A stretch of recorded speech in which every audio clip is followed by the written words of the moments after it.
Підтримайте наш канал на канапі. Підпишіться. Віталій Коротич. Від першої особи. Вибране. До вибраних творів всесвітньо відомого письменника, шевченківського лауреата Коротича, вміщено визначальні сторінки із його поетичного і прозового доробку. Авторитет видатного письменника, журналіста, у 1989 році звання «Кращий редактор світу» від Міжнародної асоціації журналістів за керівництво журналом «Оганьок» 1986-1991 роки. Громадського діяча він завоював наприкінці 1980-х, у переломні роки перебудови. Велика заслуга Коротича, як демократа-публіциста, в тому, що він вніс значний особистий вклад у демократичні зміни, які призвели до розпаду тоталітарного СРСР та утворення незалежної України. У цій книзі читач дізнається про ту епоху змін саме від першої особи, як задушевну сповідь близької людини. Публіцистична загостреність вибраних творів Коротича – позитивний чинник у вирішенні проблем державостворення та у формуванні демократичного суспільства в Україні. Дорога надії. Поезії 1957-2011 роки. Грецький міф. Дедал Ікару ладнав до тіла крила прекрасні, з пір'їн орлиних. І диво, людина в небо злетіла, крилатий юнак у безмежність лине. Туди, де хмари, боги і зорі, де світлі потоки зливалися в ріки. Боги шептали: «Помреш у горі, помреш, забудуть тебе навіки». До сонця тягнув окрилені руки. Ще, вище, хай дужі не дозволяли, упав Ікар, і каркали круки, і карусельну над ним кружляли. Кричали про мудрість Божої кари, що він людина в небі стороння. Сідало сонце. Нові Ікари здіймались вгору крізь гайвороння. 1956 рік. Дзеркало. Я дзеркало. Я акумулюю мовчання. У мене є тільки очі. Я люблю думати. Я дзенькаю ночами і прокидаюся від дзенькання опівночі. Навколо мене по чорній кімнаті ходять місячні нитки і коти, чотириноги, мов крісла. Суцільні очі мої починають нити, починають боліти різко. Я акумулятор спогадів. Я нічого не чую і не вмію ходити, але в мене є очі, найбільші у світі. Я все бачу. Бачу, як стають дорослими діти. Я простежую долю людську і долю собачу. Я дзеркало. Переді мною голяться, шарудять новими одежами. Я можу бачити найцнотливіших голими. Бачу, як примірюють ордени, ще не одержані. Не знаю, як ви оцінюєте свої подоби. Я глухе, я не чую нічого. Я знаю, що інколи вам не до вподоби моя робота. Тільки не сердьтеся, заради Бога. Я завжди чесне. Навіть коли ви мене вбираєте в золоті рами, коли ви мене багатством багетів душите, я залишаюся брамою, крізь яку ви проходите у власній душі. Любіть мене. Я без ніг та без вух. Я суцільні великі очі. Я дзеркало. Я прокидаюся опівночі і дзенькаю. Дзенькаю, а потім гремлю величезним дзвоном у голові вашій. І ви свої вчинки у тривожному сні важите. Ви з себе в декоровані тоги зриваєте. А крім того, ви мене розбиваєте, коли вам нестерпно бачити правду, пекучу, полум'я наче. Що ж, справи без мене справте. Тільки на вас чатують невдачі, бо хтось повинен бути з великими очима, у яких відбивається цілий світ, що був і що буде. Я дзеркало. Я не даю нічого забути. Я геніальний винахід ваш, люди. 1957 рік. Брехня. За віконниці вітер хитає хати. Міцно їх трясе на ходу. Я ще зовсім не вмію брехати. Та я іду. Весна прибирає з дороги сніг, мокрі гілки висять батогами. Дорога липне, липне до ніг. Дорога тягнеться за ногами. Я іду. Десь на дальнім кінці села вікна ваші знайду. Мене розгрузла дорога вела в чужу і мою біду. Сказати вам жорстокі слова, сказати, що лікар не допоможе, та я приношу надію вам. А може, ви знаєте все, що вам не повів я. Знаєте вже давно. Ви знаєте, що таке білокрів'я. Звіть мене брехуном. Женіть мене з вашої хати, людину здорову і молоду. Ви знаєте все. Не можу брехати. А все ж таки я іду. Вас дурити мені не гоже. Іду. Шаленіє злива. Знаю, прийду і, почувши «може», я відповім «можливо». 1958 рік. Ніч. Приходили зорі, поставлені в рами, тьмяно світили, поволі стухали, десь унизу деренчали брами, і фальцети авто про ласку прохали. Шини сушеними шматами осені, листям пожовклим прошаруділи. Білі люди від поту росяні мовчки лежали, важко сиділи, падали, падали, падали миті, збиті годинником з ніг тонких, руки стерильні, руки вмиті. Скільки в мене таких? Пробірки в мене на довгих пальцях похитуються дзвонами. Ніч гаптує на зоряних п'яльцях сорочку нитками червоними.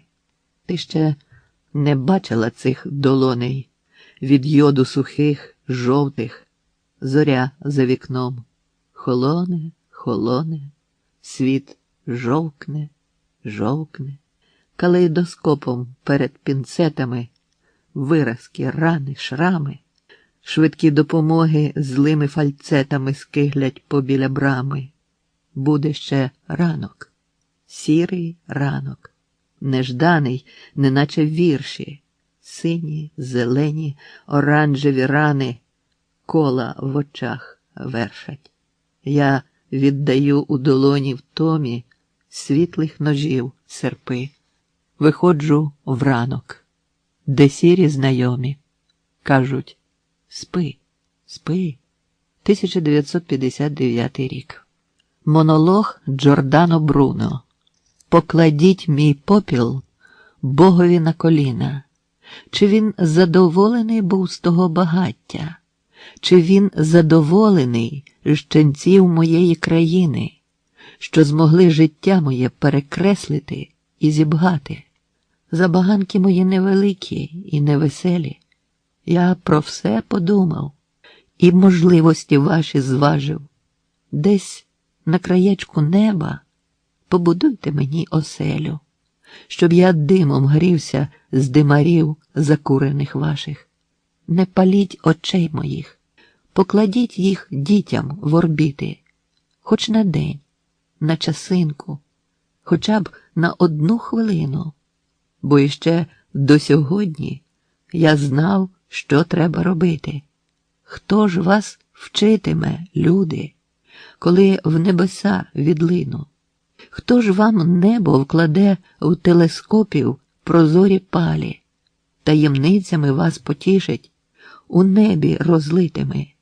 Не паліть мого серця, бо коли і його спалите, то чиє ж серце за вас, люди, болітиме?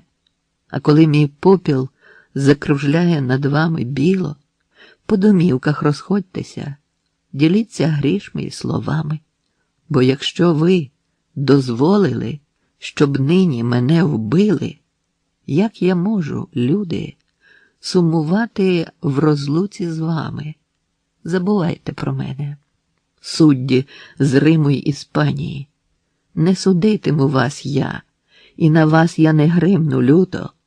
Небеса обтяжаться попелом, і повернуться всі спалені, і воскресне вогонь з попелу, і воскреснуть з вогню люди. Нині я спопиляюся, тільки не у мені справа, і не в людях обдурених, їх я не виню.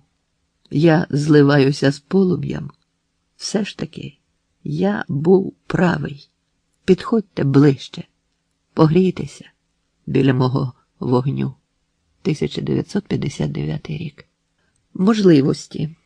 Вночі у моїй кімнаті прочиняються двері. Заходить дівчина. Біла. Уся в білому. Питає в мене про Ігоря Петровича. І мовчки слухає, хитаючи головою. Вона трохи молодша за мене, трохи соромиться. А я білію безрадісно, гортаю холодні аркуші та мимрю щось про можливості, яких нас, на жаль, позбавлено. Вона каже, що в нього була певна можливість врятувати собі ноги, коли б він тікав ними, що в неї була можливість стати його дружиною, якби вони вдвох вижили. Вона могла народити йому красивого сина, якби прожила довше. Хмари повзуть до клініки крізь прочинені вікна. Жінка стає спогадом, нереальним так само, як віра в можливість зцілення усіх недужих на світі.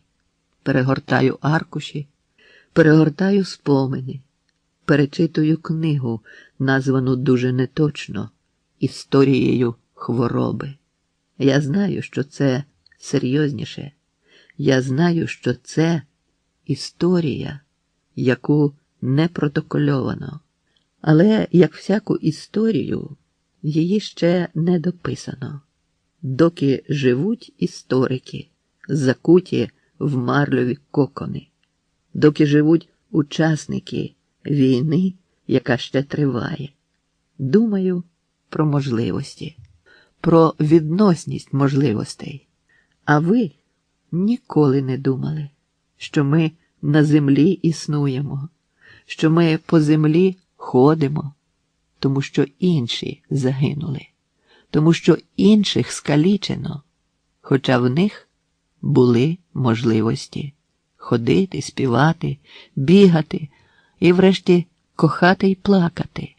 Всіх їх було навчено мистецтву жалю і радості, футболу, віршам, сольфеджіо, але їх не вчили підлості. Вони не уміли зрадити, хоча мали можливості, великі дуже можливості. На підвіконня падають хмари грудьми вологими. Я думаю, що ми вміємо. Думаю, що ми можемо. Про право бути людиною, яке з можливостей складене. 1960 рік. Хліб. Ясноокі хлопчиська, вам легко усе далося. Вам на цілому світі здається усе ясним. Білі руки у вас, і красиве м'яке волосся, і дитячі волохаті плюшеві сни. Ви засвоїли зразу, що масло – це так і треба, що обкусану скипку віддавати слід голубам. Ви ніколи не бачили в білих шрапнелях неба. І земля не ховала вас від осколків ряба. Дай вам, Боже, здоров'я. Нехай вам завжди здається, що в безхмарному світі живете і працюєте ви. Вам не треба знати, як тонесенький пульс б'ється у дитячій долоні, що затиснула хліб черствий. 1960 рік. Сліпий торгував сірниками. Щоденно свій крам продає, він мацає гроші руками і здачу неквапно дає. Щоранку виходить із дому, від пенсії, шани, сім'ї. Як хочеться мати сліпому діла які-небудь свої, коробки такі ж, як усюди, навколо їх тисячі є. Але зупиняються люди, сліпий, сірники продає. Низенький, у чорній одежі, ламає у посмішці рот. Сліпий, обгорілий в пожежі, вогнем пригощає народ. Він радий, що глянуть на нього, щось візьмуть у руку з руки. Купіть сірники у сліпого. Хороші, сухі сірники. 1960 рік. Коли спалили Яна Гуса, коли всі дзвони одгули, коли служителі Ісуса жарини сірі розгребли, поважні, чорні, мов солдати, на плац спускалися птахи. Розбрівся натовп, хто ридати, а хто замолювать гріхи, а дехто очі звів до неба, обачних вогнище мене, хихикнув. Так йому і треба. І ще тихіше. Не мене. 1960 рік. Мама, о доле, їх від сумів хорони, від сподівань минущих півхвилинних. Вони на нас очікують. Вони важкі долоні склали на колінах, надій і днів між нами вже без ліку, а марних слів та сліз і поготів. Вони листів чекають, наче ласки, та нам часу бракує для листів. Повиростали б ті слова із вітру, хоч винурилися б з безлистих віт. Жінки чекають, як вони в нас вірять. Жінки, що породили нас на світ, все вірять, що мине нас доля люта, все вірять, що ми немічні й малі, а нас хитають сині самольоти по небесах маленької землі.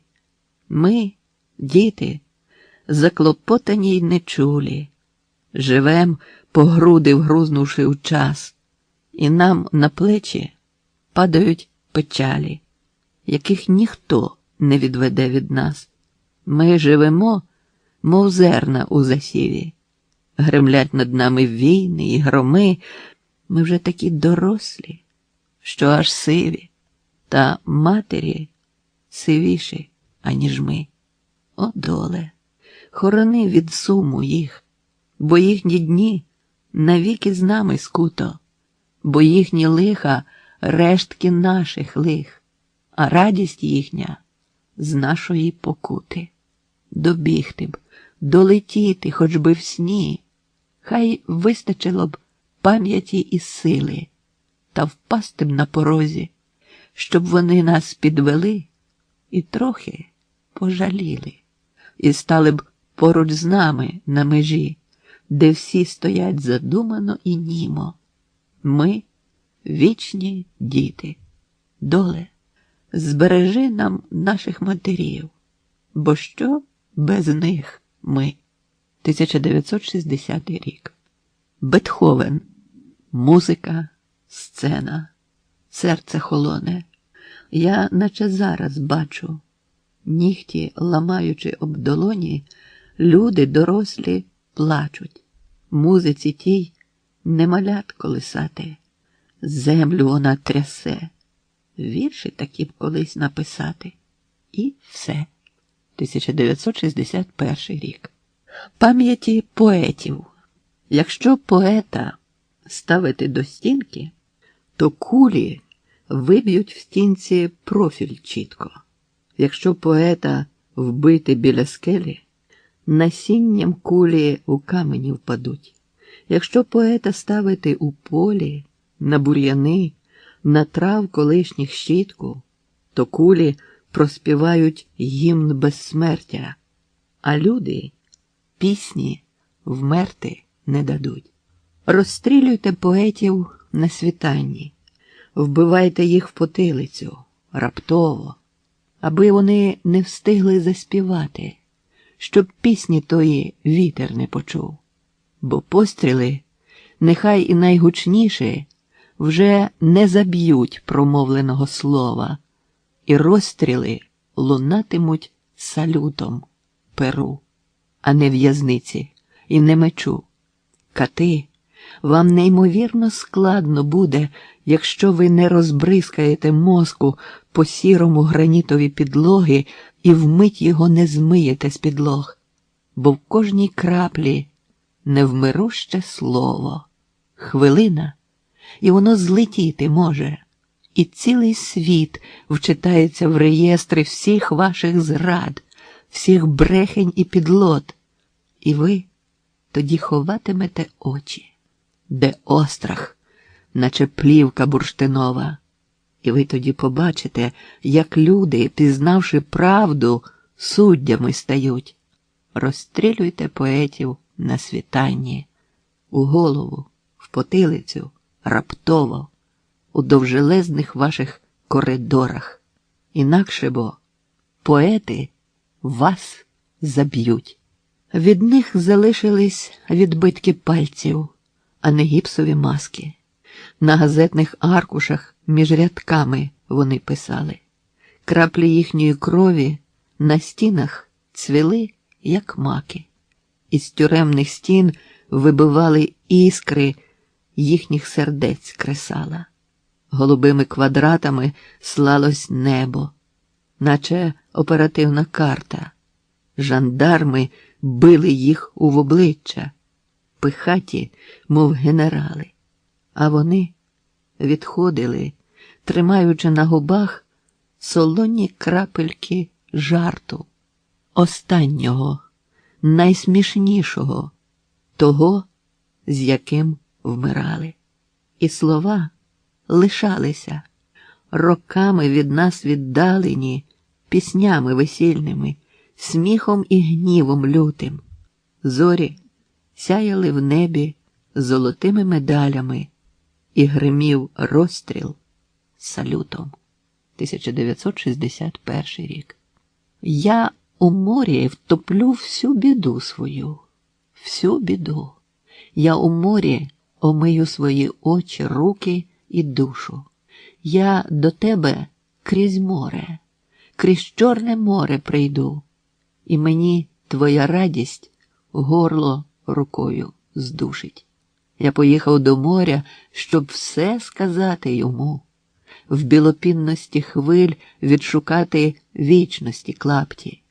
Я гіркої води у долоні свої візьму, і вода мені здасться на твоє схожою плаття. Я у всьому тебе відшукаю, у криках птиць, у камінні слизькому, в дзеркалах мокрого світу, сенс життя уособивши, всюди зі мною ти. Це старезні слова, але їм не можна сивіти. Світ не вміє старішати в бруді дрібних образ. Ми до віку не знайдемо тези за цю ясніше. Крізь світи я до тебе приходжу іще раз, повний гуркоту моря, чистоти і мудрої тиші. 1961 рік. Славослів'я. Хай живе своєчасність. Спізнився? тебе звергають. Люди тоді нещасні, коли вони не встигають. Це головне – піймати епохи тверду ходу. Ламають – іди ламати. Будують – біжи, будуй. Внось у ясне ясність. Затверджуй стверджене вже. Хай живе своєчасність. Бережених Бог береже. Слава тим, що мовчать. З'їденим слава словам. У зліпленій шпарі мудрість живе сама. Мовчання – золото. Я низько вклоняюся вам, майстрам, ковтати рядки тих речень, яких нема. У ваших гербах живе стулених губ капкан, де часом стирчить нога вчасно зловлених слів. Нехай по той бік зубів танцюють думки канкан. Ніхто не зайде туди, у речень запертий хлів. Слова – то срібло сивин, мовчання – золото дум. Ця істина збереглася з дуже давніх років. Розумні завжди мовчать. Їх точить за людство сум. Чому не створив Бог людей без язиків? Ковтати легше було б. Слава усім пророкам, які до пророцтву сідали. Слава усім строкам, які вони відгадали. У хвилини найбільш бурхливі пророки не знають муки. Вони у жести сміливі в кишенях складають руки. Мовчать страшенно змістовно, які б слова не лунали. Не стверджують голословно, лиш згодом шепнуть «Ми знали». Не роблять поспішних кроків. Все вгадують у кінці. Хороше життя в пророків. От молодці. 1961 рік. Все відбувалось навпаки. Ми стали щедрими, як діти. Каліки вчилися радіти. В зворотний бік ішли роки. Ті вулиці, що стали димом, конденсувалися в граніт. І люди, вбиті на війні, ставали знову молодими. Всі поверталися на старт. Від бруду очищались пера і стали ватманським папером шматки оперативних карт. Ніхто за часом не тужив, бо знали, що тепер робити, де йти, у котрий бубон бити, коли ховатися від злив. І кожен попередив зло та зрікся всіх лихих традицій. На жаль, усе не так було. Без генеральних репетицій життя ішло. 1961 рік. Каштани. Хворі у вікна дивляться. Перед хворими пролітають стрімко розколотими світами і падають зеленими метеорами каштани. Каштани відбиваються більярдними кулями від землі, підскакують перед очима печальними. Осінь на дворі. Листяні кораблі, жовті й жовтогарячі, відвід відчалюють. У хворих білі обличчя. Їм сумно. Та вони всміхаються синьо, коли жінка збирає в сумку шоколадки каштанів сину. Вони посміхаються, забувши болі й кошмари. Потім сідають важко. Все іде шкереберть. І каштани починають падати з землі на хмари. Та відбуваються інші події, незрозумілі, як смерть. 1962 рік. Життя. Щось вимарилось хлопцеві нове, що він не той, ким прагнув бути завше, що він живе, себе не показавши, і якось взагалі не так живе. Йому наснились раптом журавлі, які поклали голови на хмари. Він устряє з самим собою в чвари і сам до себе мружить очі злі. Він був колись всевладним, наче Бог. Йому жилося вишукано й тихо. Коли на душу упав, неначе лихо, гіркий тріумф маленьких перемог. О, він збирався винищити зло, свої думки шикуючи на марші. Він їх до бою вів, неначе маршал. А виявилось, армій не було. Нічого не було. Не ниють рани, ні замахів, ні бур, ані боїв. Він дуже м'яко спав і смачно їв. Він роздумів не прокидався рано. Немає в нього зморщок на лиці. Все зручно, але все не так, як треба. Зорить за журавлями хлопець в небо, затиснувши синицю у руці. 1964 рік. Осіннє. Це як жестикуляція безрукого. Щось надприродне, щось позаприродне. Дивлюсь, як яблуні рвучкими рухами померле листя ловлять на городі. Стоять ліси з рудими парасольками, підтримують руками небо сонне. І скарані на горло довгі соняхи рушниці тіл націлюють у сонце.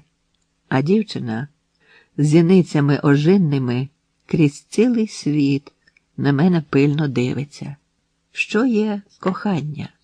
Дівчино, скажи мені, ти ж відаєш про все, премудра дівиця, бо хто, коли не ти, докладно відає про речі, що нема кінця й початку їм. 100 років тому звали б тебе відьмою, чаклункою з пекельною печаткою. Нечесані баби з очима лютими на тебе, мов ланцюг, прокльони вішали б. На полум'ї лісів щодня палю тебе, а ти з вогню встаєш іще живішою. Що є любов? По літері збиратиму до слова, доки не знайду. 2 яблуні руками кострубатими померле листя ловлять у саду. 1964 рік. Хуртовина. Птахи пірнали в білу ватру, пізнаючи найбільшу стаїн, що вміння знятись проти вітру – єдиний Бог усіх літань. Гірке і непросте уміння в мороз розкрилитись до світла. Птахи перед очима в мене, неначе сам я перед світом. Кресали крилами об кригу важкі зимові голуби. І снігом прибивало крила блакитним брилам на лоби. Птахи кричали, снігом биті. Їм марно марився політ, а сніжні зливки, наче бити, збивали голубів на лід. Були ті голуби, мов книги, законом вилучені з вжитку. Були ті голуби, мов князі, яким заборонили жити. Були ті голуби, мов діти, в чиїх зіницях стигне жах. Були ті голуби, мов дати, народжень і смертей чужих. По білій тиші вайлувато слід голубиний сніжність крає. Пташині ноги – чорні віти зануреного в січень гаю. Пташині душі – білі-білі, неначе молоко на склі. Пташині крила – білі била у дзвони мерзлої землі. Ген поміж білістю та синню лиш голуби та хмара в Бога. Трагічно крили мерехтіння, юга захекана від бігу. Та, мов надія на спасіння, 2 промені, як пальці Бога, крізь перемерзлу дивовись, розхитану над голубами, трагічними, як 2 сліз моєї мами.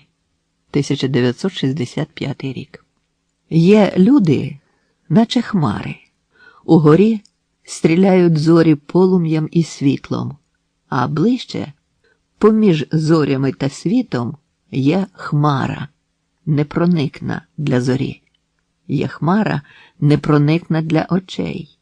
Маленький Бог, що над землею висне, мандрує, чи громово й прямовисно дощами свої присуди рече. Від сонця до калюж – одвічна путь. Тоненькі ноги, сперши на дорогу, зістрибують хмарини і потроху по-дощовому жвавими стають. А потім півдороги вознесінь. Є відбитки падіння в злеті кожнім. В потоці хмар, в польоті, неспроможнім встромити свій пазур в прозору синь. Спливаючи в небесну веремію, обтрушують зі спини крихти глею. О, пожиття між небом і землею! Є люди, наче хмари. Я не вмію. 1966 рік. Дерево. Померле дерево, з якого роблять стіни. Померле дерево, з якого точать шпиці. Померле дерево, що не дарує тіні. Померле дерево. Чи легко тобі спиться? Де листя твоє, пальці віття твого? Де листя твоє, гроші зеленаві? Де листя твоє, трепетна тривога? Де листя твоє? Ти не знаєш навіть? А як житимеш ти, дерево без вітру? Як житимеш ти, дерево без листя?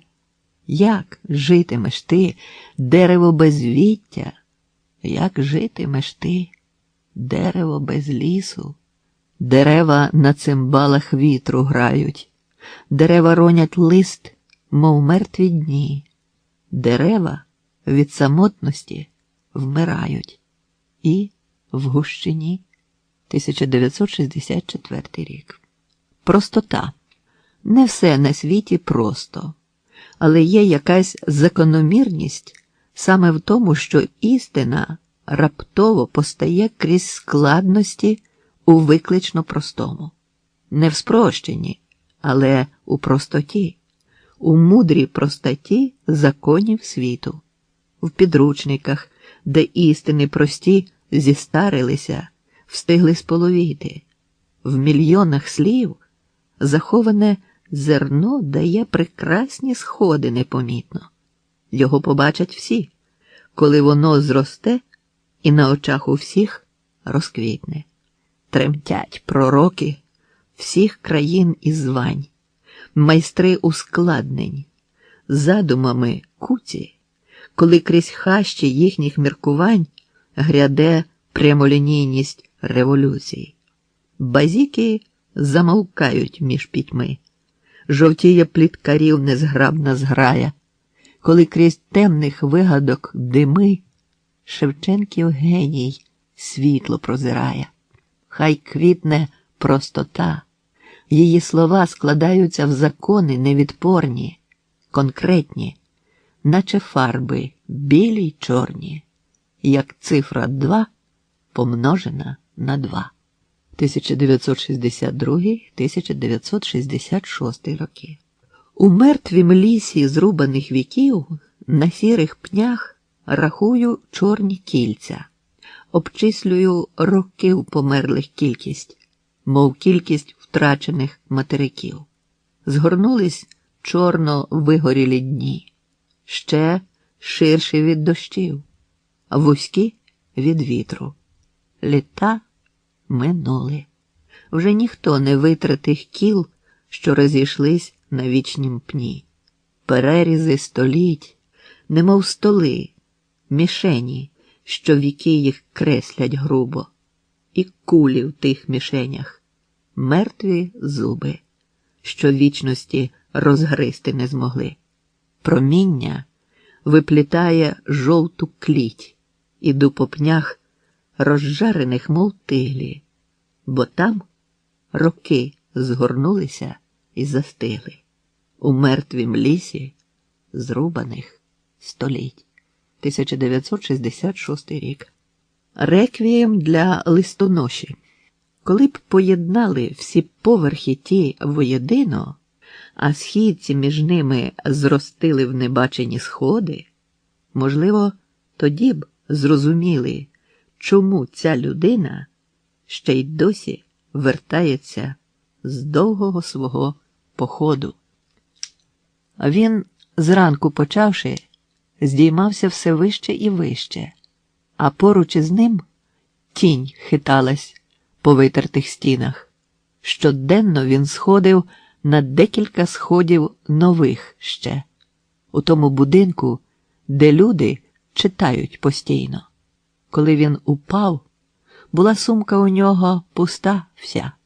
Подумав поштар, очі втомлені врешті закривши, що сходам кінець, і тепер він до даху дістався, а далі лиш небо, де возять листи літаки вже. 1967 рік. Хрещатик. Середній вік будинків – 22. В цеглинах вічна глина запеклася. Там скіфський меч, тевтонська голова, монгольські очі до грабунків ласі. Всі сльози, всі мовчання, всі слова. Ніхто не воскресає. У землі історія змогла навік з'єднати свої надії, слави та жалі, долоні скрипаля і ключиці ката, ботфорд гусара і ногу в постолі. Всі будемо хрещатиком колись, інакше воскресіння мляві й марні. Сторіччя тут будинками звелись, воскреснемо у полум'ї цеглярні, в червоних німбах вогняних коліс. Все ж, доле, розділитись поможи.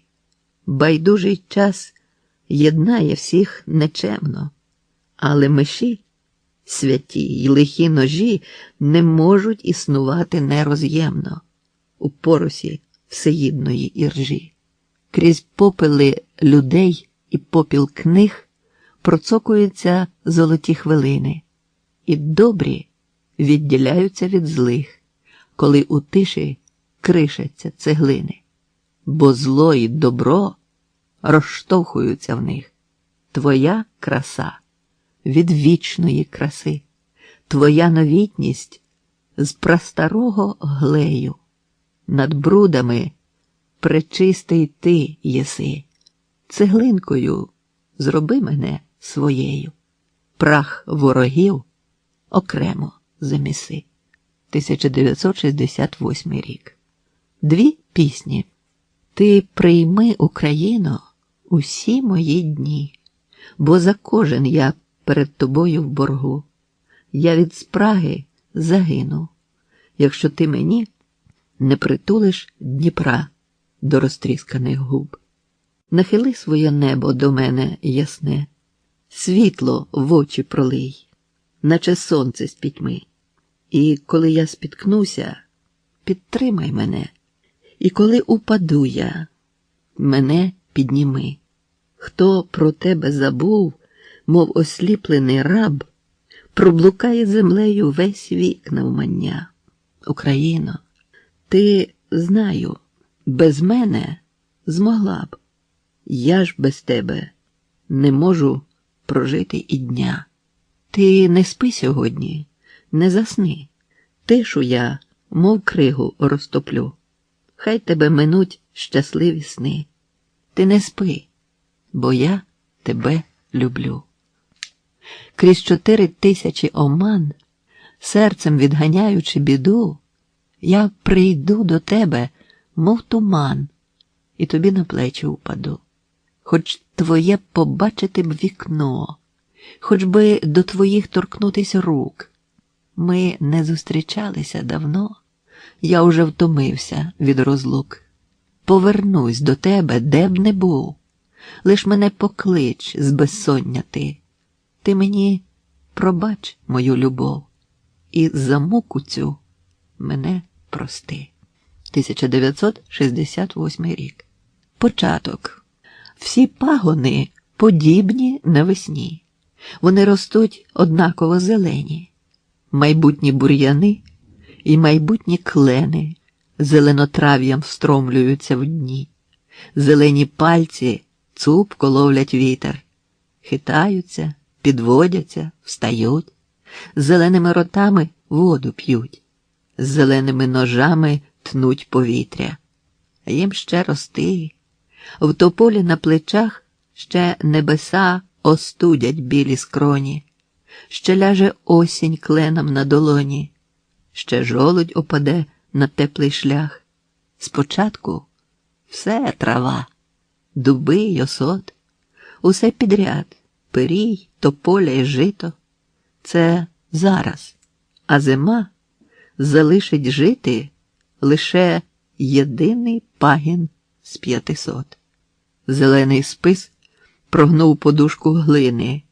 Шануйте вістря, парості, нерви, дерева починаються з трави, як всі рослини. 1969 рік. Смерть Гогена. Примітка. Гоген Поль, 1848-1903 роки. Видатний французький художник. Виїхав на острови Океанії, де працював, хворів і помер. А він воду пив без плюскоту, мов дерево, приймаючи ручай в своє єство. Над ним птахи схилились, наче дервіші, що тільки-но уздріли божество. Над ним птахи схилялися здивовано, під ним ручай напнувся, мов струна, і темний траволіс своєю вовною вкривав його, неначе плазуна. З гущавини до нього вітер виплинув, і небо стало сірим, як свинець. Він глянув навкруги і кволо виплюнув загуслу кров, мов чорний камінець. Гоген вмирав. Ці люди мали рацію. Він тут чужий. Цього не затаїти. Він вже помер. Давно помер для Франції. А нині він вмирав і для Таїті. Струмок змивав з обличчя рештки сліз, змивала смерть із мозку чужину всю. Він застогнав. І добре знаний ліс Гогену по-чужому відгукнувся. О, як непросто спокій віднайти. Він втік з Парижа, як дитя з колиски. Гогене, ти віддав би всі світи за ту бурню, з якої втік колись ти. Продерлися щити із полотна, не обернулись пензлі на гармати. Так, Франція на світі лиш одна, і ти не зміг її переконати. Він умирав, він важко помирав, над ручаєм схиливши кволе тіло. Він повз крізь гущину чужинських трав, і трави по-чужому шелестіли. 1969 рік. Я із собою сам на сам у тиші забажав лишиться. Але ж оката, наче сом, до мене прилетіла птиця, щоб з підвіконня подивиться, як усамітниться мій сум. З собою на самотині, без марнокляття й марнослав'я хотів побути. Але ж ні. Обличчя вчителів згадав я. Вони, живі ще донедавна, замерехтіли по стіні. На самоті з собою був, та вітер налетів, як ворог. Мені у шибку ліктем бив, і кволі шиї квітів хворих ламав та кидав їх у порох, неначе страчених рабів. В'юнка самотність, як змія, відплазувала з того виру. З собою, наодинці, я не просто чуюсь, бо не витру з душі надію і зневіру. Птиць, вчителів, квиління вітру, твій голос совісте моя. 1969 рік. Зелене полум'я. Не проклинайте, жінко, сина вашого. Він яблука розкидав на подвір'ї. Вони поміж деревами поважними лежать, немов м'які зелені звірі. Вони втекли, понесло чистим полем їх, і винесло, і залягли під вишнями. Сонце подібні, у зеленім полум'ї, на ватрах різнотрав'я дивовижного. Вони задерли хвостики і злякано очікують на пильні ваші пошуки, вгрузають у траву тілами збляклими, і в сонця порятунку просять пошепки. О, жінко, син ваш чинить мудро й весело. Не сертесь, коли ви про це дізналися, бо яблуні гілля своє розвісили над дітьми, що раптово повернулися. Сміється сад, за трав'яними вовнами вже тішаться плоди своїми втечами, а хлопчик посміхається здивовано і творить справедливість по-дитячому. Сад таємничо над хлопчиськом вищиться, немов би щось прийшло зовсім нове в село. О, жінко, вже не лайтеся. Навіщо це? Ви ж бачите, усім сьогодні весело. 1969 рік. Незабутнє. Виростаю з любовей минулих, у кохання запізній пісні. Ті чуття, що давно вже поснули, не вовтузяться більше в мені. У діткливе моє, у тонкоруке першолюбство забуто бреду. Виростаю з минулої муки, в передчуту душею біду. Так боюся, що страхом хвалюся, оживаю, собою стаю і хвилююся, щемно хвилююсь, дотикаючи руку твою. Чомно мила, сумна і лиха ти, переддень мій, не втрачений в дні. Доле, дай мені силу кохати, зберігати дай силу мені. Ми в країні кохань перехожі, хоч постійно, здається, жили ж. Я знаходжу тебе, я знаходжу, і мені ти жорстоко болиш. Наших слів розчаровані грими, наших дум, чи то жар, чи то дим. Що ж то діється з нами, коли ми до кохання крізь острахи йдем? То невже над слова незабутні забуття нам накриє столи і розчиним у власному будні небуденність кохань, що були? 1970 рік. Мов з лялечки метелик, звільна так, хоч моторошно в цьому простота є, я виростаю з себе, як літак, крізь аркуші креслярські проростає. Я виростаю з себе, як літа, ростуть крізь грудні, березні і січні. Так вересневий місяць подотичні над всесвітом ракетою зліта. У стрімкості немилосердних змін, у всіх дзеркал розколотих мигітінні, там, де слова, мов сполоховий дзвін, який хитають друзів моїх тіні.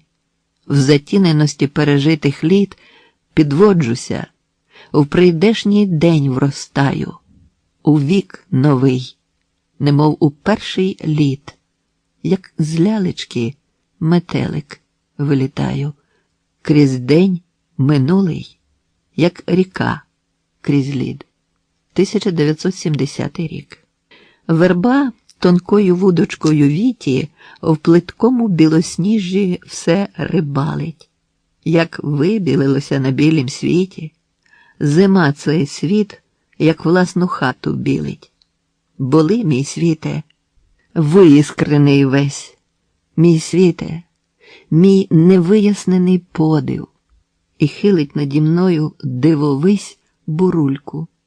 наче свій замерзлий подих. Взими немає жодного раба, полони зим плачем весни обмиті. В веснах ми вільні, всніжена верба рибалить у високому заметі. 1970 рік. Вино змиває слово з язика, а страх на губи ліпить його знову. І пам'ять ще неродженому слову важку кар'єру вірша проріка. Говоримо і пишемо, а ще передчуттям натхнення в нас заниє, коли, як цівка крові, протече вірш в часу по щоці і зникне з неї. Замовкнуть всі поради і паради, коли строфа народиться гірка. Вино ще нерозведеної правди змиває тобі слово з язика. 1970 рік. Митрополит з далекого краю. Митрополит, мов крейда в пальцях негра, весь білий в чорноті своїх одеж. Він згадує про українців. Де ж поділися священницькі манери? Митрополичини швидкі слова неначе по багаттях обгоріли. Хитається, немов кульбаба біла, митрополича біла голова. Був хресний хід.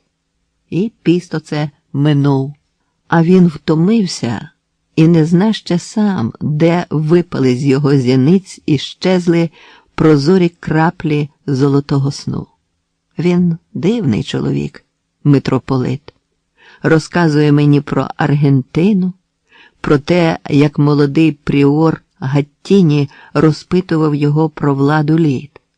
Митрополит про світ мені рече, пригадує минулі лихоліття та українську церкву в Мардельплата, де вмер священник, молодий іще. Він щойно з Аргентини. Зла дорога, літа важкі. Літак ревів, мов звір. Говоримо годину вже чи дві. А все ще не говоримо про Бога. Митрополит пригадує селян і українську мову в Аргентині. Людей, що вранці йдуть, мов чорні тіні, на рудуватий аргентинський лан. Про шлях кривавий і про чорний час, що згадкою над молитви зринає. Я чую, як у нім Вкраїна ниє, а милосердний Бог пробачить нас, пробачить нам оту недовгу мить, коли митрополит пірнув у будень. Якщо Вкраїна суми в ньому будить, нехай вона і Богові болить. 1970 рік. Як рано липа у парку зацвіла. Ще тільки травень, а вона медова, велична й незворушна, як Мадонна. І янголятко в листячку, бджола, мов свічка, липа світиться вночі. Зелена, як баклага з теплим медом. Джмелям і бджолам липа платить мито.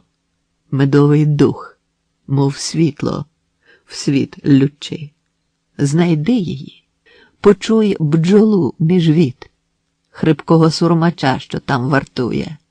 Відійде і знов в сузір'я ці вертає, щедротні, як пропахлий ними світ.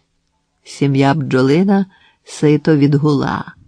З дрібненьких квітів падає на пальці такий нежданий, передчасний пил цей, як рано липа в парку зацвіла.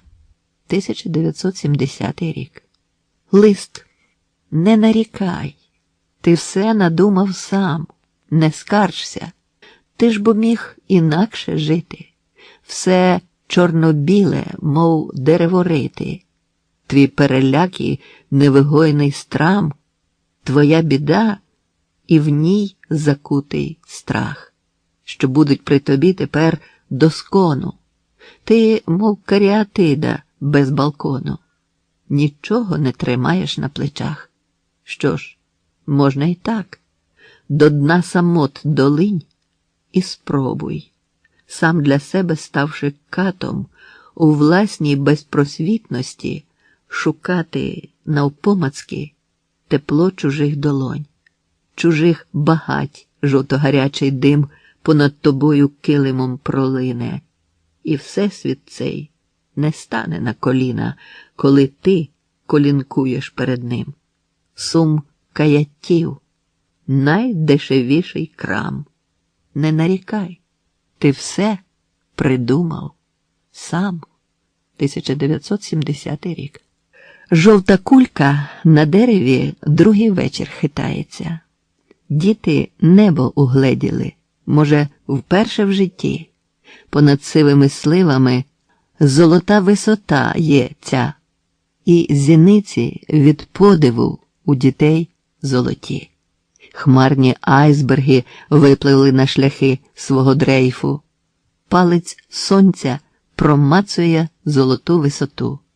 І літак на вірьовочці інверсійного шлейфа, наче Бог його смикає за вірьовочку ту. 1970 рік. Генерал з Уфи. Генерал Кусімов ще тоді не був генералом, коли полк башкирський, узявши коней за гриви, переплив ріку, де зоря на дні догоряла, і ступив шурхітливо на мокрий ранковий гравій. Хто пішов на дно, той, певно, й досі лежить там. Хто в атаку пішов, тому вона сниться й досі. Як прослалися коні гніді над нежатим житом, де зважнілі зерна були, мов кулі у колоссі. Ясно-синє небо стало чорним від болю. Під тим небом в'юнився кінь рухом зміїним. Генерал Кусімов підняв полк за собою, наштовхнувся на кулю і впав на землю України.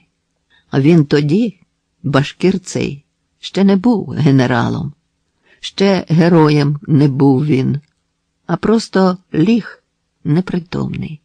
Гостробокий місяць хмарину краяв, мов рало, щоб пролити Кусімові світла в зіниці темні.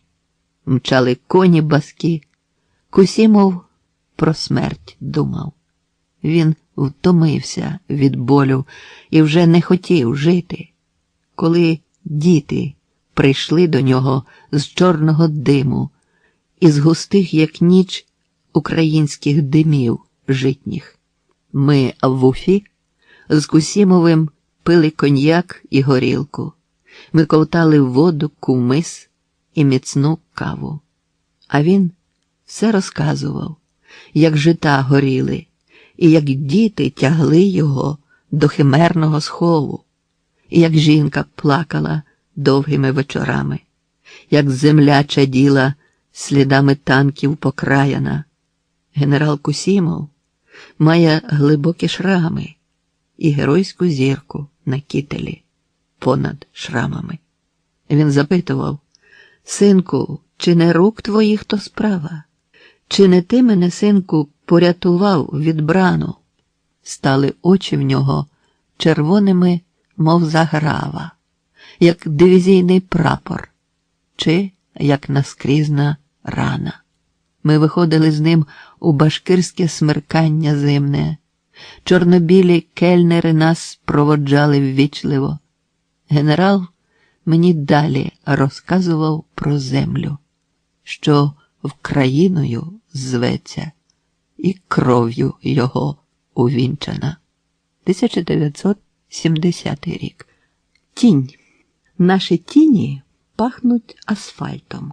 По сухому тілу землі нас розстелено, наче шпальти непотрібних газет на столі. Нас розстелено під ногами, під колесами автотрас і зарослими берегами древніх рік розіслано нас. В трав зеленім переплетінні зачаїла тіні весна.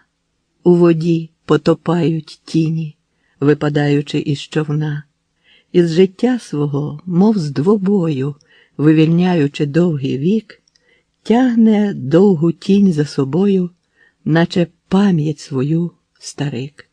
Тіне, чом ти об ноги б'єшся і торкаєш чужі сліди?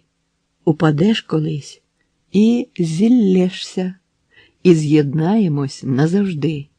Тіне, контуре мій без тіла, підведися, поруч ходім? Не годиться. Я б не хотіла, щоб ми друзями йшли в твій дім. Сам іди.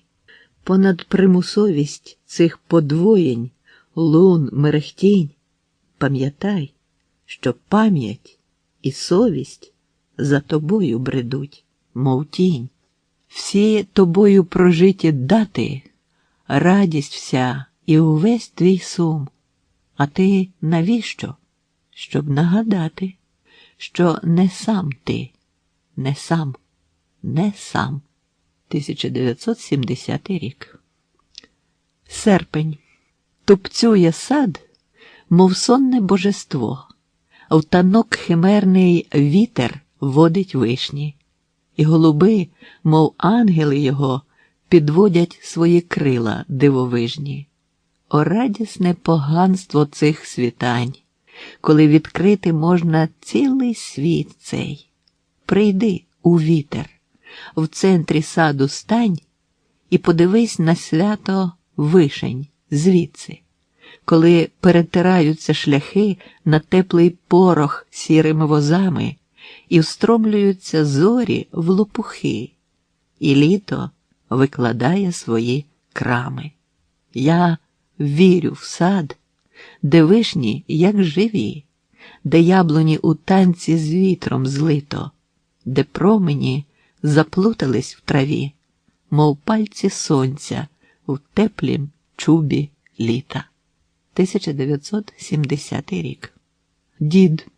Йому настала пора сивіти, мов сніг завчасний та сивина. 4 класи і вся освіта. 4 роки. Одна війна. Коли ж настала пора вмирати, він раптом згадав невтолимий біль. 4 стежки, мов схресні грати, 4 постріли, всі у ціль. Рани боліли неначе свіжі, немов от сьогоднішніх куль сліди. 4 війни, як 4 вежі, а в касі ж не більше, як 3 біди. Ніде, діду, води набрати, в останнім відрі не вода, лиш дим. 4 стіни згорілої хати стояли, як мавзолей над ним. Мій дід сидів на східцях і мовчав. Ми досі з ним ніколи не зустрічались, але раптово глянули у вічі і впізнали один одного. І дід сказав мені, що він чекав на мене із дня мого народження, що він хотів мені переказати, як роблять хліб, бо він на все село один умів такі жита ростити. І молотити ціпом на току він як ніхто умів. Онуче, слухай. Дід засміявся і провів рукою по хліборобських рудуватих вусах. Я вмер невчасно. Хто ж тебе навчить, як хліб робити? Покажи долоні. Він подивився на мої маленькі, м'які, неоковирні рученята і змовкнув. На просторому майдані ходили вайлуваті голуби, дід кидав їм зернини із кишені і плакав. 1970 рік. Німеччина. Біляві Гретхен, символ незнання, тримали мило, зварене в Дахау, і злотокосі навіть не зітхали, бо не казали їм, якого дня те мило було варене із вбитих. Подробиці для Гретхен ні до чого. Арійцеві, хоча б він жив убого, щодня належить митись. Що ж робити? Цнотливі Гретхен просто не уміли запам'ятати, з чого роблять мило. До них мужі приходили з фронтів, обпалені гарматними громами, жінки їх в білих ліжечках приймали, де чисто було, м'яко і поготів. Мундир висів на кріслі при стіні, на підвіконні квіти у вазоні, у вухах анекдоти гарнізонні. Фронтовики завжди такі смішні. І Гретхен тим дочуть не довелося, як у матрасах шарудить волосся. Увечері палили лампи ясно. Вагітні шили посаги безжурно і поправляли сині абажури. Сміялися, оголюючи ясна. В посилках діставали жовте сало, матерію і фото із хрестами. Зітхали та з відкритими ротами, підкручуючи гнотики, писали. Ті Гретхен не хотіли йняти віри, що абажури в них з людської шкіри. Змиває час усе в свої потоки. Нещадна ніч зжирає денні тіні, а я про тебе думаю постійно. Наївносте. Професія жорстоких. 1970 рік. Кибальчич думає про майбутнє. Примітка. Кибальчич 1853-1881 роки. Український інженер, учасник замаху на Олександра II. Перед тим, як його повісили у Санкт-Петербурзі, Кибальчич розробив проект реактивного літального апарата. Був би кінь, був би дім, був би плід і майбутнє на 1000 літ. Був би друг, що заступить від лих. Все одно полишив би він їх. Ще до думки цієї не звик. Гине задум, обірвано вік. Вже у нього нічого нема. Тільки пам'ять, пітьма і тюрма. Тільки грати і тільки стіна. Тільки вечір щодень обтина. Може, це ще не все? Не сумні? Може, згодом продовжаться дні? У літах невідчутних сливе, може, трохи він ще проживе?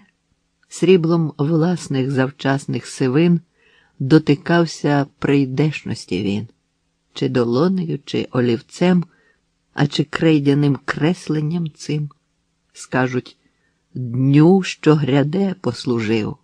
Але ж він у своїм не пожив, бо розчавила карцерна тлань. 10 000 його сподівань.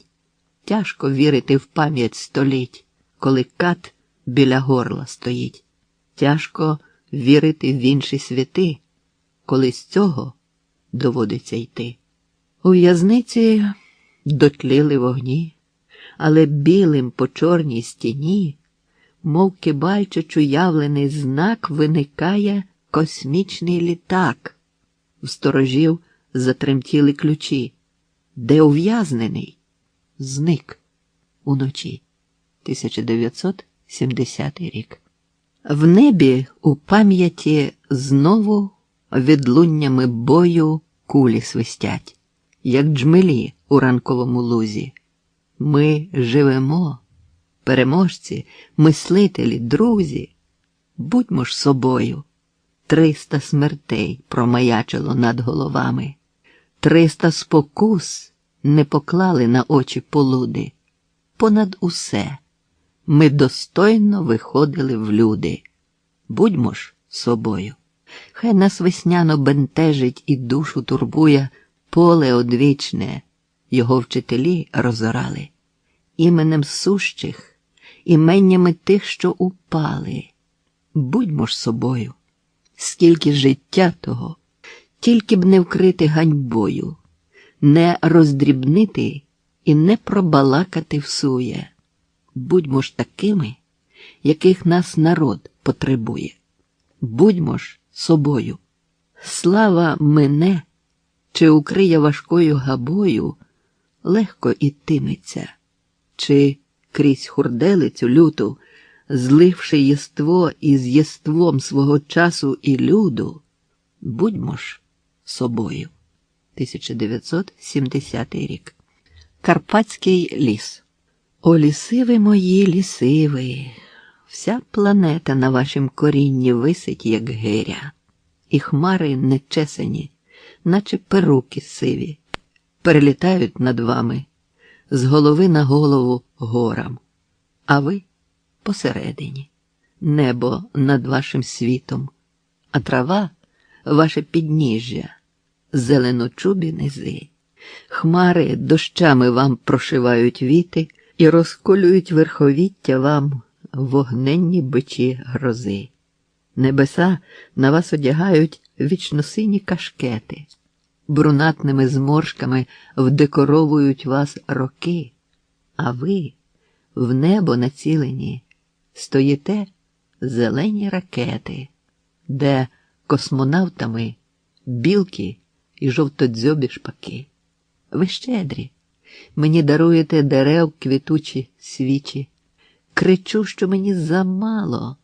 Ви хилите ще, хоч 100 бери. Приходжу до вас, щоб думати про час, про життя і вічність. Не можна бути самотнім, торкаючи ваші стовбури. Вітаю, лісе, мій безсмертний лісе. Я так з тобою стрінутись хотів. В тобі хазяйновито ходять лиси, похитуючи віхтями хвостів. Поміж твоїх дерев літають птиці, поміж кущів трава, що спить без сну. І встромлюються сосни, щоб напитися в безхмарності криничну глибину. Читаю твоє віття, низку літер. Мій лісе, чи ти слухаєш мене? Чи ти також кричиш лише, як вітер тобі гілки викручує і гне? Ти чуєш мене? Лементують птиці, а я в тобі розгублений стою, і на губах я чую смак живиці, розбризкану в повітрі кров твою. Що не було б, ми скаржимося скупо і щедро живемо на всі часи. Що ж діяти? Існуємо сукупно. Птахи, лисиці, люди і ліси. 1970 рік. Все знову починається. Не знаю, чому немов на крилах, на літах із хмар прадавній спомин виринає, мов чорноперий вигаданий птах. Над пусткою сумних аудиторій, де тиша носить теплі кунтуші, істерика усіх моїх історій голосить неугавно у душі. О лекції років, солоні кпини приймає у єство своє душа, і нагаями падають на спину ті спомини, що час їх полиша. Хай буде так. Незхмареною синню не може виднокруг залитись весь.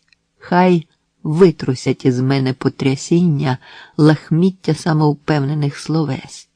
Дитячі горни, юності горнила, горнята, днями виповнені вщерть. О, як ти часто, душе моя, снила про здолану і неспроможну смерть. Я проростаю з пам'яті своєї, як дерево зростає з глибини. А там, внизу, у забуттєвім глеї, вовтузяться мої дитячі сни.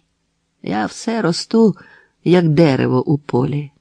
Я все росту, мов ранок із пітьми, і чую, як на теплий спис тополі лягає хмара білими грудьми. Печалі розповзаються безсилі і стеляться до ніг круті стежки. Так дерево зростає на могилі, проходячи корінням крізь кістки. 1971 рік. День перемоги у Києві. чорна птиця летіла, безіменна, понад тобою, і черкали крильми свої спомини неспалимі. Чорна птиця летіла крізь горе, крізь попіл бою. Крила в'язли у птиці в густому масному димі. Коли люди стають птахами і летять в завчасся, і зникають в ньому, як по відбої тривога, пропадають, немов під Києвом річка Либідь. Птиця стала білою, сивою, наче лебідь, як папір літопису твого. 1971 рік. Дон Кіхот. А жінка стоїть і сміється вона над тобою. Зіниці спокійні простежують змахи руки, якою ти креслиш картини придивного бою, в котрому ішов Дон Кіхот на смішні вітряки. Скажені пропелери жито на борошно крутять, а він невеличкий, зі шпичкою спису, у бій. Долоні вітряцькі його підняли тоді круто й додолу жбурнули, згадавши біблійне «не вбий». Гідальго лежав із поламаним списом в долоні, і з ран вітрякових тирса нечиста текла, і так співчутливо йому на скривавлені скроні спадала трава його мандрів, суха ковила. Здавалося, коні проходять тренованим чвалом і ставлять йому на потилицю ноги важкі. Достигнете, пане, й остигнете. Це вже бувало. Від часу траплялося, згасли вогні й не такі. Навколо стояли якісь несподівані люди. Ламанчець підвівся, влили йому в рота вино. І хто ж то казав? Перемелиться, борошно буде. А жінка сміється. А жіночці тій все одно. 1971 рік. Киргизи. Їх давно заборонено. Цього митця, що в солдатах, і народ його, сущий без війська, поетів та слів. Що він може? Жебратству тутешньому біль свій роздати, щоб той біль, нетамований, в мертвім піску перетлів. Що він може? В далекому світі шукати загину, проклинати піщану свою несходиму тюрму і стояти плечима до сходу, аби Україна, хоч миттєвим видінням зіниці, торкнула йому. Що він може, коли так далеко додому і до Бога, і розпука паде, мов сльоза дощова на лице? Що він може? Його переконують в тім, що нічого, і невтомно бажають, аби він повірив у це. Ще Шевченко нічого не знає і знати не може.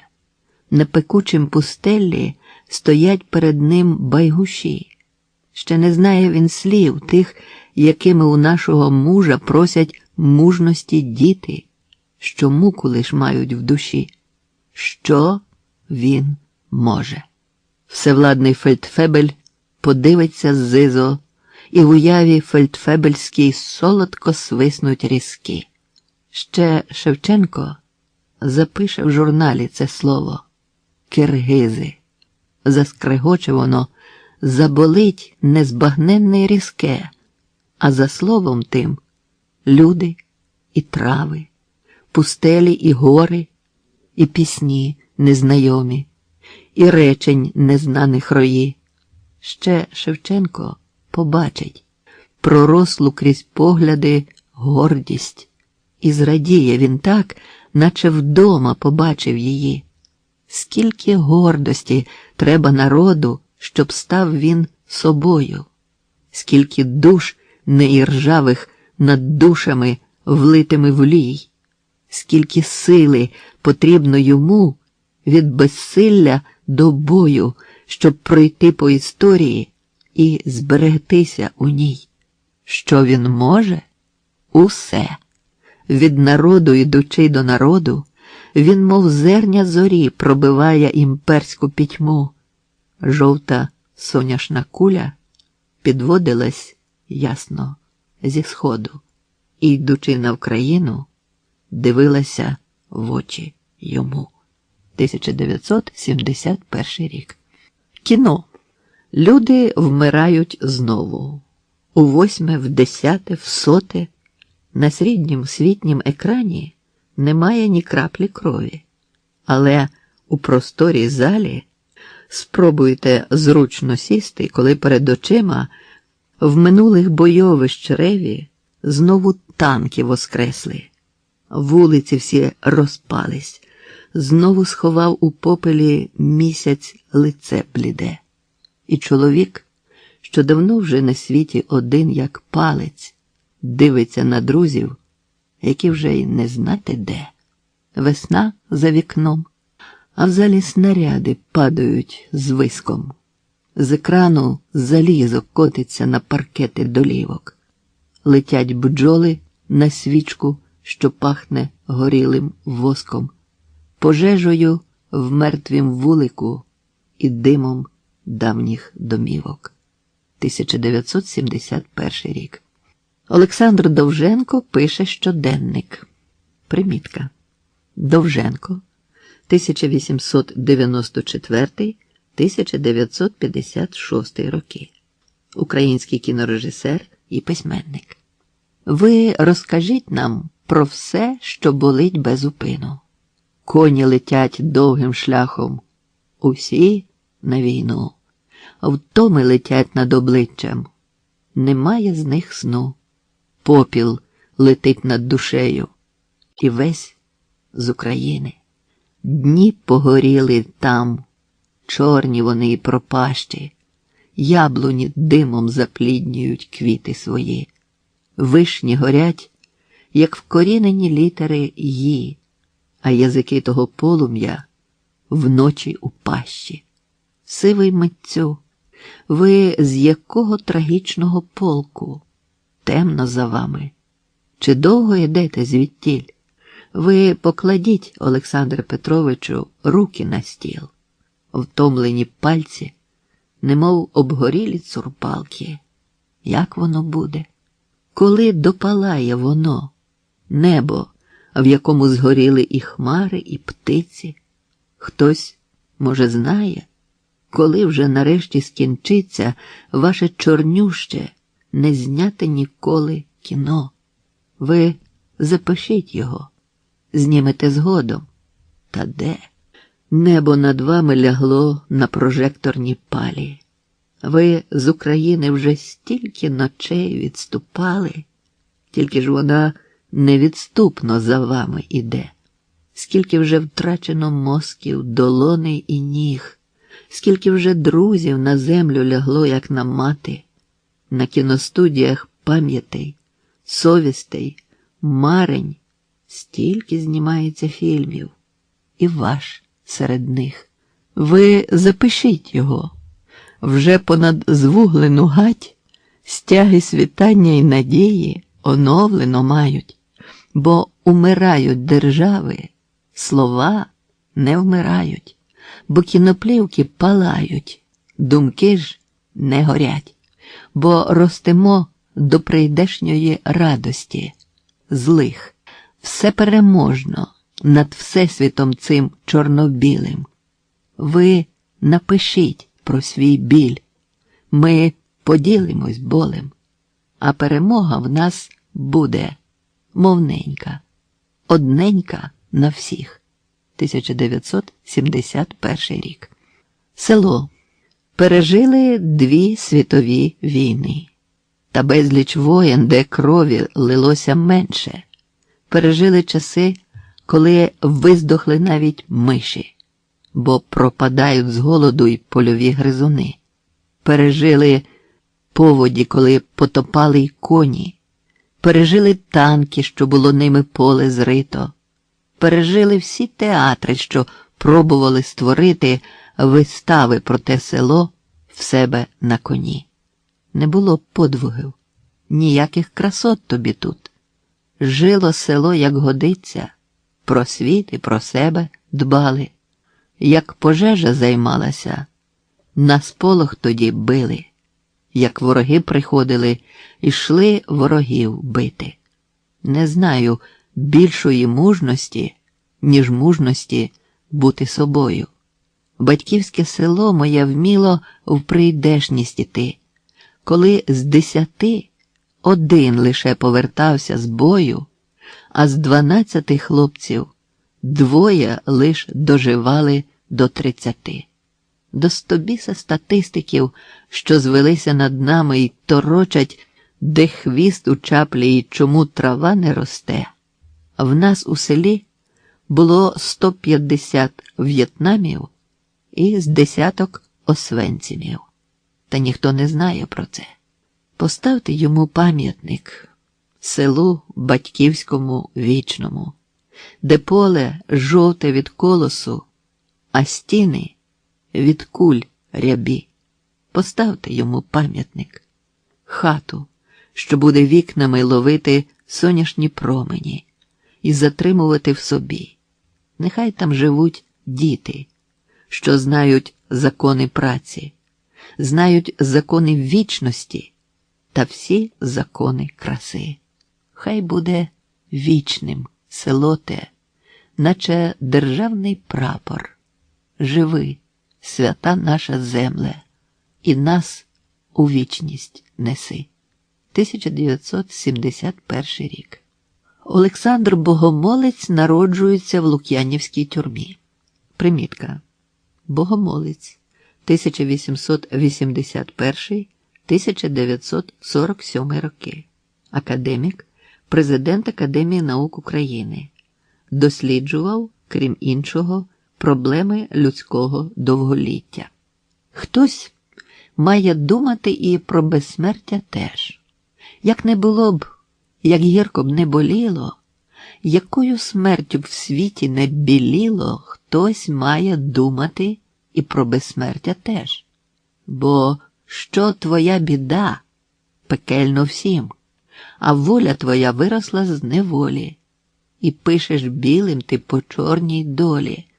Бо що твоя біда, пекельно всім, про довголіття світові повість той, в кого сторожі були недремні, народжений у камері тюремній, про довголіття світові повість. Він щойно лиш прийшов у білий світ, а доля його там, над грати вікон. Під часом цим, що висне чорним віком, він щойно лиш прийшов у білий світ. У камері народжується геній, і світло сонць над ним, як блиск сивин. У стайні народився Божий син. У камері народжується геній. Народжується в київській тюрмі для відкриттів, досліджень і полемік. О парадокси часу. Академік народжується у київській тюрмі. Хтось має таки думати про вічність. Де б не вродився ти, де б не жив, хай сторожі, народ надсторожів. Хтось має таки думати про вічність. 1971 рік. Останнє прохання старого лірника. Переведіть мене через Майдан, туди, де бджоли в гречці стогнуть глухо, де тиша набивається у вуха. Переведіть мене через Майдан. Переведіть мене через Майдан, де всі святкують, б'ються і воюють, де часом і себе, і мене не чують. Переведіть мене через Майдан. Переведіть мене через Майдан, де я співав усіх пісень, що знаю. Я в тишу увійду і там сконаю. Переведіть мене через Майдан. Переведіть мене через Майдан, де жінка плаче, та, що був я з нею. Мину її і навіть не пізнаю. Переведіть мене через Майдан. Переведіть мене через Майдан з жалями й незабутою любов'ю. Там славним був, і там нікчемним був я. Переведіть мене через Майдан. Переведіть мене через Майдан, де на тополях виснуть хмари п'яні. Мій син тепер співає на Майдані. Переведіть мене через Майдан. Переведіть.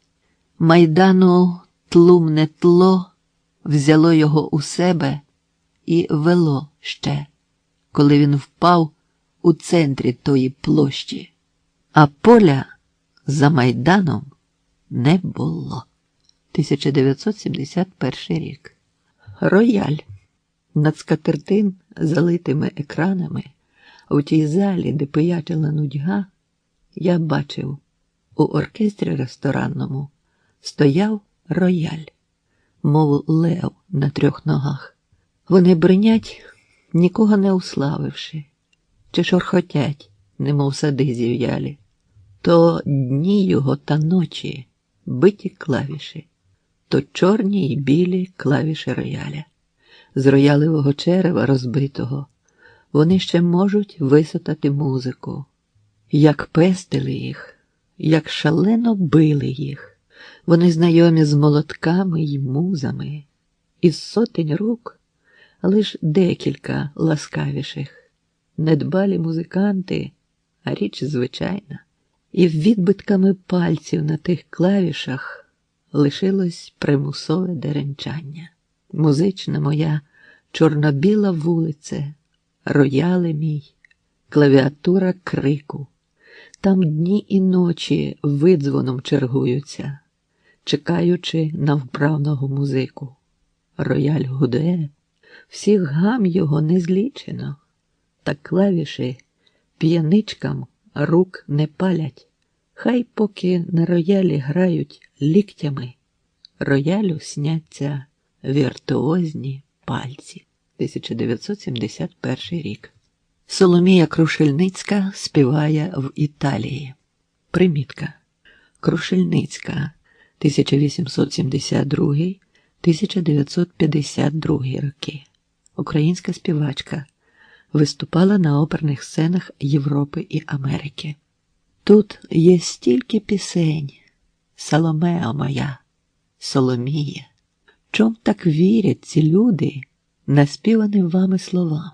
Кожен вірить у вас, хоч не кожен вас тут розуміє, але всі вже збагнули могутність, даровану вам. Ви не плачте, моя Соломія, моя Соломеа. Навіщо так ридаєте гірко над морем цим гірко-солоним? Ця трава не нагріється, море це не охолоне, і далека зоря не моргне обнадійливо й віщо. Все лишиться, як є. Соломеа моя, Соломіє, всі пісні, всі плачі, всі надії і всенькі жалі. А співати, як ви, на цім світі ніхто не уміє. І тужити, як ви, не уміє ніхто на землі. Що ж, моя Соломіє, моя Соломеа, над Римом, ридма рідний ваш наспів у небо чужинське злетів. Ваша пісня ширяє, неначе господар світів, що правицю простер жестом владарським і незборимим.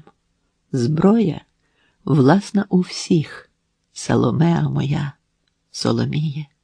Заспівайте їм ще, хай почують незвичних пісень, і крізь власні воління й волання, крізь всі веремії, хай те слово ширяє всеможцем, що владу посів. Ви співайте, моя Соломіє, моя Соломеа, не п'ю із річок безіменних, бо йду крізь пісень ваших зливи. Люди плинуть в минущість, мов зронені в море оливи. Спів у вічність гряде. Відтепер, де й коли б не були ви, на пагінні пісень проростайте у вічність свою. В лунах вашого співу я наче німий у раю. 1971 рік. Екскурсія. Екскурсанти, дивіться наліво. Там ходить поет. Поки він ще живий, познайомтеся з ним, бо небавом він лишить себе власним словам, своїм славам, неславам, і розчиниться голос його між забутих прикмет. Познайомтеся з ним. Там наліво проходить поет.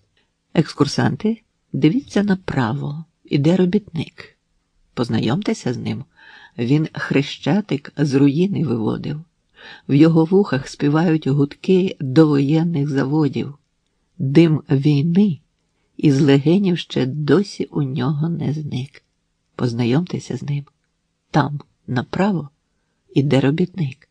Екскурсанти, дивіться вперед. Там будинок стоїть. В рік відомих подій, в день відомий. За що? Невідомо. Двоє п'яних нероб зарубали філософа в ньому. А філософ писав про минущість усіх лихоліть. Познайомтеся з ним. Його дім перед вами стоїть. Екскурсанти, дивіться угору. Там хмара пливе. Стільки літ вже проплинуло хмарами над головою. З дня, коли на людей впали хмари війни світової. На людей подивіться. В них пам'ять та досі живе. Познайомтеся з небом. Там сіра хмарина пливе. Екскурсанти, дивіться навколо. Мов квіти з трави, тут і пам'яті, й люди зросли понад війни і втоми. Подивіться навколо. Хрещатик – це люди, що в ньому. На проспекті побудьте. Сьогодні Хрещатик – це і ви. Познайомтесь з безсмертям. Воно, наче квіти з трави. 1972 рік. Клементій Квітка перечитує листи. Примітка. Квітка. 1880-1953 роки. Відомий український фольклорист. Чоловік Лесі Українки. 1871-1913 роки. Приходь, я зовсім один. Пишу на твоїм конверті. Немає навіть паперу. Лиш той, що тримала ти. Пишу на твоїм конверті. Всі розверсті листи лежать білотілі й зимні, немічно розпростерті. Вони давно вже забули запах пальців твоїх. Листи, мов ноти бабусині. Чи можна ж ними кричати? Мої відплакані сповіді, трагедії незачаті. Не знати, з якої радості, чи, може, з яких лих прийдуть слова статечні, непещено празникові, не з пісень солоденьких, налиплих на всі губи, де стільки ж надії, скільки й безнадійної згуби. Знайшовши тебе у славі, втрачаю тебе у слові. В якій ми славі знайшлися? У лунах твоєї пісні слово моє дитинно торкнуло губи тобі. Не вмію вже розрізнити то полегкість чи біль. Не вмію вже зрозуміти, вчасно це чи запізно. Нічого більше не вмію. Ти бачиш, як я пишу? Слова твої піднімаю, відліплюю від сторінки. Розмова з самим собою – останні мої дожинки. Коли тягнуся до тебе, до геніальної жінки, якій ні себе, ні вірша свого не полишу. Ти просто про них забула. Вони тобі не потрібні. Кохання – втрачений спомин, мелодія призабута. Я був із твоєю піснею, з тобою не встигнув бути. Над пусткою парку з конвертів злітають птахи срібні, в порожню твердь паперову, де сині хмари з чорнила. Там лист мій буде розвіяно, і ти не зможеш згадати ні давньої тої пісні, ані давньої дати. Із самоти своєї до тебе волаю, мила, на сторінках пам'яті гортаю ім'я твоє. В безлюдності мого дому з листами твоїми раджуся. Лишайся в мені постійним передчуттям радості. Можливо, найбільше щастя саме в цьому і є усе пригадати раптом, нічого з душі не збути, а те, що здалось минущим, додумати до кінця, щоб згадка сльозою стала і, зійшовши з лиця, піснею защеміла, де всі слова призабуто. 1972 рік. Спогад про липень. Ми у тому липні досі ще ідем. Над морем синім, над таким присинім, іначе тінь за нами постать сина. Над хвилями хитається, мов дим. Чи хмарка, чи немов пташиний лід. У тому липні, у таким далеким, де спомини стоять, немов лелеки, над стріхами прожитих нами літ. У тому липні безліч білих птиць, і діти там біжать, такі маленькі, а на піску не стерлися малюнки, які намалювала мені ти. І слід мій поруч з ними ще не щезнув. І люди, як їх пам'ять береже, не знати, сплять вони чи вмерли вже у тім далекім липні, у далечезнім, у липні, що над все, над біль і втому, над радощі, над втрати, над літа, там йдуть дощі, і птиця там зліта, і люди там, і сонце в липні тому. 1972 рік. Кавказу. Дивіться час від часу вгору, а не лише в підніжний прах. Дивіться час від часу в гори і поглядом живіть в горах. Немає на Олімпах Бога, там лиш сніги лягли вінцем. Дивіться на сніги для того, щоб сонцю глянути в лице. Звикай, звикай до віддзеркалень, аж поки очі не зболять. Вдивляйся в скрижанілий камінь, щоб сонце до зіниць прийнять. А коли біль, чіткий до злості, разом із сонцем приймеш ти, не мруж очей і високості слізьми своїми освяти. Завжди шукай свого Кавказу, дивися вгору і гряди. Не там, де платні богомази малюють ангельські сліди. Гряди понад низенькі гори, за шлях до неба поборись. Дивися вгору, наче горці, чиї шапки не мають криз. 1972 рік. Мій вік на мене глянув з-під повік. Мій молодий, мій кучерявий, теплий.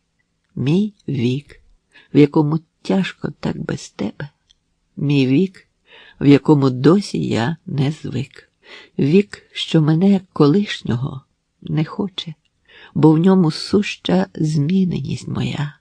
Благаю, поверни мені ті очі, якими вперше світ побачив я, бо погляд, що в очах мені болів, понад літа, давно в минулім сущі, над порохом перезабутих слів згасає у мовчанні невмирущим. Замурувавши в себе мої дні, спадає час, неначе сніг на віти. Дай все почати знову, щоб мені лиш дивуватись, а не розуміти, як непроста дорослість цього світу кладе старі слова в нові пісні. 1972 рік. Радість. Дівчинка біжить через дорогу, звівши стегна смішно і незграбно, і кладе долоні на коліна, стримуючи платтячко у леті.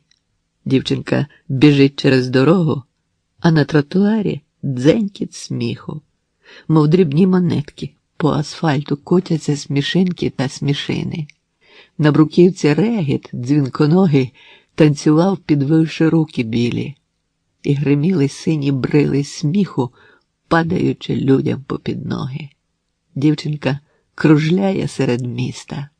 Місто закружляло круг майдану. Небо вершить коло над містами. Сміх по небу котиться, мов місяць. Дівчинка біжить по паралелі, плутаючись у меридіанах, і стають блакитні бризки сміху настроєм та зорями на небі. 1972 рік. Дощі півдня були ясними, а потім полились руді, бо сонце сяяло за ними і розчинялось у воді. Безгучна злива, ані звуку, безшелесних небес гінці, краплини падали на руку і застигали на руці. І вітром студжені пронозим вони тремтіли з тих щедрот, ці чорнонебо і чорнозем, зшиваючи стіпками вод. Вже цілий світ в червонім морі подобу змінював свою, як сім'ячко у помідорі, в червінні вимоклий стою, і вечорове сонце п'ю, налите в струмені прозорі. 1972 рік.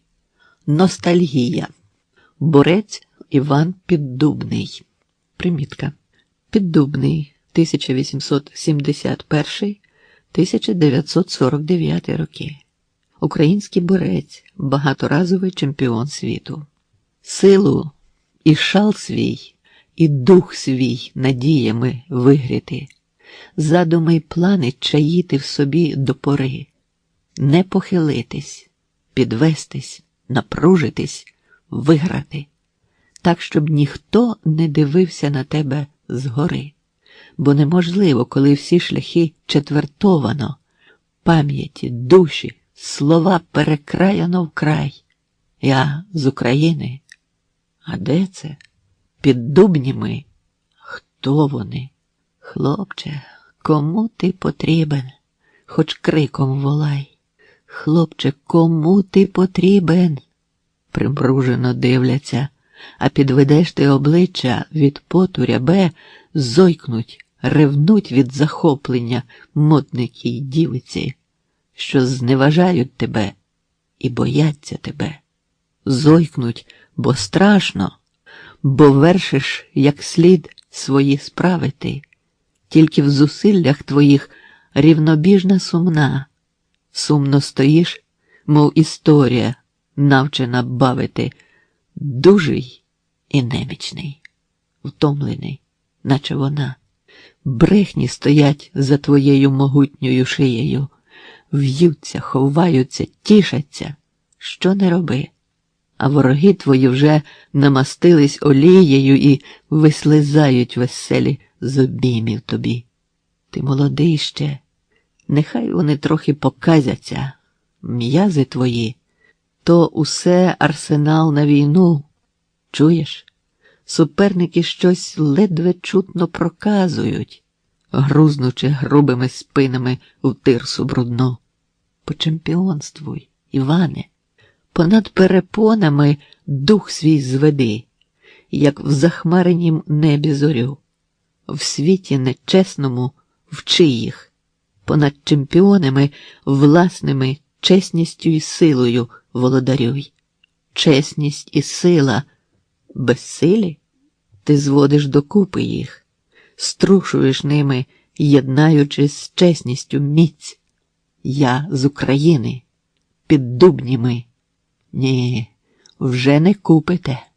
Зводишся ти над світами столів і столиць. Зводишся, дивишся, рониш сльозу негамовану. Владність твою дотикне безпораджена мить, бо пригадається раптом Полтава. Давно вона болем негоєним глибоко в серці щемить. Біль пригадається. Все, що повинно б забутися. Спомин той кров'ю новою в тобі протече.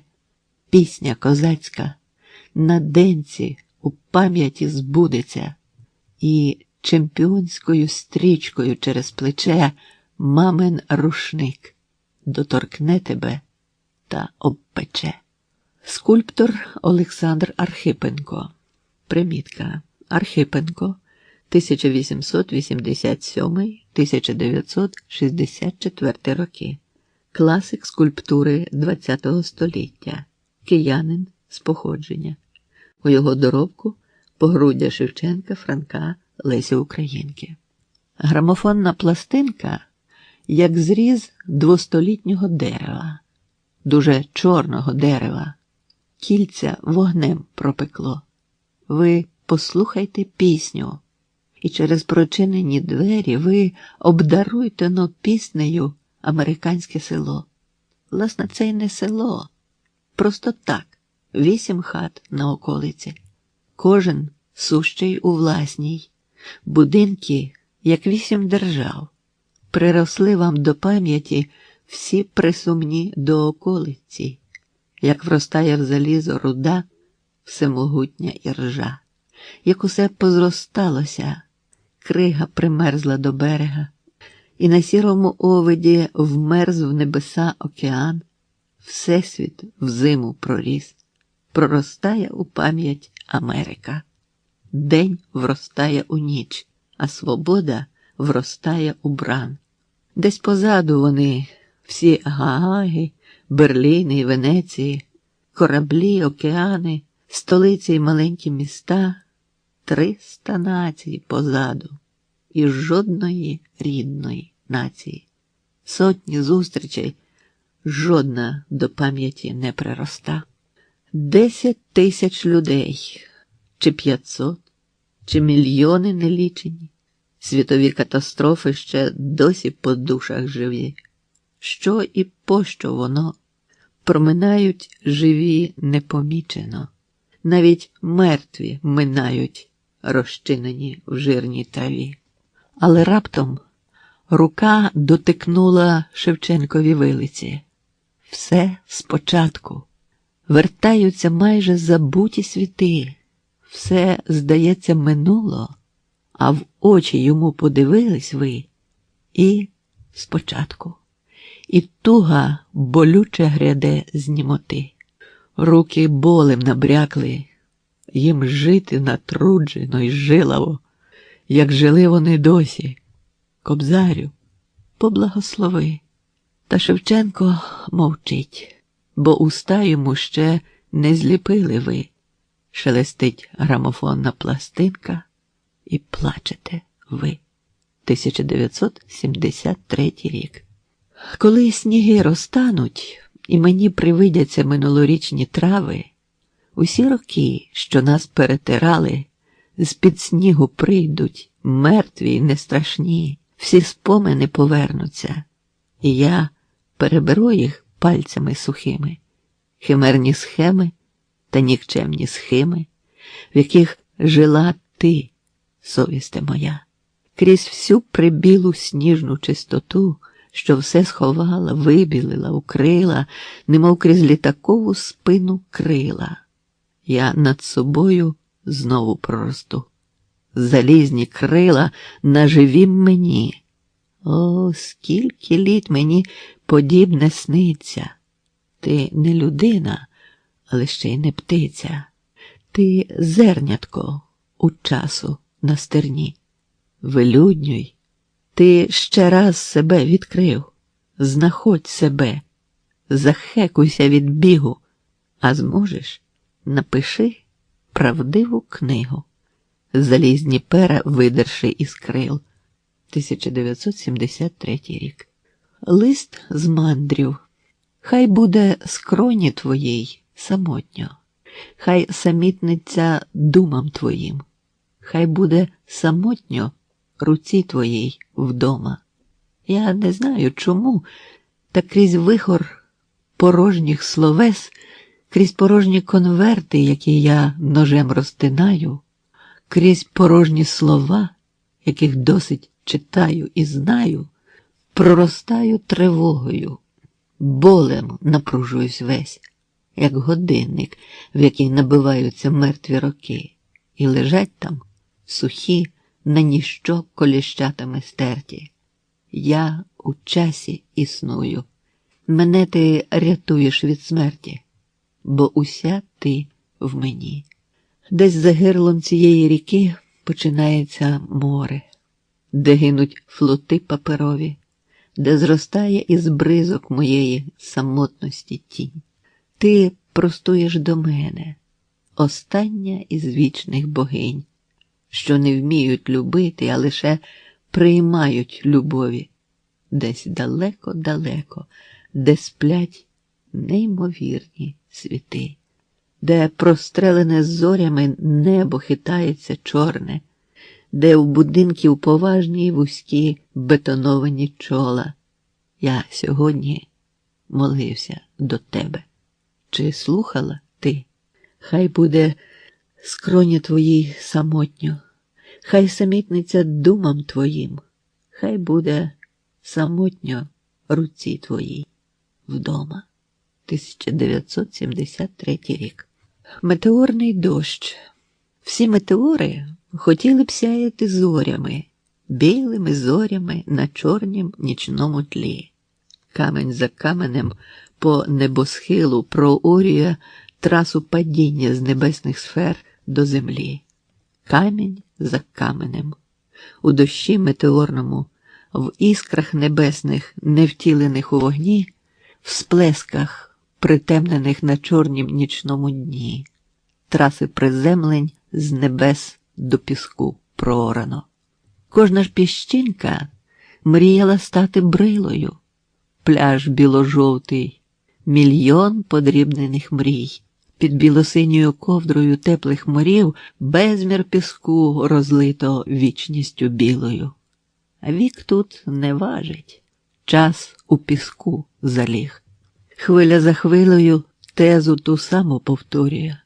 Кожної миті лягає тобі до ніг білий пісок, мов білий попіл історії.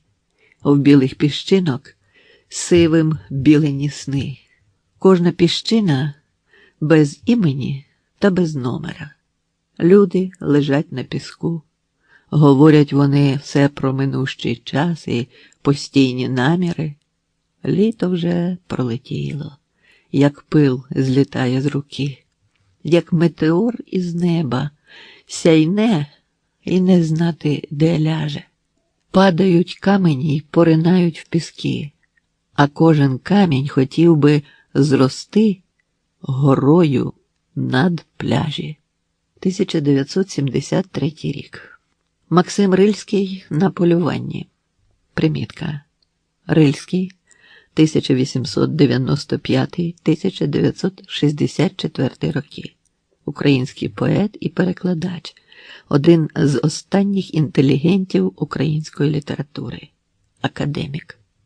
Зараз качка впаде, шротом в льоті підтята. Вона скрикне, вмираючи, наче хвора валторна.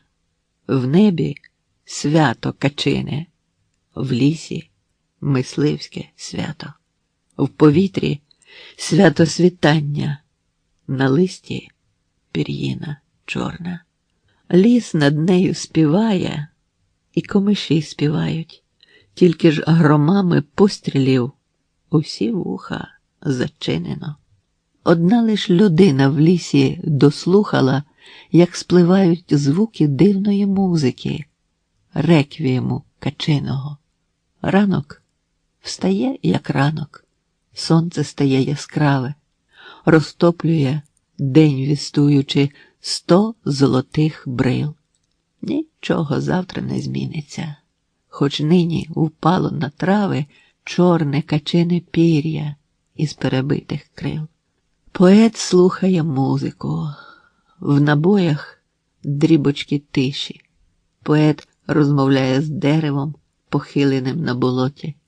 Органно гуде комиш, а в комиші мов миші, шарудять каченята у першим сонячним злоті.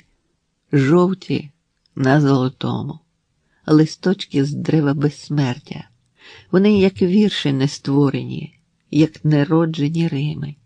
Маленькі бушки болотяні, без німби в сущі, без мирту.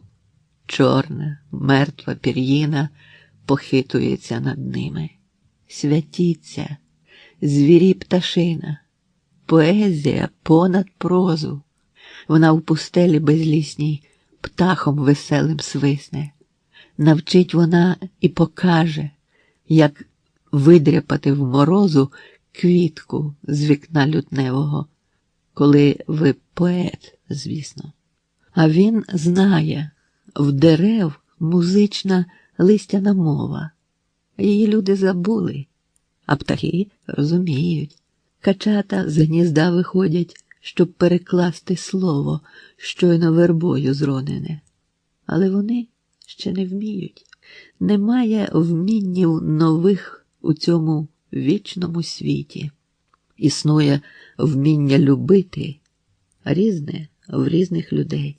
Сидить сивий поет в ясному ранковім світлі. Нічого в світі не сталося, хіба що почався день.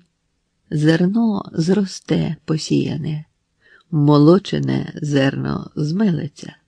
Поля за ніч перестуджені, промінь сонця покличуть. Атеїсти зроблять зарядку, віруючи, помоляться. Старенькі діди покашляють, маленькі діти поплачуть. День ховає обличчя в бульварну одіж столисту. Ніхто ще не розуміє, чи це насправді, чи сниться. Іде поет з полювання, а за ним через місто золоті каченята несуть порожню рушницю. 1973 рік. Еміграція.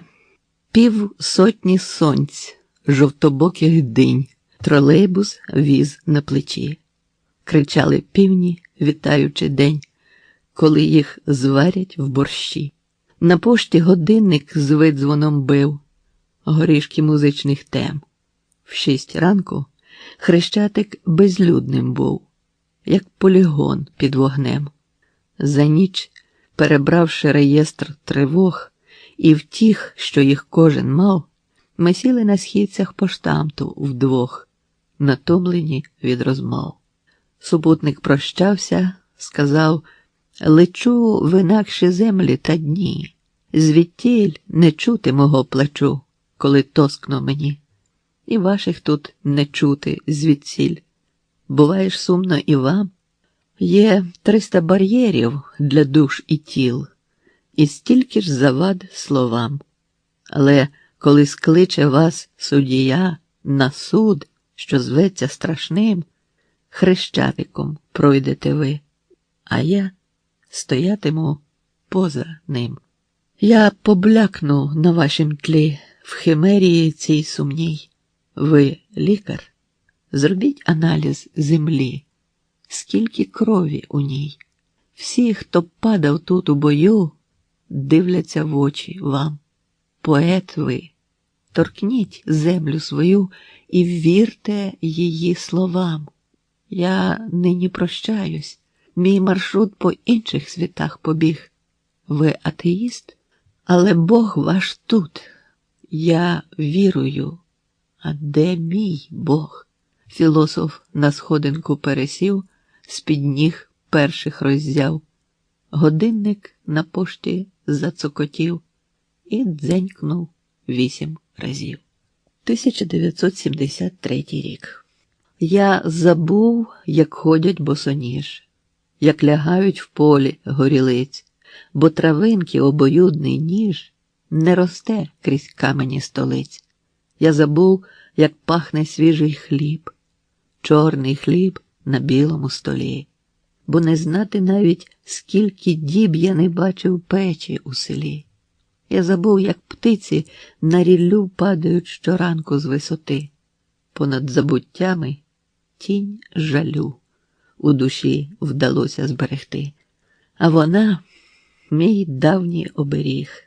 Вже не вірю, тільки притулю, як рятунок. 100 моїх доріг схрещуються в затінку жалю. Там, де я колись босоніж біг. 1973 рік. Засяє місяць високості, час опівнічний промине. Приходьте в дім до мене, гості. Ви там зустрінете мене. Мій дім тепер птахам належить. Він став прозорим, наче скло. Вже вітер стіни йому ніжить. А все в тих стінах, як було. Ген за парканами на розі цеглини падають у дим. Сиджу я мовчки на порозі і слухаю мій перший дім. О, пожалійте мої рами. Були шибки у них скляні. Ті вікна правили роками за телевізора мені. Протнуло ластів'їним летом руїнний пил, немов іржу. Живе там батько, син живе там, а на порозі я сиджу. Спитати в ластівок не в змозі. Сам роззираюся між кроків. Шукаю, де на цій підлозі відбився мій найперший крок. Мій дім зітхне від спраги раптом. Сухий, мов непотрібна гать, води його останні краплі в очах у мене мерехтять. 1974 рік. Совість. А безсмертя буває у 100 крат страшнішим за смерть. Про людину чув я, що боїться власної тіні, наче птах, що боїться крил своїх мерехтіння. Так живе людина, минулим сповнена вщерть. А він боїться безсмертя, лихого свого безсмертя, бо лишилася пам'ять, де вкарбовано всі вчинки. Десь людина живе, що не знає, яким чином непомітно дожити і непомітно вмерти. Страх рушає на нього хвилями злих атак. Страх вже нутрощі вижер, так жере залізо і ржа. На весілля не кличуть, вином не частують. Тихо так, навіть птах не літа над хатою, зневажа. А газети показують йому язики білі, а пластмасове радіо чорним душиться реготом, бо життя повертається, справжнє, не перебрехане. Це неначе в безногого у відсутній нозі біль. Він ховається марно, так ховаються круки в небо. Страшно жити, знаючи, що ти з безсмертнів жахливо. Висихають калюжі, та в хмарах безсмертна злива. Умирає підлість, полишивши згадку про себе. Десь людина живе, немов незірвана бомба, мов снаряд у підвалинах, мов патрон у руці дитячій. Він не з сорому плаче, він з безсилля власного плаче. І немов речовий доказ він гортає альбоми. Він прохає в минулого бодай малої розради, а минуле хитається в лискучих слизьких чоботях. І нема йому посмішки, і нема йому роботи. Животіє людина, як втілений міф про зраду. 1974 рік. Київ. Я з міста цього, з тіла його й тла. Я чуюся у ньому, як дитина, що притулилась мамі до коліна, до першого з джерел свого тепла. Я народився тут. В мені жива вся слава міста. Над мої неслав'я. Тут розмовляти і дихати почав я, і думати, і римувати слова. Я тут ходити вчився по землі. Найперший слід мій у твоєму глеї. Мій Києве, дитя твоє мале я, бо поряд із тобою всі малі.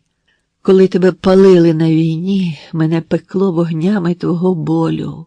Все витерпів. І з вдячністю німою ти пальці клав на голову мені.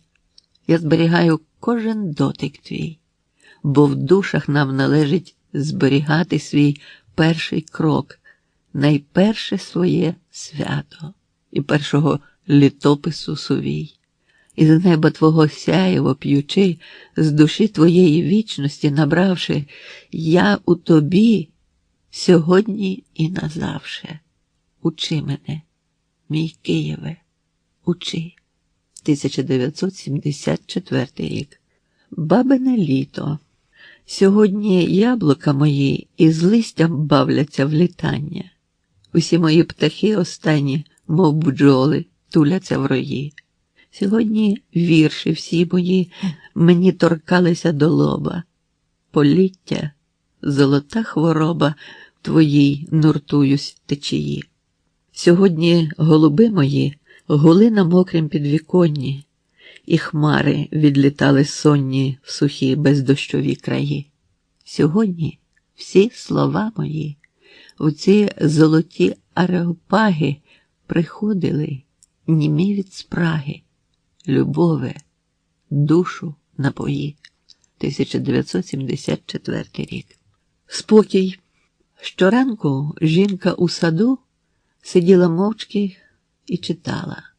Немов когось вона чекала, немов відводила біду від саду цього, від трави, де павучиха сіть цотала. Та жінка сторінки гортала і не піднімала голови. А ввечері, коли від книг тяглися тіни й фоліанти, вона обходила троянди, лице занурюючи в них.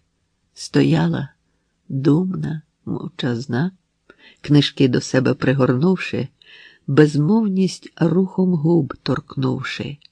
З-поміж дерев ішла вона. 1974 рік. Хочу лишитися в літі, яке полишає нас нині. Мила, ти спиш? Над тобою осіння утома згоря. Літо відлинуло.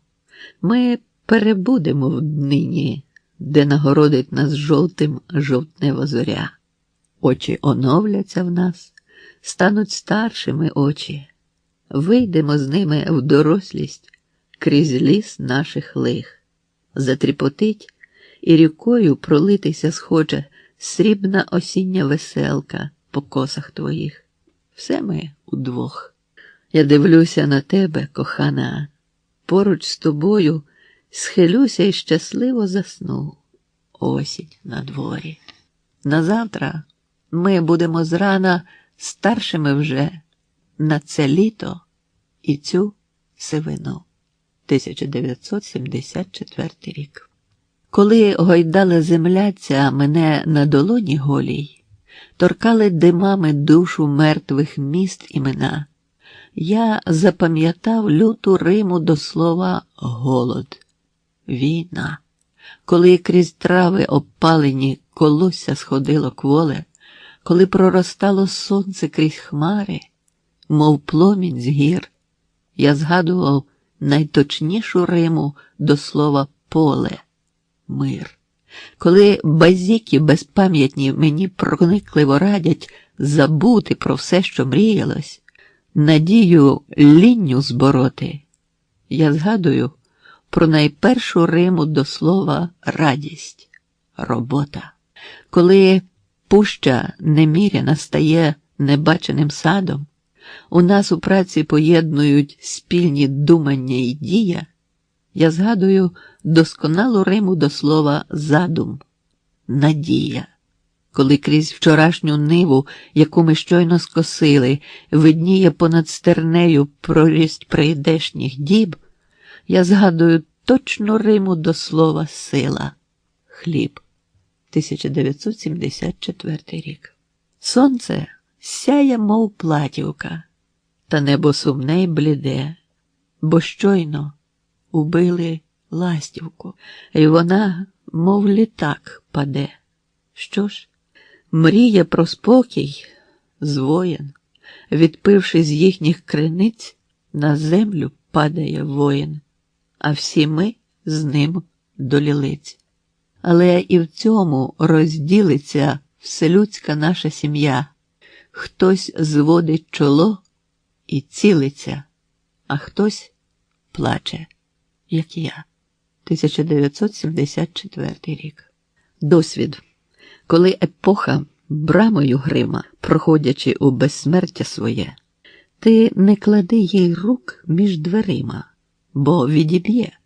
Коли епоха палить багаття, щоб просвітлити пітьму століть, не смій перед нею запобігати, бо спопелить. Живи, не здрібнений метушнею. Коли ж епоха свій суд почне, сядь з нею, подумай разом із нею, бо ви одне. 1975 рік. Гідність. Мене вигадують, хоча прекрасно відають, ким є я. й не для моїх плечей кирея із зловорожого плеча. Але ж воюють, аж роти позатискали з нетерпіння. Боксери так боксують з тінню, щоб тонус м'язів зберегти. Хай з тих шукань вам зле стає. Понишпорить в знайомствах, в творах. Це ж так прекрасно, коли ворог належно вигаданий є. Я й надалі вас лишу в передпокоях свого світу. Шукайте. Тільки не кричіте, не заважайте. Я пишу. 1975 рік. Класифікація. А від часів царя Гороха, не вгаваючи буя. Вибачайте, це епоха, а не я. Це епоха нас малює пензликом своїм шорстким. Хто сказав, що в ній гремлює? Я ж для неї був ніким, комою в її реєстрі, пилом на її трюмо. Ми лиш палички в оркестрі. Як веліли, так б'ємо. Як веліли, так ми й били. Ми ж відлуння, не громи. Геть усе, що наробили, то епоха, а не ми. Як же вирізнити ви тих, хто творив епохи суть? І у вбивців, і у вбитих ті ж годинники йдуть. Тільки ж цей ще в першому класі, той з дипломом у руці. Всі жили в одному часі. Довше ті і коротше ці. Де нам долі поділили? Тим зима, а цим весна. Ці навчились, тих провчили. А епоха, з ким вона? Битий рівний двом небитим? Хто там в грязь, а хто там князь? Хто зрікається доби там? А кого доба зреклась? Вічність, чиста й осяянна, понад нами постає. Хто там шкура барабанна? Хто там паличка, що б'є? 1975 рік. Чекання. Відлетів плинним рухом джмеля, в хмари викознув, як в течію, і радарну долоню свою наздогін ворухнула земля. Відлетів, як відлинув, від літ, від шляхів, від слідів на землі, наче крихта по синім столі, проковзнув, ліг на твердь, як на лід. Доле мила, ти слухаєш спів, стали ним літакові громи. Мовчимо ми, благаємо ми, доле мила, хоча б долетів. Ах, бадьорі пілотські пісні з найвідважніших складені слів. Доле мила, хоча б долетів літачок цей, що в неба на дні. 1975 рік. Закон землі. Поки ти на землі, доки ти не земля, заки повно в тобі непромовлених слів, вірш в тобі дозріває, немов немовля. Розрахуйся з боргами, як звичай велів. Від боргів тобі не заховатися в сни, ані в спокій тобою жмурованих веж. Те, що зернятком взяв, колоском поверни, так, як чинить земля, на якій ти живеш. Тим законом землі собі совість покрай, хай він в неї вросте днів та дій твоїх тлом. Те, що снігом приймав ти, теплом віддавай. Те, що випив з дощу, поверни джерелом. Гілку мерзлу повернеш диханням весни, а дістав ти пустелю, повернеш поля. Всі борги пригадай, всі борги поверни, поки ти на землі, доки ти не земля. 1975 рік. Парк слави. 3 дуети. Вступ. Літаків залізні метелики до пательні сонця спливли. Давніх літ залізні метелиці крізь траву у землю лягли. Під шарами каменю й бітума сплять поети, сплять орачі. Ах, оркестри грають над вбитими, і над вбитими йдуть дощі. Оплеском реквіємної повені над полеглими мчать роки, і заводи гудуть, збудовані після них, їм завдяки. 30 літ проминуло. Мусимо пам'ятати про кожен день. Ах, чому не бракує музики і бракує стількох людей? Ах, чому чоловік на милицях черевиком по дерезі? Ах, чому вартовий замислився із рушницею при нозі? Хто цю жінку торкнуть насмілився, вся в сльозах, з лиця, мов свята, і транзистори поніміли всі, і літак у тиші зліта. Понад мурами, понад музами, понад муками всіх калік. Ах, як чути в парку крізь музику вічну тишу і вічний крик.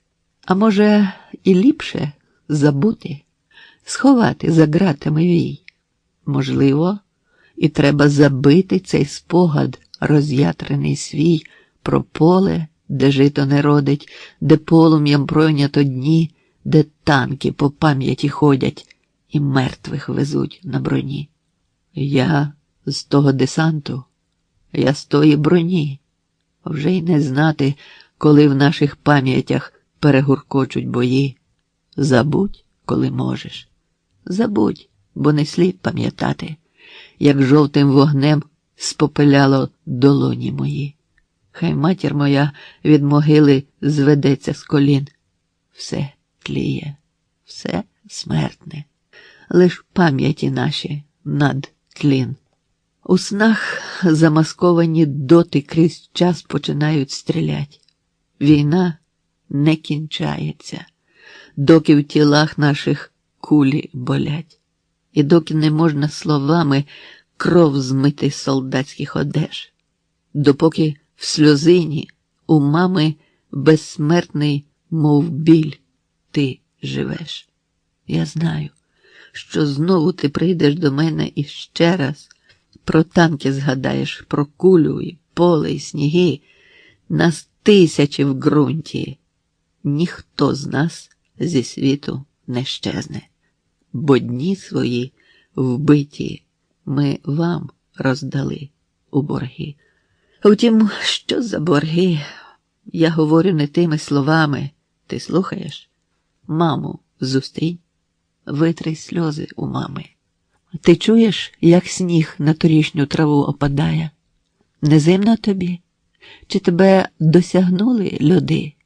Вогонь тих боїв мене досі пече й зігріває. І тепло мені, коли люди приходять сюди. А як влітку тобі?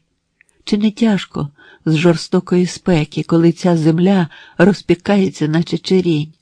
Я в затінку хмар, наді мною ширяють лелеки, і колос мені віддає золоту свою тінь. А як увійду я в тобою полишений дім, скажи моїй мамі, що бій був незмірно важким. З кривавих чарок частувала нас клята війна. Вона не повірить, але зрозуміє вона. Ти чуєш, весна? Чуєш, брате мій, знову весна. Не серця, милий, вже я заміжня.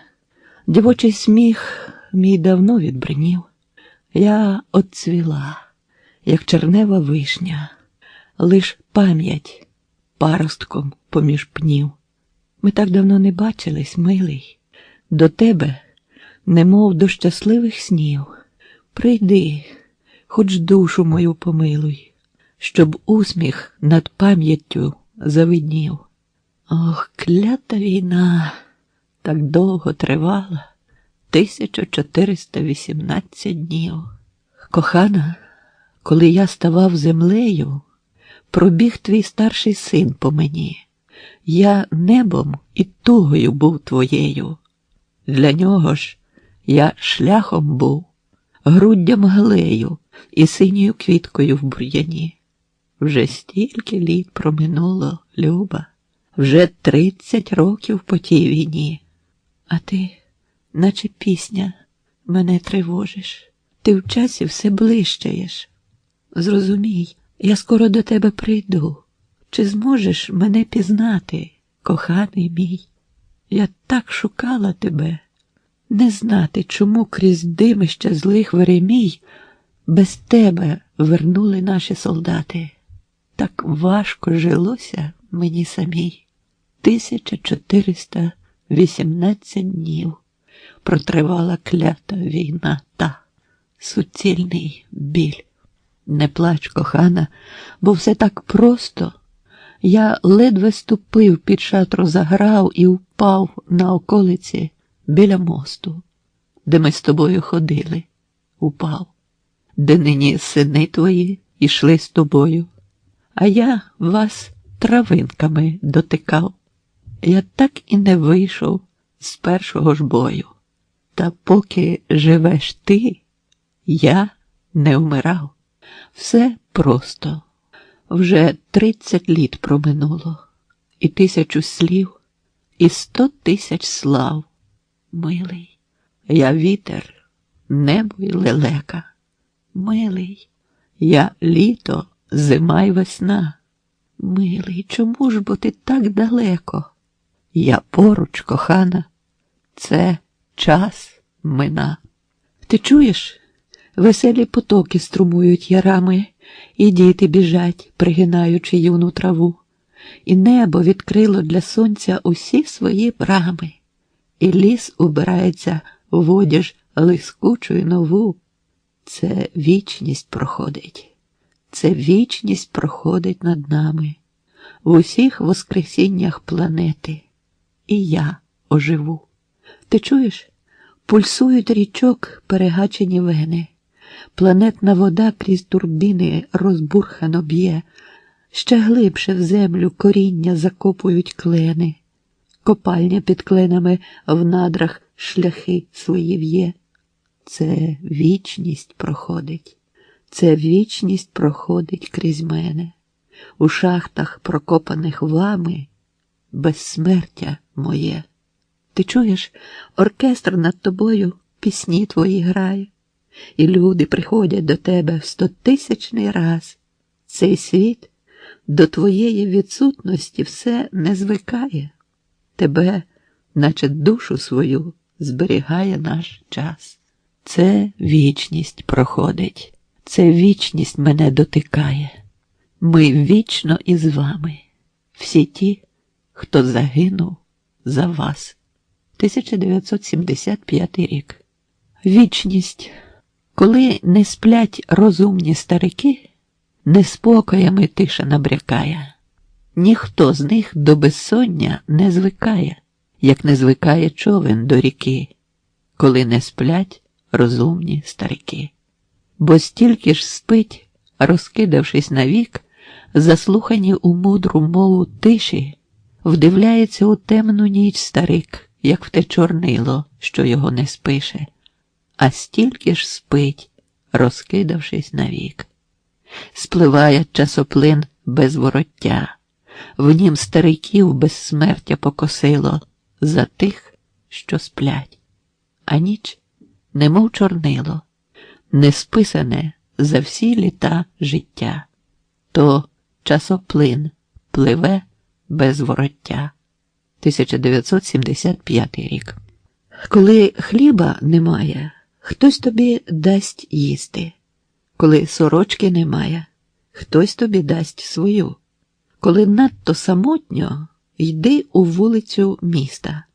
Воно здригнеться і прийме тебе в свою течію. Не спиться? Все ж таки прийде по втомі для сну година. Ляже тобі на очі, наврочить видіння пізні. Коли ж пісні немає, тоді вмирає людина. І навіть ховати ніяк її, бо немає пісні. 1975 рік. Жінка на пошті буває щодня. Зморшколиться, марку придбає, конверт чи листівку вітальну. Жінка приходить на пошту, так ходять в читальню. Ті, в кого вдома немає книжок на полицях. Жінка на пошті сидить за столом. Я не знаю, пише вона чи листи перечитує подум. Очі потомлені жінці виповнює подив. Дивно старі, що ніхто не листується з нею. Жінка на пошті іде в телефонну кабіну. Двері кабіни вона зачиняє щільніше і, прикипівши до трубки, вслухається в тишу. Там безсловесні вітри шелестять без упину. Та з телефону, із пошти, із вулиць та з неба реготи й стогін спадають на неї, як злива. Жінка на пошті вслухається в світ метушливий, бо зачекалася слів, необхідних для себе. Жінка, мов докір мені, безпорадна й тремтлива. Так пам'ятаю її, тої пошти прикмету. Кожна самотня людина – це докір поету. 1975 рік. З Латвії. Я бачив жовті сосни. Кожна з них самотньо існувала в гущині. 100 сосон, наче 100 несхожих книг, 100 строф, що не писались у вісні, 100 наречених, що стоять в піску, напоєні цим вітром, як вино, 100 крапель, що скотилися в ріку, прийшли у море, стали бурштином. 100 сосон, як пророщені слова, покладені до вічності на кін. Ніч ворона лискуча і жива, неначе неостиглий з бігу кінь. Соснова кров – смола, духмяна суть деревини, бронзована змія. 100 сосон, як голки з них опадуть, тоді й душа зістариться моя. 1975 рік. Мрія. Принишкнуть ненависть і страх. До сонця звернуться всі вікна, і панський поклик, наче прах, із душ обтруситься і зникне. На доброзичливих вітрах вітрильник затремтить. В дорогу, кажу ж вам, переляк, мов прах, мине, і все почнеться з того. 1975 рік. Майори. Спливають, як сонце за гори, в затчасі ховаються дні. Ідуть у відставку майори, які не були на війні. В зіницях майори тямущі чаять відчайдушність свою. Вони у відставці, тому що майорів не вбили в бою. Шикуються юні солдати, ніким не калічена рать. О, доле, дозволь їм не знати, як люди, мов свічі, горять. О, доле, не вчи нас покори, але і не вбий нас в вогні. Ідуть у відставку майори, які не були на війні. 1976 рік. Тихі друзяки й порадниці, як вам жилося у дні, коли на голову ратиці ставила доля мені? Теплі, м'які, наче валянки, і незамінні в біді, славні мої співчувальники. Як вам жилося тоді? Бути сміливим порадили, радили нищити зло, іскри з очей мені падали. Як вам? Чи світло було? Вірші – розхлюпане паливо в зраненому літаку. Як же мені співчували ви, пошепки в темнім кутку, як вуркотіли, що діялось, кожен бо вітрик вас гнув. Де ви, тихенькі, поділися? Щойно я всіх вас турнув. Як вам ведеться? Все любите слізку пустити плитку? Де ви? Кого ви голубите у співчутливім кутку? 1976 рік. Повернення. Погодуйте мене з руки. Я неначе калічка птах, що по всіх політав світах, а додому прийшов таки. Причвалав таки до гнізда, ледь помітного між гілок. Поміж пір'я мого пісок, поміж щастя мого біда. Я гадав, що просторо в дні, а в тім дні самотньо було. Перебите колись крило, так уже й не зрослось мені. Стережу я гніздо своє, птах, який не скоро злетить. В мого дерева вершинну віть, навіть блискавиця не б'є. Тут лишуся, що б не було, в нелетючих моїх літах, всім знайомий мандрівний птах, у якого вмерло крило. 1976 рік. Пісенька. Поки ще не пізно, мамо, нагадай мені ту найкращу пісню, що співав я в давні дні. Пісеньку дитячу, наче вогник засвіти. Мамо, я не плачу. Просто пригадалась ти. О, пам'яте, це ти знову засурмила в срібний ріг. Де мені дорогу ту знайти, по якій я хлопчиком пробіг? Де мені подіти сивину з минулих літ? Мов дорослі діти, мрії йдуть у ясен світ. Тільки над роками, над кохання всі літа, наче голос мами, голос юності зліта. О, пам'яте, це ти знову засурмила в срібний ріг. Де мені дорогу ту знайти, по якій я хлопчиком пробіг? 1976 рік. Стадіон. Відвідуйте футбольні матчі. Там академіки кричать. Завкадрів загубив печать і проковтнув цигарку маршал. Там лави колом, наче там кружляє хороводне диво, а всім роззявленим ротам даруються уроки співу. Тут баталіста обпече припливом панорамних візій, бо тут плечима до плечей аж 5 роззброєних дивізій, які не думають про жах і не бажають воювати, ще й на зелених килимах вчинили всенародне свято. Мій стадіоне, під громами шукай до вічності ключі. Кричи, мій голубе, кричи, мов немовля, що бачить маму. 1977 рік. Будівельники. Весняне сонце, як в прадавнім Києві, гріє. Прочинені двері запрошують у прохолодну тінь. Будівельники на екскурсії в храмі Святої Софії. Роздивляються кладку стін. На осонні ходять, сміються, простоволосі, підставляють обличчя розпашилому квітню, обережно торкають теплу, з прадавен досі, цеглу 900-літню. Мулярі з оболоні, русанівські штукатури, зір наповнюють видивом цієї краси. Обережно торкають навік збудовані мури. Роботу на всі часи, інспектують якість, відзначають з приємністю, що були тут безсилими всі Батиї й Баторії. Коли ви любитель теорій, вважайте це спадкоємністю чи відчуттям історії. Відспівали загарбникам недорізані ними півні. Агресивні пророки не мали в Києві рації.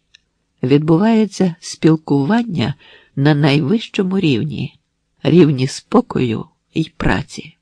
Віддиміли усі пожежі, відкрякали всі круки, відсалютували в парадах усі ворожі полки. А стіна з стіною зростаються, дотикаються руки одна одної, хоч між ними віки й віки. Робітничі руки на собі місто тримають, всі шляхи його, кожну вулицю, кожне слово поета.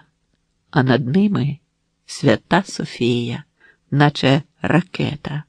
Перед ними квітневі промені золоті пальці ламають. 1977 рік. Балада про коня. Хлопець лишав садів кипінь, дім свій, милу сумну. Хлопця ніс вороний кінь на війну. Їхав у дуже далеку путь молодий красень солдат. Люди, що на війну ідуть, готуйтеся до втрат.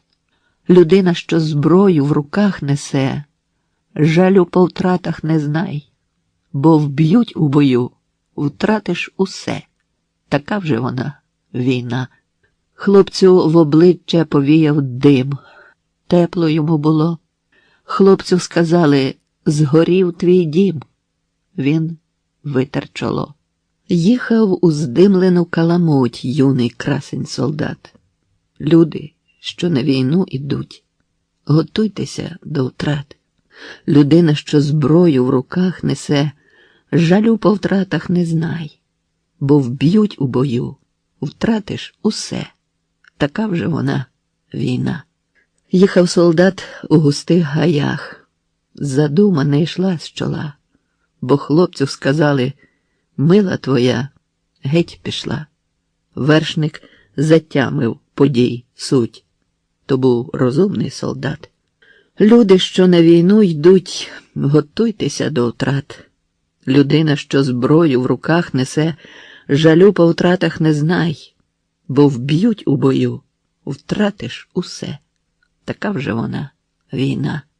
За димом пожеж він не бачив дня. Їхав поміж заграв. Потім під хлопцем вбили коня. Кінь упав. Коли всі дороги на бій ведуть, пішки іди, солдат. Люди, що на війну ідуть, готуйтеся до втрат. Людина, що зброю в руках несе, жалю по втратах не знай, бо вб'ють у бою, втратиш усе. Така вже вона, війна. Дорога в солдатів завжди пряма. Не йдуть вони навмання. Домівки і милої вже нема.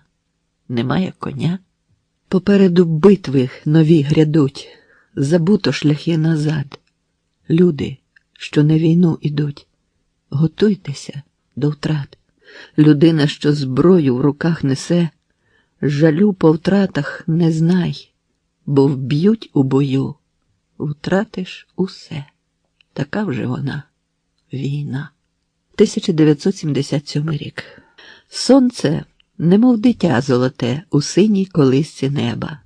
Пробач мені, рибо, слова про те, що я ліпший за тебе. Ти, рибо, сховалася в глибині, я над тобою плину.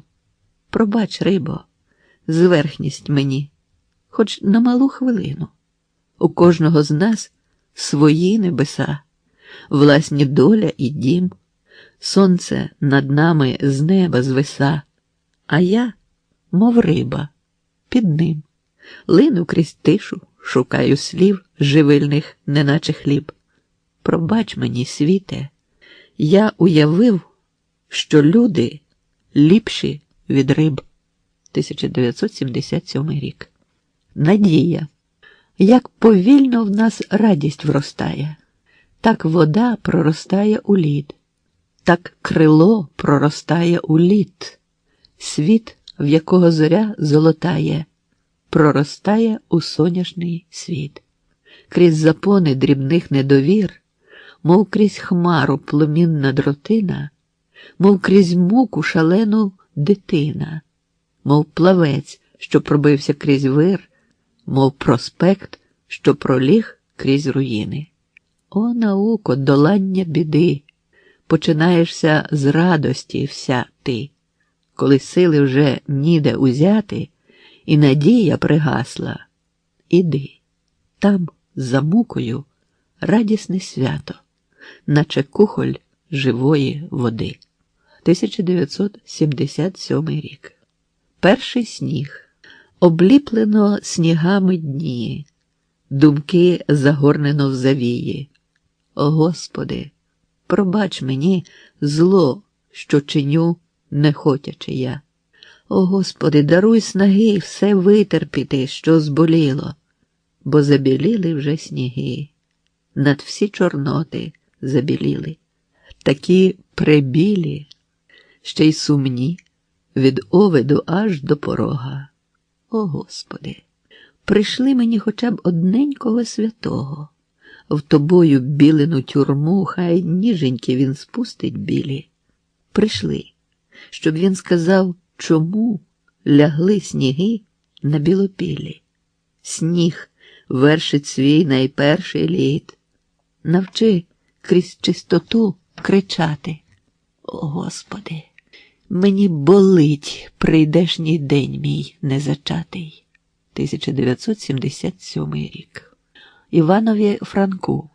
А як спиться вам? Важкі столи столиць відсунулись від вас. Тепер назавше і місто спить над вами горілиць, і ви спите, землі в долоні взявши. Пройшли по ній і люди, і роки. Тут слід лишали гуни, готи, гали, мов камені підвалин в ґрунт лягали Федьковичі, Шашкевичі й Франки. О, земле, ти чеснот людських не ділиш, тут кожен сам, немов ліхтар вночі. Поете, спіть, ви помрете тоді лиш, коли посліпнуть ваші читачі. Благословенні дні того прозріння крізь більма запаскуджених чеснот, коли поет в землі стає корінням густого лісу, званого народ. Коли, здається, все добро забуто, рости крізь шар зневаги та хули. Інтелігентом так непросто бути. І, як ви, просто бути ним змогли.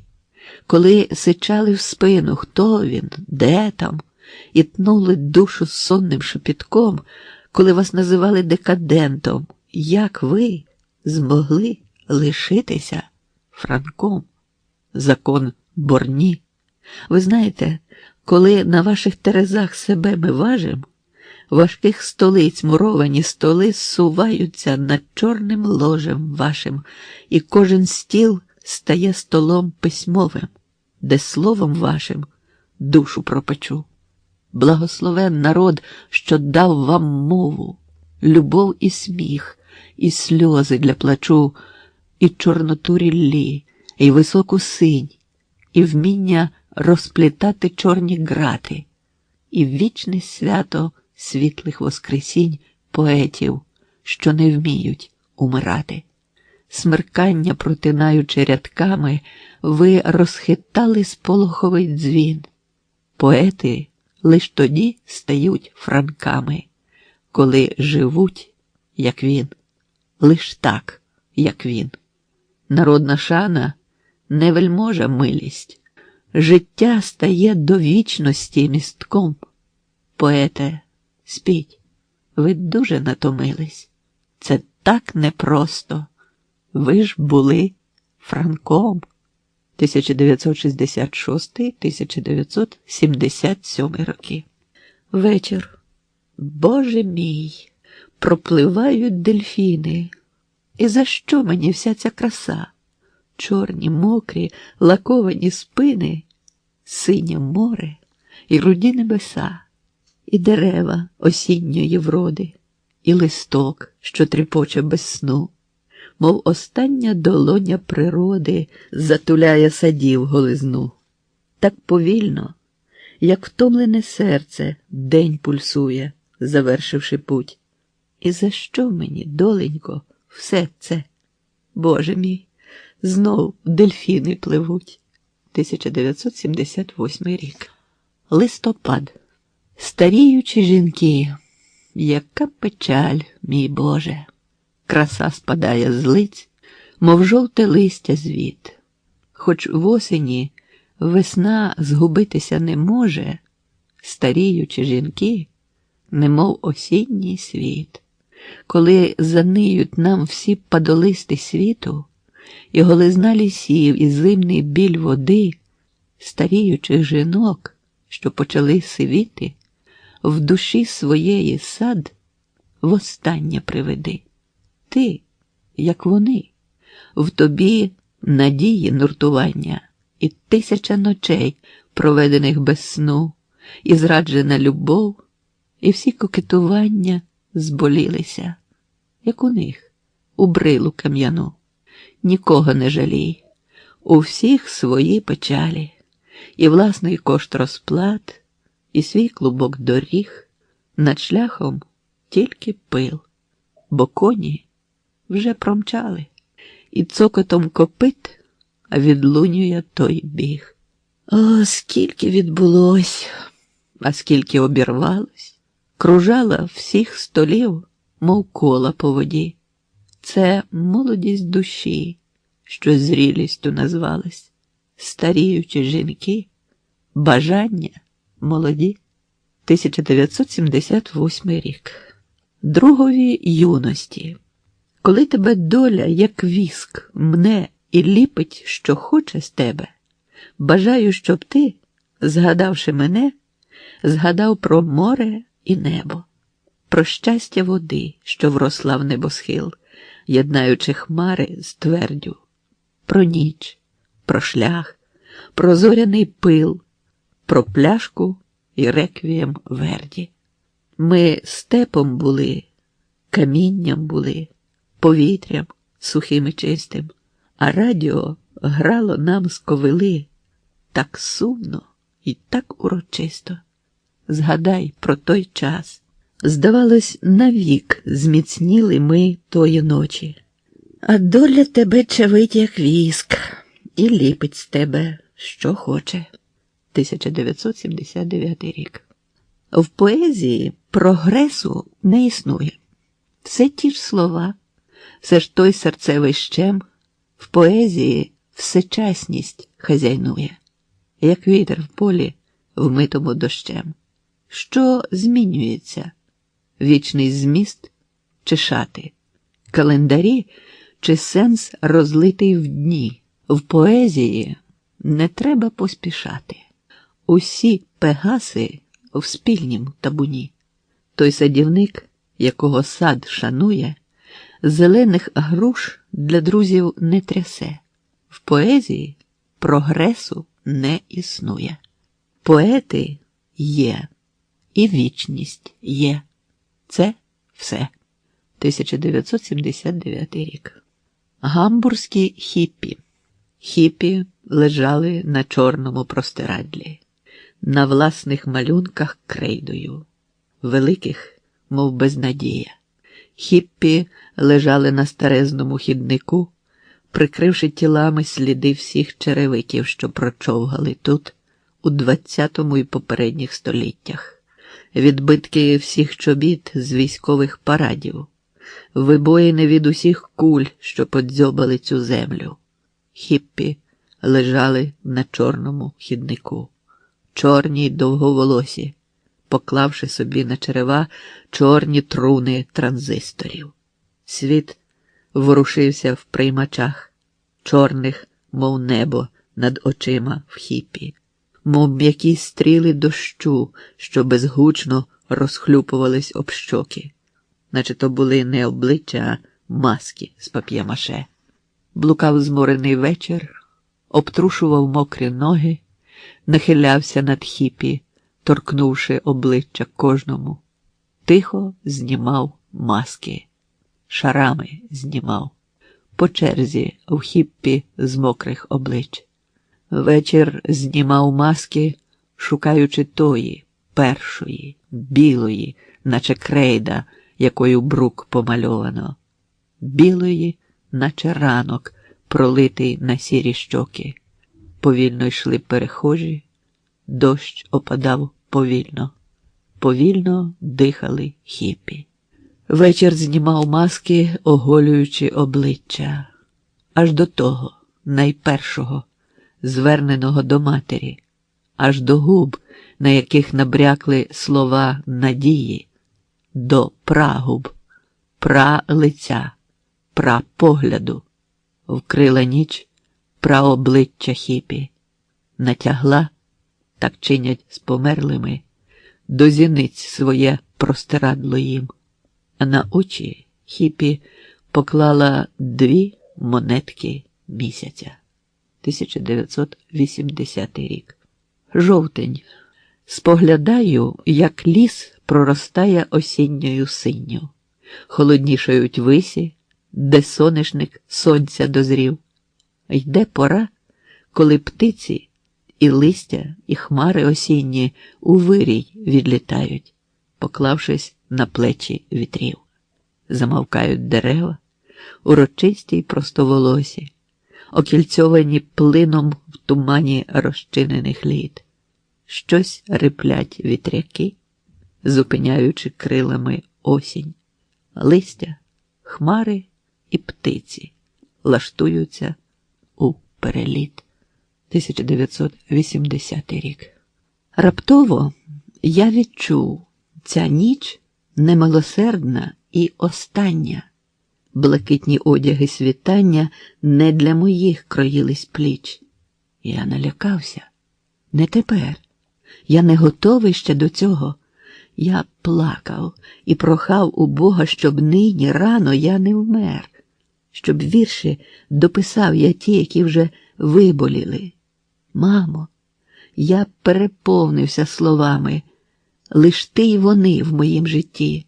Слова і маму, 2 див, лишу на світі доживати. Ані матусю, ні слова ті щасливими я не зробив. І сила нищиться моя, неначе градом бите жито. Не здатен вас я полишити, і розучився жити я. 1980 рік. Холод. Скляна земля води. Дозвольте так назвати ріку, де клапті вати на крихітках слюди. Це сніг, це перший лід, ріки дзвінкий огром. Це ніч, це перший лід сніжинок над струмком. Зимові сон і жаль збираю я собі, згрібаю урожай в замети голубі. Завіє білий скрик над мерзлі береги, всіваються сніги в осклизлу землю рік. 1980 рік. Білі вірші. В білій млі літаки на землі розповзлися намоклі та сонні, обважнілі в тумані джмелі, що розмріялись про осоння. В млі такій не літають, а сплять, білі сни, притулившись до лоба. Лиш в безсонних радарів риплять ревматичні залізні суглоби. В білім світі згубились слова, загорнулися в тишу і спочили. І антени, підводна трава, довгі пальці в туман умочили. Спокій вічністю в серці щемить, всі шляхи у безмовність сповито. Білий світе, помовчмо ще мить, научай мене думати, світе. 1981 рік. Тарасова гора. Я Шевченко. Я вмер. Я лежу на порозі майстерні. і у мене в очах вигасають блакитні вогні. Я замовкнув сьогодні навік, академік із Черні, і уперше в житті стало дуже спокійно мені. Не заб'є мене цар, на фельдфебеля рисами схожий, не скарає фельдфебель, подібний лицем до царів. В каземати, у карцер ніхто заточити не зможе. У солдатських реєстрах закреслять ім'я писарі. У потаємних архівах у бік відкладуть мою справу, і мене відспівають поважні кудлаті попи. На могилі моїй проростуть ще небачені трави і придивні квітки, де нектар солоніший ропи. Я поет, я Шевченко. Є пісня у серці моєму, недоспівана пісня, пророщена в інші серця, що на гімни обернеться, лунами ввійде в поеми, що ніколи не згине, ніколи не дійде кінця. Перевтілення душ, перевтілення віршів та духу, атрибути поетики, вічна реальність її. Пісня стіни зламає, здолає в'язничну задуху, підведеться, як воїн, що зраненим йде у бої. Я не хочу лежати картинно в віночку із терній, щоб зітхали, які в геніальних трагічні кінці. Я Шевченко, я вмер. Я лежу на порозі майстерні до мольбертів обличчям із пензлем у правій руці. Покохайте її, ту, що я покохати не зміг. Поцілуйте її, ту, яку я не зміг цілувати. Я повіюся прахом, щоб впасти коханій до ніг. Я совою злечу, аби пісню про біль проспівати. Не було в мене часу кохати прекрасних жінок. Я не вмів цілувати, розмазавши вірша губами. Наді мною батіг, над моєю труною шинок і церкви, цибулинками, дзвониками чи грибами. А навколо гендлюють шинками, церквами, людьми, а навколо співають і глухнуть од власного крику. Тут немає коханої, десь вона там, межі тьми, звідки вчути не можна маленьку її без язику.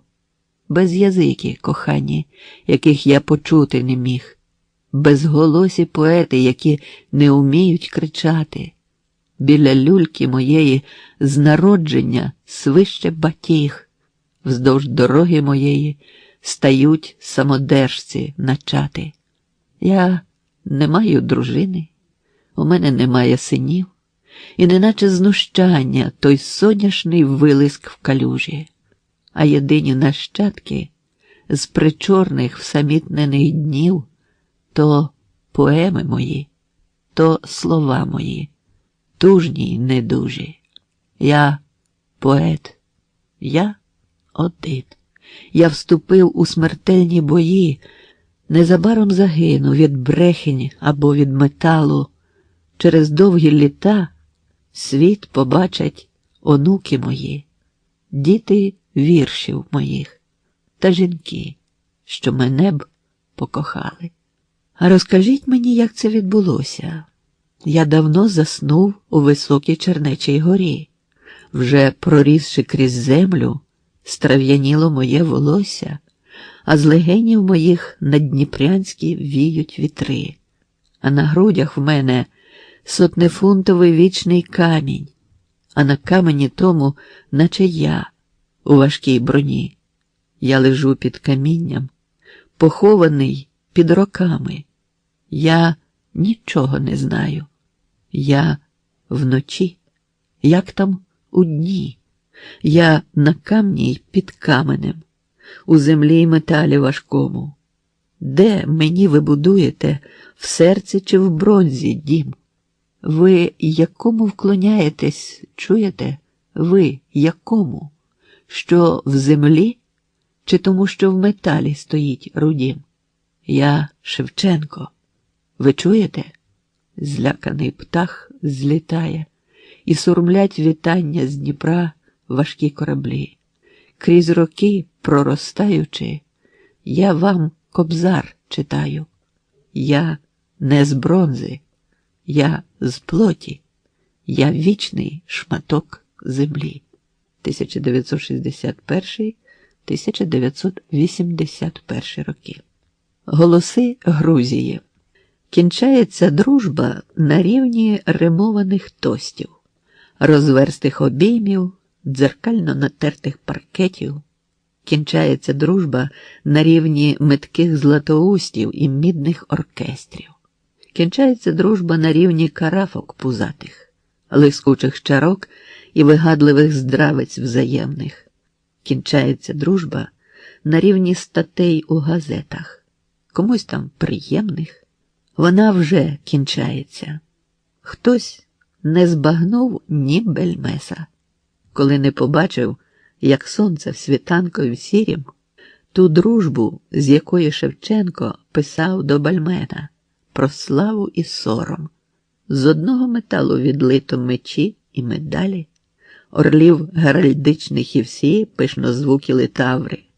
Та слово кінчається, і кров'ю єднаються долі. Над тости і літа всі. І ти вже тут свій. В пустослів'я не треба ховатись, а хліб розділи. Розділи і сльозини, і свята. Кінчається дружба на рівні застільних овацій, щоб дружбою стати. Я світло бачу. В чорні перелоги краплина сонця падає ряба. О вистражене таїнство пологів, коли свій день народжує доба. О таїнство димів, що в небо стали, над вікнами чатуючи віки. На димарі, немов на п'єдестали, лягають хмари, сонні і м'які. Вістують півні світові над вухом. У світу над чолом дзищить оса, і хмари проростають хлібним духом, що з димарів струмує в небеса. Тут все велике, все для всього світу, і печі, де народжується день, і виногрона, і сосон сині віти, і дивні ритми вранішніх пісень, молитва гір, пропахчена чуреком, поганський танець диму над вогнем, і ранок цей, одвічний, мов переказ, і хмари, наче витинки з поем. Ще селища безлюдні, нині в них нова доба народжує свій ранок, як материн з дитинства знаний книж, пахтить чурек з-під маєва фіранок. Благовістися, день, предивним сном тобі завжди народжуватись треба, як нині, коли дим струмує в небо і хмари пахнуть хлібом та вином. Покажи мені, Грузія, лики поетів твоїх, і яви мені слово, приросле до голосу твого. Покажи мені їх, так, як дітям показують Бога, що живе в таїні ще ніким недочитаних книг. Покажи мені, Грузія, книги поетів твоїх, вічно сущі, бо сонцем і кров'ю надміру политі. То вони, як цеглини тривкі, збереглись на століття в стінах, що затуляли народ твій від зрад та від лих. Покажи мені, Грузія, долі поетів твоїх, тих, які відійшли вже любов'ю твоєю багаті, наче іскри постійно існують в твоєму багатті всі, хто жив, як належить, і всі, хто достойно поліг. Покажи мені, Грузія, очі поетів твоїх, від пророчих Шота до Гомерових очікувань. І з тобою вони, твої діти, премудрі й нечванні, а твій погляд у їхніх зіницях, мов зорі живих. Грузини вміють бути веселими. Нам Карло Каладзе читає вірші. Він розказує нам про Грузію і проголошує тост за тостом, такі, що не випити неможливо. Але й неможливо пити усі їх. Селяни співають пісень Табідзе, смішних пісень Тіціана Табідзе, який умів бути веселим у переддень власної страти. Нам Карло Каладзе читає вірші і каже про дуже веселих хлопців, які прийшли рятувати Тбілісі, і всі полягли на міськім майдані. Хлопці були дуже веселими, і вмерти змогли вони як належить. Частіше смійтесь, не бійтесь усмішок. Справжні мужчини не вміють плакати. Пийте вино і танцюйте. Чуєте? Але коли смієтеся, слухайте. Але коли танцюєте, слухайте. Слухайте, як тихенько видзвонює гострий кинджал на вашому поясі. Коли царі змовкають на зорі, долоні обціловані складають, а челядники злякано ридають, тоді в палац приходять трунарі. Померлому грузинському царю роковано без епітафій мармур. Вже не гремлять гарматними громами ті армії, що цар їх вів напрю. Правитель вмер. Хрипить мисливський ріг, цареві пси кусають дошки віка, а мертвого царя кладуть навіки під невисокий витертий поріг. Ну, наступіть, не бійтеся тепер. На мармурі не вирізблено ймення. Тут мрець лежить. Ступайте на каміння. Царя немає. Щойно цар помер. Царі по смерті скромними стають, а челядники гордими, як барси. Вже царський кінь скидає царські барви, вже інші губи вина царські п'ють. О, вічний фарс! Дзеленькають слова, коли царів ховають під порогом. Цареві не належить бути богом, а він тільки цар, і з'їсть його черва, та смертні й холуї. Вони минуть, неначе сніг, без лементу, без драми. Їх пронесуть крізь гори ці та храми і вкинуть в забуттєву каламуть. Посеред гір, немов серед крижин, нам каже дід і мружить очі світлі. Тут найдавніші розписи у світі. Крім того, десь тут, кажуть, цар лежить. Мені сниться Тбілісі, коли вже нічого не сниться, коли все проболить, пропечеться і візьметься тліном. Мені сниться Тбілісі, задумлива й тепла столиця, що гойдає мій сон, наче хворе дитя на колінах. Мені сниться Тбілісі, коли припікає безсоння і блукаю у нім навмання, мов сліпий на узліссі. Я спочатку розшукую маму, наосліп, мов сонях, але в снах повертаюся обличчям до тебе, Тбілісі. Я не сам на землі. Коли вже не лишиться нічого, навіть друзів розчинять даровані їм горизонти, я торкну тебе сном, і мені вже не буде убого, і не буде самотньо мені. О, Тбілісі, мій сон – ти.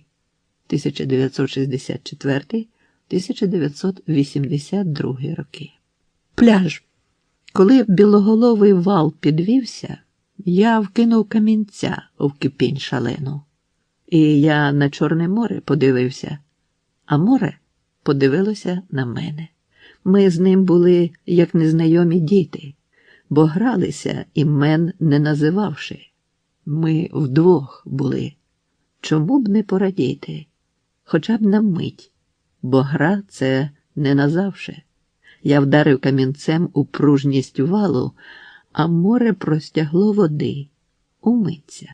Ми з ним зітхнули і пошкодували, що грі кінець, і вже скінчилась мить ця. 1982 рік. Входять в моду, виходять із моди, наче ми у словесному цирку. Доля креслить поетам, мов циркуль, чи нулі, чи майбутні клейноди, чи орбіти, чи кола смішні, по яких вони йдуть напівсонні.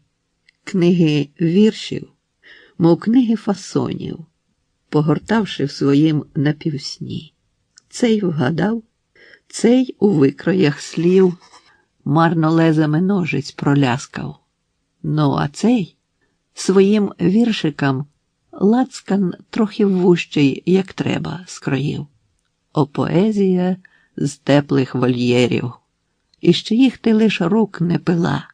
Кажуть, мода на кволість була, чи то витвір чужих модельєрів. Ліліпутське вбрання облягло і не душать низесенькі стельки. Чи поезіями, чи лиш тільки для Шевченка прийдешнього тло. На вугілля для ліпших печей лінних душ перетліють колоди. Леле, хтось вибуває із моди, не ввійшовши в поезію ще. 1982 рік.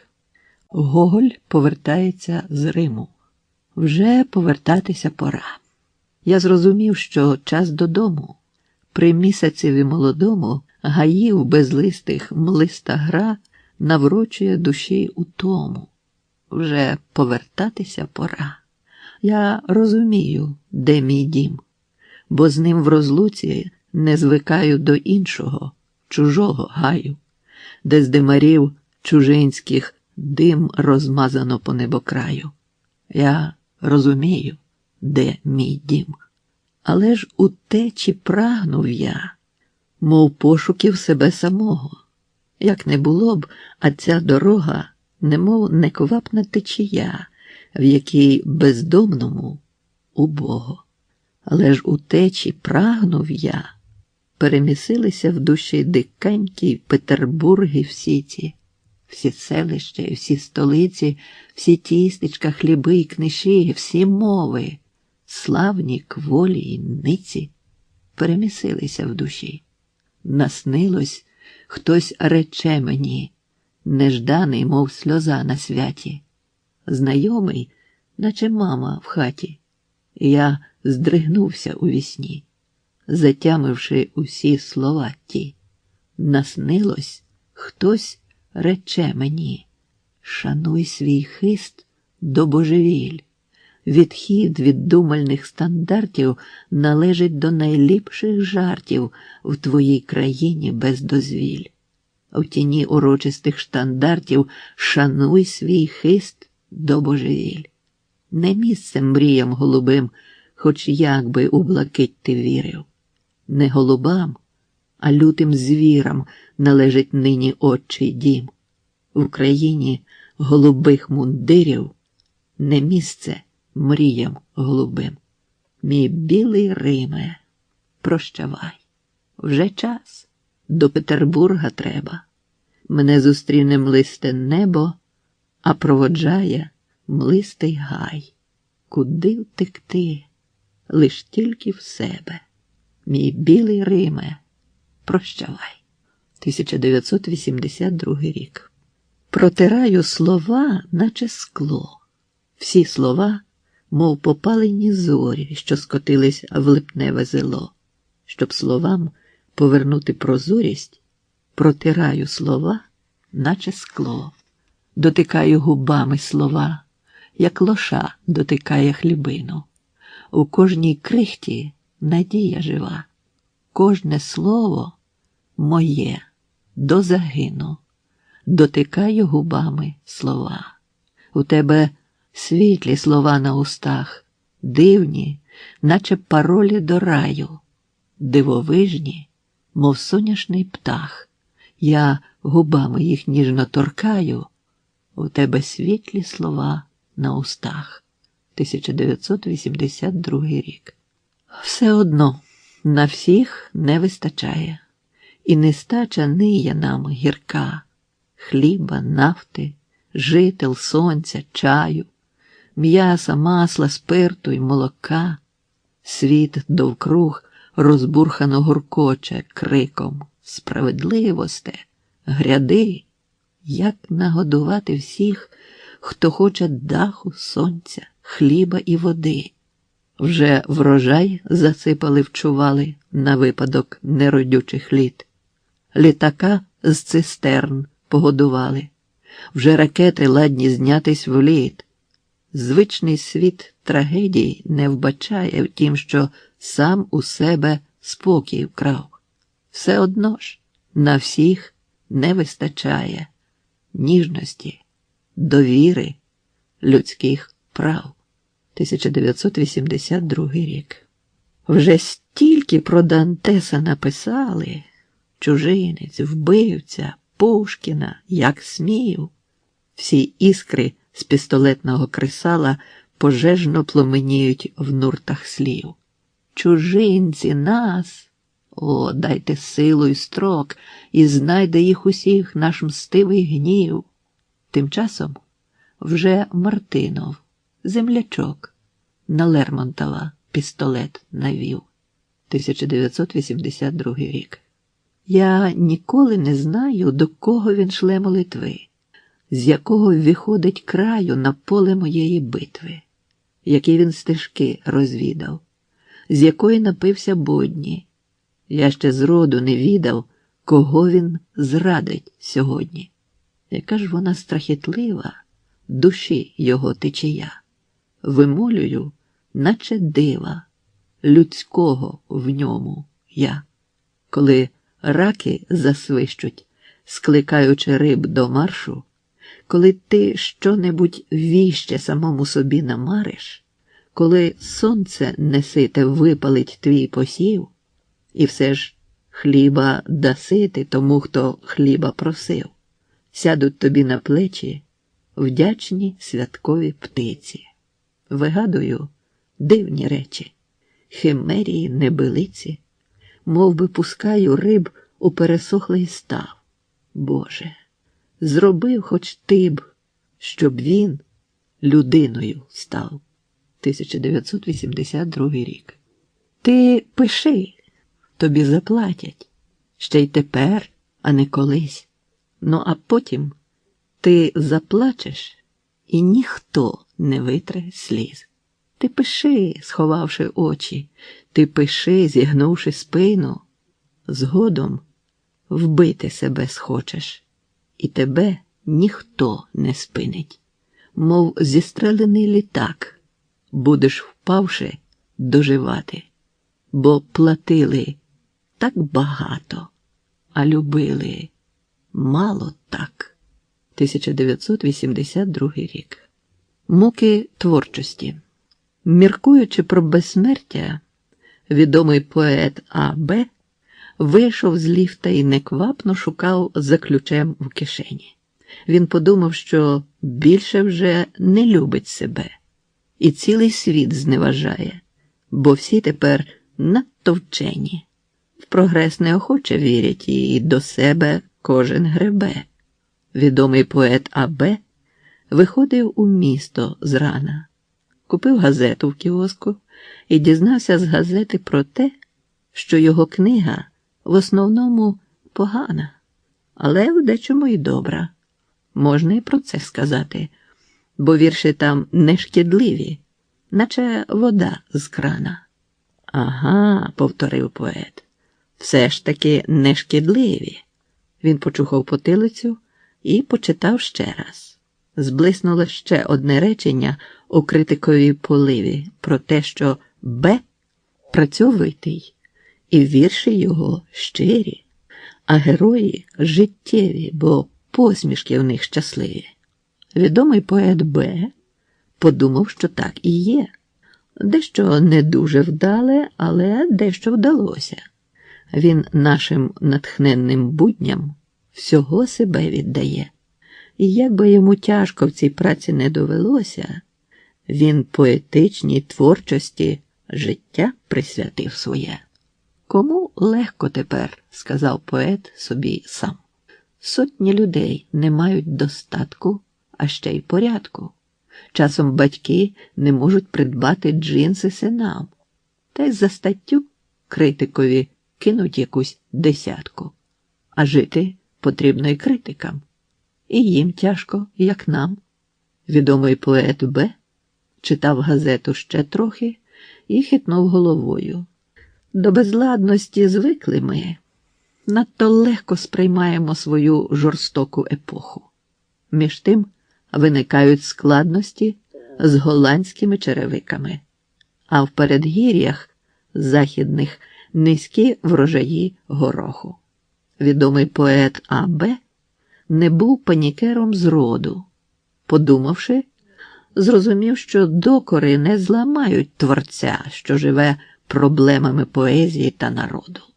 Поборює ті ж складності, що й читачі мають, а за свою стійкість дістане ще нагороду, коли світ цей невдячний змінить свою природу, і сльози поета Б.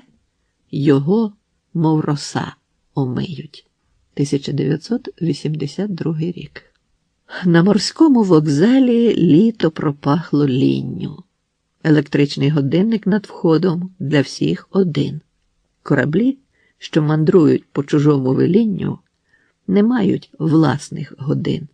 У зеленого моря розчахнуте в спеку тіло, що при березі пахне ностальгічно, наче ромен. Кораблі, що пливуть туди, куди їм веліли, не мають власних імен. Над бетоном пакгаузів, задушливих як вокзали, юний місяць стривожено сурмить в золотий ріг. Кораблі, що везуть лиш те, що їм наказали, не мають власних доріг. У чорних трюмах тюки, як дротом припнуті мрії, мов засохлою кров'ю і ржею світить замок. Кораблі, що зручні й байдужі, наче повії, не мають власних думок. Так потрібно. Над рейдом тихий вітер леліє, в білім кітелі чайка, в чорній робі земля. Та біліє парус, так безглуздо біліє, що душа болить у корабля. 1983 рік. Поштовий роман. Напиши мені листа на 3 сторінки. Хай він птахою між нами політа. Я давно вже не отримував від жінки дуже довгого і ніжного листа. Не шкодуй для мене часу і фотоплівки. Підпиши на мені карточку за все. І голубка з неймовірної листівки хай у дзьобику конвертика несе. Ми з тобою набалакались, хороша. Телефон мій від утоми аж пашить.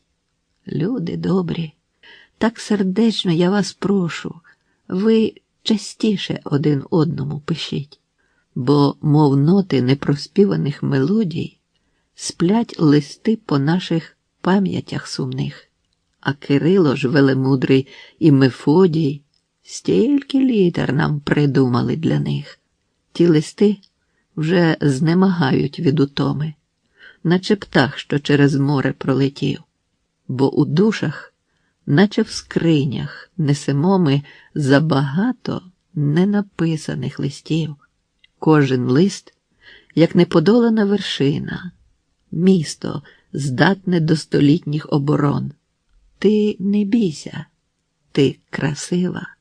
Напиши-но, щоб від заздрості аж луснув телефон. 1984 рік. 2 монологи.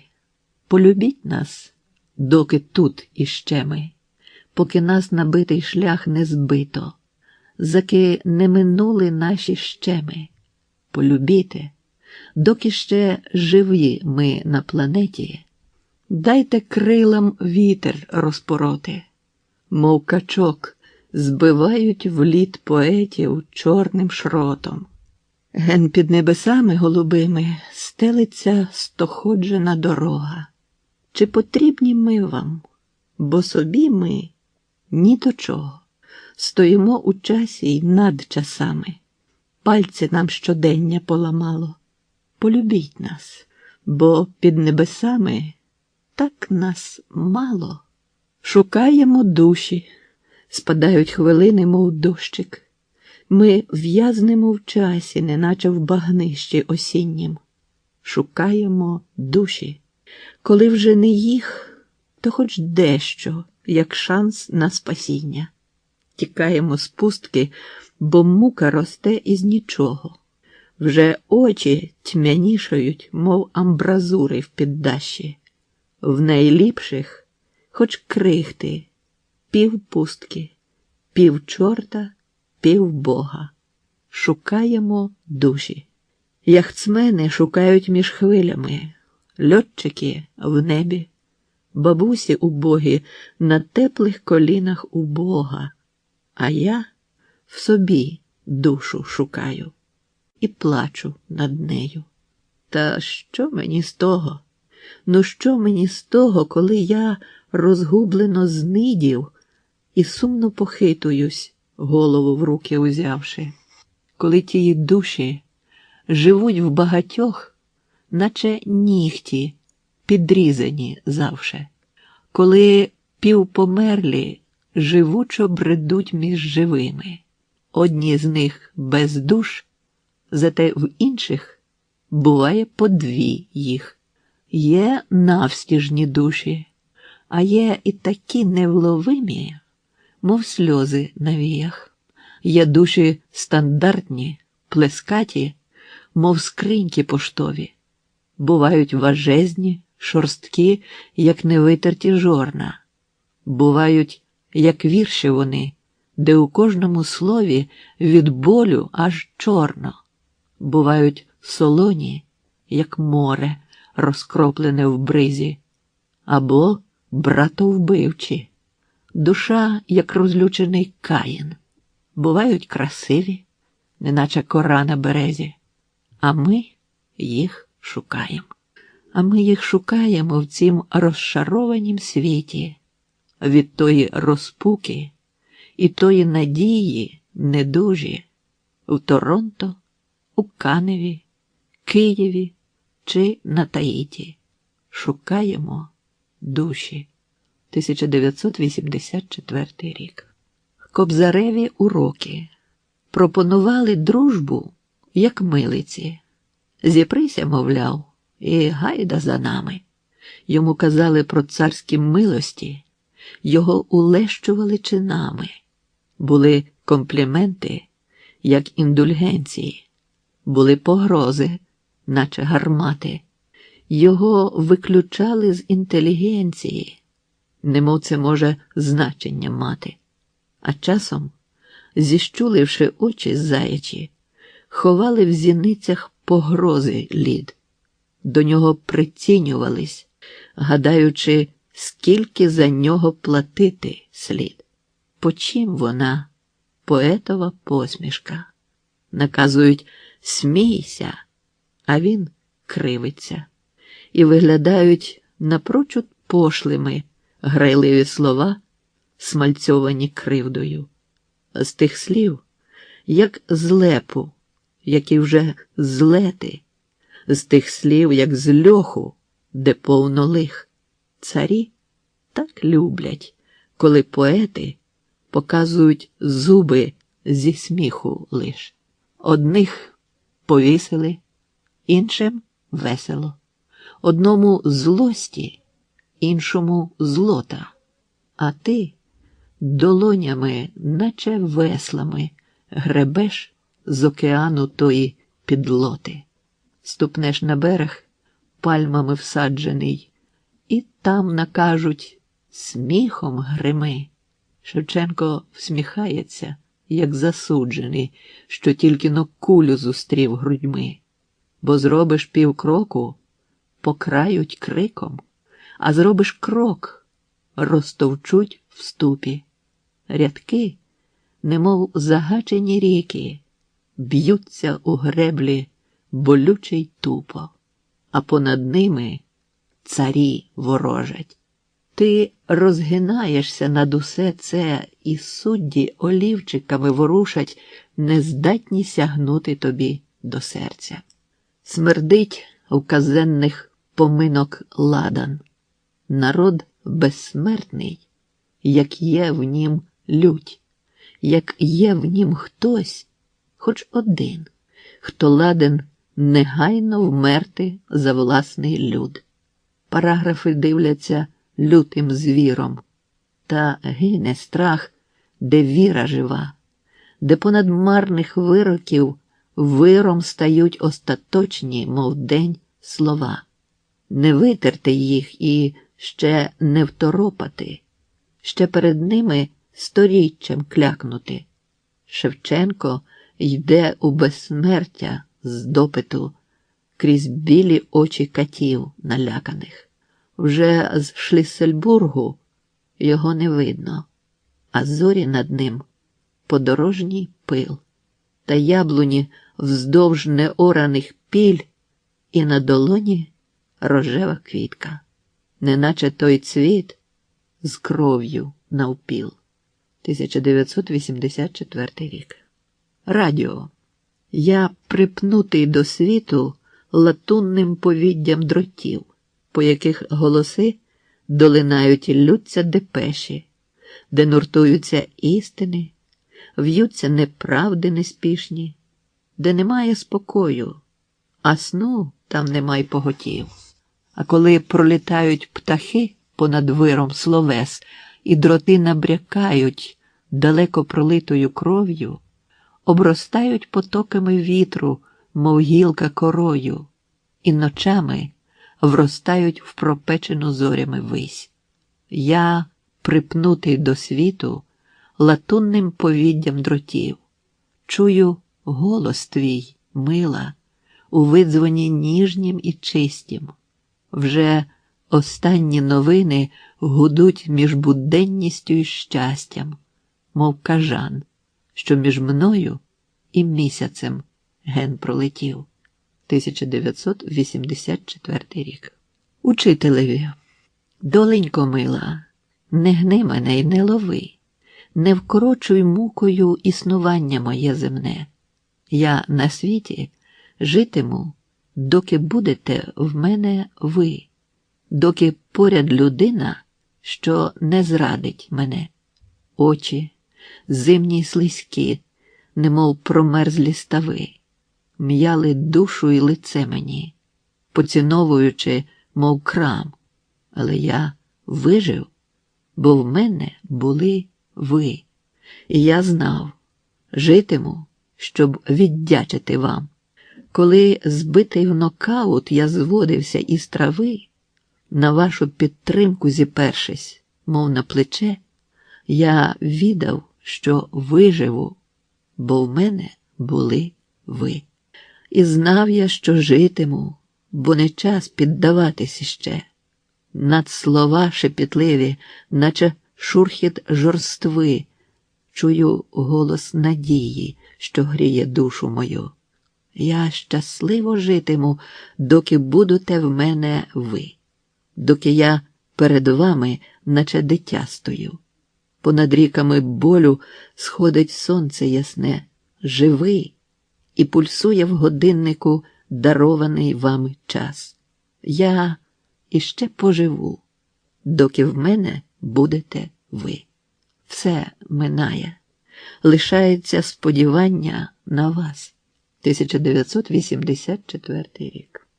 О, як хочеться пити, як рот пересохнув у спразі від вогню, що пропік мені душу до чорного дна.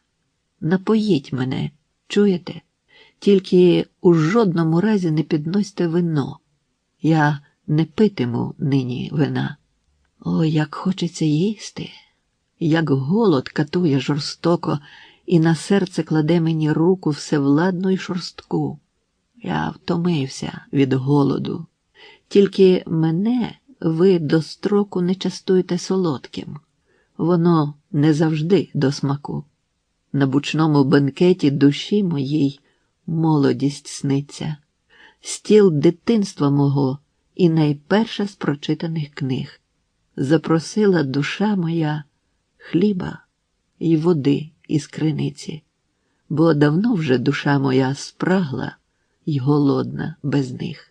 1984 рік. Лінгвістика. Давно, в минулім столітті, поручик Мішель Веранський навчав горців любити царя і вірити в Бога. Йому снилась ночами сумна королева Франції, яка його покохала, хоча король проти того. Поручик був патріотом. Він чувся тут як месія. Згадував Петербург він, Маршплац, де грають зорю. Йому снилась ночами сумна цариця Росії, яка його теж кохає, зраджуючи царю. Мішель відхиляв з презирством усі сторонні поради. Були його вчинки мудрими і задуми вельми славні. Поручик був патріотом, коли й визнавав зради, то виключно лиш подружні, але ніяк не державні. Мандруючи та воюючи, мужнішав, і день при дні мав совість усе спокійнішу, випрану, мов пелюшка. Він чувся дуже великим на білім своїм коні, коли побачив грузина у чорному капелюшку. «Стій!» – наказав поручик. «Черкесе, йди-но сюди. Всі ви, чорти, однакові. Як би ти не назвався. Всі ви – погані зрадники. Ганьба на ваші сліди!» – сказав грузин. «Гамарджоба?» Поручик розхвилювався. «Кажу я тобі, собаці, мене дражнити не смій. Я дещо читав про Францію і теж по-їхньому знаю. Ану, розмовляй по-нашому, хитрий черкеський змій, і назви поіменно злочинну свою зграю. Будеш зараз брехати, кулю дістанеш в лоб. Ти сам і твоя банда давно вже у нас в облозі». Грузин уклонився Мішелю і, вимовивши «мадлобт», зашкутильгав неспішно по крем'яній дорозі. Примітка. Гамарджоба – добрий день, грузинське. Мадлобт – дякую, грузинське. Коли за таке нахабство грузина стратив Мішель, поручикові на серці трішечки легше стало. Бо кожен черкес зухвалий, насамперед це мішень, в яку військо цареве повинно ціляти стало. Належить їм дарувати Бога, культуру й лад, коли вони слів не знають. Нехай розмовляє криця. Хоча поручик Веранський був перш за все солдат, вночі над ним нахилялися королева й цариця. Ніжно так обіймали, проводили за столи, гойдалися з ним в перинах, неначе в небесній ваті. Вуста його цілували і черкеса кляли, який говорив поручику дикунські усі слова ті. 1984 рік. Коли тебе доля струшує і мене, брутально являючи лице своє стоїменне, скажи собі, все влаштується. Та одне – бути чесним залежить лише від мене. Можна звести руки і здатися. Можна так переляку своєму зазирнути у вічі, та коли душа твоя темно-тьмяна, наче п'ятак, чим до інших засвітишся, чоловіче? Бачиш, а в'ються життя твого ручаї бурунні. Все до краю спростилося, мов мелодія на тамтамі. У людських неслав дуже довге відлуння.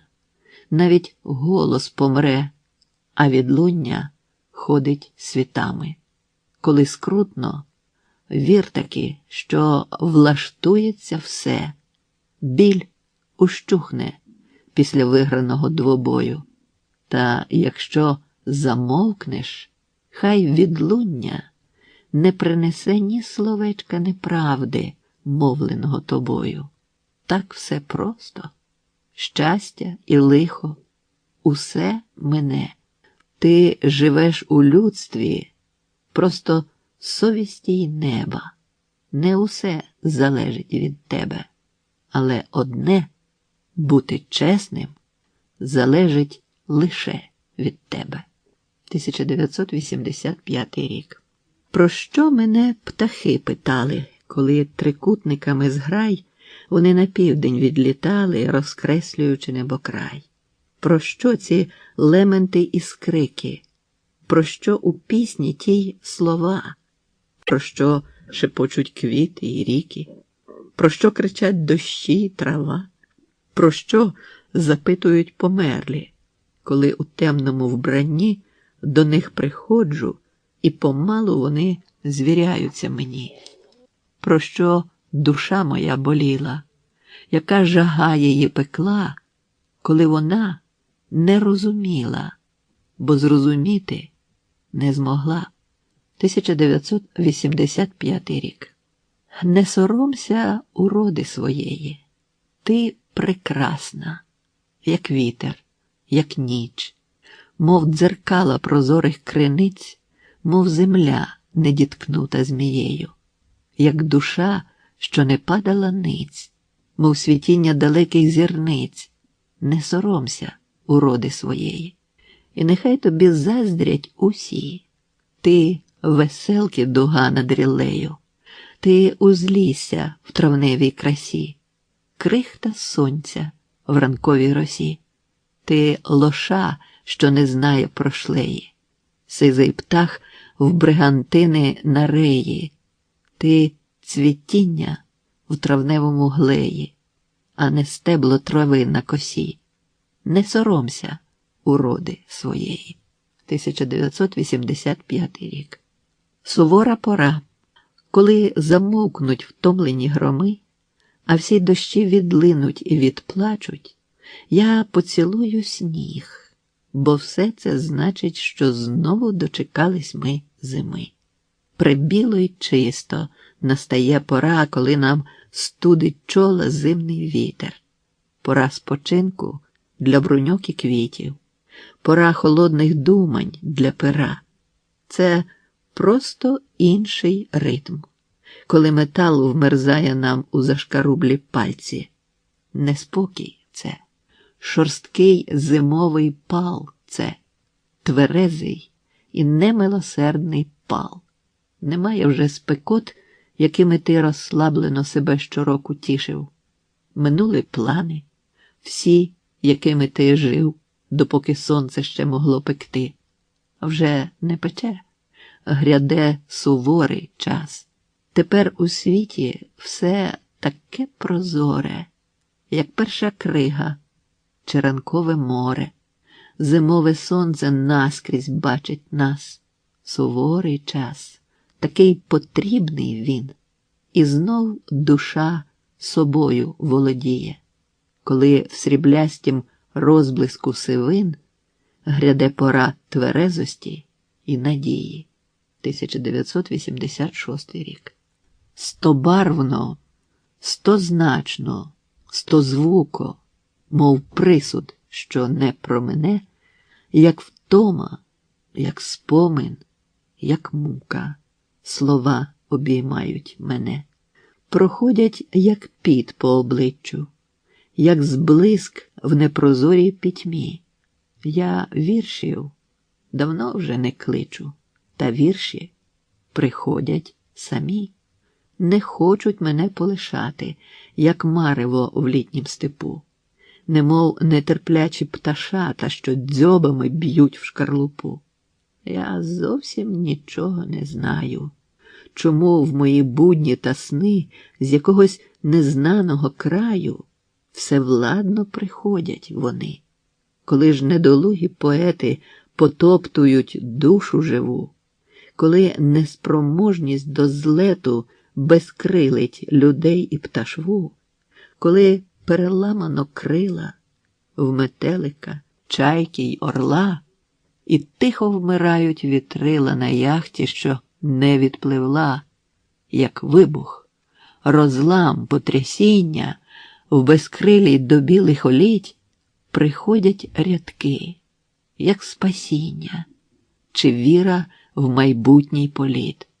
Душа оживе і порадіє воскреслому сяєву дня, і дзьобиком стукне надія, немов золоте пташеня. 2006 рік. Павлові Загребельному. День моргнув, і соняшно розпочався. Йде з-за сосон, немов за щогл. Хтось не так привітається, не печалься.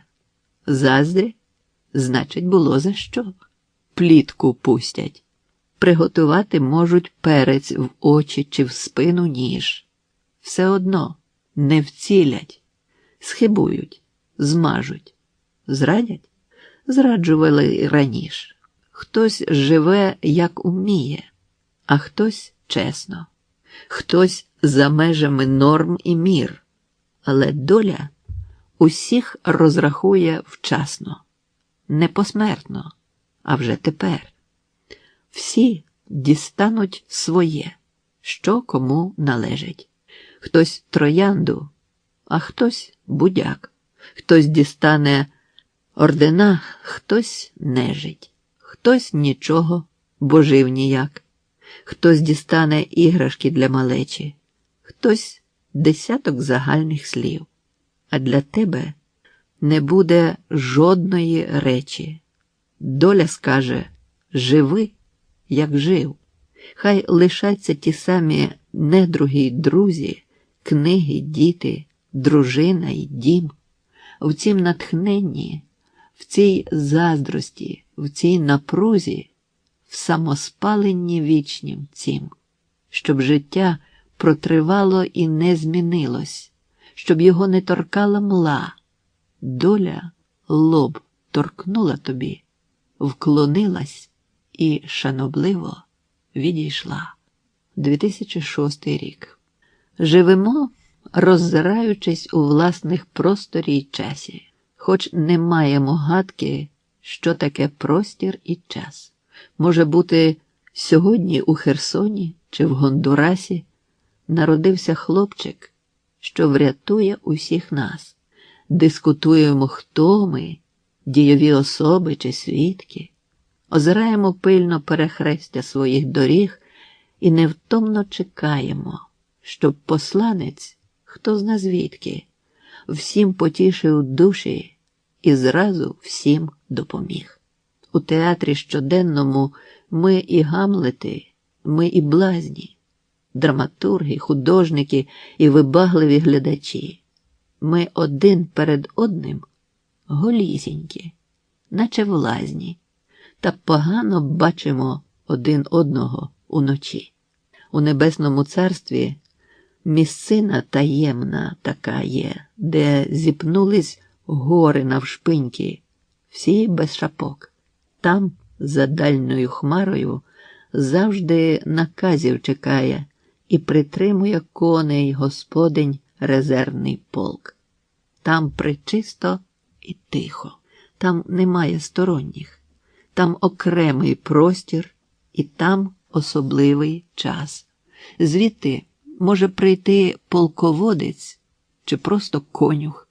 Бог найліпше знає, кого слати до нас. Хоч би ми не прогавили того, кого послали, коли він, непомічений, прилетить або прибреде, бо Тарас Григорович прийшов, коли не чекали, а тепер чекаємо, та ніхто до нас не йде. Ми усі, як сказано, дійові особи і свідки. Ми нічого не знаємо про відстані і про часи. Кожен з нас приходить несподівано і ні звідки, і в нікуди відходимо, наче хмари чи голоси. Всі на щось сподіваємось, затамовуючи тривогу, з душ потроху зшкрібаємо застарілу їдучу ржу. Ми постійно чекаємо, дивимось на дорогу, а у небі над лаврою Божі коні іржуть. 2006 рік. У кожного власні лице і маска, свої паркани і мури. Кожен мірою свого мозку засвоїв життєву мудрість. У кожного власний життєвий досвід. Приватний, як форма вуха. Хтось знає арію Каварадосі, а хтось лиш мугиче глухо. Хтось прагне долю переіначить, хтось зачекався слави, а хтось чекає на радість. Значить, він має такі підстави. Досвід – дні, у які звикають до виявів волі неба. Страшно, коли люди чекають, що їх зрадить хто-небудь. Життя гірке, наче хліб з полови. Безсиле, мов край без влади, коли живуть в атмосфері змови чи в передчутті зради, коли дводушність біду віщує, заповнивши світ собою. Страшніше за біль душу катує передчуття болю. Попіл з паперових кремацій кружляє навколо хати. Доки прослухаєш всіх промовців, сам навчишся брехати. Життя небезпечне і розмаїте, немов скажена лисиця. Доки з'ясуєш, як в ньому жити, вже й часу не лишиться. А будні звичні, як черевики, банальні, мов текст на гривні. Люди живуть, як вони звикли. Утомлені й малослівні. 2006 рік. Олександру Швецю. Хто там пророчить, що прийдуть легкі часи і протанцює епоха веселим бісом? Час не лягає на плечі, а ти неси весь цей тягар, бо долю обрав собі сам. Звершує доля іще один поворот. Хитро всміхається фізією рябою. З нею не просто дружити, але 100 крат гірше не бути з нею самим собою.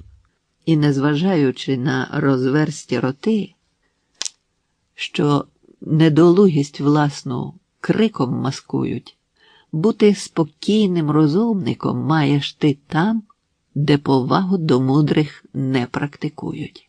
У погляді все з'єднаєш, небес огром, чижиків-пижиків і птахоловні неті.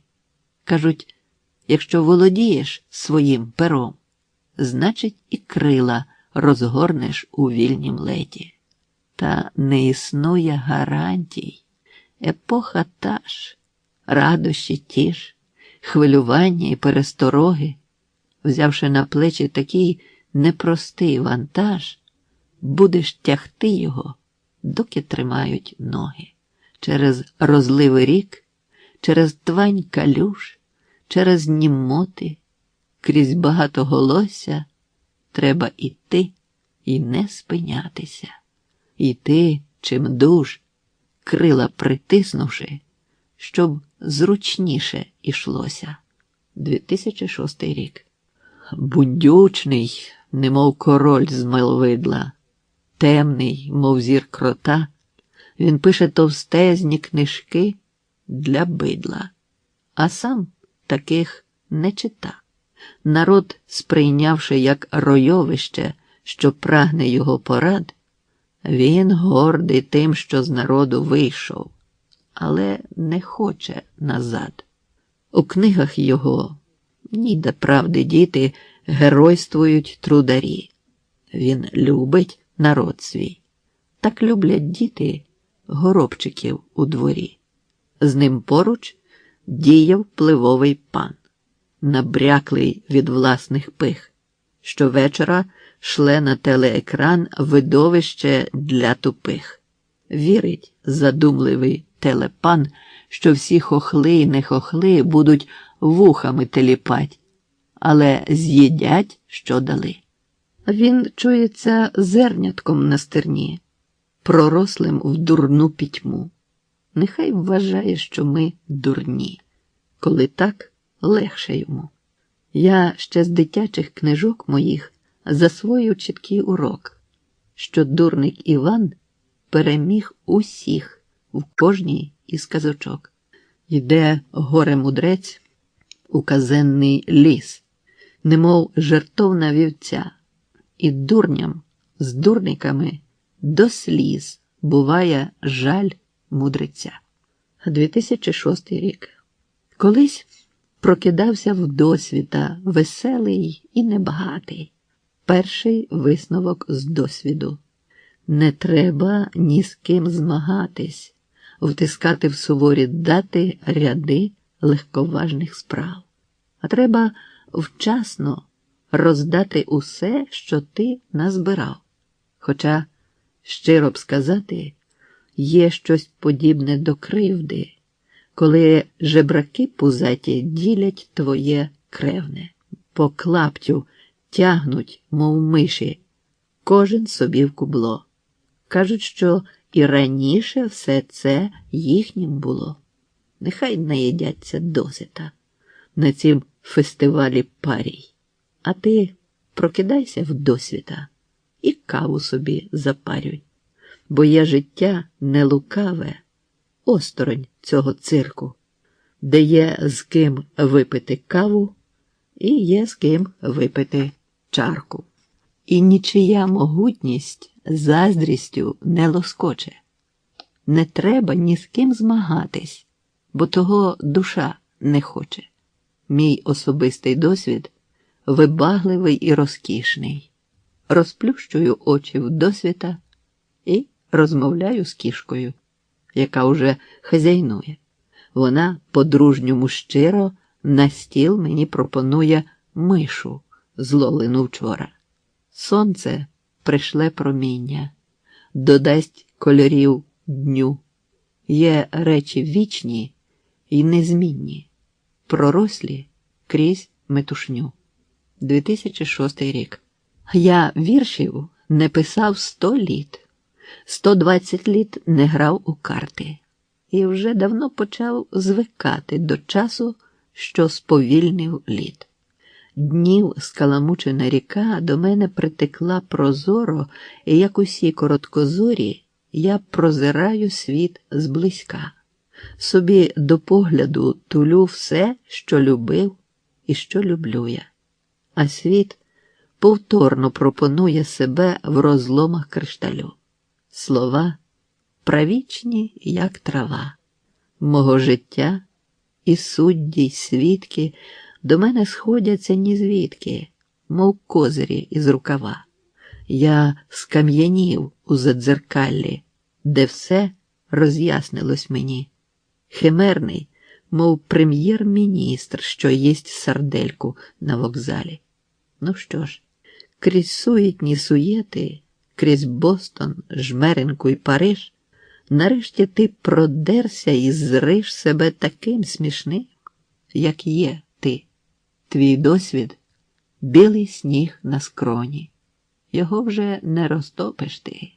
Твій досвід – вміння віднайти фальшиві камінці в короні. Зате нічого не прилипне, бо ти позбувся метушні, і жити весело, і дні прозорі, наче небо в липні. 2006 рік. Київ спить. Під асфальтом кістки зачаїлись княжі, а до них туляться менш шановані кістяки. Київ спить, як жінка, що зняла усі макіяжі і довірливо горниться коханому до руки. Сплять птахи на піддащах, сплять у підвалах миші, всім автобусам сниться найдешевше пальне. Київ вірить у сни, а вони завжди веселіше за реальність, яка запанує, лиш сон мине. У вітринах сплять черевики й сукні фасонні, позіхає дарниця, розворушуючи піски. Лиш нічні сторожі, що не скаржаться на безсоння, добувають зі схованок недопиті пляшки. я рушаю спати, накликавши сни недбало, де сюжет безвідмовний, мов отрута в грибах, де веселі красуні з аргентинського серіалу пробігають повз мене із трояндами у зубах.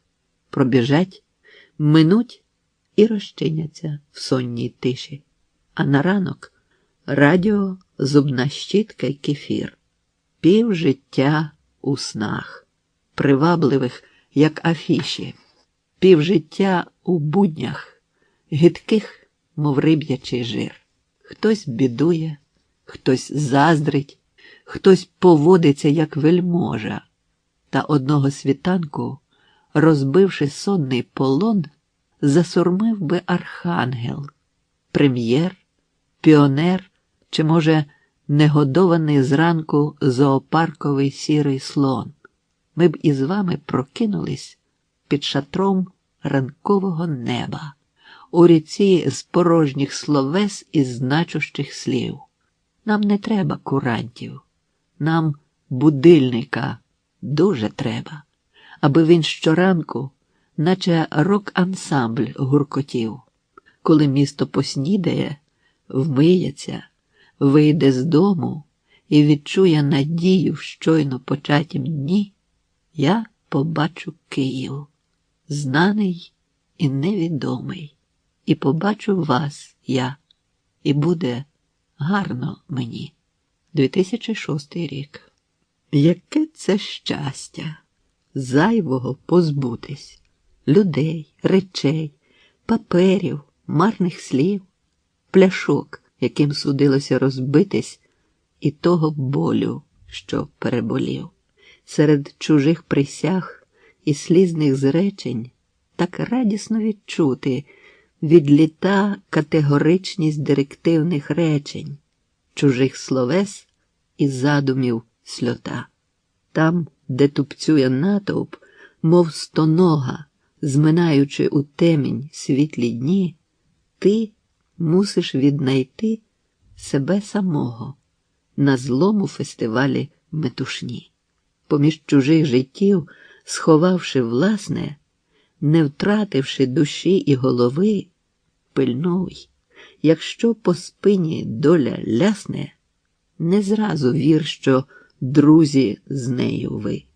Коли нарешті сонце зронить з неба тобі тепла на зморшкуватий лоб, згадай, яким був довгий шлях до себе, крізь 100 спокус і 1000 холопств, крізь словеса, образливі для слуху, і в вихорі чужої суєти, де цілий вік гули тобі у вуха, кому й чому служити мусиш ти. Коли, повоювавши, вийдеш з бою, обтрусиш себе стогони й громи, всіх друзів, що лишилися з тобою, введи в свій дім і міцно обійми. Пройшовши спільно радощі і скрути, задумливо засядьте за столи, бо врешті надійшла пора збагнути, куди прийшли ви й де весь вік були. 2006 рік. Час прозорий, мов скло, на яке поплювали й витерли. Час прозорий, як хвиля, що вістує потоп. Позбулись загадковості холопи, кати й правителі, хоч не знати іноді, де правитель, а де холоп. Розмовляю з собою. Немилосердна звичка, коли душу виплутуєш, мов би птаха з тенет, а життєвий досвід торохтить, наче скарбничка, де впереміж гудзиків і золотих монет. Все на світі поєднано. Колиски, найперші рипи, проростають рипінням після завтрашньої труни. Літаки хворіють на захмарні пташині грипи. Вибухають риби, як підводні човни. Нафта, ліси, вугілля стають хмарами диму. Розчиняється зернятко у горілці й хлібі святім. всі матерії гинуть. Залишається невловиме чи на цьому світі, чи, можливо, на тім. Все минає, мов пил на бабусинім підвіконні. Не минає музика, не зникає плетиво слів. Гинуть стіни й гармати, вмирають птахи і коні, тільки люди безсмертні, бо так їм Господь велів. Метушня промине зі своїми брехнями і гендлями, із минущими зрадами і неминущим страхом. Поза часом мугичуть пісню Бортнянський з Генделем. Поза часом про щось розмовляють Шевченко з Бахом. Десь на краєчку неба лежить зоря непогасна. Там усі паралелі заплелися в клубку ниток.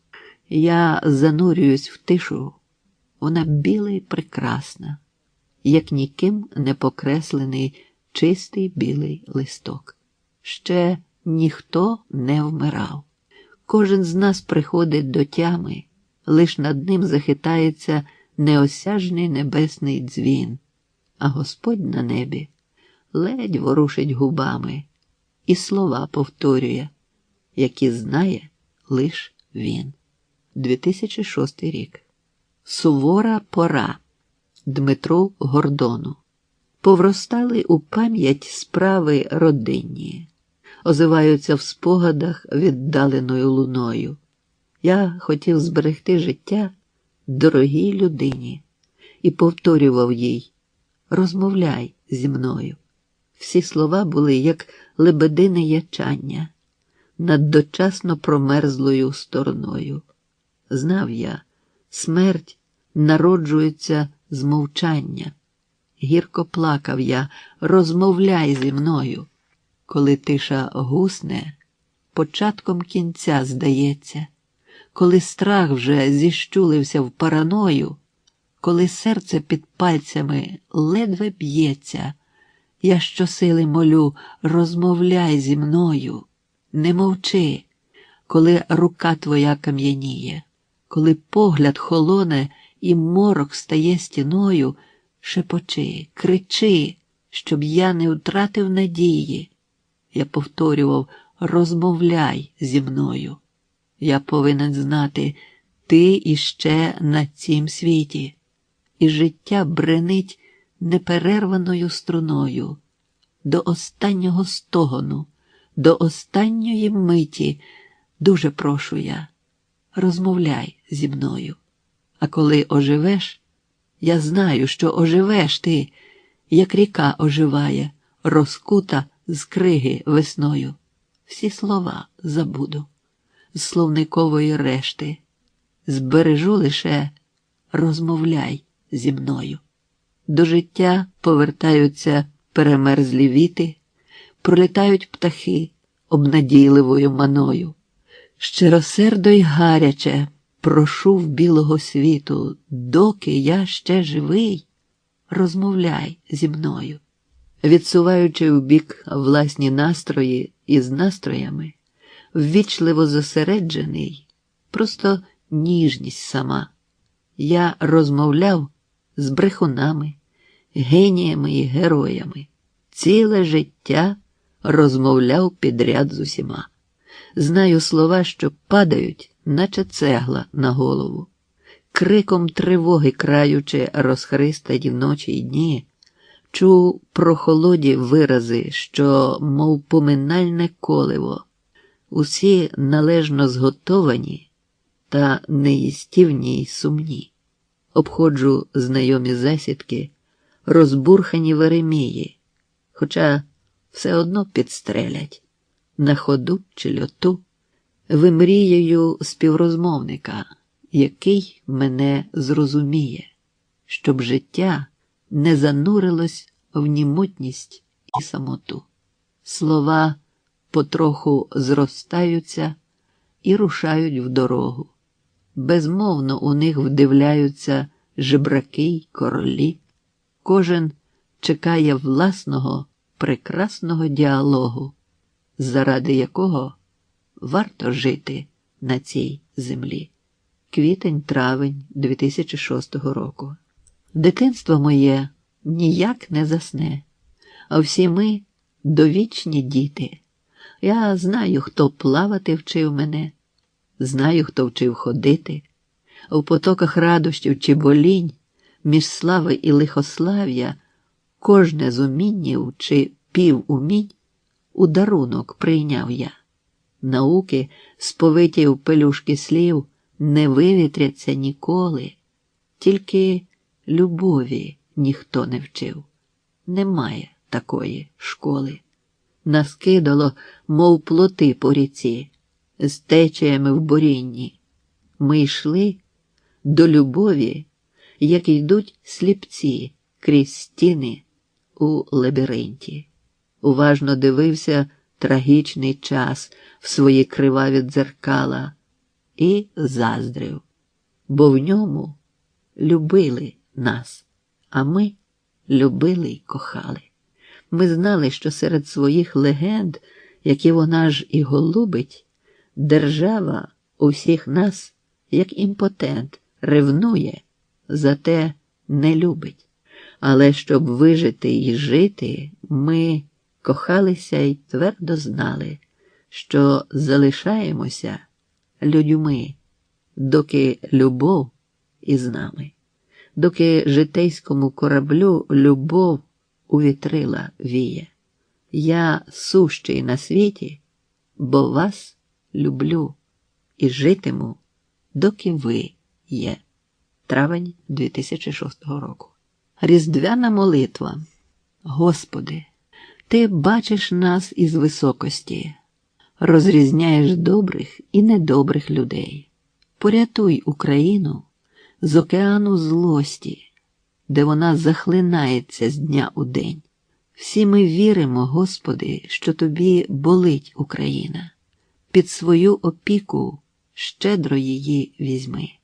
Світлим іменем Твого розп'ятого Сина научай нас любити, бо втомилися ми. Коли ми не гнулися, нам спини ламали. Нам щоразу товкмачили, що сила – єдиний Бог. Ти прости нас, Господи. Ми так довго ласки чекали, що зневіра закралася в душі до багатьох. Ми у Тебе віримо. Ми Твої, Господи, люди. Хай Твій білий янгол нас осінить крильми. Нас так довго навчали ненависті й люті. Перевчи нас, Господи, щоб не здуріли ми.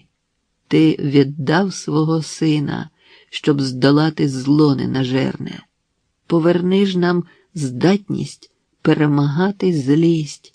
Поможи нам бути гідними тої жертви, і тоді ненависть душі нам не проїсть, наче сонце зоря різдвяна засяє в небі.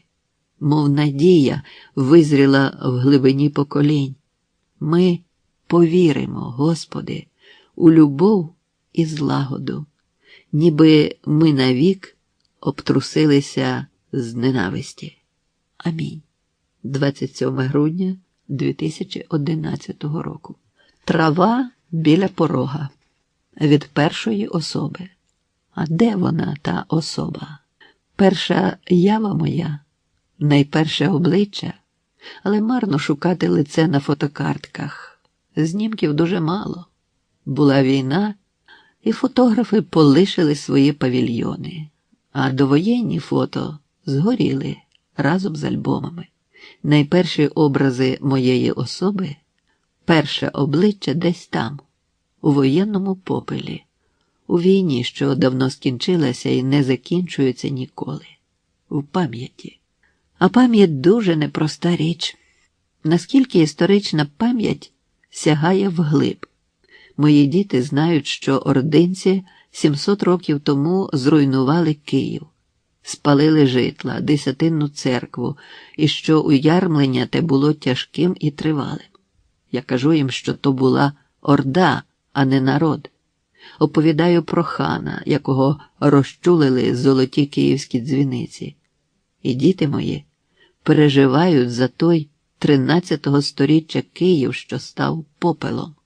Бабуся моя, Горпина Василівна, коли хотіла, щоб я краще попоїв, умовляла з'їсти другий пиріжок чи ще одну картоплинку і завжди промовляла: «Візьми до пари, щоб не з'їли татари». Войовничі татари нікого не вели в полон вже літ з 300. Ні вона, ані її бабуся від татарви не страждали, але запам'яталося ж. Нещодавно приїздили до Києва кореспонденти шведського телебачення. Ми з ними побалакали про всячину, зняли те, що їх цікавило, походили містом, але мимоволі зайшла мова про Полтаву і про шведські могили в українському Чорноземі. І виявилось, що пам'ятаємо і я, і вони, та ще й як. Швеція відтоді не воювала ні проти кого. Ми, навпаки, не передихнули від битву. Але все ж таки, якось я спитав у наймиролюбнішого з ботаніків про те, як потрапили до нас каштани, що так пишно розгалузились на київських бульварах. «Як же?» – вигукнув він. «Це з французької навали. Ото як Москву спалили, не часом означив, не датою, а навалою, пожежею, війною». Мені доводилося і доводиться, як кожному, замислюватися про гіркі ті календарі, бо і я ланка з ланцюга, бо і моя пам'ять накопичила доволі, бо і в мене власні печалі й радощі, стане всім. Де ж належить спинитися і чи слід зупинятися? Може, слід пам'ятати, але до тієї лише межі, за якою душа розлючується. А може, щось свідомо виключити з пам'яті? Хочеться писати, не спрощуючи, бачити, не заплющуючись. Чи я вже раз і назавше з'ясував усе й нічого? Дуже важливо знайти пункт, від якого все довкруг видно з особливою чіткістю. Все, що відбувається на світі сьогодні, нині можна сприймати лише крізь призму мирного співіснування. Це формула. Але з формулами найлегше балакунчикам-спрощувальникам. Насправді ж воно не так елементарно. В глибинах деяких душ погойдуються легенди про криваві помсти і лицарські казочки, де все вирішувалось на повному алюрі в брязкоті від зіткнення двох людей в обладунку, один з яких падав, брязкав і помирав, розв'язуючи водночас проблеми справедливості, помсти, втіхи для прекрасних дам і щось там іще. Але настав час, коли обох блискаючих витязів приречено. Нейтронна бомба дістає крізь броню, товщу за покришку від каналізаційного люка. Захист від небезпеки потребує нині не нової броні, а нового мислення. Втім, платити належить за все.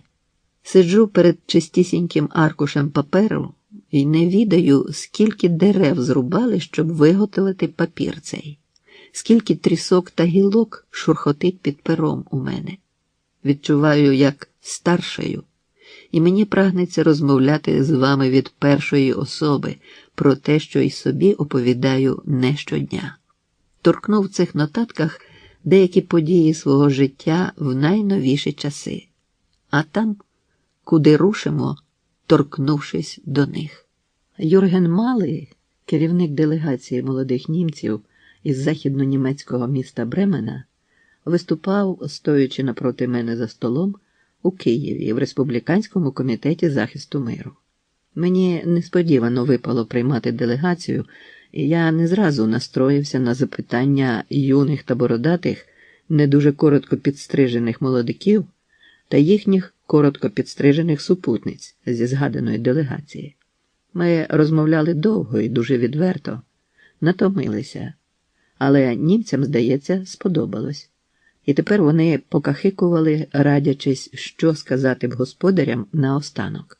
Юрген Малий врешті звівся і сказав заключне слово вдячності, в якому відзначив безумовно зрослий рівень взаємного розуміння і теплоту прийому. Тоді подякував за дарунки, помовчав, додав: «Ми, молоді німці із ФРН, хочемо просити у вас пробачення за все те, що накоїли тут, на вашій землі, наші батьки і діди.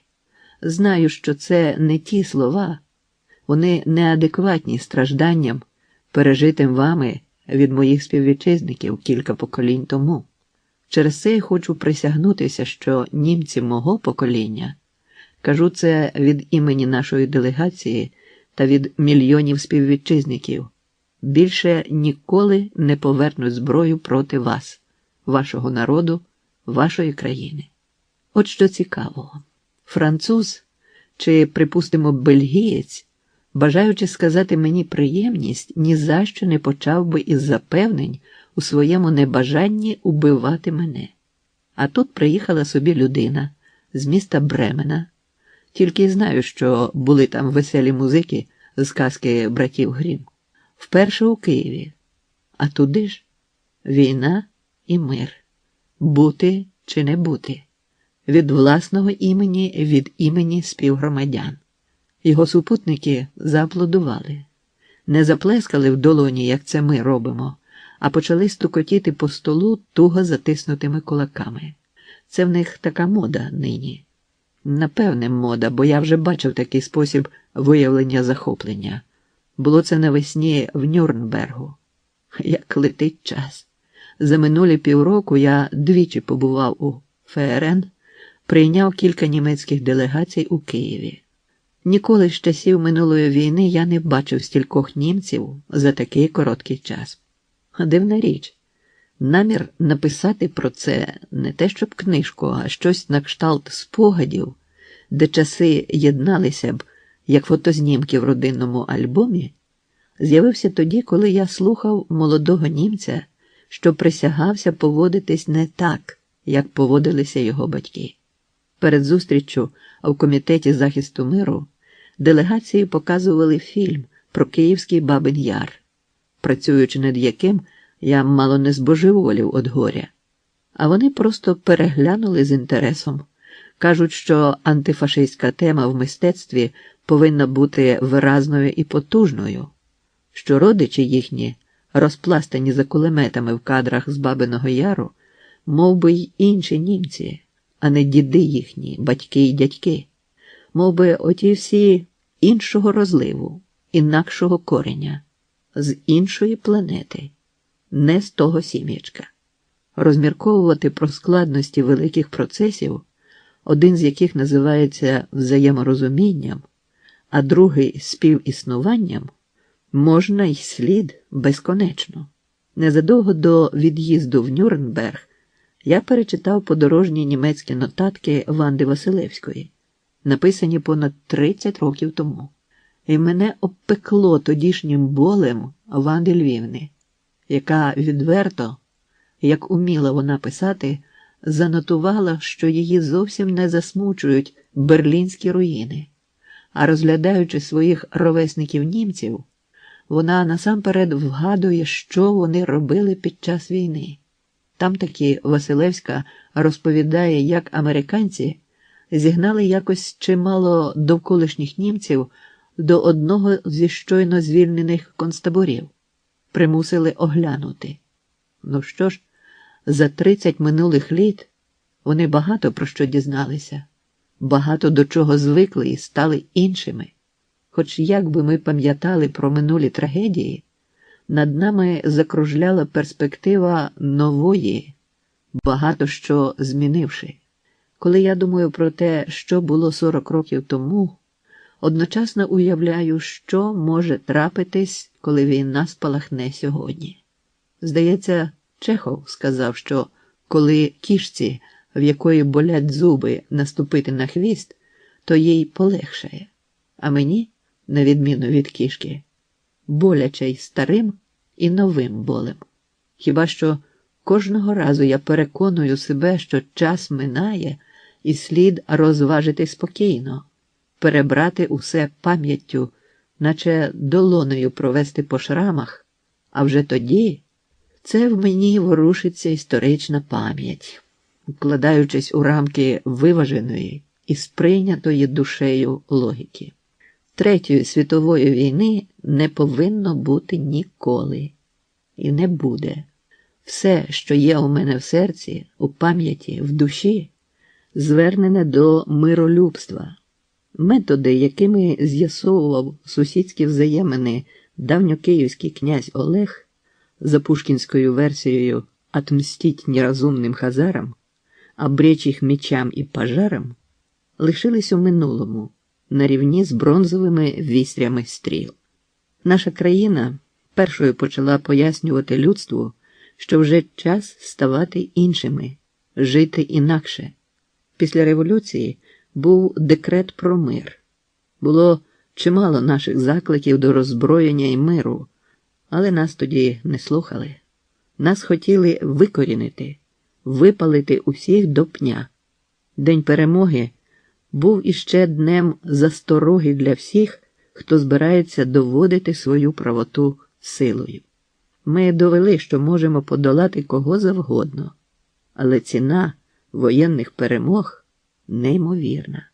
То й не передбачається відтепер перемог у світових війнах. Ось уже близько 40 років ми протистоїмо новій світовій війні, а тому її не було. Очевидні, незаперечні істини, але треба їх повторювати і розмірковувати над ними вголос, та ще й без статистик і документальних свідчень, які я так люблю від першої особи. Просто написати щось схоже на документальні записи, на спогади, на есе, коли дозволите пофантазувати про жанр. Але збережімо серйозність. Я, наприклад, люблю згадувати далеко не все. Найбільше я ненавиджу згадувати війну. В моїй особистій війні не було нічогісінько героїчного. Суцільний голод, самотність та нещастя, зруйновані міста і мертві люди. Я ніколи не розповідаю про свою дитячу війну. А коли робив фільм про Бабин Яр і разом з кінокамерами воєнних літ проходив поглядом по горах дитячих і дорослих трупів, трохи не збожеволів від повернутого мені почуття беззахисності. Так уже влаштовано людину, що чужі нещастя мордують її не менше, ніж власні. Коли війна повертається до мене навіть кіноархівом, завжди хочеться плакати від безпорадності перед тоннами сталі, перед стінами жорстокості, зверненими до тебе. Ніколи не розпитуйте мене про війну. Колись давно, років 20 тому, в Монреалі я наважився почати оповідь про війну для якихось рибоподібних британських джентльменів. Не знаю навіть, як воно трапилось. І раптом виявив, що не розповідаю, а плачу. Якось воно само собою.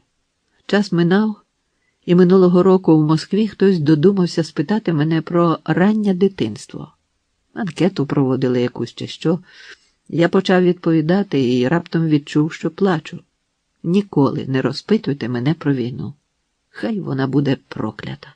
Ще чого я не зношу, це коли цвірінькають про війну, захлинаючись від пафосу і підстрибуючи навшпиньки.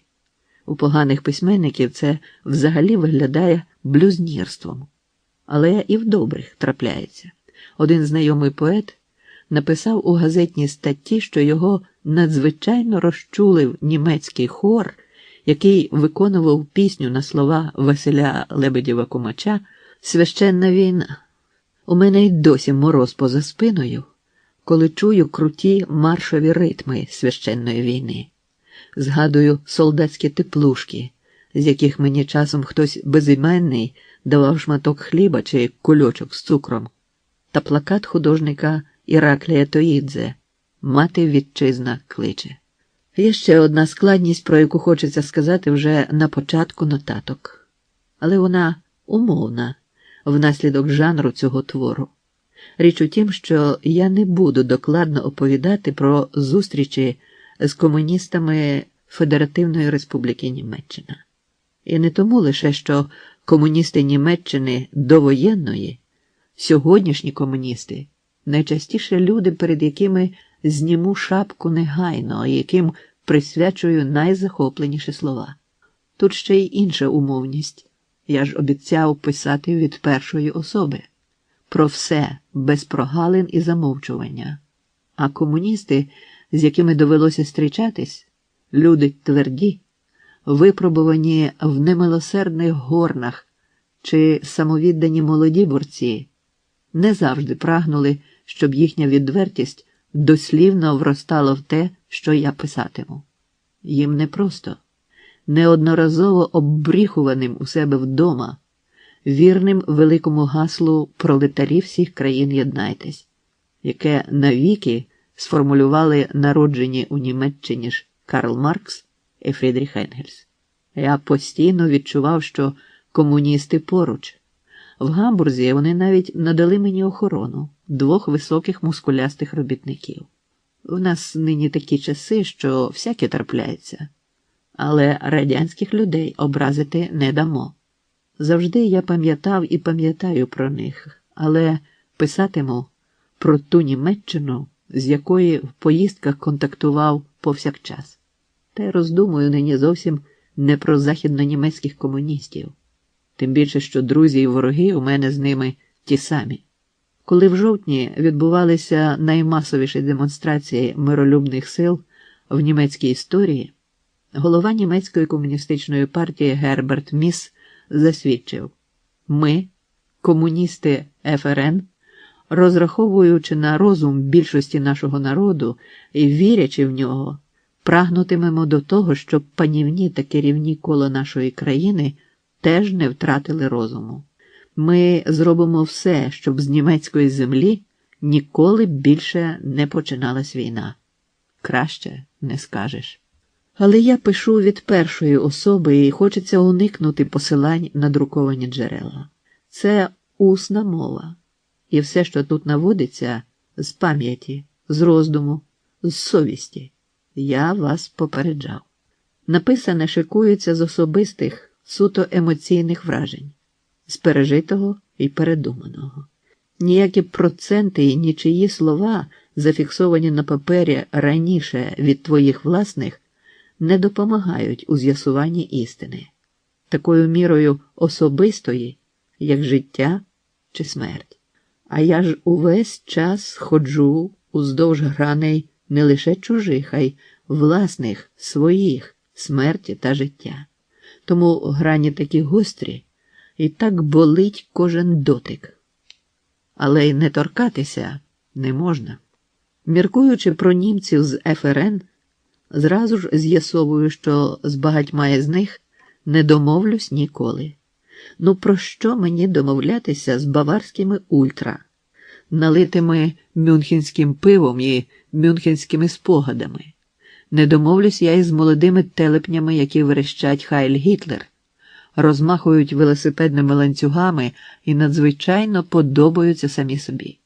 Ні про що мені розмовляти з різноплемінними гітлерівцями, які дожили до сьогодні, катами, недобитками, колишніми поліцаями та есесманами, паліями Кортелісів та Хатиней. Існує також цілком космополітична частина населення, з якою я не вмію домовлятись ніде, через наше відверте взаємне неприйняття. Не знаю, як ту публіку прозивають по-німецькому, а в нас їх називають жлобами. Перепрошую філологічних пуритан, але слово те з мого київського воєнного дитинства.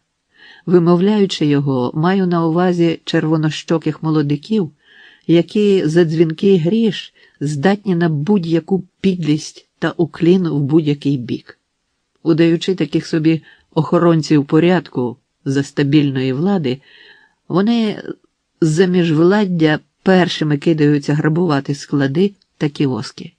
Після бомбардувань першими вриваються до розбитих, пропахлих смертю чужих мешкань. З державних систем та ідеологій вони визнають ту, яка в даний момент при владі і дозволить їм набити черева. Це кілька найповерховіших та найпростіших прикмет. Ви ж розумієте, кого я мав на увазі, і далі згадаєте самі. «Бомба», – казав я жлобам у Нюрнберзі. «То й що?» – відповідали вони. «Американці розставлять тут ракети і прив'яжуть до наших країв свій капітал, свої крамниці.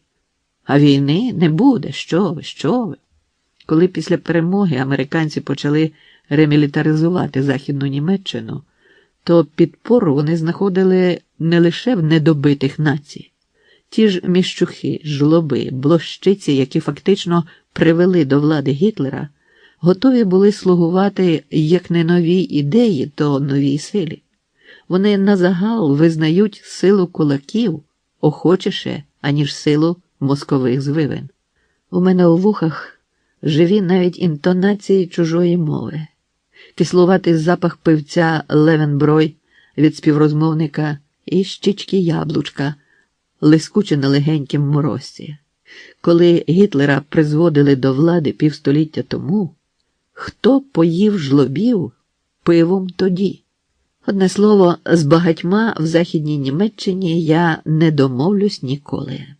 Але водночас дедалі більше людей тут зрозумілі і симпатичні мені.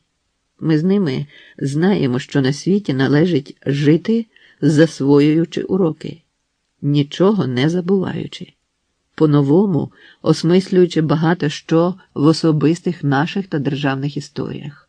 Це не зразу дається. І мені, і моїм німецьким знайомим. Тим важливіше і тим більш значущо відтворювати в пам'яті обличчя, слова, навіть саму атмосферу, все, чим були наповнені зустрічі і чим виявились вони важливими для мене. Постійно пам'ятаю, і ви, прошу, не забувайте, що більшість записів, які ви зараз гортаєте, зроблено у Федеративній Республіці Німеччини, а в іншому пункті земної кулі чимало думок, викладених тут, зроду мені б і не привиділися. Але я приїхав саме до Нюрнберга. Мене запросили на конференцію, гучно названу Нюрнберзьким трибуналом, і присвячено боротьбі проти ракет з ядерними боєголовками в Європі. Живу я в готелі «Меркюр» поблизу вокзалу. Вікна в моїм номері на рівні найвідважнішої фантастики. Жоден шум не втрапляє до мого мешкання ззовні. Бачу, як безшелесно проковзують рейками поїзди. Бачу, як біла вервечка сліду лишається у блакитному, мов очі породистого арійця, небі. Пролетів натовський військовий літак. Життя заніміло, але досить порушити систему шурупів та відкрити бодай шпаринку в заскленій стіні номера, як на мене впаде нестерпна звукова лавина. Поїзди загуркочуть і засвистять, мов розбійники. Літак, знижуючись, реве з усією безсовісністю, на яку здатен.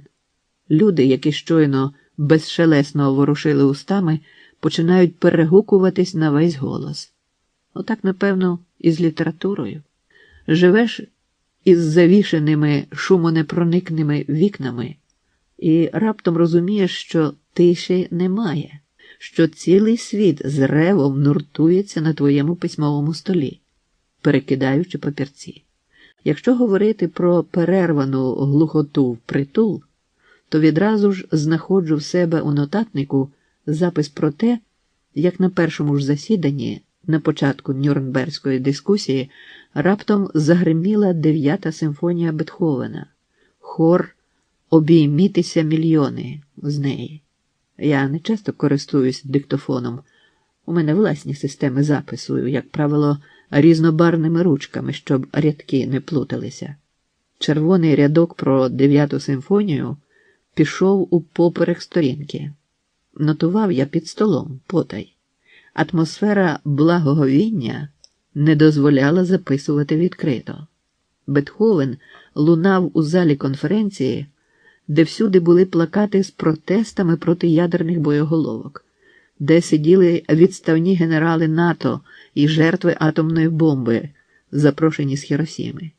Заклик до обіймів та миру лунав трагедійно, якщо зважити, що Нюрнберг лише за останні півсторіччя був символом і місцем проведення найбільш людожерських нацистських конгресів, місцем прийняття найосновніших гітлерівських расистських законів, а потім містом, де на процесі, що засудив нацизм, уперше в такому обсязі було продемонстровано докази нелюдськості гітлерівців.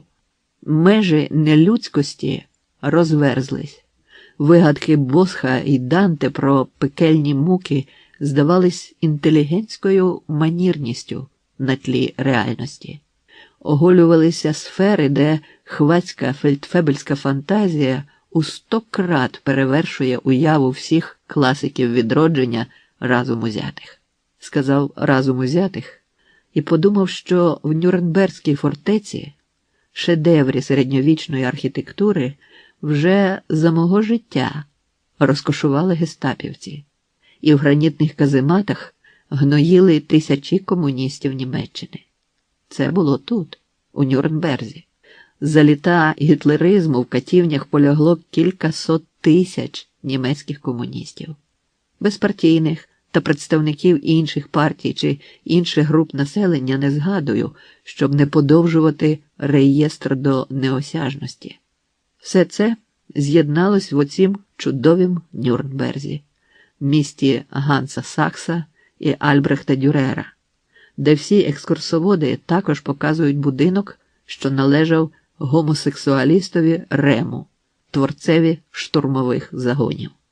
Нас заклинала досвідом Нюрнберга, волала про нього Петра Келлі, невисока енергійна молода німкеня.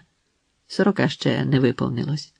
Вона стала одним з найпомітніших європейських політиків 80-х років, одним з найсамовідданіших борців проти мілітаризму.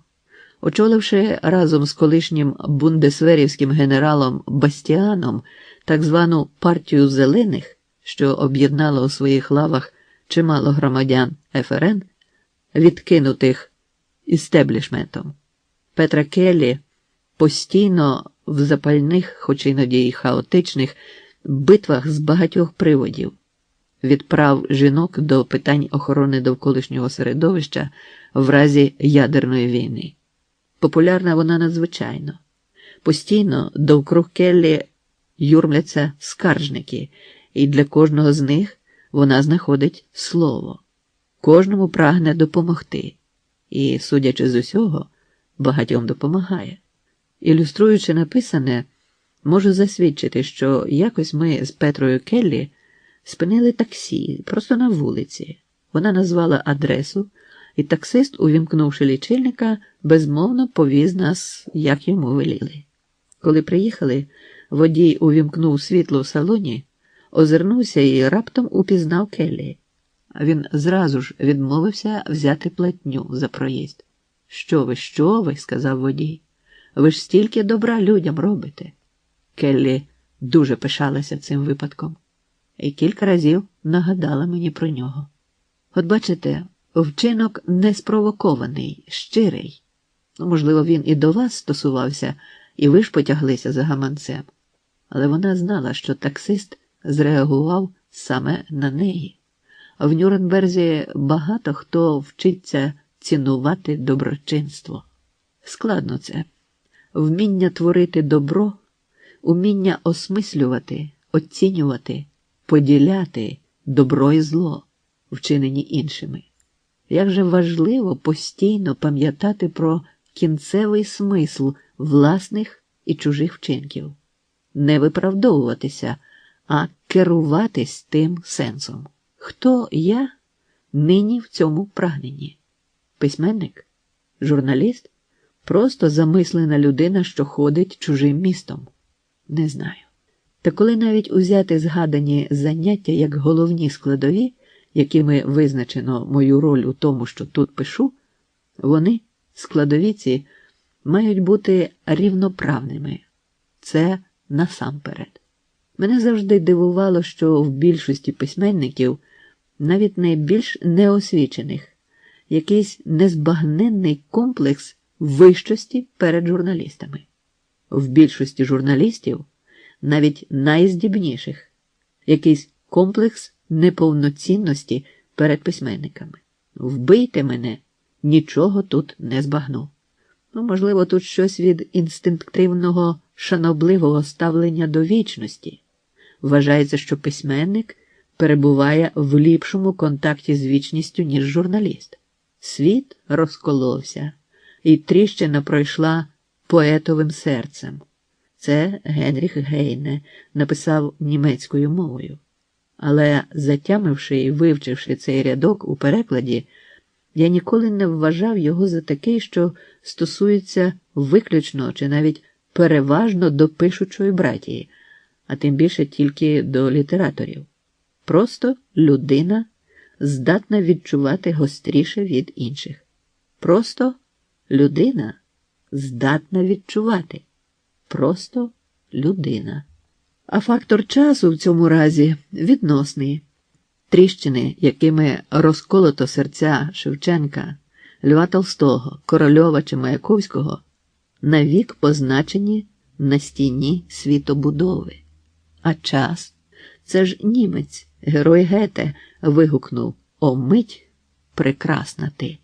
і закликав її продовжитися. Як ми співвідносимося з часом? На що ми очікуємо ціле життя? На повагу сучасників? На вдячні погляди тих, хто житиме на світі за 5 чи 6 поколінь? Чи на щось інше? Принаймні про нащадків ми гомонимо охоче й багато. Відповідальність перед сучасниками куди клопітніша. Але в розмовах про пам'ять, добру і лиху, про все те, що стає змістом цих нотаток, часи з'єднано. Тут нічого не зробиш для сучасників, коли забудеш про нащадків. І навпаки, епічна інтонація проходить мало не в кожну справу, причому конкретно, відчутно, з фактами. Ще Маяковський закликав свій рядок нахилитися і відпити з ріки на ім'я факт. Заклик не застарів. Пробачте, що я пишу так відверто. Мені закидали вже, що без поваги відгукуюсь про декого з колег і виказую таємниці фаху. Це неправда. Я не виказую таємниці, а сподіваюсь, вважаючи читача найдовіренішою особою. Ми ціле життя зводимо порахунки самі з собою. І якщо досягаємо моменту істини, то стаємо нараз беззахисними і щасливими водночас. Оскільки в житті моєму вже зав'язано кілька вузликів, я затягатиму їх у вашій присутності. Усе єдине. Оповідаючи про Німеччину, я згадую літературу. А розмовляючи про літературу, згадую Німеччину. Слова щоразу чіпляються одне за одне, звільняючи і мене, і себе. Не казатиму, що це завжди легко, але сенс літератури, напевно, і в цьому – догукатись, дійти до кожного, змучитись власним болем, полегшуючи власну муку і чуже страждання. Серджуся сам на себе, бо, вирішивши посповідатись, раптом збагнув, як же воно складно, як неможливо дурити та ще й себе самого, як важко розмірковувати уголос, не даруючи собі ніякої нещирості.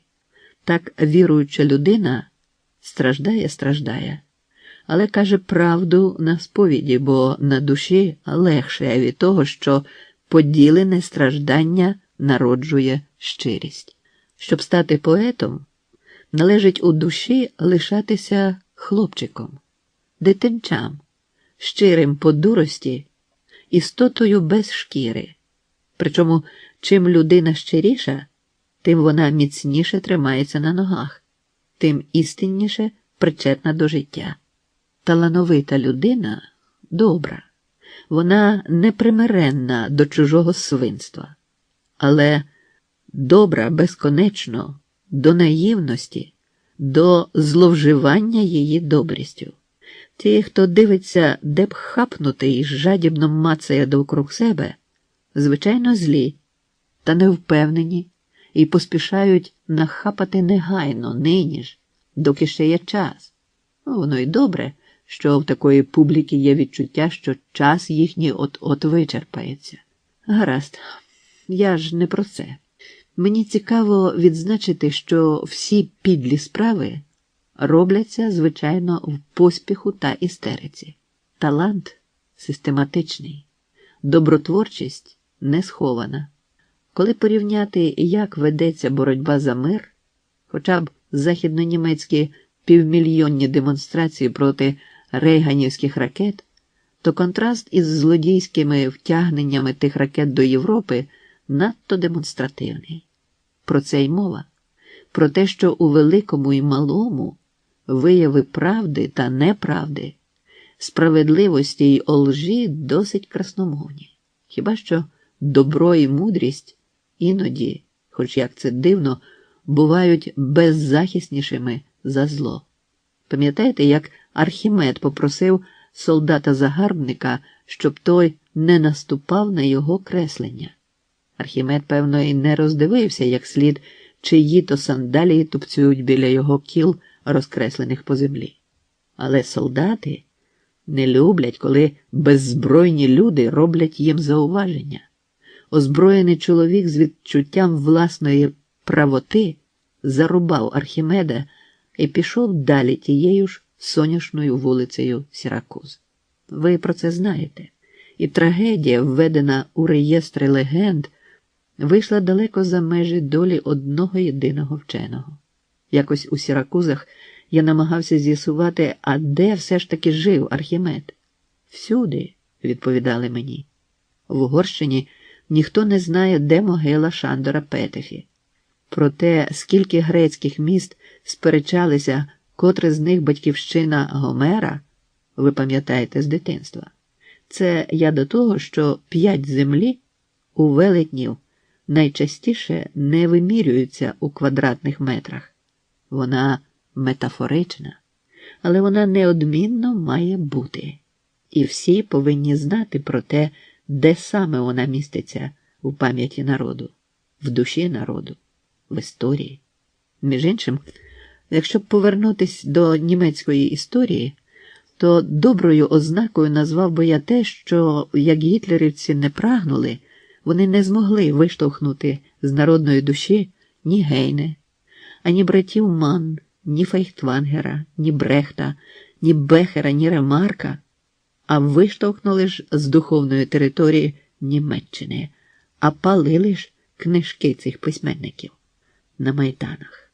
Теж, до речі, символічно, що 10 травня 1933 року гітлерівці розпалили найбільші в історії людства багаття з книг. Жодна із спалених книжок не зникнула. Зате приблизно в ті ж дні травня 1945 року безповоротно звуглилися тіла Гітлера і Геббельса, а 9 травня настав День перемоги. На різних історичних рівнях приховано стільки символіки, що встигай лише зіставляти. Зв'язок з часом і зв'язок з оточенням у кожної людини має бути чіткий і назавше. Тільки якби ж кожен знав межі своїх можливостей і своє місце. Розмірковуючи про це, американський біохімік, лауреат Нобелівської премії Джордж Валд сказав, виступаючи на нашій конференції в Нюрнберзі, незнання свого місця за теперішніх обставин може виявитись трагічним. Гітлер в істериках гриз килим з підлоги свого кабінету, але на кнопку, що дає старт Першингам, а він натиснути не міг, а Рейган може.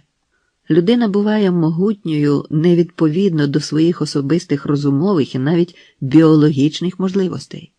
А вага рішень цієї єдиної людини в наш час зростає. належить знати своє моральне право, свої повноваження і пункт, з якого людина може повернути земну кулю. Саме повернути, а не висадити в повітря. Повертаючись до мистецтва, слід зауважити, що справжні митці завжди бережуть свою п'ять землі. Приходять до літератури з власними крісельцями, табуретами, тронами, письмовими столами, ніколи не зосереджуючись на штовханні довкруг уже розміщених столів і крісел. Говорячи про політиків, про учених, про генералів та про письменників підряд, я хочу наголосити на тому, що комплекс живоїдства не доводить до добра нікого. Ні щуку, яка ковтає більшого йоржа, ані ж здатна перетравити, ані політичного лідера, який розмріявся про перекроювання земної кулі. Втім, німці знають це все на власному досвіді.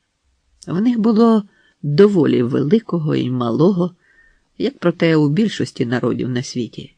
Існує навіть погляд, що народові, який народив Баха, Бетховена і Гете, можна вибачити Гітлера, Гіммлера і Геббельса.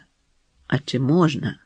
Контрастність лише підкреслює трагізм, як у гетевському Веймарі, поруч з яким гітлерівці свого часу збудували концтабір. Німці настраждались доволі. Непримиренні німецькі ж світи протистоять один одному з найжорстокішою несумісністю. Нині кожен нормальний німець вже зробив вибір. Німеччина нині дуже чітка. На історичному тлі добре розрізняти, хто є хто. Тому, певно, і пишу ці нотатки саме з Нюрнберга. Звідси добре видно на всі боки світу й часу.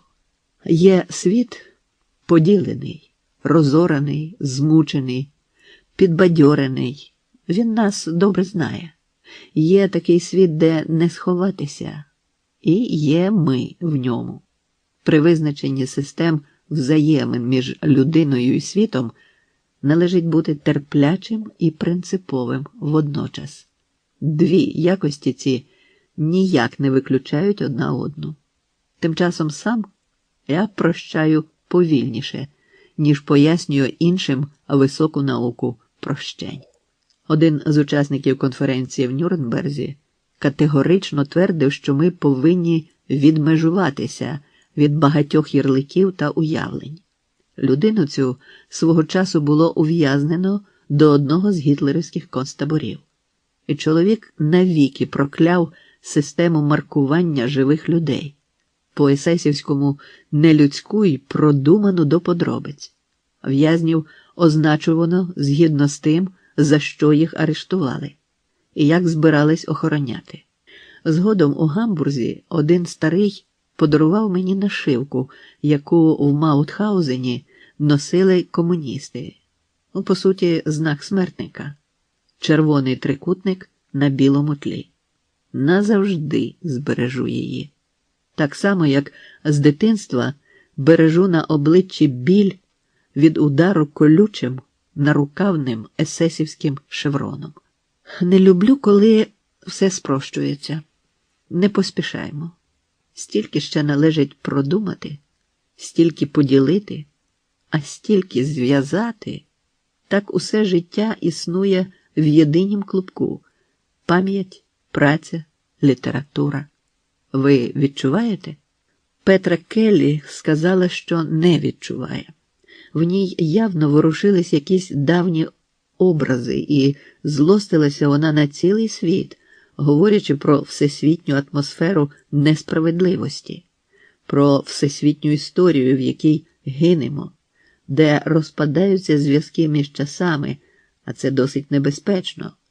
Вона сказала, що всі без винятку люди винні у цьому. Так уже й всі? Спитав я у Келлі після мітингу. Так, сказала вона. Так. І повторила свою відповідь англійською мовою, щоб я краще засвоїв. Дуже вона по-дамському сказала це. Надто нервово для лідера парламентської фракції у Бундестазі. А втім, існує думка, що, мовляв, усі ми сякі такі, а звірячу агресивність закладено в самогубчому інстинкті роду людського. Так би мовити, біологічна приреченість. Скорпіон, який отруює сам себе. Про скорпіона я читав, що то вигадка неуважних натуралістів. Про людей я не вірив ніколи. Мене переконує найпростіший аргумент. Коли, мовляв, гітлерівці реалізували природну свою агресивність, то чому ж вони тоді один одного не передушили, а полізли до нас? Це мені сказав один безногий з батьківського села, коли я заходився обговорювати з ним складні біологічні гіпотези про походження воїн. Генерал Герд Бастіан, колега Петри Келлі по керівництву парламентською фракцією «Зелених», виступав по-іншому. Зал аплодував Бастіанові, коли той сказав, що Радянський Союз поводиться порядніше, ніж його західні партнери по дискусіях, висуваючи цілком реальні пропозиції і щиро прагнучи миру. Зрівнялівки провин у Європі зроду не було і не передбачається. Але це не знімає, сказав генерал Бастіан, з нас, добрих землян, особистої відповідальності кожного за спільну планету і життя на ній.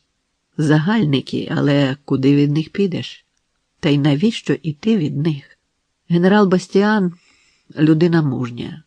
Він демонстративно подав у відставку з Бундесверу зі скандалом, з ризиком втрапити під суд. Виступає він хоробро і поводиться відверто. Чого вже хитрувати, коли Першинг-2 летить від Нюрнберга до Москви чи Києва хвилин 5-6, не більше.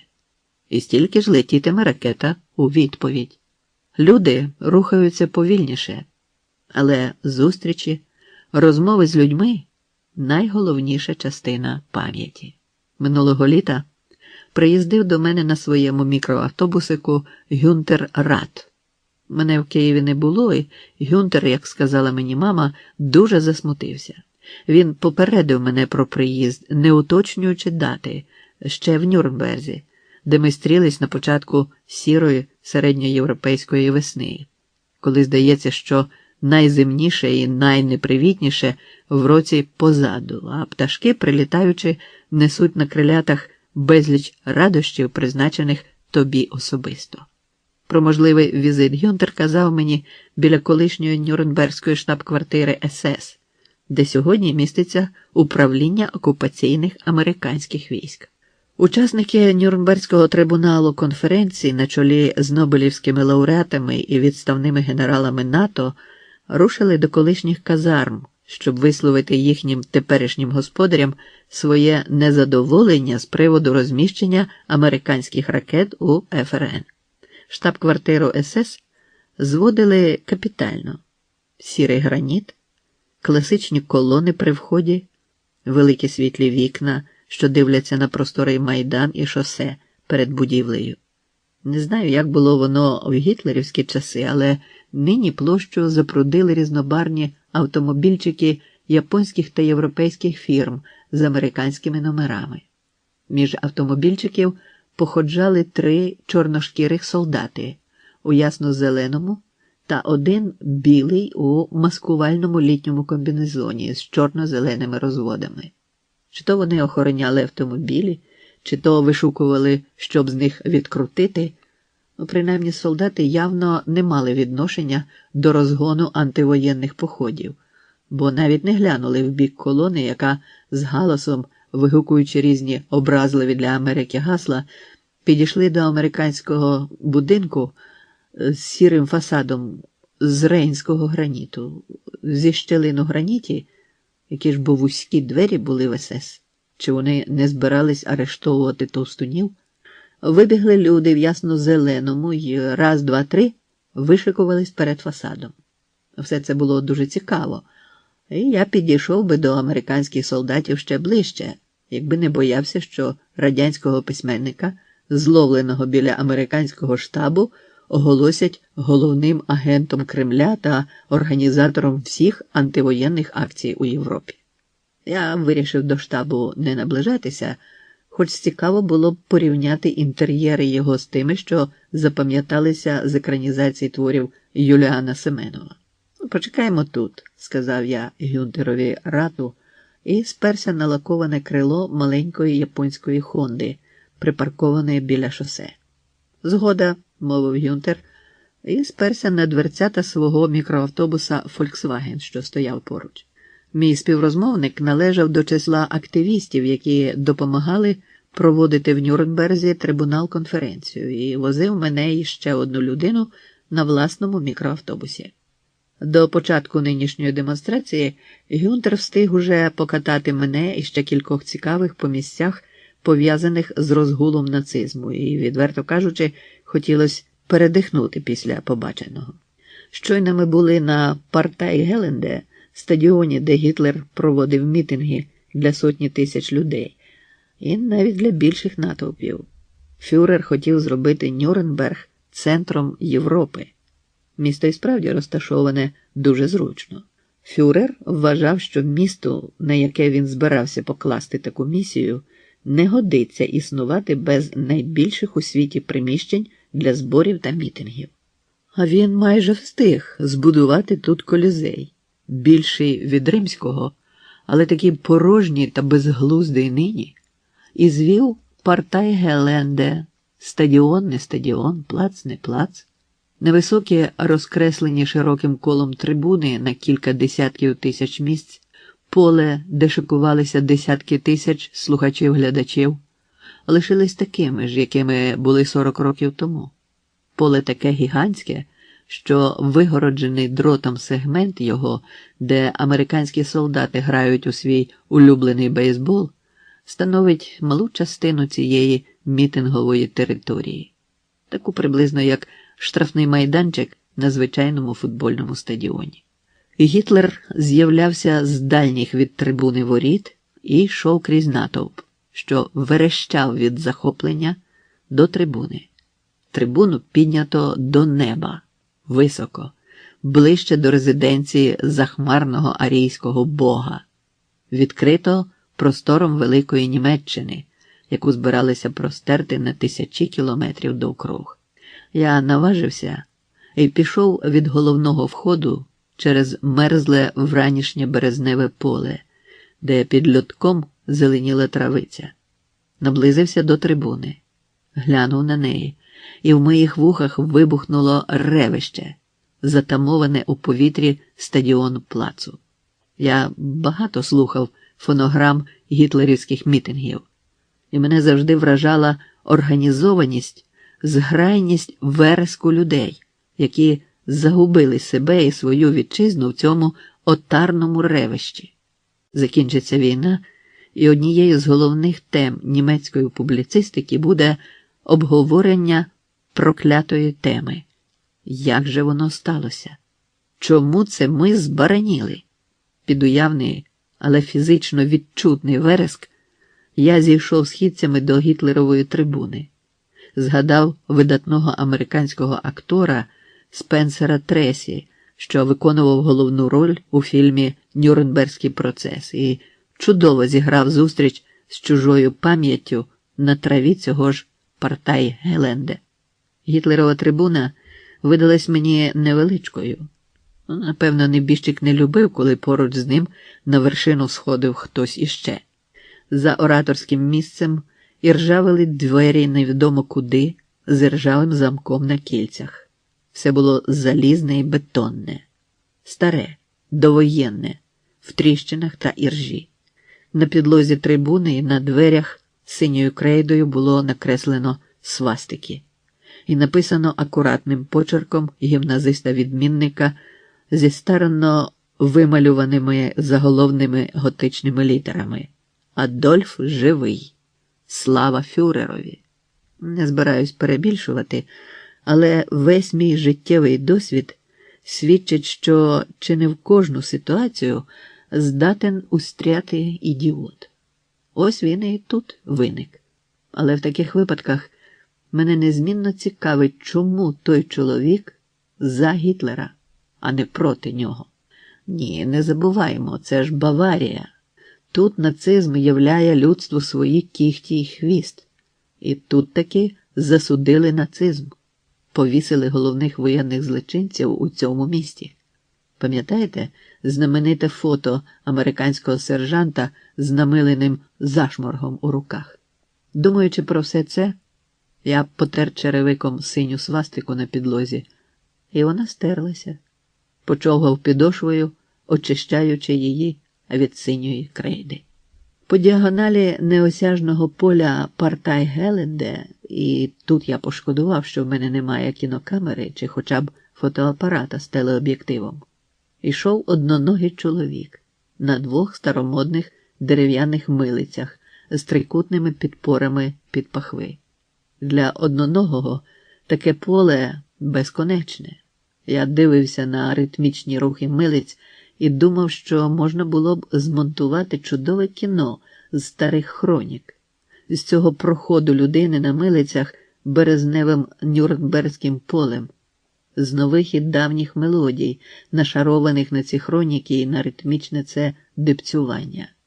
«Ви тут бували раніше?» – запитав я Гюнтера Рата, який теж зійшов на трибуни і мовчки стояв поруч. Гюнтерові не виповнилося і 40. Він соціолог за фахом, трохи пописує для ліберальної преси, одружений з росіянкою. Батько Наташі, дружини Рата, опинився у Німеччині ще в час війни. Я не уточнював подробиць, а сам Гюнтер не квапився доповісти мені біографії своїх російських родичів. Та й російської мови він не знав, принаймні не виявляв знання, і ми спілкувалися англійською. Гюнтер Рат позирав туди ж, куди і я, на одноногого, що перетинав поле Партай-Геленде. «Я знаю, про що ви думаєте», – сказав Гюнтер. «Вас цікавить, чим займалися мої родичі під час війни. Це все важливо. Не слід спрощувати. Хочемо того чи ні, але те, що діялося у 40-х роках, відбуватиметься на взаєминах у 80-х та в 90-х. Ви, можливо, не повірите, що ми стоїмо на тому самісінькому місці, поруч з яким батько мій бував дуже часто. Він досі згадує ту музику і ті часи.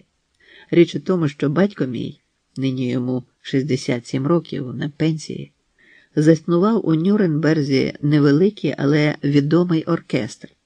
Він був тоді молодий, талановитий. Євреїв і підозрілих суб'єктів у оркестрі не тримав. Коли Гітлер унадився до Нюрнберга, батька з оркестром почали запрошувати сюди, на Партай-Геленде, для музичного супроводу мітингів. Він грав на флейті. Гітлер дуже любив грім оркестрів, і музик завжди ставили ближче до трибуни. За партійною приналежністю батько був соціал-демократом, але поміркуйте самі, який був йому сенс намагатись перебити батогом обух. Батько грав, і фюрер кілька разів похвалив його. У таких похвалах була запорука виживання. Не мобілізували до війська протягом усієї війни. А коли призвали, то батько поїхав до Франції, де американці захопили його в полон і зразу ж звільнили. Навіщо їм флейтист? Батьковим братам, моїм дядькам, поталанило менше. Обидва трапили на Східний фронт, один з них загинув у Криму, другий дивом врятувався із Сталінграда, поморожений і хворий. Нині він соціал-демократ, як батько до війни. Гюнтер помовчав, стер вовняним пальцем коричневої рукавички паморозь з бар'єра трибуни, на якій ми стояли, і знову глянув на одноногого. Той не передибав ще й половини поля.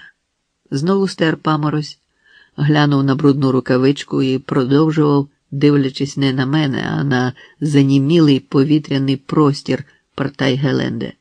Ще раз уважно вивчив свій палець у вовняній упаковці і мовив: «Дід мій по лінії матері в Першу світову війну брав участь у битві під Танненбергом і там братався з росіянами. Я посоромився визнати, що погано знаю обставини битви під Танненбергом. І Гюнтер продовжував без паузи. Росіяни прострелили йому руку, але дід ніколи не говорив погано про росіян. Всі навколо говорили – радіо, книжки, газети, телебачення, кіно, а дід лиш покахикував і хитав головою. Він вважав, що росіяни – гарні люди. Можливо, це вплинуло на мене, коли я побачив перших радянських людей на вашому туристичному лайнері «Пушкін» у Гамбурзі. Тоді я подумав, що не все так жахливо, як оповідають у нас на телебаченні. Люди з СРСР поводяться стримано, не ганяють по портових пивничках, цікаво оповідають про своє життя. Я подумав, що за кордоном, а надто тут, кожна наша людина неодмінно внутрішньо насторожується і підтягується. Знаю видатних анекдотників та майстрів буркотіння, які за кордоном поводяться як досвідчені політичні дискутанти, захисники репутації нашої країни та ідей. Думаю про те, як формуються репутації країн та людей, якими населено ті країни. Стою на гітлерівській трибуні, закаляній крейдою якогось юного гітлеренятка, яке не бажає знати нічого про досвід власної своєї країни. У вухах моїх пронизливо повискує маленька металева флейта. Скільки ж я чував цієї зміїної музики, переглядаючи нацистські кіножурнали часів минулої війни. Отже, ми стоїмо, спершись на лаковані дешеві автомобілі, і позираємо віддалік на колишню штаб-квартиру СС, яка нині називається Меррел Барракс, і яку населено різнокольоровими американськими солдатами. До нас підходить і стає поруч ще один пасажир з мікроавтобуса «Рата». Це Джордж Забелка, американець.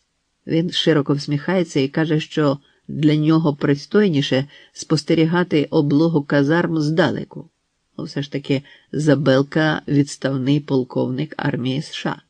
А втім, як полковник він одночасно належав до армій американського президента і Господа Бога. Джордж Забелка був капеланом у ВПС. До речі, в тому 509-му підрозділі, літаки якого скинули в серпні 1945-го атомні бомби на Хіросіму і Нагасакі, Забелка благословив на зліт машини з бомбами в черевах. Б-29 літаючі фортеці, підтримані його благословенням, зробили свою справу. Ми познайомились в мікроавтобусі у Гюнтера. Сидіння було завалене хто зна чим, і Забелка, не вагаючись, демократично сів на підлогу. Тоді він видався мені ким завгодно, лиш не особою духовного звання.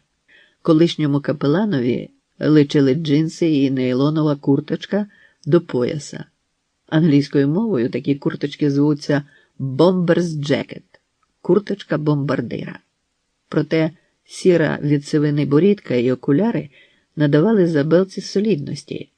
Зате широкий алюмінієвий браслет остаточно ввергав колишнього капелана у стан хіпі та інших сумнівних осіб, схильних до ексцентричності і блукання. «А чого це ви браслет розглядаєте?» – незворушно спитав мій супутник по мікроавтобусу і наблизив свою прикрасу до моїх очей. Напевно, я не був першим, хто зацікавився цією річчю, бо браслет було показано таким собі звичним рухом, навіть з деякою недбалістю. Алюмінієве кільце, зігнуте довкруг зап'ястя, було явно саморобним, не надто акуратно вирізаним з сірого металу. З краєчку видніли сліди зубила, наче відбитки зубів на бутерброді. На поверхню алюмінію цифри і літерки, схожі більше на подряпини, аніж на граверську роботу. Я негайно сказав Забелці про свої враження щодо його прикраси. «А це не прикраса», – всміхнувся Забелка. «Хіба ви не знаєте, хто я?» Він охоче оповів про себе і про те, що браслет з металу з літаючої фортеці, яка скинула бомбу на Хіросіму. Всі, хто брав участь у підготовці і здійсненні польоту, зробили собі такі браслети на згадку. Як же легко деякі люди взяли собі в звичку те, до чого звикнути неможливо. Самі собі встановили строки давності, самі забувають чи згадують власне життя, мов чуже, як давно бачений фільм. Забелка був незворушний і стриманий. Стриманий був рад. Спокійно вигрівалися на сонечку ще багато тисяч людей з дуже складними життєписами, а багато сотень тисяч німували, бо загинули вони всі останнім часом в нещодавних війнах. І дехто готовий вже спокійно повідати сучасникам про те, як воно було. Співучасники кажуть, що вони просто свідки, а свідки виживають не всі. Ні в рисах обличчя, ані в поведінці Джорджа Забелки не було навіть натяку на комплекс провини. Це льотчик Клод Ізерлі з отого проклятого літака збожеволів. Та й ми, за традицією, суворіше судимо тих, хто звершує злочин, аніж тих, хто благословляє його. Улітку 1983 року я раптом побачив Джорджа Забелку в радянській інформаційній програмі «Час». Він давав інтерв'ю кореспондентові нашого телебачення у Швейцарії, куди привів велику колону прихильників миру. Ще в Нюрнберзі Забелка казав мені, що поведе таку колону вздовж американських воєнних баз і збирається промарширувати від цілком реального Сієтла з атомними підводними човнами до легендарного Віфлеєма, куди б хотілося встигнути на Різдво, що відбулося колись саме у Віфлеємі. Не знаю, чи проб'ється він на Близький Схід. Земляки Забелки пострілюють нині у тих краях і не шкодують нікого. Як я розумію, колишній армійський капелан не бажав би, благословивши одну американську бомбу, загинути від іншої. Але це вже як поталанить. Поки що те, що організовує Джордж Забелка, зветься «Миролюбна проща». І такі марші священник проводить майже 25 років, відтоді, як пішов у відставку.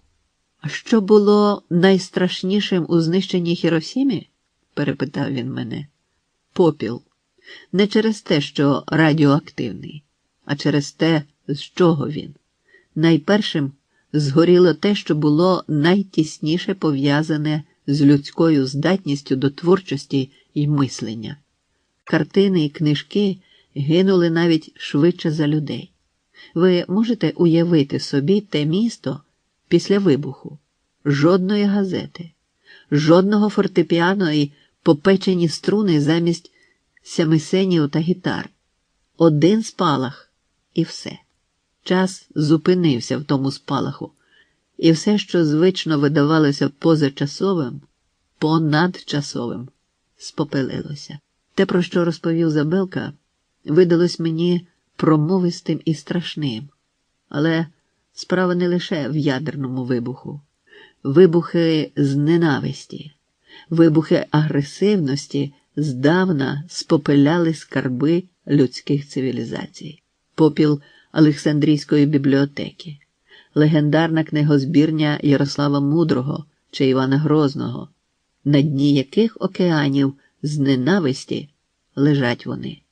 Коли я пригадую сотні визначних книжок і картин, які захлинулися в безодні Другої світової, коли згадую, як палала разом з усім університетським будинком підпалена нацистами знаменита бібліотека Київського університету, я думаю про час, підвладний полум'ю, про воєнні багаття, які світять з глибин історії, про попіл, що долітає звідти. Напевно, я чимало вже думав на ці теми, якщо зараз, у Західній Німеччині, передумане кристалізується в мене так швидко, і мої співрозмовники відчувають разом зі мною, як час і місце теперішньої дії повертають пам'ять до інших часів та місць. У німецького письменника Еріха Марії Ремарка Є роман «Час жити і час вмирати», перше речення якого я знаю на пам'ять. Запах смерті в Росії був інакшим, ніж в Африці. Можливо, і час всюди пахне і виглядає по-різному. До речі, про час. У Нюрнберзі під час конференції трибуналу вигадали дуже демонстративний метод регулювання тривалості промов. Я вперше бачив таке. На трибуні встановили яскраву ват на 200 лампочку криваво-червоного кольору. Її на довгому стрижні відсунули від промовця, рукою не сягнеш, і піднесли на рівень очей. Коли регламент вичерпувався, лампочка спалахувала так яскраво, що заважала виступаючому. Порядок є порядок. Можливо, і в нас не завадили б такі лампочки. Але там, у Нюрнберзі, я подумав про час взагалі. І раптом чітко зрозумів, що найбільша і найдинамічніша частина мого життя вже позаду. Червона лампочка на довгому стрижні от-от спалахне. А може, горить вже, та я не бачу. Коли я відчув цю компактність часу, особливо наочно, хоч дивно, вдома, біля книжкових полиць, раптом відчув, що у мене є чимало книжок, яких не прочитаю вже ніколи. Якийсь придбав, щоб прочитати улітку під час відпустки наступної неділі у вільний час, і не прочитав. Деякі книжки чекали своєї черги літ по 10, не дочекаються. Навіть при моїй працездатності, при звичці планувати дні надовго вперед, розумію, що життя не вистачить на все. На жаль. Чому думалось про таке в німецькому місті Нюрнберзі? А тому що нині життя моє підвладне багато меншій кількості несподіванок, ніж колись. Тече комфортабельніше, ритмічніше. А давно, 40 років тому, моє зеленесеньке, щойно формоване в ту пору життя торкнулося до цього міста зовсім по-іншому. З київського мешкання нас вигнав, забажавши оселитися в ньому, німець з Нюрнберга. Я запам'ятав назву цього міста, бо читав тоді книжечку «Нюрнберзьке яйце» дитячу про винайдення годинників. Німець вигнав нас, як господар виганяє з хати котів, не роблячи з того особливих проблем. Власне, він не виганяв нас з мамою, а просто сказав, що йому тут подобається, і відтепер він тут житиме. А нам однаково належить забиратися з Києва. Всіх киян, що лишилися, виганяли за міську межу. Коли ми з мамою склали на добутий десь візочок дещо з майна, нюрнбержець по-господарському переглянув те дрантя, але нічого собі не взяв. Ми покотили візок, не озираючись, невідомо куди. За першим же поворотом нам стрілася ворожка. Своя, українська. Циганок окупанти на той час винищили, убиваючи їх нещадно на рівні з євреями. Ворожка виглядала цілком по-домашньому, лише з квітчастою хусткою на плечах, як прикметою фаху. За ворожіння пророчиця взяла у нас всього лише настінний термометр, розмічений в градусах Цельсія та градусах Реомюра. Термометр лежав зверху, і його не було шкода. І сказала ворожка, що я проживу не так уже й мало, а й буде все гаразд, якщо перейду я за межу власного 26-річчя. Оскільки тоді будь-яка тривалість життя сприймалась як нереальна, наче прогноз погоди, то ми запитали у ворожки про ближчі перспективи, і вона почала щось там плутати про королів та пікові інтереси, але про 26-річчя я чомусь затямив. Червона лампочка спалахнула і згасла, а я ще не знав про неї. Але ж зблиснула. Мені вже на ой-ой скільки більше від отого віку, коли життя, згідно з пророцтвом, перейшло за небезпечну межу. Але пам'ятаю відчуття це неодмінної стіни на шляху. чи знайду в ній дверцята. Знайшов.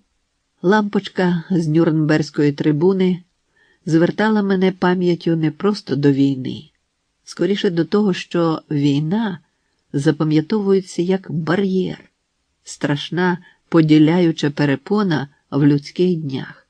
Війна пульсувала в мені тим, що вона накоїла.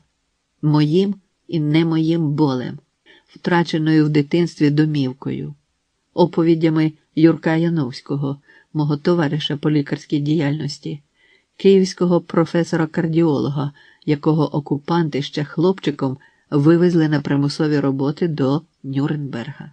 Я розповідав Юркові, яке це красиве місто сьогодні, а він пам'ятав лише, як його там били, і дуже страждав, згадуючи.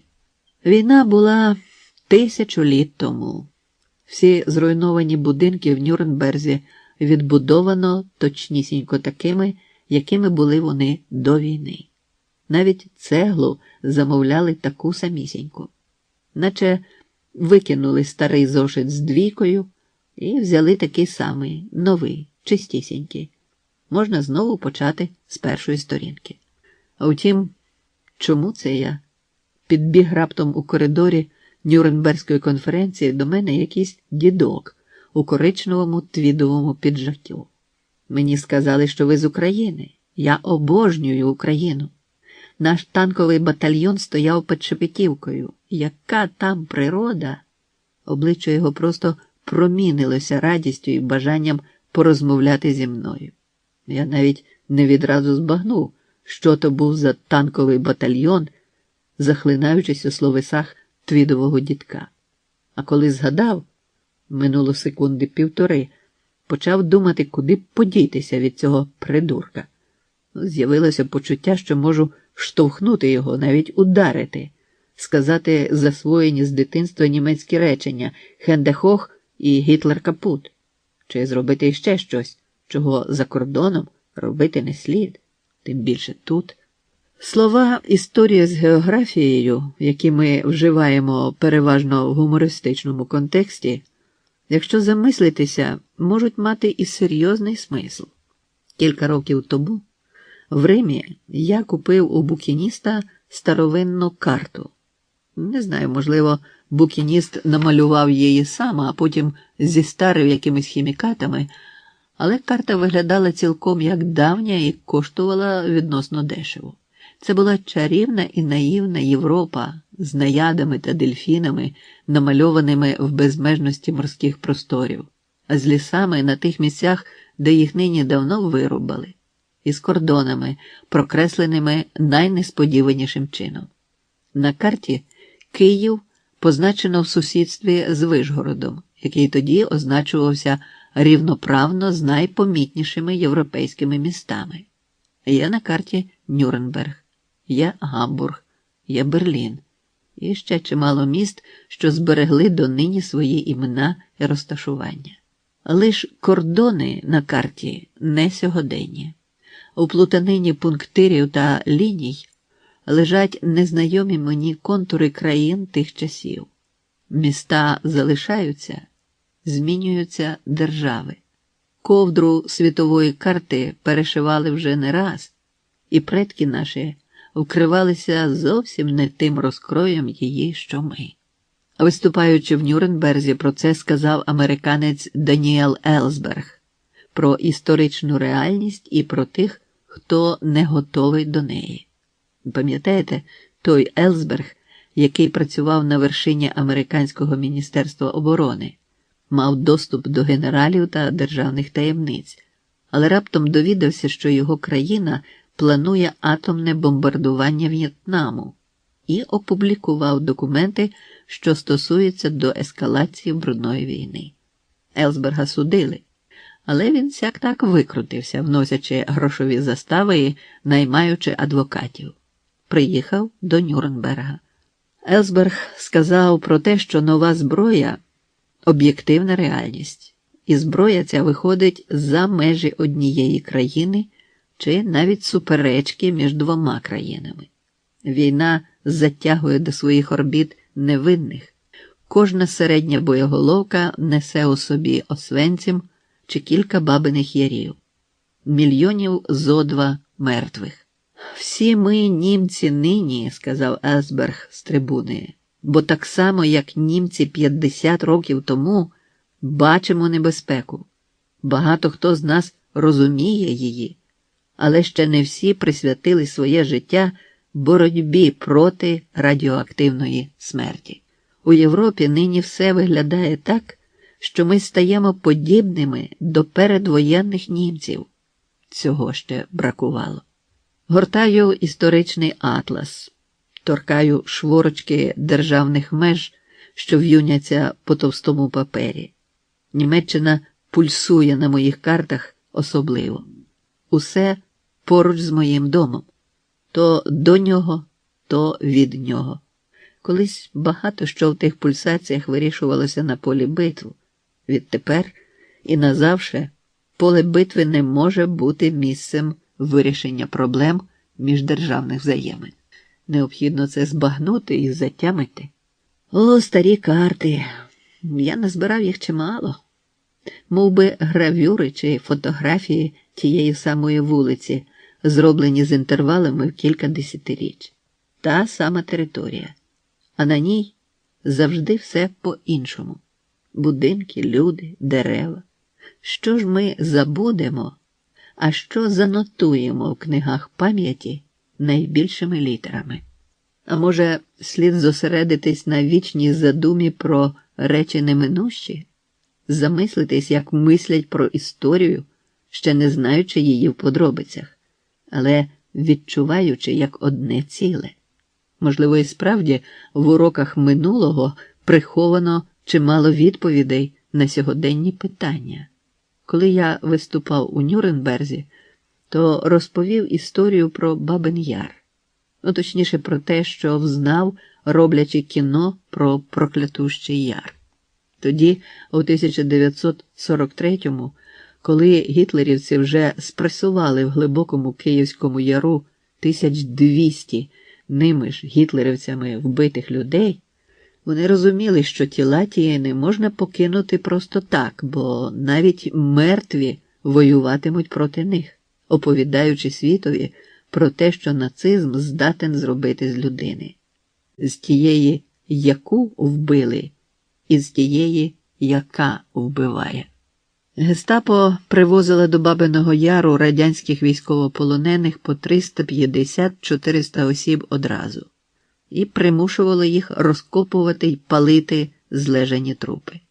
За днів 7-10 більше ніхто не витримував, вони розстрілювали тих військовополонених і привозили нових. Ще на тиждень праці. Наприкінці окупації, коли вже нашу артилерію було чути в Києві, привезли чергову групу і, як усі попередні, вдень їх водили на трупоспалювання, а вночі замикали до старого барака завшиті залізом двері з врізним замком. Працюючи в Бабиному Яру, військовополонені шукали в кишенях у трупів ключі.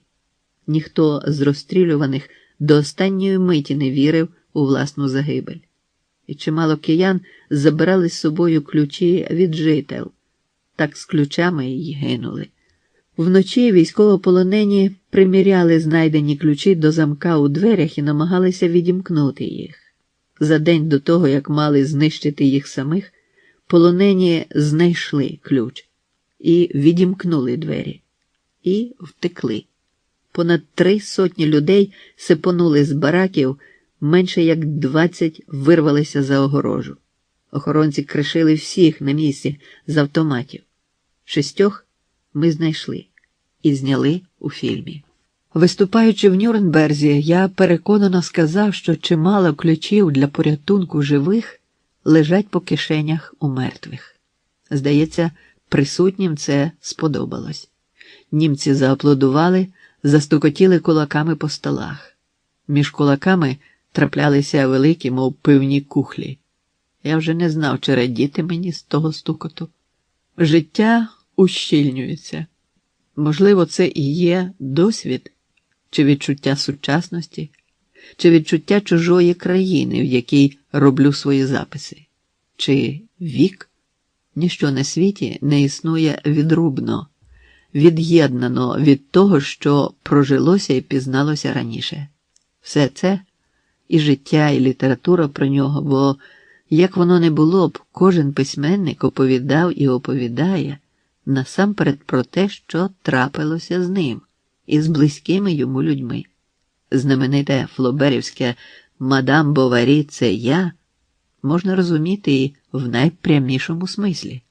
Не дивно, що чужі нещастя засмучують нас не менше за власні. Чужого болю не буває. Повертаючись до фільму про Бабин Яр, я згадую, як у процесі відбору матеріалів натрапив на трофейну плівку, де веселі мерзотники в есесівській уніформі пиляють живу людину циркулярною пилкою. Досі це одне з головних страждань мого життя. Так чи інакше, їдучи до Нюрнберга, я автоматично насипав собі до кишень сувенірних значків і захопив 2 пляшки горілки. Значки я так і не роздав. Одну пляшку горілки випив з якимсь американцем, рятуючись від застуди, а другу лишив на пам'ять Гюнтерові Рату. Скріплювати чаркуванням раптову приязнь з кимсь із нюрнберців так і не довелося. Ми з Нюрнбергом придивлялися навзаєм, не кваплячись до обіймів. Ніколи я не був прибічником того, щоб усе пересерйознювати, але в цьому разі належить звикнути. Ми житимемо у мирі. Як вже житимемо, то неодмінно в мирі. Обов'язково. Але чим менше ми спрощуватимемо складні речі, тим ліпше і тим чесніше. Коли вже в мене не лишилося ніяких конфліктів, жодних боргів, які підлягають сплаченню на полі битви, то в кого у цьому сторіччі історія трагічніша? Кого більше за нас намагалися принизити, спопелити? Живемо спільно. Дім, книжки, друзі, одяг – все вписується у цілісність, і доки не визначишся у ній, стоїш розгублено, наче дачник у лісі. У нас на вулицях циганчата продавали певний час невідомо де віддруковані пакети, яскраві, міцні, з написом на пластику «Ти плюс я». Напис був англійською мовою. І картинки на пакеті були найлегковажніші. Але щось було в тій формулі, в тому «ти плюс я», яке нагадує, що спілка гарних людей – це ліпше і надійніше від людської самотності. І належить виховувати у собі розум, який стверджує істинне співіснування. Я блукав Нюрнбергом, подзвонюючи сувенірними значками в кишенях, і знав, що ми з цим містом ще чимало згадаємо такого, що належить засвоювати із досвіду міст та людей. А засідання почалося з того, що вийшла на сцену жінка з арфою, сіла на дзиглику перед президією і заграла. Вона була вдягнена у сіру блузочку і якусь там спідничку, ніякої концертності, але грала чудово і дивилася на струни, мов би бачила музику, що струмує крізь них. Це була повсякденна музика, як у віруючих молитва «Отче наш», як фортепіанний акомпанемент до ранкової гімнастики, як музична фраза перед початком останніх вістей. Згідно з прогнозами, на страшний суд нас скликатиме архангел з мідною сурмою. Жінка не була схожою на архангела. Вона просто грала, не оголошуючи номерів. Грала, та й годі. Музика скінчилася, і жінка пішла, дуже легко котячи арфу перед собою. Ритм засідань постійно регулювався музикою. Інколи виходив флейтист у джинсах і сорочці зеленого кольору, без краватки. Ішов через зал і грав, заспокоюючи різномовний гамір.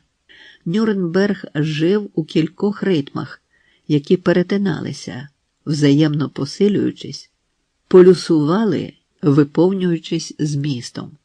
Нюрнберзький шум ставав іноді зрозумілий, а часом занурювався в чужі ритми, в чужу пам'ять. І мені важко було намацувати місточки, перекинуті між мною та іншими, між моїм містом і містом, до якого я приїхав. Хоч такі місточки, безумовно, були в звуковому і смисловому лабіринтах. Нюрнберзький шум ставав іноді щемливо збагненним. Так впізнаєш раптом місця, де давно не був, і намагаєшся пояснити, як виник цей зв'язок. Опитуєш душу свою і розумієш, що ніколи не був тут. А все ж таки, з віком я взагалі змінив ставлення до шуму. Колись я обожнював усякі шуми, не зносив тиші довкруг і, наче бджола на квітник, летів до кожного джерела шуму, який виникав поблизу чи далі. Час перевиховав слух мені, але не перевиховав мене. Я вдумливіше почав цікавитися тим, чому і звідки громиці, що за шум. Скорше це було наслідком розбірливості, що виробляється з віком, аніж принципово інакшого ставлення до світу. Все ж таки я людина міська, і мені найкраще вдається розмірковувати у звичному з дитинства оточенні. Добре навчившись розрізняти витоки кожного шуму, я до безмовності так і не пристосувався. Тим більше, що її майже не траплялося навколо мене. Гриміли трамваї під вікнами лікарні, де я колись працював. Кричали хворі. Так я й не звик до цього за багато літ, коли людина кричить від болю. Гуркотіли металургійні заводи, які довелось відвідати. Ревли літаки, на яких довелось політати. Гуркотіли, цокотіли, бушували промовці на зборах різних рангів. Я народився з шуму, як одна давня богиня з морської піни, і намагаюсь вірити вухам своїм не менше, як вірю очам. Німеччина мого дитинства була ворожою, і шум її був ритмічний. Я пізнавав по голосах її літаки, запам'ятовував марші, бо найтиповішою німецькою музикою видавалося мені щось голосне та ритмічне, під що марширують. Нещодавно з'ясувалося, що під номером 47 у реєстрі почесних громадян західнонімецької столиці Бонна є Адольф Гітлер. А ще я бачив якось кіно, в якому було змонтовано плівки про те, що фюрер був непоганою людиною. Як мовлено у п'єсі Євгена Шварца, Дракоша був хороший. Шум і музика зміщуються. Репутації маленьких єфрейторів плямлять долі великих музик і славних міст, ускладнюють взаємини між такими народами, чиєї крапелинки крові ті задрипані єфрейтори зроду не були варті. У всіх власні місця в сучасності та в історії. А в Нюрнберзі дуже цікаво виступив американський священник Джон Берріган. Він розповів, як, наслухавшись про релігійність власного президента, патрулював у Вашингтоні президентську церкву на 16-й вулиці, але так і не зміг побачити там пана керівника своєї країни. Взагалі, сказав Берріган, належить, щоб духовний рівень кожного, його вміння слухати власну совість і свій народ, рівень відповідальності були зрозумілі для всіх. Президент Рейган, приміром, говорить про ракети, але ж він перебуває не на тому мислительному рівні, коли людина здатна збагнути, що таке ядерна боєголовка. Покладати на нього відповідальність за першинги однаково, що роздати курям рушниці і вважати після цього, що в курнику буде порядок. Німеччина знає, що таке історично безвідповідальний лідер. Весь час ми повертаємось до глибин тутешньої історії. Та й не такі вже то глибини, коли навіть я пам'ятаю. У залі засміялися зі слів Берігана, а потім виникла пауза, і знову пройшов хлопчик з флейтою і рушив зі сцени до залу між кріслами та столами. Довкола музики встановлювалася тиша. Слова набували значущості. Хлопчик грав, ні на кого не дивлячись, наче знаменитий Щоролов з німецької казки. Щоролов, який чарівною музикою виманив колись усіх гризунів з обложеного щурами міста. Я бачив факірів, як грою на дудочці підкоряли вони найотруйніших кобр, і змії похитувались, скуті музикою. Але це так, до слова. Часто думаю про музику, бо в ФРН я відвідав кілька концертів поспіль, присвячених боротьбі за мир. Про один з них розповім докладніше. Це трохи згодом. А поки що, коли я вже трапив до цієї, а не до іншої країни, думаю, як же воно так, що тут водночас жили Ейнштейн, Гітлер, Брехт, Манни, і доля так влаштувала, що кожен з них міг реалізувати себе повною мірою. Чи це не доля так влаштувала? Скільки ж тут діялося усякого? Я повен шани. Розумію, як високо має здійнятись геній народу, щоб сягнути таких висот, як німецький геній. І водночас не можу забути нікого із заглиблих на війні. Жодної дитини, спаленої в зацвяхованій карателями хаті. Себе їм не вибачу. Власної дитячої муки і дитячого свого голоду. Але сьогодні живемо поруч і вчимося жити по-новому. В непростому сусідстві, де спроба використати сьогоднішню Західну Німеччину проти нас, радянських, мимоволі здіймає такі глибини пам'яті, які й торкати можна лише у вогнетривких рукавицях. Коли всі до одного американські першинги, що встановлюються в Західній Європі, розміщено тільки у ФРН. І звернуто звідти у наш бік, мені й говорити боляче.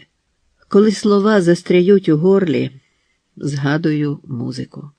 Загинув генерал Ватутін, під чиїм проводом Червона армія визволила Київ від фашистів. У місті, яке щойно вдихнуло волю, ми йшли до колонного залу, де лежав мертвий Ватутін. Разом з нами плакали Бетховен і Моцарт, чию музику грали в залі. Плакав Шопен, чия Варшава була ще у гітлерівськім мороці. Якою мовою плакали Бетховен і Моцарт? Звичайно, то була мова Гете, а не харкітлива мова наказів окупаційних влад. То була мить розуміння, що вразила свого часу Йоганнеса Бехера. Він записав у роки війни, що на полі бою знайшли вбитого радянського бійця. У польовій сумці загиблого лежав том великого німецького поета Гельдерліна. Боєць перекладав його, коли мав вільний від перестрілок з гітлерівцями час. Гітлери приходять і відходять. Чим більше я думаю про свої нещодавні зустрічі у ФРН, тим більше радію, що слова Черчилля, мовлені кілька десятиріч тому, не стверджуються досвідом. Черчилль казав, що стосовно до інших народів німці бувають тільки у двох ситуаціях. Вони біля ваших ніг чи біля вашого горла. Мені було добре від розуміння того, що німці сперечалися про те саме, що хвилює й мене. І пам'ять їхня боліла часом так само, як і моя. Не все підлягало спрощенню, але розумінню підлягало все. Раптом згадалося, як наприкінці Нюрнберзької дискусії підійшов до мене німець, простягнув руку і, не чекаючи рукостискання, заговорив, слухаючи сам себе. «Боже мій, я ж не знав навіть, що ви засуджуєте вибух атомної бомби над Хіросімою. Скільки ж я не знав про вас? Минула війна багато в чому теж проросла з незнання та з ненависті. Похитав головою і пішов, перш ніж я відповів. У Гамбурзі, коли на 20-тисячному концерті-мітингу надходив час мого виходу для виступу, і я ще сумнівався, чи слід мені з'являтися на сцені Сан-Паулі поміж естрадних зірок, перекладачка моя, Юта, комуністка, щира і уважна душа, сказала з усією переконаністю, на яку була здатна: ви зобов'язані вийти. Ви зобов'язані говорити з цієї сцени про мир, бо тут не знають, що російська, українська, будь-яка з радянських мов може бути мовою миру. Їх віддучували від цього протягом кількох поколінь. Вона написала мені на папірці «Es lebe der Frieden» – «Хай живе мир» і попросила це єдине речення вимовити німецькою мовою. Під час мого виступу періщив дощ, та коли я нині вдома дістаю той папірець з розмоклими літерами, написаними зеленим чорнилом «Es lebe der Frieden», на серці стає тепліше. Стоп! Напевно, я не розділятиму більше міста своїх нещодавних мандрів, тим більше, що Гамбург на початку осені і Нюрнберг на провесні того самого року єднаються в пам'яті.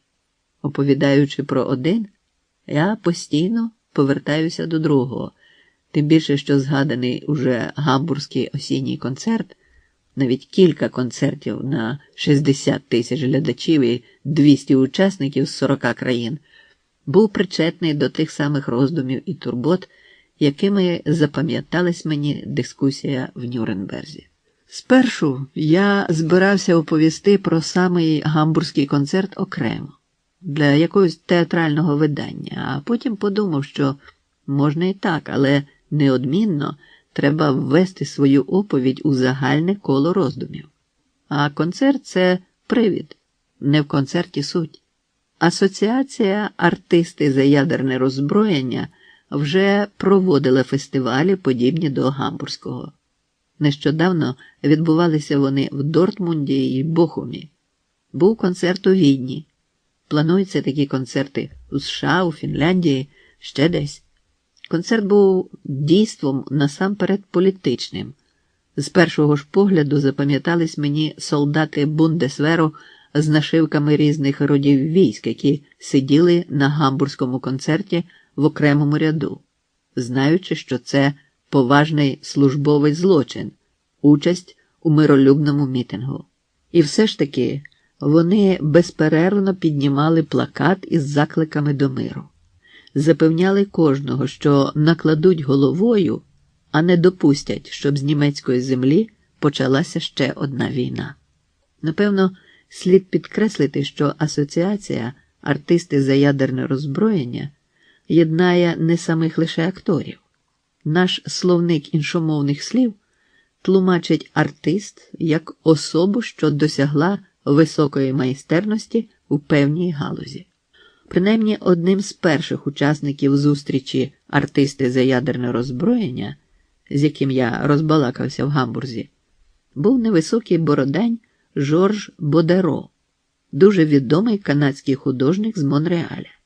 Бодеро заснував Міжнародну асоціацію «Податки для миру», члени якої уважно з'ясовують, яка частина національних бюджетів їхніх країн офіційно витрачається на озброєння. Саме таку частину податку вони доплачують, перераховуючи ці суми у фонд боротьби за мир. Це метод для хоробрих, бо за несплату податків у більшості капіталістичних країн можна опинитись за ґратами. Ми з Бодеро розговорилися про це біля меморіалу антифашистам, повішеним у Гамбурзі.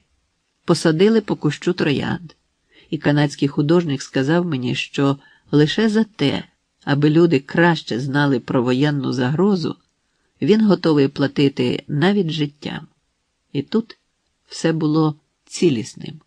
сьогоднішня громадянська непокора войовничим урядам, пам'ять про героїв і жертву війни минулої, досвід протистояння нацизму, сьогоднішні плакати, промови, пісні про мир. Бачите, як я урочисто. Але справді, Америка брала участь в обох минулих світових війнах на території Європи. Наступної війни не витримають вже ні старий, ані новий світ. Відчуття апокаліпсису охоплює нині й американців, і японців, і австралійців, і канадців. Люди стають більш відкритими. «Як липневі небеса», – сказав Бодеро. Він любить малювати хмари. Робить це віртуозно.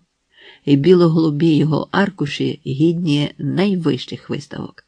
Навіть спілкування перед лицем спільної небезпеки поінакшало. Стало відвертішим. Концерт, запланований на гамбурзькому стадіоні Санкт-Паулі, був одним із заходів нового типу. Тих, де всі разом, глядачі, учасники мітингів вистав, що дарують впевненість одразу всім однодумцям, і від цього легшає на серці. Добре, що в Німеччині, у Західній, саме тут, їх стільки поколінь підряд звільняли від почуття відповідальності у 20-х, у 30-х, у 40-х. Їм казали, що вони завжди мають рацію, і ця правота така, що іншим належить приймати її без дискусії. Тут багатьох протягом стількох літ звільняли від почуття провини, що нині масове. Справді, народне, західнонімецьке волання про мир – щось нове. Це й масове протистояння політиці уряду, який підтакує американцям. Це й новий рівень національної відповідальності, до якої ввійшло чимало з історичного досвіду. Все непросто. Надто коли учасників антивоєнних демонстрацій називають і прихильниками однобічного роззброєння, і навіть радянською агентурою.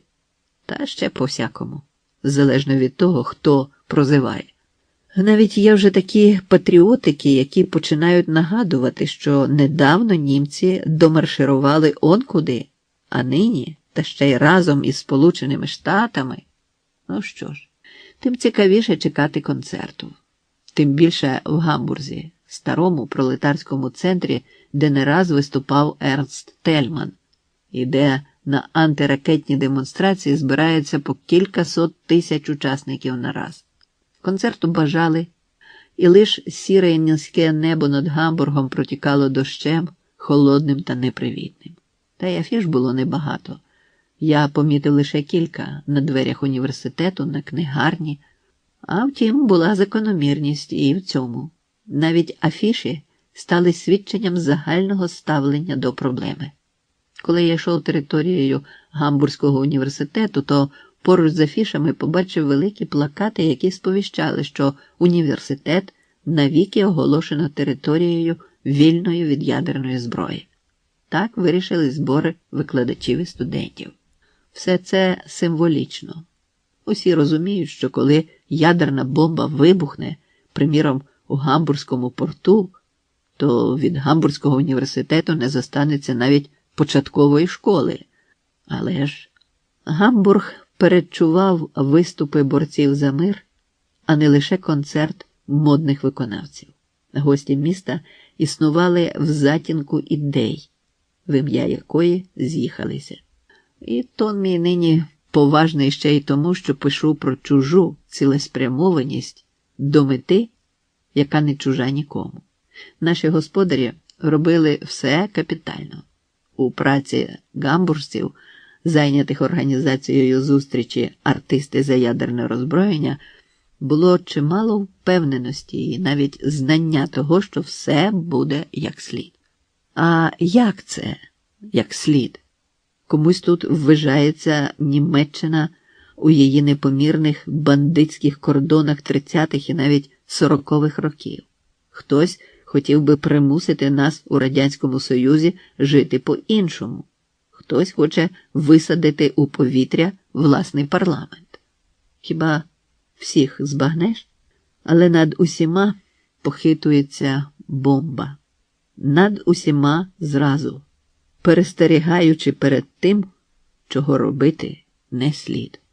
Не знаю точно, хто перший вигадав її, хто раніше за всіх додумався у невеличку шкаралупку вкласти отаке ядерце.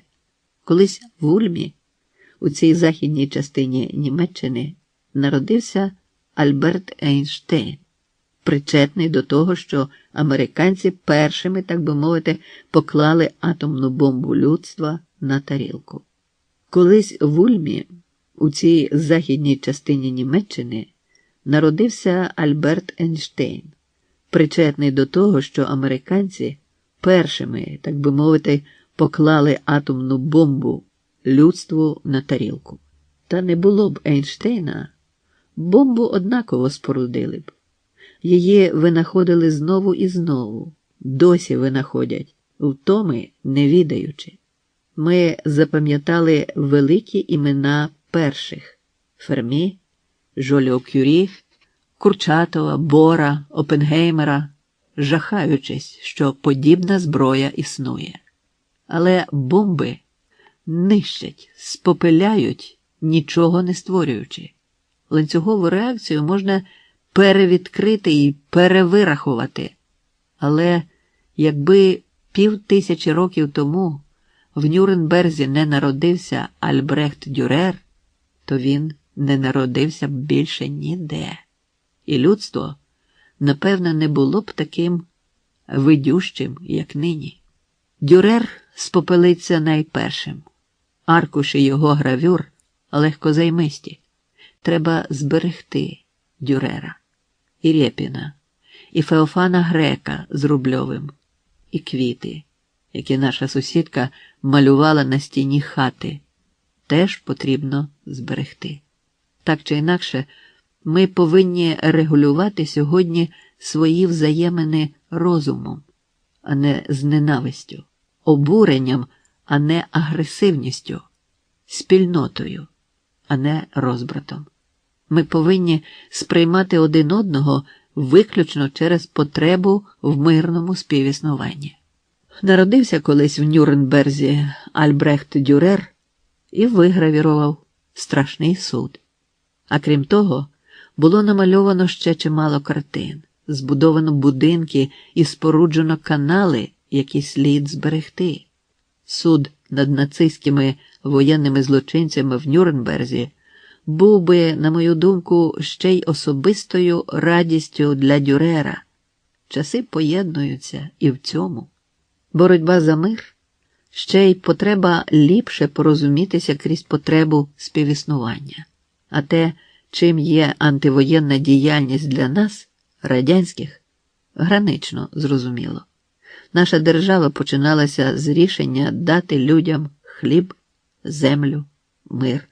Боротьба за мир стала на Заході не лише могутнім напрямком розвитку громадської думки, а й однією з найголовніших тем творів сучасної культури. Тут дуже чітка естетика, свої норми поведінки. Втім, у Гамбурзі поділ був невиразний. Люди по обидва боки рампи поводилися подібно, були подібно одягнені, тримали ті самі плакати з однаковими синіми, червоними, жовтими, зеленими, білими голубами. Але до того, як я взяв участь у концерті, цікаво було придивитися до організаторів. Армія ентузіастів діяла непомітно та переконливо. Ні суєти не було, ані словесного грому, але всі гості перед очима. І варто було попросити про машину, як виникала машина. Варто було замовити газету, каву чи телефон, все надавали негайно. І при цьому не було відповідальних осіб з пов'язками, які, багатозначно помовчуючи за столиком у вестибюлі, і червоних стрілок на стінах, що вказують на штаб з сумнуватими дівчатами, які проситимуть вас сісти і зачекати ще до того, як поцікавляться, чого ж вам треба. Це я забуркотів, бо мені прикро, що діловитість, пунктуальність ми звично нарікаємо німецькими якостями. Мов би таке можливе тільки в них. І все ж таки, господарі зустрічі були діловими, без нав'язливості, без підкреслювання того факту, що от як вони чудово працюють. Ще одне. Поліція міста Гамбурга до забезпечення порядку на концертах рук не докладала. Забезпечували порядок в основному люди, не стрижені, не голені, оті зовні молоді люди в кросівках і джинсах, які в багатьох країнах викликають чимало асоціацій, але не завжди пов'язаних з пунктуальністю і порядком. Та тут вони стежили, щоб усе було як належить. Вказували, кому куди йти, нагадували, коли чий вихід на сцену. Актори переважно були вбрані так само. Навіть в академічних номерах концерту жодної фрачної пари. Навіть серед виконавців моцартівського реквієму був молодик у джинсовій куртці, і я умовляв себе, що нічого особливого, можна і так. Деякі новації доходять до мене з запізненням, але нічого особливого, як правило, я терплю і придивляюся. Готуючись до виходу на сцену, я навіть зняв краватку. З розстебнутим коміром було прохолодніше. Мода є мода. І ніщо людське гамбуржцям не чуже. Сиділи, похитуючись на стільцях, посьорбували пиво з бляшанок, палили бенгальські вогні. Присутніх єднало ще й те, що від дощу слухачі концерту-мітингу вкривалися цілими смугами поліетиленової плівки, розкочуючи її вздовж ряду поверх спин та голів. У нас так вкривають теплиці з ранніми огірками. А все ж таки, вони молодці. Коли я згадую глядачів, зосереджено задивлених на сцену, непокірних солдатів Бундесверу, які зайняли ряд трохи нижче від мене, на душі ясніше. Музика гримить над головою, розчиняється у душі, змиває чимало стандартних репутацій, стандартних уявлень. Навесні в Нюрнберзі я слухав виступ колишньої страдниці з Освенцима. «Фашизм перекручує все», – сказала вона. Фашизм навіть музику перекрутив. Змучених, ледве живих, нас примушували танцювати під веселі мелодії. Можна було зненавидіти й музику, але ми ненавиділи гітлерівців. Антифашистська, а нині й антивоєнна боротьба – це повернення життя людству. Це повернення людству музики. Це порятунок і музики, і життя. Музика. Я дуже чекав на неї в Гамбурзі. 20 тисяч людей тулились на стадіоні під сірим осіннім небом німецького північного примор'я. На одному кінці футбольного поля збудували естраду. Такий собі просторий ешафот, яким протягом усього концерту, теж стиль, під час виступу одного співака, інший в нього за спиною розставляє свою техніку, стукає по мікрофону, якісь люди ходять по сцені, розмовляють. Атмосфера робочої репетиції, а не концерту. Хоч згодом я побачив, що чимало з тих неорганізованостей добре зрежисовано справі на користь. Раптом починав співати не один соліст, а 2-3 людей, що об'єдналися на сцені. Бігали репортери, котилися телекамери, переставляли світло. Акторська відвага була і в тому, як виставляли на дощ дорогоцінну підсилювальну техніку, як витрушували з унікальних гітар та скрипок струмені гамбурзького дощу. Всі були такі різні і такі єдині в бажанні довести власну переконаність у тому, що людству слід жити далі і що ми виживемо неодмінно. У кожного була власна система поглядів на світ, власна ієрархія цінностей. Інакше пісня в гітарі, чи в сурмі, чи в скрипці, чи навіть у барабані. Але всі розуміли, що нам необхідно жити разом. І разом вижити. Це відчувалося в словах, в атмосфері, у сп'янінні повітрям і піснею надії, які водночас огорнули багато таких різних і таких подібних людей. Я вже вам казав, що зовні і акторів від глядачів відрізнити було майже неможливо. Ті й ті вибігали з автомобілів чи автобусів біля стадіону, мчали по місцях, хіба що для акторської братії розгорнули великий намет, який виконував функції і гримувальної, і кафе. У глядачів було інше кафе поруч, а схожі на акторів та глядачів добровольці-охоронці порядку тинялися стадіоном, зазирали до всіх наметів і багатозначно всміхалися. Їхні усмішки були переконливими. За весь час концертів-мітингів я не бачив жодної бійки, жодного скандалу, хоч уздовж бічних трибун стояли лотки, з яких продавали пиво, червоне і біле вино в довільних кількостях і кому завгодно. Але жодного п'яного, навіть підпилого, я не бачив.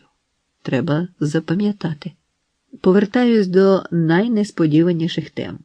А чому? Мені завжди страшнувато, що до гарно влаштованої справи торкнеться дурень і перепсує геть усе. Скільки сил у своєму житті витратив я на дурнів, на подолання агресивної й упертої чужої твердолобості. Цей досвід живе в мені побоюванням, що от зараз вистрибне півголовок і все перепсує. Але, певно, до гарної організації справи належать і гарантії того, щоб дурень не вистрибнув, і щоб провокатор не подавав голосу, і щоб ніяких жлобських сюрпризів. Ви вже пробачте за термінологію, але ми колись на вулиці краще класифікували своїх негативних героїв, аніж нині деякі знавці людських душ. На мою думку, делікатність має сенс до якоїсь межі. Далі вона стає слабохарактерністю, безхребетністю, але ні в якому разі не тією делікатністю, що позначає інтелігентів. Делікатний Лермонтов бився на дуелі. Делікатний Ейнштейн полишив вітчизну. Делікатний Тичина тупав ногами на невігласів. Коли Кнут Гамсун пішов на співробітництво з фашистами, це стало не його делікатністю, а ганьбою до кінця життя і навіть після смерті. Ні. Інтелігентство – річ складна. З м'якотілістю воно не має нічого спільного, тим більше у наш час. На стадіоні Санкт-Паулі в Гамбурзі інтелігентами були всі, бо всіх єднала здатність до активного і відповідального мислення. І всі були робочими людьми, бо єднало всіх бажання працювати для спільної перемоги. У концерті і підготовці до нього відчувалося, що це не тільки забава. Деякі публіцисти люблять писати, що війна – це важка праця. Напевно, це так, але боротьба за мир – також праця. І теж дуже важка. Більше того, боротьба за мир у тій такій ФРН вросла в коло турбот людей, які відповідально ставляться до життя, борються за право на працю, право на житло, на медичну допомогу, право на життя, а боротьбу за мир спрямовано саме до нього. Одне з найголовніших людських прав, яке, втім, доводиться іще здобувати. В останній день зборів асоціації на світанку застрайкував Гамбурзький порт. Страйкарі принесли на пам'ять артистам за ядерне роззброєння свій плакат з автографами керівників страйку і дістали плакат з автографами естрадних зірок. Це було чудово. На стадіоні Сан-Паулі всі ставились один до одного дуже серйозно і розуміли, що боротьба за мир – одне з найдостойніших занять на світі. Гула, вслухаючись у слова, змовкала і скрикувала аудиторія, в якій кожен розумів, у чому саме його роль. Якби свого часу така єдність протистояла тут Гітлерові, він, певно, не прийшов би до влади. З відстані часу багато подій стають домірними. Чергуючись з концертними номерами, лунали промови. Хвилини по 3-4 кожна. Зачитували вітальні телеграми, казали про єдність часів і про те, що нині знаходяться не лише продовжувачі великої справи німецьких антифашистів, сьогодні треба зупиняти й гітлерових послідовників. Нині ми дужі, якщо будемо разом, то зможемо все. Це підводило усіх з місць, як раптово осягнута істина, що ствердилася в тобі. Гізела Май, знаменита актриса з НДР, співала зонги на слова Бертольта Брехта. Атмосфера єдності добрих людей та добрих надій вражала. Це стало частиною того, що зветься атмосферою зустрічі і робить людей щиросердними. Чому я радію? Тому що зустрівся з такою Німеччиною. Повторюю, мені добре відомо, що є тут і неофашисти, і шпрингерівська преса, і чимало всякого непотребу, включно з колишніми землячками, які вчора ще сповідали гітлеризм по прикарпатських бандерівських норах-схронах чи у власовських зграях. Але мені хочеться вірити, що нині я бачу, як проростає майбутнє. Я вірю в нього в усій його складності. Мені ж нещирі німці ні до чого. Певно, й самим собі вони такі непотрібні. Ця Німеччина у жовтні вийде на демонстрації такого масштабу, який невідомий ще в цій країні, що стільки набачилося мітингів за гіркі свої і за славні свої літа. Ми тут усі учасники і свідки, а я ще й записую все просто на стадіоні. Художня енергія документа допоможе мені повернутися сюди, коли передумуватиму і перечитуватиму ці записи вдома.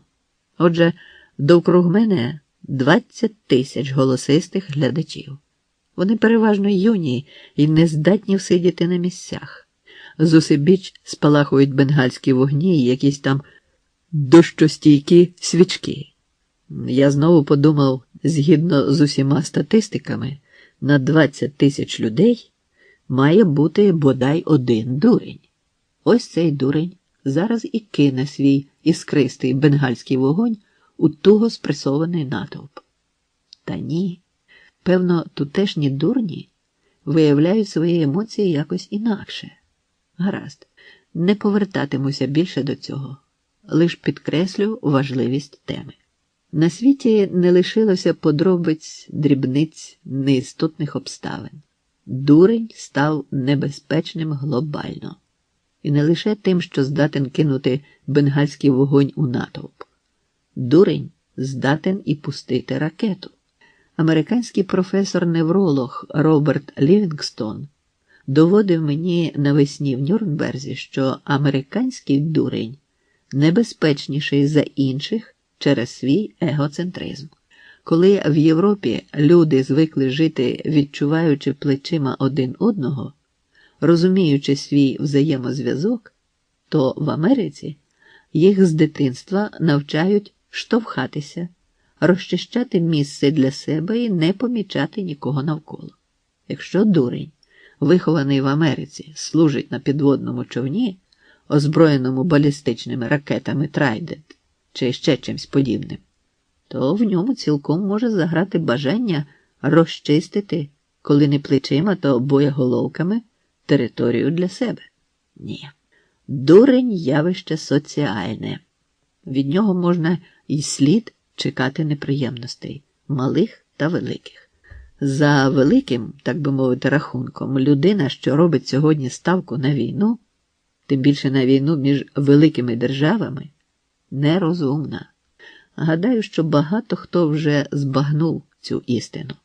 Так не хочеться, щоб якась неприємність затьмарила зустріч, у серйозності, з якою зійшлися на стадіоні прихильники миру, був досвід перемог та розчарувань, в яких загартувалися душі багатьох. Я спитав у Юти, милої своєї перекладачки, хто ці люди, що прийшли на концерт-мітинг. А їм поталанило, сказала Юта.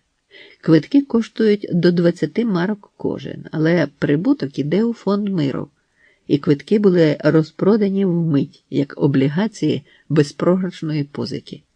Тут чимало активістів миролюбного руху різного віку, чимало робітників, учнів, а он солдати сидять.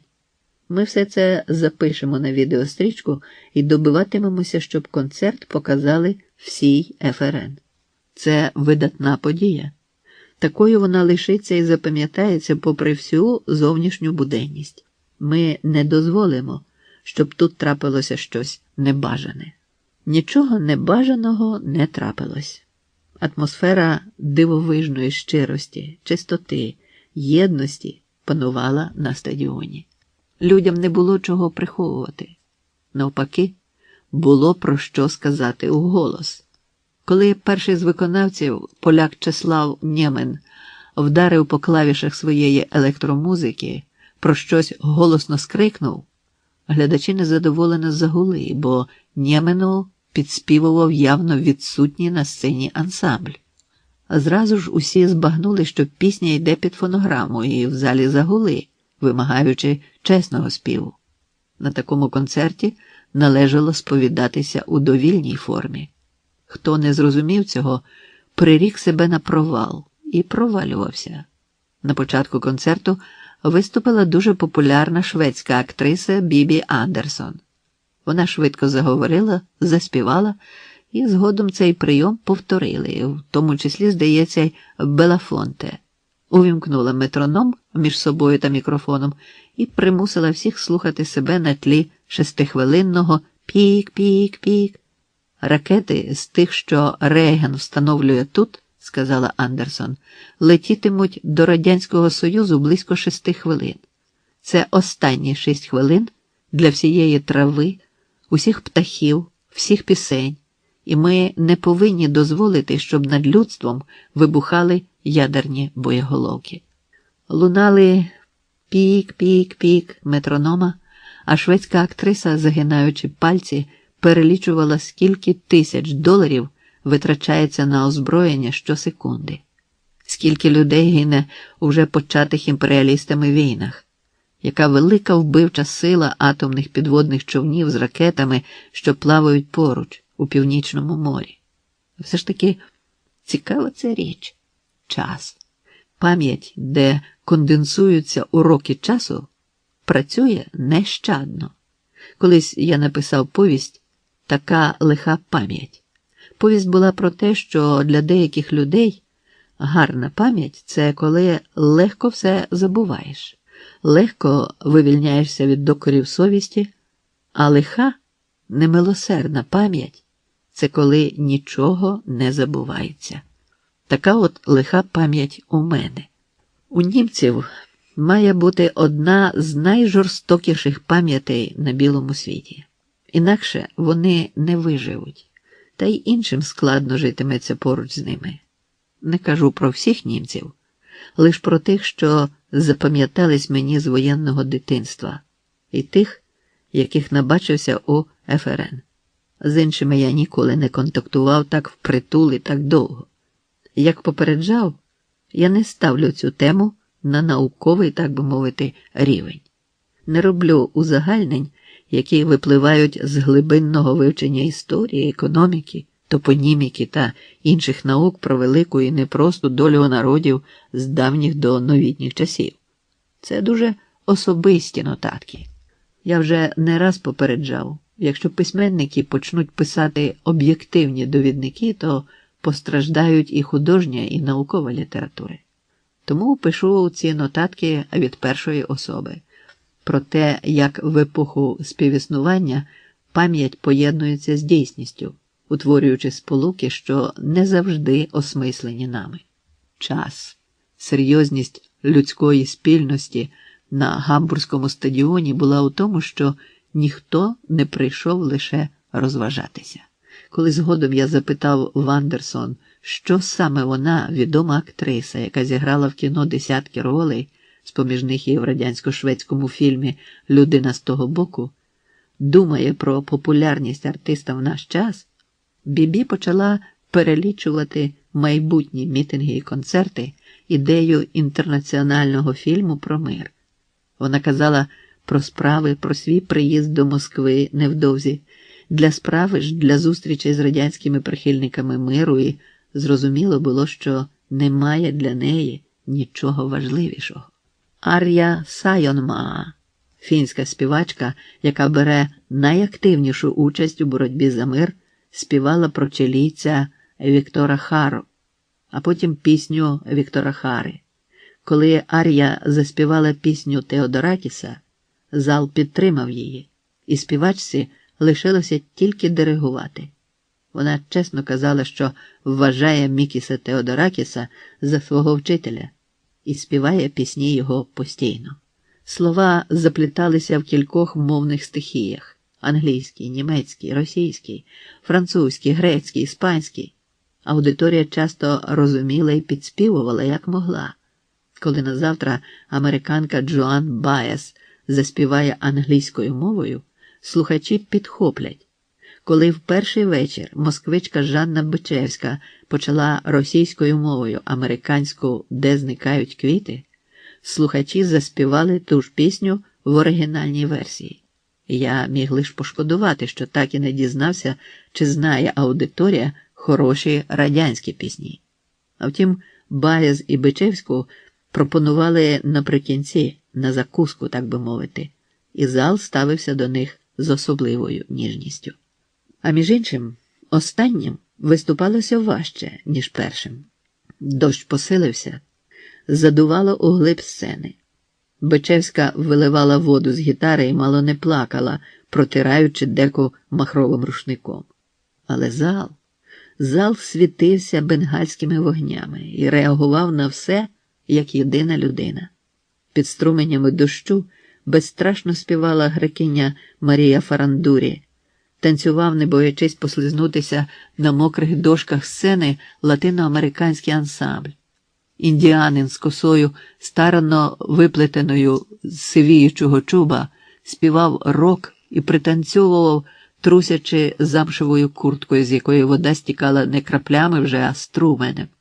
А потім, крізь виконавців, бо ніхто, виступивши зі сцени, не йшов, у насунутому на вуха капелюсі вийшов до мікрофона Гаррі Белафонте, і зал вибухнув такою овацією, яку, можливо, тільки раз у житті й почуєш. Гаррі Белафонте казав мені про це згодом, про те, що заради таких от концертів, не заради овацій, а заради сенсу, суті і заради такої єдності варто було створювати Всесвітню асоціацію артистів. І те, що концерт відбувався у Західній Німеччині, теж історична подія. І те, що стільки планується, от і Радянський Союз відвідати хочеться. Ой, як хочеться, та коли ж? А Гаррі підтримувала вірна його дружина Джулія. До речі, рід Джулії Белафонте однією гілкою з Литви, а другою з України, з Харкова. І дочка, яка секретарює на всіх засіданнях асоціації. Він весь у праці, в безперервній боротьбі за мир. І родина поруч. І всі особисті плани підпорядковано головному. Навіть власні гроші Гаррі Белафонте щедро витрачає на організацію антивоєнних мітингів та концертів. Якщо для теперішнього американського президента є речі важливіші за мир, то для таких, як Белафонте, немає нічого важливішого від миру. Ми тягнемо за собою вантаж історичного досвіду. Гаррі Белафонте, він же темношкірий, чимало поборовся за громадянські права американських негрів ще й тому, що тягар расової дискримінації не раз падав особисто на нього. Він приходив до миролюбних мітингів не лише крізь бурі овацій, а й крізь історію карибських негрів, які миру і рівноправ'я не знали ніколи. Наш історичний досвід пов'язано із історією народу, із історіями наших родин. Проте, не знаю, як у Белафонте, але моє родове генеалогічне дерево існує тільки в усному варіанті. коли вже вмерли мої бабусі і дідусі, я раптом збагнув, що чимало гілок того дерева не те, щоб повсихали, але стали невидимими. Далі прадідів я знаю мало імен, особливо по батьковій лінії, де рід був селянський, без фамільного срібла і сервізів з монограмами. Тим чіткіше бачу найближче до себе гілки. Там обірвано 2 життя, 2 інвалідів, усі з останньої війни. Досі ще я не звик до воєнних витрат. Але й жаги помсти в мені немає. Тут, у ФРН, я втисячне розумію, яке ж наше миролюбство вистраждене. Виболіли в нас. Добре, що дедалі масовішою, популярнішою стає ідея і необхідність мирного співіснування. Іншої дороги немає. В нас є про що пам'ятати і є для чого жити. Коли я чую музику, то розумію, що хотів сказати Бетховен своїм «Обніміться, мільйони». І чому такий задумливий Бах? Здається, що розумію. Дуже добре, що цього вечора лунала вічна музика. Виступали виконавці класичних творів, які дуже тактовно змінювали одноманітну іноді тональність рок-концерту. Чудово співали жіночий та дитячий хори. А в людині, чесно пов'язаної з мистецтвом, повинна бути філософія мудрого архітектора. Він зобов'язаний замислювати міста і будинки надовго, а не вибудовувати палаци з піску. Ми зводимо світ, що повинен існувати завтра і післязавтра. Ламаємо мільйон старих звичок, розчиняємо власне життя в цеглинах прийдешньої світобудови. І знову ловлю себе на тому, що висловився красиво. Але ж ми говоримо про красу і про те, як досвід, музика, страждання і радощі всіх часів приходять до нас сьогодні. У контексті іншого концерту, іншого часу, дещо б тут виглядало інакше. І аплодуючи в Гамбурзі, я не раз думав, що роблю те, проти чого не раз виступав у статтях. Вітаю саму ідею палкіше, аніж оцінюю рівні художності її втілення. А втім, нині й художність змінюється так само, як змінюємося ми. Овації бували тут за всяке. Рауль Дюке з Монреаля вийшов на сцену, мовчки озирнувся і раптом засвистів. Але ж так схоже, наче справді зі стадіону злетіла ракета. А потім актор дмухнув у мікрофон, зобразивши ядерний вибух, і схопився за голову, падаючи на дошки. Все. А західно-німецький комуніст Ганнес Вадер промовляв про заборону на професії, а потім раптом заспівав, підігруючи собі на гітарі. Зал вслухався, а далі закричав, зааплодував і довго не відпускав Вадера зі сцени. Тут чимало добре знайомих слів також приводили до спільного знаменника. Читали Генріха Гейне під музику і декламували сучасні тексти. Гамбурзький поет, загорнувшись у мокре пальто і шарф, грав на фортепіано, читаючи власні вірші.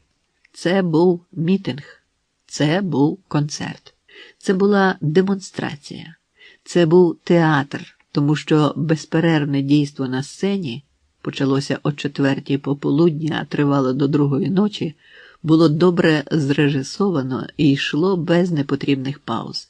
Фінальний вихід Гаррі Белафонте на сцену і загальна пісня в кінці були оголошені наперед, і всі, радіючи зустрічі, чекали такого фіналу. Звичайно, Гаррі Белафонте бачив усяке, але не думаю, що в житті у нього було багато саме таких концертів. Смаглявий співак стояв на сцені в пальті й капелюсі з обвислими від води крисами, а зал захоплено ревів, роздивляючи свого улюбленця. Обличчя Белафонте проясніло, і він заспівав, відбиваючи такт просто в калюжі, занурюючи в дощову воду свій блискучий концертний черевик. А власне, спочатку він розмовляв, говорив про мир, про те, що небезпека війни Рейганівська палійська істерика загрожують людству і руйнують душі. А потім заспівав. І найпростіша з його пісень виявилась найліпшою. Зал звівся. 20 тисяч людей на стадіоні і на сцені обнялися, підхопивши «Ми подолаємо». Співали навіть телеоператори, похитуючи об'єктивами камер. Джулія Белафонте підказувала мені слова і сміялася. Свідчу про встановлення атмосфери розуміння й єдності, бо коли промовляв зі сцени свої слова про мир, то відчував велике розуміння залу. Не заважав дощ, не перешкоджав вітер. Люди слухали. Люди були разом з тобою. І це відчуття було споріднене зі щастям. Про що розповісти ще? Про виступи, засідання, про те, як у газеті західнонімецьких комуністів «Unsere Zeit» ми з Белафонте та Гізелою Май провели дуже велику за обсягом і значенням питань розмову про війну і мир. Напевно, це все з іншого спогаду. Тут я цитую не за статтею, а з пам'яті. Тут від першої особи. Але для мене лише, для нас усіх найважливіше, щоб був мир, щоб ми глибше і глибше проймалися ідеєю мирного співіснування, так як нашу країну пройнято Ленінським декретом про мир. Відверто ставлю всім у приклад нашу країну, яка не таїть зла і протистоїть злу. А поки на чому ми зупинились? На тому, що йшов концерт перед 20 тисячами слухачів. А схоже було перед усім людством. Довго ще згадуватиму про той концерт без фальші, концерт-мітинг, коли велике мистецтво і велика справа були разом. Щось від атмосфери легендарних наших фронтових концертів було в цьому. Багато від переконаності в перемозі, від упевненості, що стала реальною силою у борні. Що ж, 20 століття триває. Ще побачимося, ще поспіваємо і поговоримо про найголовніше. Ще поборемось плечем до плеча, рука в руці. Діти, які народжуються сьогодні, ще й школу не встигнуть закінчити в 20-му сторіччі, хоч би вони її позакінчували в наступному, на початку 3-го тисячоліття. Мій шкільний будинок двічі горів у цьому сторіччі. Так важливо, щоб ніколи не палали школи наших дітей. Нехай люди вчаться. 1984 рік. Мовчання. Повість. Від автора. Перед вами розповідь про події, що відбувалися насправді. Я міг би назвати вам імена всіх героїв.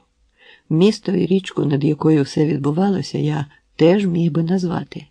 Там, де вони є, короткі переходи від документа до його літературної реставрації закамуфльовано так недбало, що ви самі легко їх знайдете.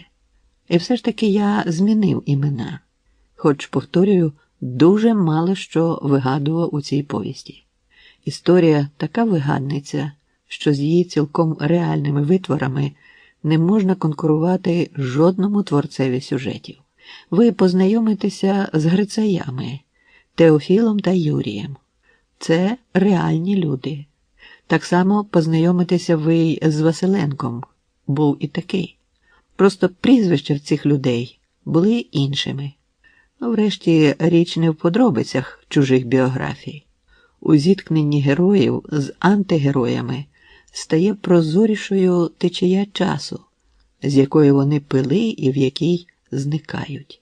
Повість ця про речі надто важливі, через те й запрошую читачів до спільного зі мною розгляду кількох життів. Запрошую до роздумів про долі людей, котрі по-різному розуміли сенс свого існування на світі, змінюваному революцією і працею. Отже, хочу повторити іще раз. Події відбулися у центрі УРСР. і їх документовано. Місце подій невигаданих героїв. Я дозволив собі тільки переставити, домислити і доповнити дещо та змінити власні імена. І все. Тепер мовчання. Шекспір, Гамлет. Він прокинувся від шаленого торохкотіння дятлів по дереву. Дятли процокували старий дуб з таким запалом, що неможливо було не лише спати, а й навіть сидіти спокійно. Гарні птахи зводили голови з елегантністю англійських лордів. Але за мить, несподівано, поштовхами кидали дзьоби в напрямку дерева, і виникав той самий ритмічний стукіт, що не давав спати Григорієві Павловичу Василенку. Він ще не збагнув остаточно, де саме є, а тоді раптом пізнав це вікно, старий дуб з дятлами, і заплакав. Чи то з великої радості, чи із страху. Він здивувався, що так запам'ятав цю кімнату і червонохвостих дятлів на сухім стовбурі. Бували в житті речі й важливіші, але ж позабувались. Григорій Павлович подивився на стелю і пізнав тріщину в ній та павука, що снував сітку на свої лови. Щось подібне до недовіри торкнуло розум Василенка. Певне, дятли пережили всі минулі пожежі, війни й урагани. Невже збереглися незайманими ця тріщина і цей павук? Григорій Павлович Василенко остаточно прокинувся, слухаючи, як хтось у готельному коридорі гатить молотком по залізній трубі. Підтягнув ноги, сів на ліжку і витер спітніле обличчя рушником. День починався важко. Він передчував цю нелегкість, але не знав, що пам'ять повертатиме минуле з такою немилосердною чіткістю, підніматиме з глибин свідомості думки, про які він у собі й не підозрював. «Ну що ж, професоре», – сказав Григорій Павлович, сидячи на ліжку, – «ви цього хотіли». Він ще трохи послухав, як у коридорі хтось з неслабнучою енергією гатить молотком по залізній трубі. Взяв рушника і підвівся з ліжка. На вулиці вже ясно світився день. Візія дерева з дятлами так схвилювала Григорія Павловича, що, вмиваючись, він намагався пригадати нові та нові подробиці. Потім обличчя жінки, що була тоді з ним. Так, сухий стовбур під вікнами. Жінка поруч. Червоні хвости важкодзьобих дятлів. Пам'ять Василенка ледве пробилася до думки про те, що завтра починається наукова конференція, на яку він, власне, й приїхав. А сьогоднішній день – це так, дарунок долі. Цілий день. Він примружився, змиваючи мило з обличчя, і раптом там, за повіками, прокреслились риси жінки з того дня, з будиночка, де стеля розтріскалася, і павук причаївся у кутку. Обличчя постало перед ним так реально, що Василенко мимоволі вимовив «Ганна» і сам злякався свого голосу. Учора вночі він навдивовижу легко додзвонився до Ганни. Готельні адміністратори миттю знайшли йому її телефон і навіть домашню адресу. Все це було зроблено ще в процесі влаштування. Григорій Павлович здивувався легкості, з якою відшукалася у просторі та в часі жінка, чиє обличчя він згадати ніяк не міг. Інші обличчя він теж позабував усі чисто. Крім одного – Грицая. А нині до нього повернулося обличчя Ганни, і на мить Василенкові аж моторошно стало. Бо він не хотів, щоб місто це повернуло йому всі спомини та всіх людей. Ще вчора увечері йому було сказано, що автомобіль «Жигулі», орендований ним, уже стоїть біля готельного входу, і Василенкові вільно ним скористатися будь-коли. Григорій Павлович зрадів, згадавши про це, бо хотів проїхати багатьма закутками міста, лишаючись непоміченим, а кабіна маленького автомобіля дарувала саме таку ілюзію відчуженості від навколишнього життя, водночас не відпускаючи від нього надто далеко. Він ще раз пригадав химерне своє пробудження і зрозумів раптом, що ніколи не був тут, а місто це наснилося і стало за безконечні 10 тисяч ночей до того звичним, що він сам у нього повірив, живучи на цих вулицях мало не в кожному сновидінні, але так давно не заходивши до жодного з будинків, які стояли вздовж тротуару. Аж дивно, що хтось його тут знає. Ганна Петрова? Як вони розмовлятимуть? У снах він ніколи не розмовляв з людьми цього міста. Григорій Павлович опустив руку до кишені, знайшов там ключ від свого будинку. Зовсім не потрібний тут ключ. Разом з ключем від орендованих «Жигулів» його було пристебнуто до спільного блискучого кілечка, сувеніру якоїсь фармацевтичної фірми. Мовчки покрутив ключ від мешкання і нахилився до чемодана, щоб заховати. Уже час розповісти вам, що професор Василенко був людиною небалакучою. Словами він більше думав, ніж розмовляв. Так було упродовж довгих 10-річ життя Григорія Павловича. Але в останні 50 років мовчання стало не просто його звичкою, а й виваженим правилом поведінки. Відомим ученим легко вибачають різні дивацтва. Ніхто не ображався на Василенка, тим паче, що він доводив, і в мовчанні врешті можна бути покірним, брутальним, зухвалим чи ніжним, яким завгодно. Василенкове мовчання бувало напружене, активне, і той, хто звертався до Григорія Павловича, чітко відчував енергію, затамовану у професорській небалакучості. Більше того, малослівність, мовчазність не роз'єднували, а певним чином пов'язували Василенка із світом. Багато хто вважав його однодумцем, бо в багатозначнім мовчанні оптимістам чувся знак згоди. Ті, хто спілкується з лікарями, на загал оптимісти. Професор Василенко був лікарем. Утім, про його професію ми ще поговоримо. А тим часом, до того моменту, коли Григорій Павлович відшукав у кишені ключ від квартири, повернімося до його оселі. Будинок, де жив професор Василенко, було вкрито хвилястою лускою з яскраво-червоної черепиці, а з вікон його, що виходили просто на вулицю Ліцеграхт, було видно чорні шнури нешироких міських каналів. Таке вже то було місто, з дивними назвами, з іншим повітрям, інакшими дахами і не схожими на тутешні ключами до квартир, яскраво жовтими, мідними. Як і годилося у порядних будинках міста, де мешкав Григорій Павлович, у будинку Василенка була консьєржка. Консьєржка мала історію, яку завжди розповідала сльозами на очах. А розповідала вона її часто, приблизно 2-3 на місяць кожному з квартирантів. Отже, Василенко знав історію своєї консьєржки на пам'ять. І міг би її переповісти, коли б хотів, бо ніякої таємниці вже вона не складала. Консьєржку звали Фру Ван Койтен, і чоловік її перед війною був найвідомішим дресирувальником собачок в кафе «Вар'єте» Кло. Коли у травні 1940 року німці окупували місто, «Вар'єте» працювали, як і до цього. Профашистські номери в репертуарі не прижилися, хоч Йоган Траян, керівник дільничного відділення «Друзів нового порядку», раз на тиждень кивав акторам товстим указівним пальчиком, вимагаючи введення до репертуару бодай якогось номера приємного далекому звідси фюрерові, войовничого фашистського рейху. Номерів не знаходилось. Дресировані собачки скакали так само безідейно, як завжди.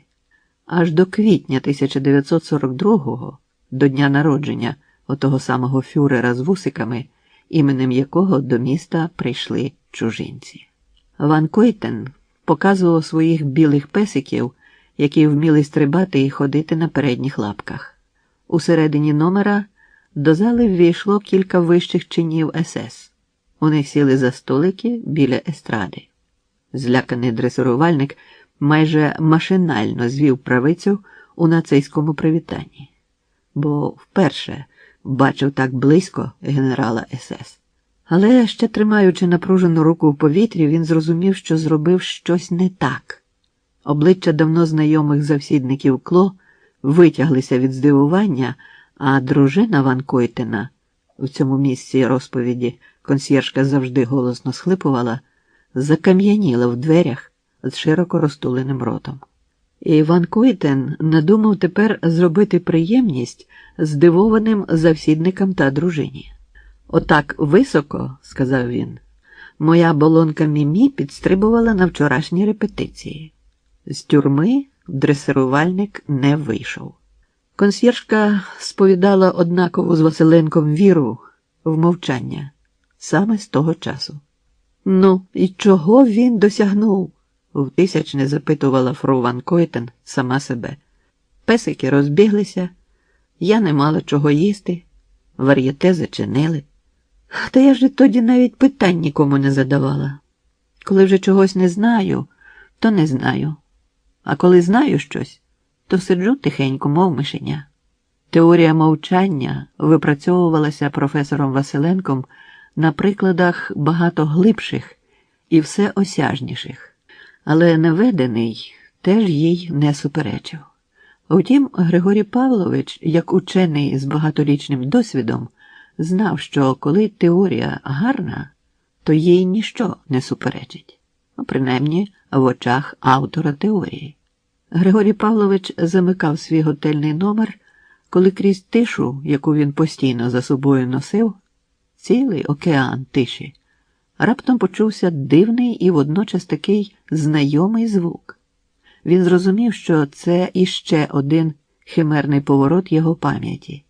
І ще зрозумів, що той звук був від кулі, яка прилетіла дуже здалеку, з відстані не кілометрів, а літ.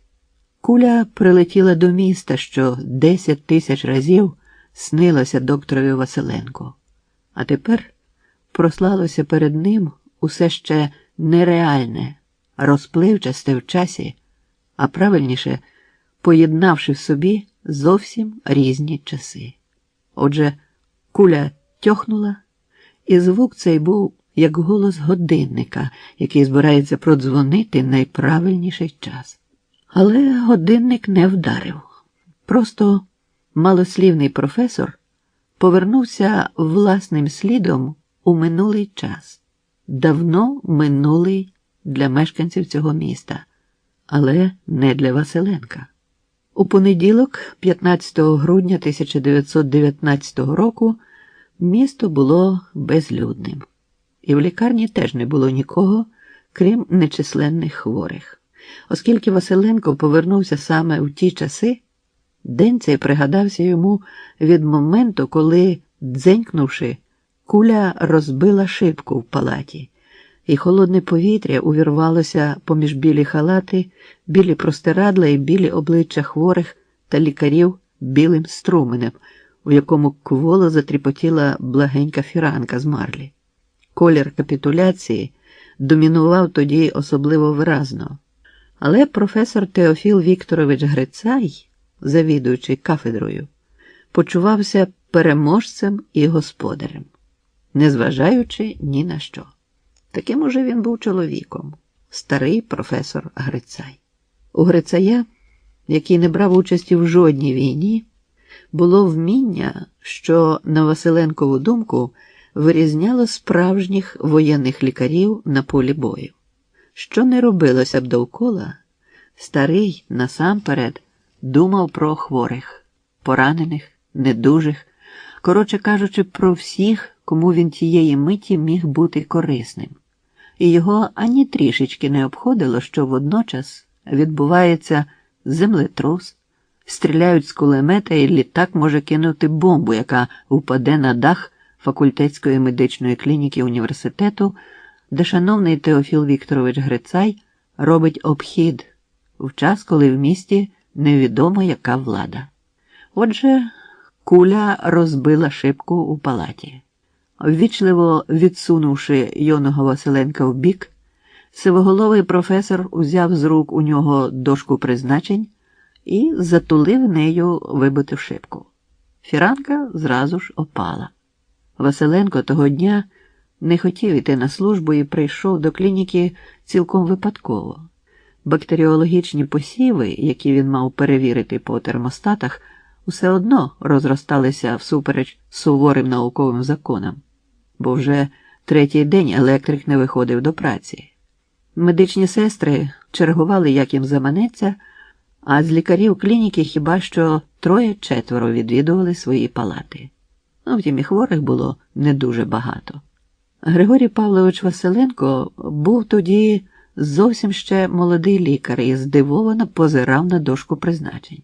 «Ви гадаєте, це в інтересах майбутнього?» – спитав Грицай у єдиного на всю палату хворого, який затулився ковдрою по самісіньке підборіддя. «Ви гадаєте, це в інтересах майбутнього, щоб шибки кулями розбивали по понеділках?» «Ні, я так не гадаю», – відповів хворий, кволо ворухнувши анемічним ротом. «Хоча, як ви знаєте, професоре, з вибивання шибок починаються усі потрясіння на світі, від землетрусів до державних переворотів». «Ну-ну», – потягнув Грицай, тулячи дошку призначень на місце скла. «Як завжди, ми хочемо почухатися і здираємо собі шкіру. Ну-ну». Василенко ось уже протягом тижня придивлявся до хворого, відчуваючи, що ця недужа людина дочекалася часу, коли зможе давати відповіді на всі запитання. Теофіл Вікторович казав про це в Асистентській, назвав навіть прізвище хворого і партію, до якої той належить. Але Григорій Павлович принципово плутався у назвах партії, присвятивши свою пам'ять чомусь сталішому, хоча б різновидам стафілококів. Грицай повернувся до пацієнтів і сів на стільчику біля нього. Перше, ніж зняти ковдру з грудей хворого, сказав сам собі: «Дірочку в стіні напроти вікна ми з вами накажемо не замазувати. Будемо показувати її всім, щоб усі влади мали нагоду з'ясувати, чи не з їхньої рушниці розбивають вікна в лікарнях. Хоча всі армії стріляють однотипними кулями. Все одно перекладатимуть відповідальність одна на іншу». «А вже не буде іншої влади», – сказав хворий Теофілові Вікторовичу. «Всі минущі влади позакінчувались. Вони трохи ще постріляють по вікнах, по людях, самі по собі. Ви, професоре, не бійтеся. Ми перемагаємо за вас, а не проти вас».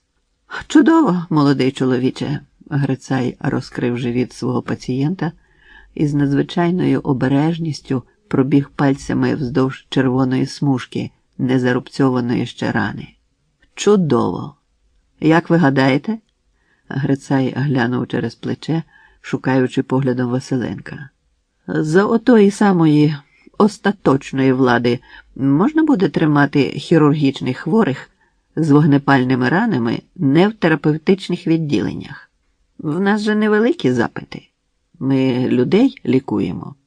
Василенко не знав ще, як реагувати на професорові слова. Те, що згодом стало життєвим принципом, щойно визрівало в ньому. Розуміючи, що більше як половина Грицаєвих питань риторичні і відповідей не потребують, він усе ж таки відповів: «Ми людей лікуємо незалежно від влад. Тільки б влади не заважали нам. А то, знаєте, таке враження при цих змінах, що картярі не грають, а лише тасують карти. Тасують без кінця». Грицай з цікавістю глянув на свого юного асистента. Ви не так ще багато влад бачили, не будьте категоричні до всіх зразу. А щодо картярів, то щось у цім є, молодий чоловіче. Щось у цім є.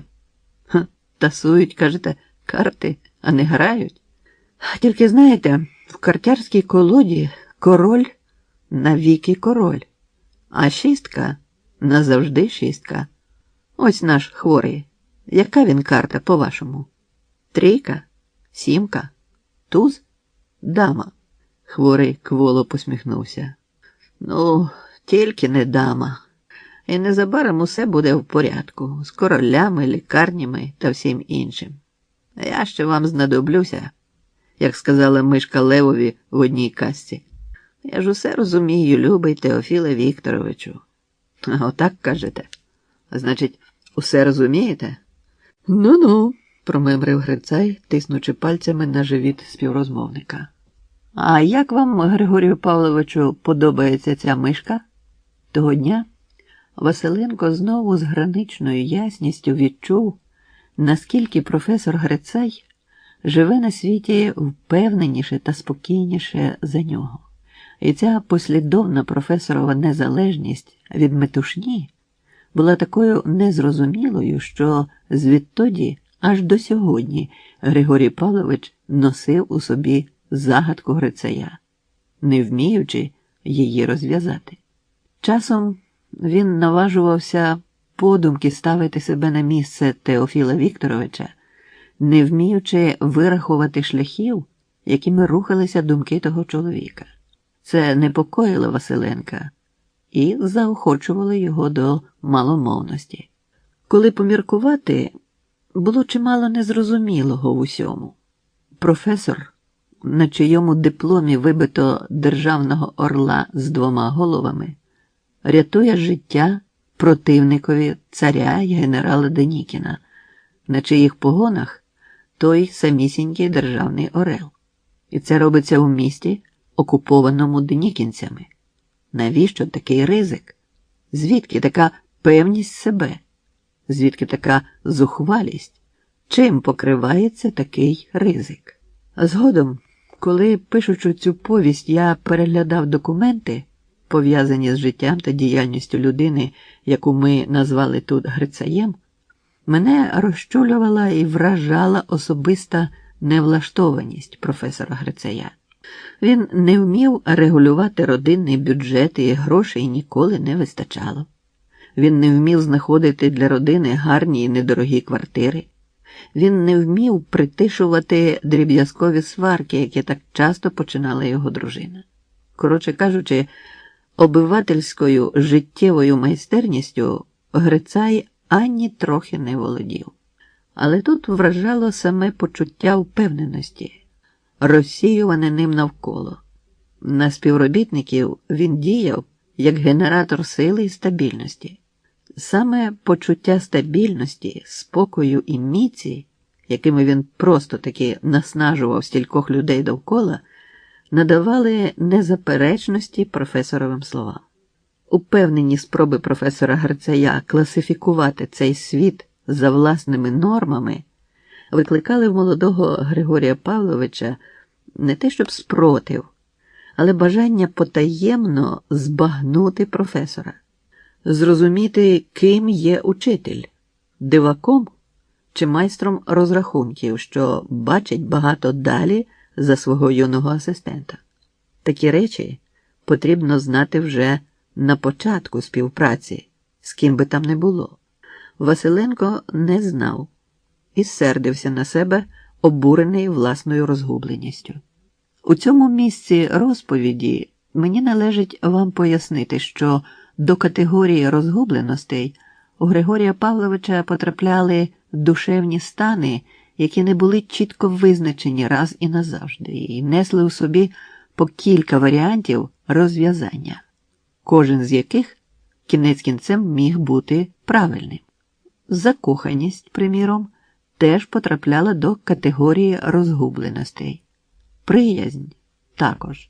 У ширшому значенні період зміни влад Григорій Павлович відносив до розгубленостей і жив у чеканні певності, твердої влади на вулиці, в клініці, в душі, в країні. Василенка було виховано в повазі до влади і з належною послідовністю. Ланцюжок вихователів був безперервний і одноманітний. Батько – сільський писар з Чернігівщини, згодом гімназія, університет Святого Володимира. Григорію Павловичу змалку товкмачили, і він це засвоїв, що протистояти державній машині, відрегульованій, змащеній, найліпшій у світі, може тільки людина, підкуплена іноземними імператорами чи закордонними соціалістами. Збочинець, аморальний тип, розумово неповноцінне створіння. Сила держави непереборна, і не нам, маленьким, сумніватися у цьому. Отак мовчки міркував Григорій Павлович Василенко, малослівний любитель стабільності. А незрозумілий професор Грицай сидів тим часом перед чоловіком, чий живіт було прошито державною кулею, випущеної з державної рушниці, солдатом з державною поясною бляхою поверх пупа. Зараз, коли все руйнувалось, і те, що здавалося Василенкові непорушним, падало брила по брилі, він проводжав поглядом полохливий відліт державного орла, що став ледь помітною цяткою на історичному овиді, і не знав, чи то дивуватись прозірливості Теофіла Вікторовича Грицая, чи далі подивляти дивні джерела не завжди збагненних вчинків одного з найліпших лікарів, що їх наприкінці другого тисячоліття нового літочислення мала розшарпана війнами Європа. Ну, гаразд, поміркував і годі. Треба порозмовляти. Василенко напружився, відчувши нагальну потребу сказати щось надзвичайно правильне, хоч малослівне. Замислився і почув насмішкуватий професорів баритон, зрозумівши, що запізнився з реплікою, мов поганий актор. А ви знаєте, молодий чоловіче, я ніколи не вгадаю, про що ви думаєте. Мені здавалося, що останні півгодини ви міркуєте про долю термостатів. Але знову я помилився. Ви ж нікуди не йдете. А належало б вам піти і потелефонувати комусь, пошукати електриків.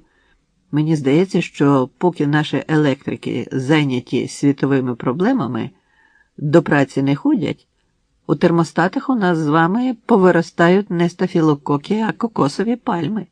«Дозвольте я», – сказав хворий. «Ви просто забули, що на заводі у Гретера і Кривенка я був інженером-електриком». Але Теофіл Вікторович дивився на Василенка. «Підіть. Оскільки немає уже Гретера і Криваника і компанії, а шановний наш з вами пацієнт каже, що він є представник саме цього підприємства, пошукайте когось реальнішого. Тим паче, що кілька електриків досі є в штаті клініки». Відвернувшись від хворого, Грицай поплескав його крізь ковдру по животу. Василенко довго крутив ручку телефонного апарата, крутив майже без перерв, наче то був кавовий млинок. Але телефоністки не зважали на заклики, вимерле місто не відгукувалось на прохання молодого асистента факультетської терапевтичної клініки. 70-річний Василенко відчув крізь роки тодішню зосереджену занімілість великого міста, в якому стріляли, але не завжди знати було, хто й у кого. І телефон мовчав, наче забув, що належить йому з'єднувати, а не ізолювати один від одного людські голоси. У переповненій тишею університетській терапевтичній клініці, де не було тоді ані викладачів, ані студентів, оселилося відчуття того, що зміняться незабаром і життєві, і навчальні програми. Він згадав свою тодішню розмову з пораненим електриком. Той казав, що чудова традиція вітчизняних лікарів ставити досліди на собі набула універсального характеру. Суспільство ставить досліди на собі. Зріють події масштабності небувалої. Тут уже потрібна відвага від кожного з громадян в ім'я майбутнього. І 70-річний Василенко з надзвичайною докладністю відчув, пригадав тодішню свою реакцію. Він злякався, бо не збирався ставити на собі ніяких дослідів. Досить того, що він здається, був і залишається пристойним знавцем внутрішніх хвороб. Як багато почуттів збереглося в ньому незмінно на протязі багатьох літ. Деякі спогади теж не потьмяніли, як спомин про той день. Григорій Павлович відчував, що ні одна хвилина, ні один звук і жоден з голосів того дня не вмерли в ньому. Він пам'ятав досі, до чого несподівано прозвучала в білому коридорі швидка хода, як здивовано озирнувся, усе запам'ятовуючи він, молодий Григорій Павлович Василенко. Перша думка була, що, можливо, з таким запізненням виходить на роботу після недільної пиятики котрийсь з їхніх електриків. Але зразу ж згадалося, що електрики в клініці були непитущими і вміли ходити тихо. Ні, цього разу прийшов хтось інший, безцеремонний від самовпевненості. Це було очевидно. А прийшло їх двоє.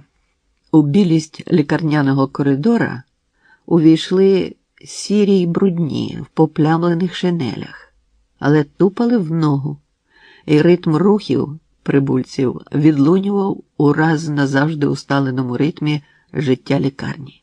Таке враження, що вони тут бували часто. Так упевнено йшли ті двоє. Уже видзвін телефону, ручку якого Василенко продовжував обертати цілком машинально, заглушувався кроками двох серйозних людей у сірому. Василенко поквапився до палати, але двоє, не звернувши уваги на нього, зайшли перед ним, наче наперед було їм відомо, куди варто заходити, щоб змінити і свої, і чужі буття. Старший із двох мав на плечах м'які солдатські погони. Молодший, може, ровесник Василенкові, був прапорщик. «Хто тут головний?» – запитав прапорщик. Грицай повільно повернувся до тих, котрі увійшли до палати, подивився на Василенка, який, не встигнувши зачинити двері, білів за сірими спинами, і сказав, не відповідаючи на запитання: «Це лікарня. Хто вам дозволив заходити сюди в такому вигляді, молоді люди?» Прапорщик сумно подивився на Грицая і на Василенка, стенув плечима і повідомив усіх зразу: «Це, вибачайте, війна, шановні. Тут, знаєте, стріляють. А ще тут виконують накази військових влад. Генерала Бредова, мої, його». Прапорщик показав рухом голови на солдата, який стояв, спираючись на довгу рушницю з примкнутим багнетом. Сів на ліжко, швидким рухом відсунувши ноги хворого. Дістав із кишені портсигар, видобув звідти суху паличку цигарки сальви. «Панове», – сказав Василенко, зачиняючи двері. «Але ж, панове!» – прапорщик зацікавлено глянув на Григорія Павловича. «Пан Сушко, можете мене звати просто паном Сушком, без чинів. Я колишній студент медицини з Новоросійського університету в Одесі. До речі, і ви, юний мій колего, могли б зараз носити таке, як я, вишукане вбрання, а не обнюхувати славних соціал-демократів, які заварили всю цю кашу. До речі, нам з Савіним, прапорщик показав на солдата, який усе з тією ж незворушністю спирався на довгий ціпок рушниці системи Мосіна з багнетом системи невідомого автора, намертво примкнутим до неї. Нам із Савіним наказано вивезти з цієї палати одного соціального демократа, про якого розвідці генерал-лейтенанта Бредова все відомо, і прогуляти його на свіжому повітрі. Ми, знаєте, квапимось, у нас мало часу». Прапорщик рвучко звівся, осмикнувши шинель, зібгану під поясом, і виклично подивився на хворого, в чиїх ногах щойно сидів. «Ну, цей ось, приміром, стрункий чорноокий красень. Чому він занедужав саме тепер? Треба ж такому». Узявши хворого за руку, Теофіл Вікторович Грицай наче зрісся з ним в одне ціле. Професор сказав неголосно, але відчувалося, що він може наполягти на своєму: прошу припинити цей балаган. Приходити із зброєю. Приходимо із зброєю, перебив його іронічний прапорщик, за наказом генерала Бредова від 20 вересня цього року. Можу процитувати на пам'ять. Виходячи із дому, всім військовим чинам бути завжди при зброї, холодній чи вогнепальній. Через це «Припиніть балаган», – повторив Грицай голосніше, не випускаючи руки хворого із своєї. Дошка відійшла від розбитої шибки, пропускаючи білі хмарки, наче чиєсь дихання з морозу. Почувся глухий гуркіт, немов по бруківці підстрибував барабан. Асоціації були зовсім мирні, і лиш згодом, пригадавши той звук, Василенко збагнув, що починався артилерійський обстріл міста. Стріляли нечасто, і снаряди вибухали далеко десь, тому що бій не перетнув ще міської смуги, долітаючи сюди відгомонами, так само грізними, як події, що їх народжували. «Перекажіть генералу Бредову, – повільно мовив Грицай, – що я виставив вас з факультетської терапевтичної клініки за невміння поводитися і зухвальство. Нас хочуть образити, Савін», – звернувся прапорщик до мовчазного солдата. «А з ким маю честь? Варто познайомитись, Савін, чи не так?» Грицай вийняв із кишені довгого халата твердий прямокутничок візитної картки і наструмив його Савіну на багнет. «Маю честь». Прапорщик повільно прочитав ім'я на вузькій картці і раптом почервонів так, що Василенкові здалося, цей хлопчик із пом'ятими польовими погонами засвітився, наче лампа з високо викрученим гнотом.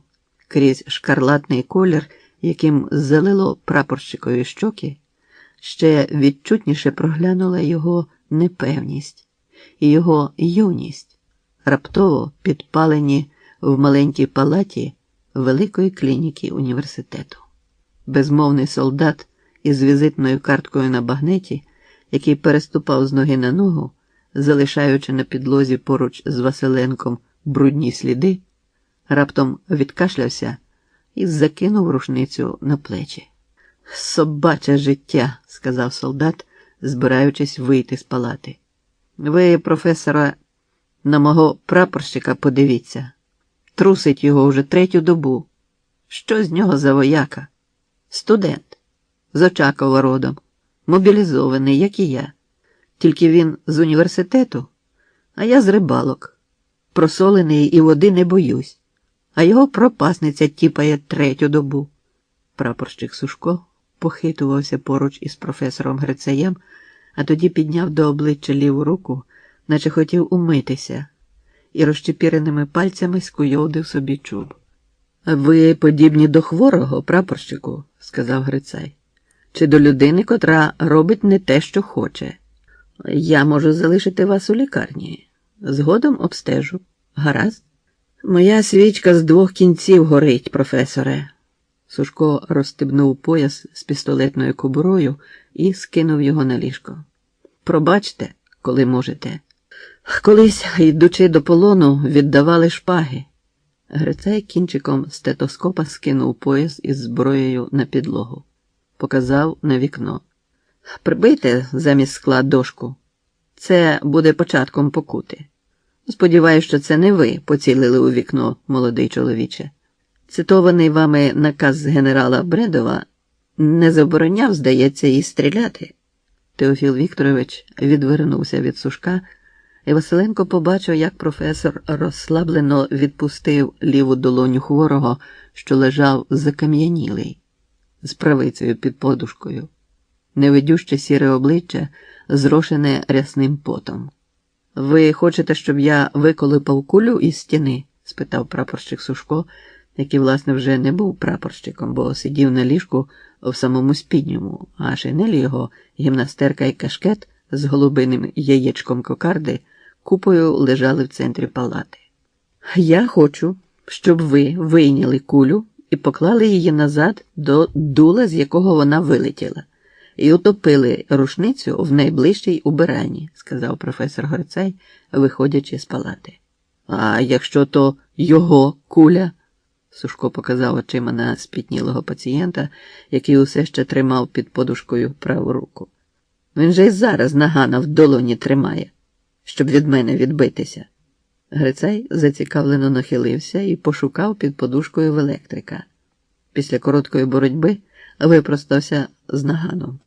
Професор тримав зброю за дуло і усім виглядом показував, що йому гидка оця цяцька, якою можна зупиняти життя. «То чия ж куля у стіні, шановні?» – поцікавився Грицай.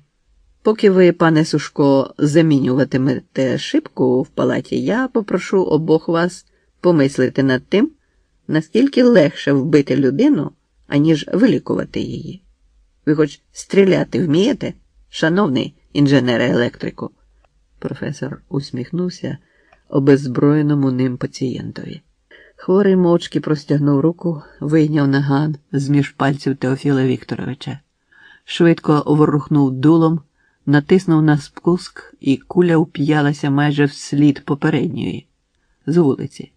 Подивився на наган і повернув його лікареві. «Припиніть балаган!» – повільно червоніючи, сказав Грицай. «Ви, чиї кулі зустрічаються у стінці, постарайтеся, щоб між стіною і вашою зброєю не опинялись невинні люди, а стріляти всі вміють». Теофіл Вікторович разом з Василенком вийшов з палати, несучи в одній руці жовтий пояс із важкою кобурою, у другій – наган без кобури. «Пам'ятаєте концерт «Ре мінор» Максима Березовського?» – запитав раптом Грицай. «Ну як же, не полишай мене в годину старості. Пам'ятаєте, як закінчується? Хай посоромляться і щезнуть ті, хто спаплюжує душу мою. Великі дула не всевладні. Треба мати велику правду, щоб жити на світі впевнено і спокійно. Ви мене розумієте? Але в руці вашій теж популярні засоби боротьби з наклепниками і ворогами, державними, особистими і усякими. Під такі аргументи змінюється зараз чимало що», – сказав Василенко вчителеві і показав на пояс із жовтою кобурою. Він знову прислухався до гуркоту, з яким перекочувався великий бубон артилерійського обстрілу. «Молодий чоловіче», – Грицай підняв здобуту зброю до рівня очей, – «силою зброї можна припинити людське життя, але ж не змінити його. Вбити, а не переконати. Це ви розумієте?» Василенкові пригадалося усе це саме тепер, бо він стояв перед фронтоном лікарні, де колись вони з професором Грицаєм оглядали хворих, а 2 поверхи, надбудовані над старою спорудою, не змінили нічого. Він усе пізнав, навіть шибку пізнав, ту саму, розбиту невідомо чиєю кулею 15 грудня 1919 року. І, напевно, 100 разів замінювану, бо дуже багато воєн, а ще більше ураганів та злив прокотилося відтоді цим містом. На фасаді будинку не було нині ані вибоїни, відремонтований будівельниками він сяяв, як моноліт. Фасад не мав на собі жодної тріщинки, як і меморіальна дошка, пригвинчена ліворуч від головного входу. Тут у 1910-1928 роках працював академік Т.В. Грицай. Молода людина вийшла із клініки і стала перед Василенком, не помічаючи перехожих, ворушила губами, наче вірш вчила на пам'ять. Григорій Павлович торкнув її за руку. «Пробачте, а хто такий Грицай?» Молодий чоловік зосереджено подивився на Василенка і усміхнувся поблажливо, по-дитячому, немов пожалів старого, який досі не знає таких елементарних речей. Грицай – перший академік з-поміж лікарів радянської України. Ну, як вам іще сказати, найкращий із лікарів, які тут будь-коли працювали. Ви неодмінно знали б його, якби тут жили замолоду. Його всі знали, Грицея. Молодий чоловік замріяно подивився через плече Григорія Павловича і знову усміхнувся, але по-іншому. Навіть не озираючись, Василенко відчув, що його співрозмовник побачив дівчину, на яку тут чекав. А й справді, коли ж вони познайомилися з Теофілом Вікторовичем? Нині, коли пам'ять повертала небалакучого перехожого до давно минулих часів, він дивувався, що зберегли яскравість свою саме ці спогади, яких він і не сподівався відшукати в собі. Не було тут ніякісінького лукавства, бо старі люди намагаються не хитрувати самі з собою. Але мить першого знайомства з Грицаєм зникла із пам'яті Василенка, заступлена калейдоскопом інших зустрічей, у яких брали участь інші люди, запам'ятовуючись рівноправною з Теофілом Вікторовичем людиною дивовижною і дивною. А згодом, коли все бачене і чуте укладалось у зрозумілі системи, Грицай знову випадав із них. Нині, на схилі літ, упорядкувавши спогади, Григорій Павлович подумав, що більшість людей, чиї пам'ятники він бачив, сиділи на конях, більшість знайомих лікарів розмовляли про науку та гонорари, а в кожному німецькому місті був воєнний цвинтар з хрестами, вишикуваними, немов солдати на огляді, з каскою на кожнім хресті. Попливши за потоком асоціацій, Василенко згадав, що за викрадення каски з цвинтаря винних у воєнний час ставили перед трибуналом. А в Німеччині майже всі часи були воєнними. На чому він зупинився? На думці про Теофіла Вікторовича Грицая, що сам по собі був особою непідвладною звичним класифікаціям. Сидячи між тополями бульвару на сіро-зеленій лаві, спиною до клініки, обличчям до Велетенської церкви з сіро-зеленими банями, Григорій Павлович глянув на припале пилом сіро-зелене листя, ще раз пригадав мундири півсторічної давнини і подумав раптом про музику. Музика була вальсом, старомодним за оркестровкою танцем, і дуже багато років розступилося, пропускаючи крізь себе тонкий, високий звук флейти, яким починався незвичайний той вальс. Він, Василенко, стояв тоді під стіною, студент, запрошений ще з кількома членами терапевтичного гуртка на чай до професора. Дивна річ, усе життя, уже навіть по смерті Теофіла Вікторовича Грицая, Григорій Василенко намагався і не міг подолати відстань, що ділила його з дивним тим професором, таким демократичним, таким на позір приступним для кожного, хто хотів до нього наблизитись, і таким далеким донині. Василенко стояв, приклавши розчепірені пальці обох рук до стіни і притуливши поперек до розчепірених пальців. Йому стоялося зручно і трохи розгублено, бо почувався Григорій Павлович як випадковий гість на вечірці в Господа Бога, не знаходячи в собі ні слів, ані права втрутитися в оце свято і ввійти у цей вальс, сказати бодай словечко в присутності Грицая. Професор так ось просто пив чай, слухав музику в колі своїх учнів. Незрозумілий професор Грицай. Стареча пам'ять віддавала Василенкові звуки музики, шарудіння ходи, навіть сичання короткого цвяшка металевої голки по кільцях товстої чорної грамофонної платівки, схожої на обгорілий переріз тисячолітнього дерева. Музика була дивною, і голка статечно видзьобувала вальс із темного диска. Тонюня голка, дзьобик птаха з голосом флейти. Спогади воскресали у Василенку з несподіваних поштовхів, через призабутий запах парфумів, чи домашнього хліба, чи старого паперу.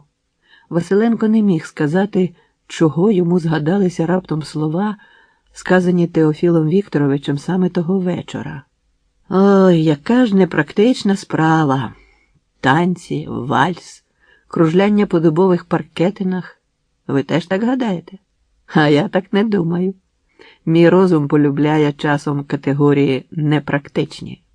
Взагалі не знаю, що це таке здоровий практичний розум.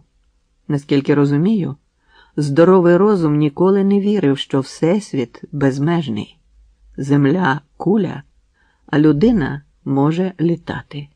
Історія людства – боротьба за втілення мрій, що їх здоровий практичний розум нормального обивателя не міг передбачити. А люди навчаються тим часом дивитися крізь непрозорі тіла, плавати на човні під водою, ширяти як птахи. І це тільки за останні роки. Отже, даруйте мені мій непрактичний вальс і накрутіть грамофон для товариства. Ваша безслівна серйозність завжди мене присоромлює. Ви дуже милий і вдумливий лікар, і в мовчанні вашому немає осуду, правда ж? Ну, гаразд, накрутите грамофон згодом. Ходімте чай пити. У цьому місці я хотів би зазначити, що всі спогади Василенка можна трактувати як документальні записи. Він, це не раз придавалося Григорію Павловичу, вмів фіксувати побачене і почути мало не механічно.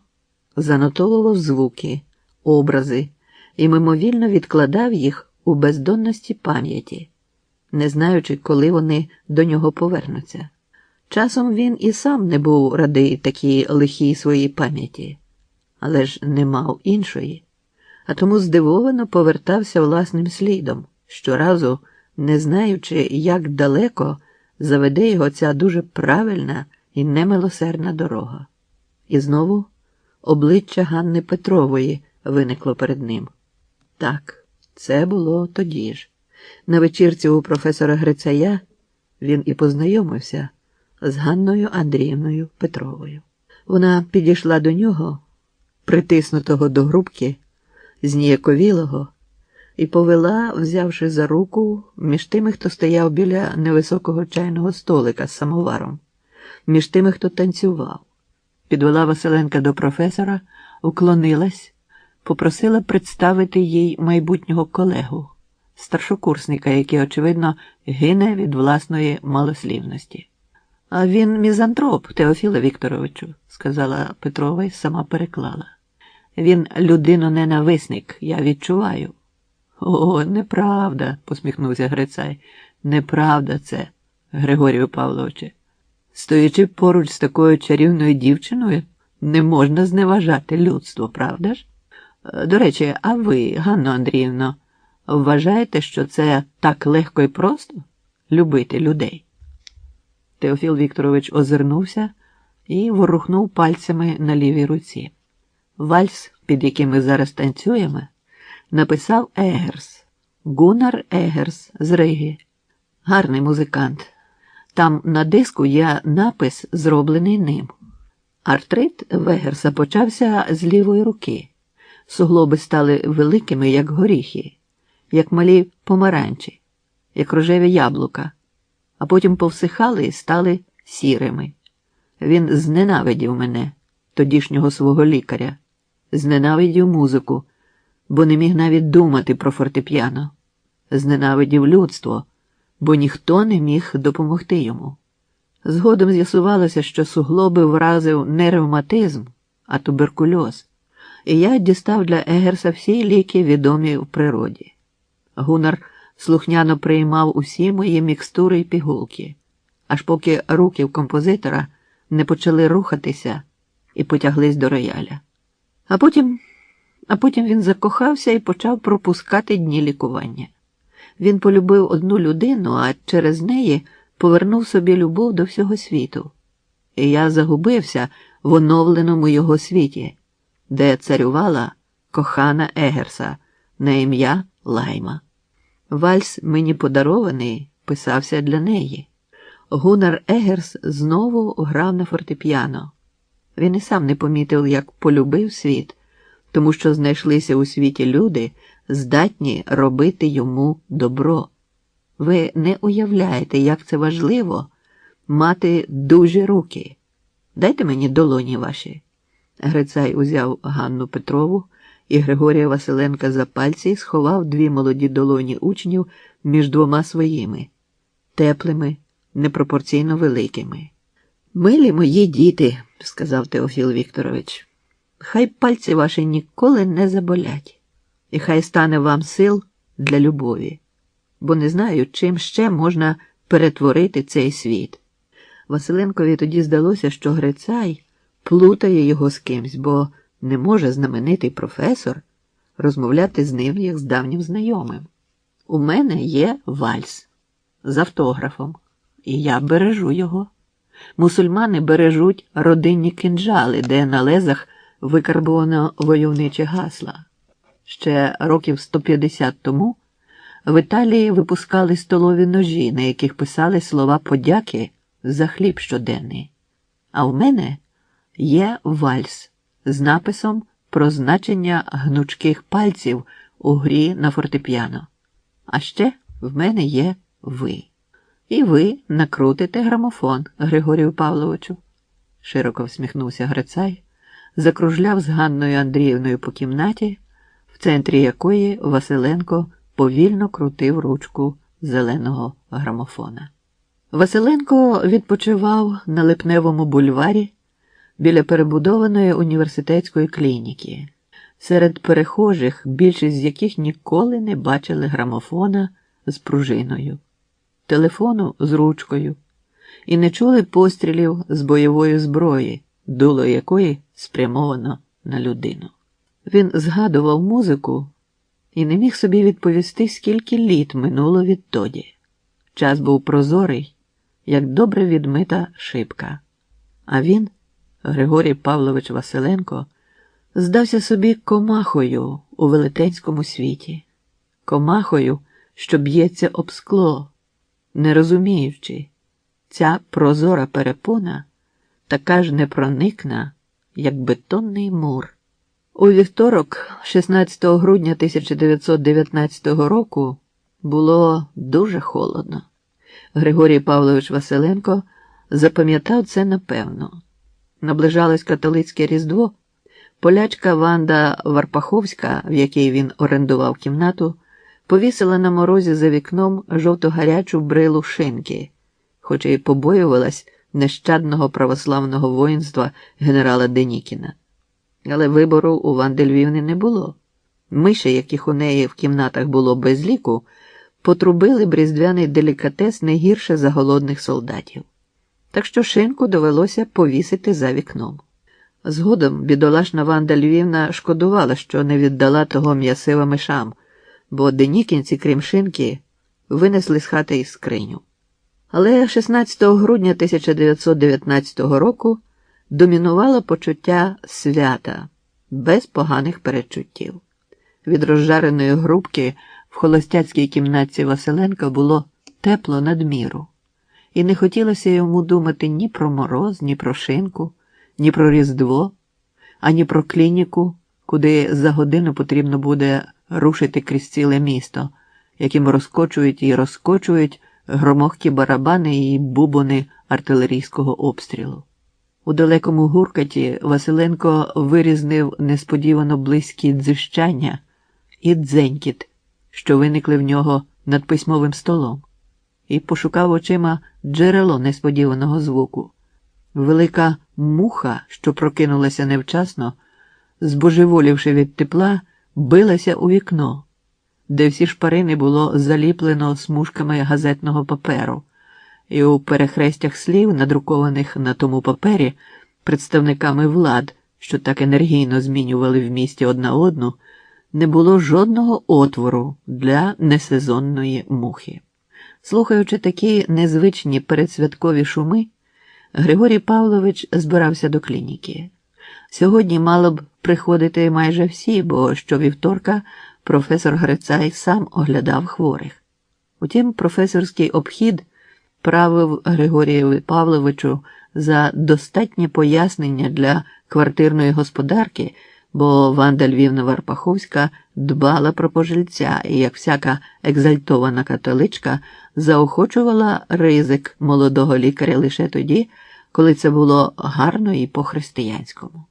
А що може бути кращим за вчинок рятівника людських життів, який, не нагинаючись, іде крізь місто, прострілюване наскрізь? Сам Василенко мав дещо інше пояснення для свого вчинку. Він хотів зустрітися з Ганною Петровою. Його не обходило, чи прийдуть інші лікарі до клініки. Його не цікавив професорський обхід. Василенко мусив бачити Ганну Андріївну. Стан розгубленості, в якому перебував Григорій Павлович, дратував його. Але він рушив до лікарні, куди збирався прийти не для праці важливої та улюбленої, а для побачення з гарною дівчиною.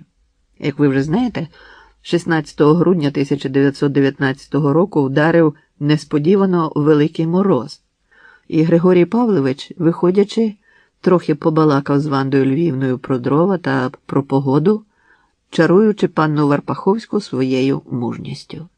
Він замкнув двері на 2 оберти великого залізного ключа і повісив ключ на цвяшку біля дверей. Раптом щось знадобиться чи трапиться. Ніколи не можна бути спокійним зразу за все життя. 3-дюймові гармати зразка 1902 року, які Путіловський завод випускав для армії царської Росії, обслуговували зразу кілька армій, що люто протистояли одна одній.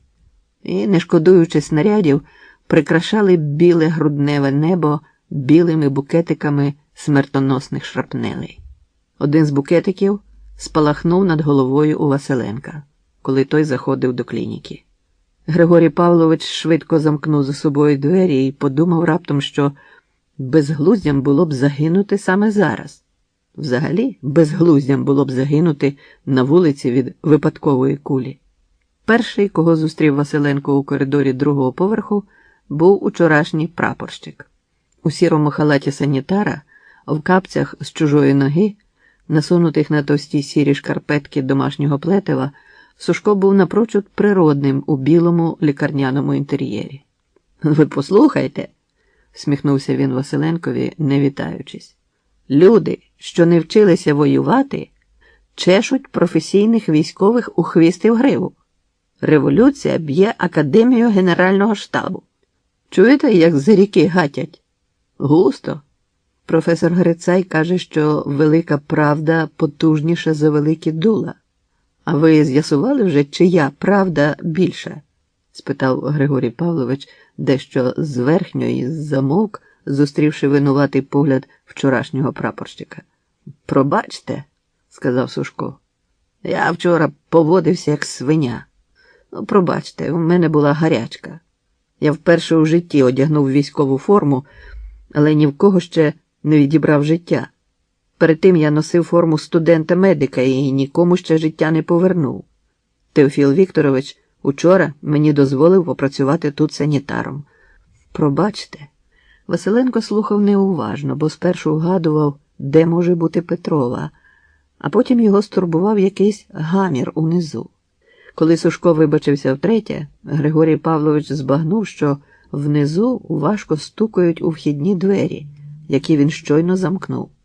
Той, хто прийшов, не бажав скористатися з електричного дзвінка, і це занепокоїло Василенка. Він добре знав, що делікатні дзвоники найчастіше ігноруються озброєними представниками рішучих влад. Наступне, що зроблять, або відімкнути вхід до клініки, подумав Василенко, буде просто вибивання дверей. Судячи з інтенсивності грюкання, завдання було цілком під силу новоприбулим. «А чи є професор? Де Грицай?» Уже не слухаючи нічого, швидко спитав Григорій Павлович у сполотнілого Сушка. Той заперечливо похитав головою. «Там жінка якась в кабінеті, молода». Ганна Петрова сама вибігла до коридора і поцокотіла по східцях униз. Навіть не привіталася, лиш глянула на Василенка.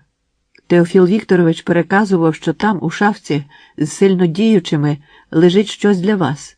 На крайній випадок. Подивіться, за дверцятами А. Нікого чужого Грицай велів до клініки не пускати. Теофіл Вікторович незабаром буде. Він затримується. Чекайте». Вона бігла униз, де здригались двері від гуркоту. На ходу озирнулася до Сушка. «А ви до палати? Де й були?» У шафці з сильно діючими, в окремому відділенні, позначеному великою літерою «А», лежав наган. Василенко обережно задуло вийняв його, а тоді раптом стрепенувся і побіг коридором, розмахуючи руками перед обличчями в хворих, які то там визирали навстрічу йому. «Воєнний час!» – кричав Григорій Павлович, підвівши нагана до стелі, наче першосвященницький хрест, наче ліхтар Діогена. «Воєнний час, і всі мають лежати, всі лежати!» Двері палат зачинялися, а позаду чути було, з брязкотом відчинялися вхідні двері клініки і загриміли куті підбори, обмармурові хлораміном для знезараження промиті сходи. Ішли. Василенко стояв у маленькій палаті з фанерною шибкою і кульовими цятками на стіні, коли двері розверзлися. Григорій Павлович мимоволі став у вчорашню позу професора Грицая і затулив собою електрика з пораненим животом, а руки з наганом, що пекельно муляв між пальцями.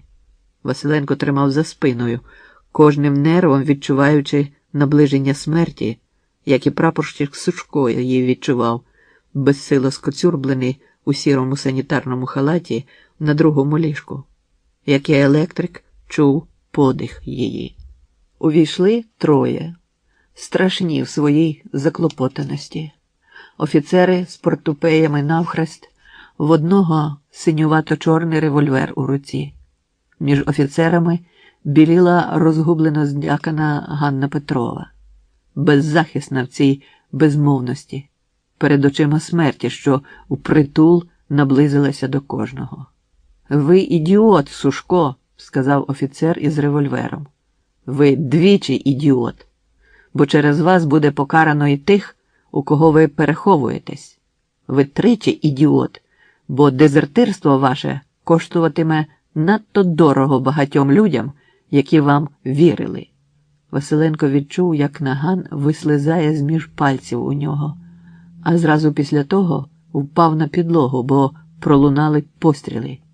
І він зрозумів, що стріляє блідий інженер-електрик, тільки ж чому він стріляє так швидко і так багато разів? Один постріл пролунав від дверей. На мить стало тихо.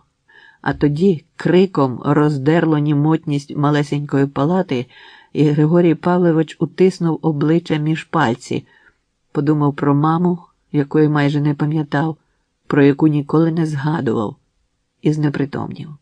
Непритомність доктора Василенка була коротка, бо коли він прийшов до свідомості, побачив просто перед обличчям в себе почовгані підошви офіцерських чобіт і спину Сушка, що сидів на людині у чоботах і кричав без слів, ревів, як навіжений. Василенко став на коліна і побачив, що Сушко душить офіцера, в руці якого кілька хвилин тому був синювато-чорний револьвер. У палаті живими залишилися двоє. Сушко розминав між пальцями горло людини, вже задушеної ним. Він, Василенко, молодий лікар, котрий бачив двох убитих, що лежали до лілиць один на одному. Голів не видно було, і трупи здавалися купою одягу, кинутого в палаті. За спиною у Григорія Павловича, він ще не бачив цього, лиш відчував, набрякали червоним простирадла застреленого електрика. Кров текла швидко, і чути було не крапотіння, а плюскіт. Куля пробила котрусь з великих артерій.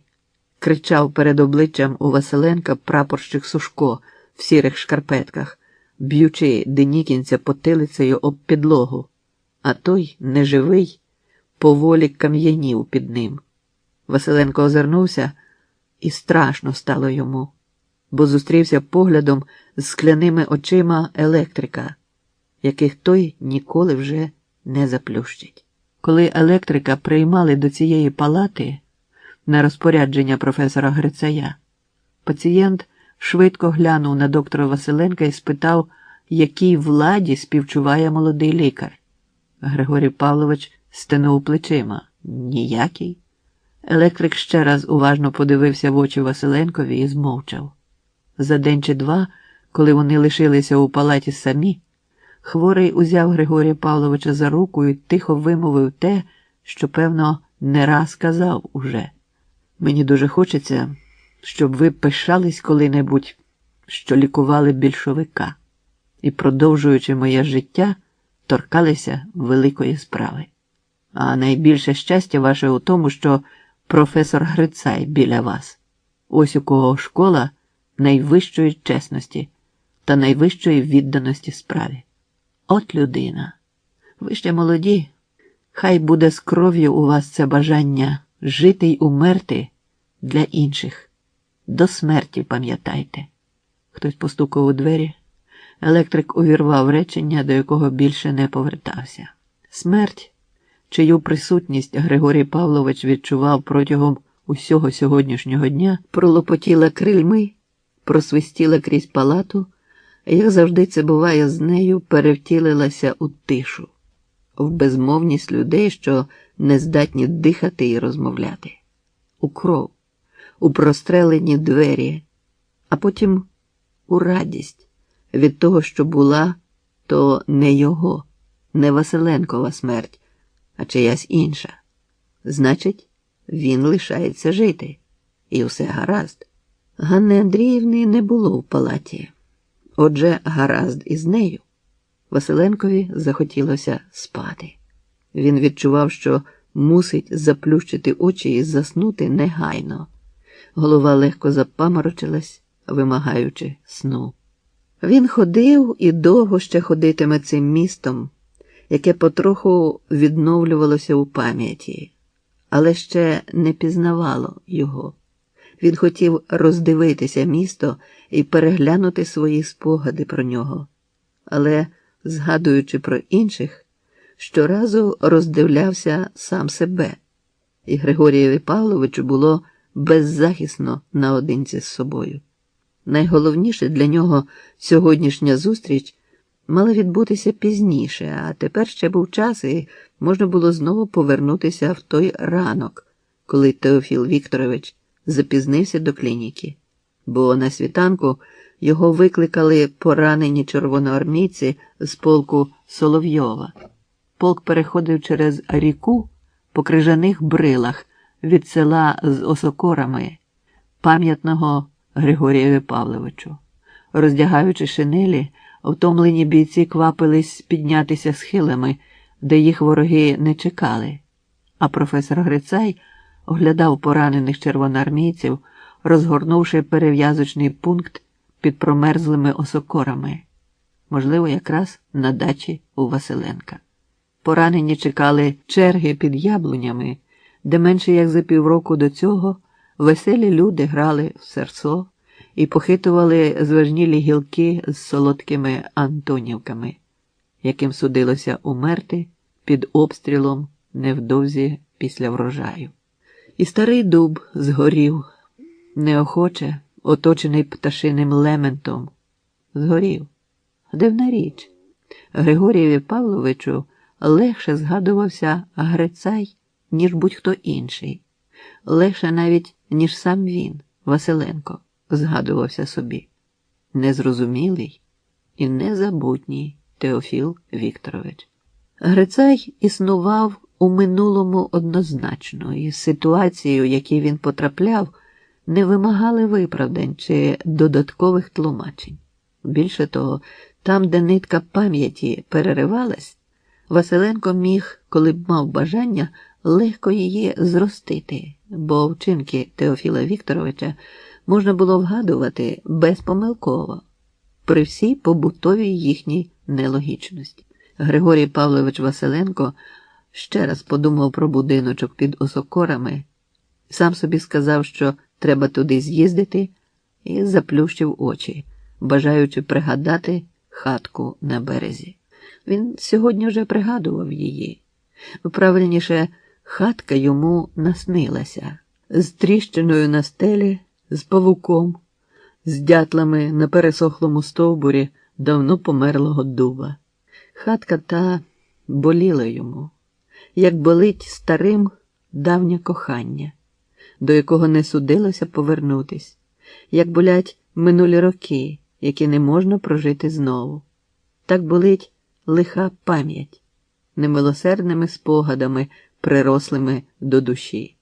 Вони зустрічалися з Ганною у тій хатині. Дятли 100 тисяч разів торохтіли на їхню честь. То були найсолодші літа і найсолодший будинок з усіх Василенкових. Він знову заплющив очі, наказуючи пам'яті повернути йому вікно, за яким торохкотять дятли.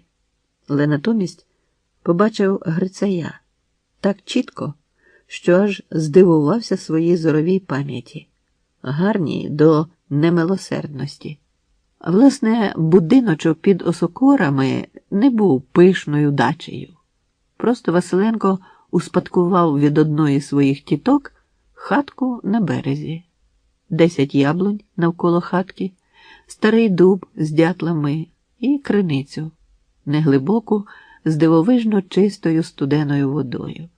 Гості завжди влітку вмивалися не з ріки, а блакитнуватим кришталем із криниці, від якого пальці й обличчя ставали на мить камінними та швидко воскресали під сонцем, якого теж було доволі розлито між Осокорами. Тоді, в першу неділю серпня, це було на самім початку місяця, 2 чи 3 числа, міське міжвладдя було особливо відчутне. Ходили чутки, що з дня на день ввійдуть чи то сердиті білогвардійці, чи декоративна самостійницька кіннота з шликами. Червона армія пильнувала порядок. Підприємства працювали цілодобово для потреб революційної боротьби. Але в ріці час від часу спливали понівечені трупи, і відчувалося, що невдовзі трапляться зміни. Важко передбачені і не знати, чи надовго вони. У хаті біля криниці зібралися того дня у 4: професори Гербель, Грицай і молоді Василенко і Петрова. Долі цих людей давно позросталися. Вони були представниками аж 3 послідовних поколінь медиків, тому згадували про різних людей і різні часи, що в кого було на пам'яті. Але найуважніше слухали старого Карла Генріховича Гербеля, прощаючись з ним.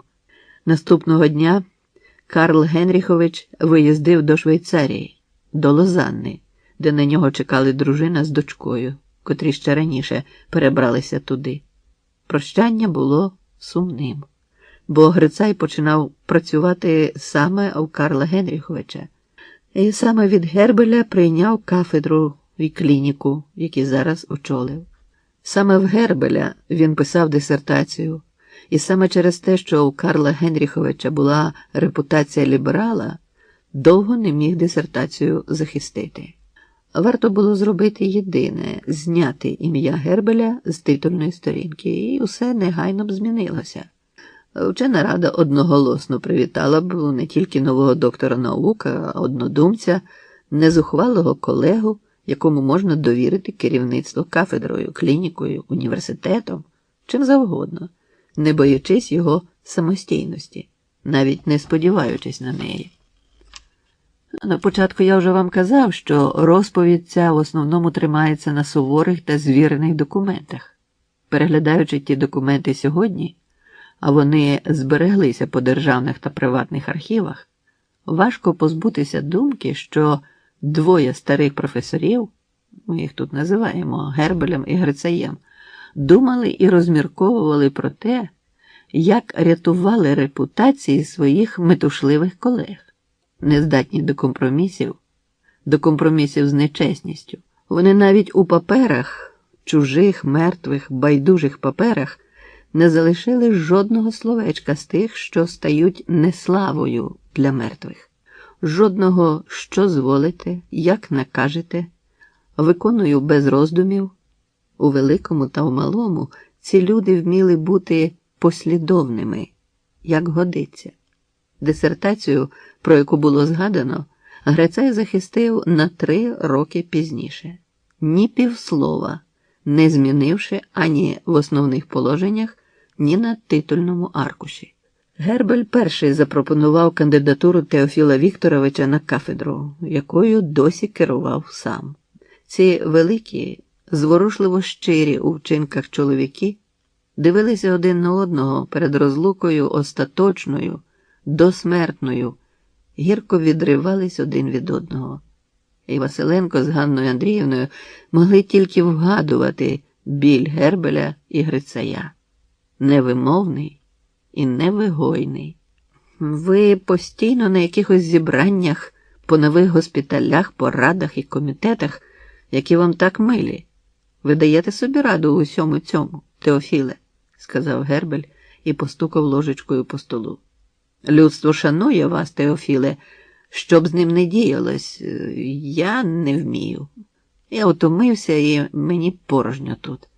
На цім світі в мене лишилося замало часу, щоб нехтувати можливостями для праці. Вчора, знаєте, я не міг установити предметного скельця під мікроскопом. Будинок ходив ходором, чи в мене почали труситися руки, вже й сам не знаю. Раніше будинок стояв на місці, і руки в мене були наче залізні. Карл Генріхович розкришив між пальцями тендітне кружальце печиво. Помовчав трохи, продовжив. А що ви робитимете, Теофіле, в цім університеті, де я з рук до рук передав вам кафедру, яка тепер не працює? З кого можна спитати за вбиті літа великого вченого? Я не можу лишити вас тут самого, як вчитель ваш. То лишайтеся ви, швидко сказав Грицай. Хай інші їдуть. Ви ж не з тих, даруйте на слові, хто любить батьківщину, як хліб з маслом. Ви ж не з тих? Ви мене людиною зробили? Чи вам людину в собі нищити? У Грицая був такий вираз обличчя, наче він зараз плакатиме. Гербель закам'янів, слухаючи свого учня, категоричного, як завжди. Ходімте. Ганна Андріївна взяла Василенка за руку, і вони вийшли до саду, під яблуню, де, встромлені поміж високі стебла трави, хрестиками стояли дерев'яні мечі для нікому вже не потрібної кумедної гри серсо. А в них усе ясно, сказала Петрова.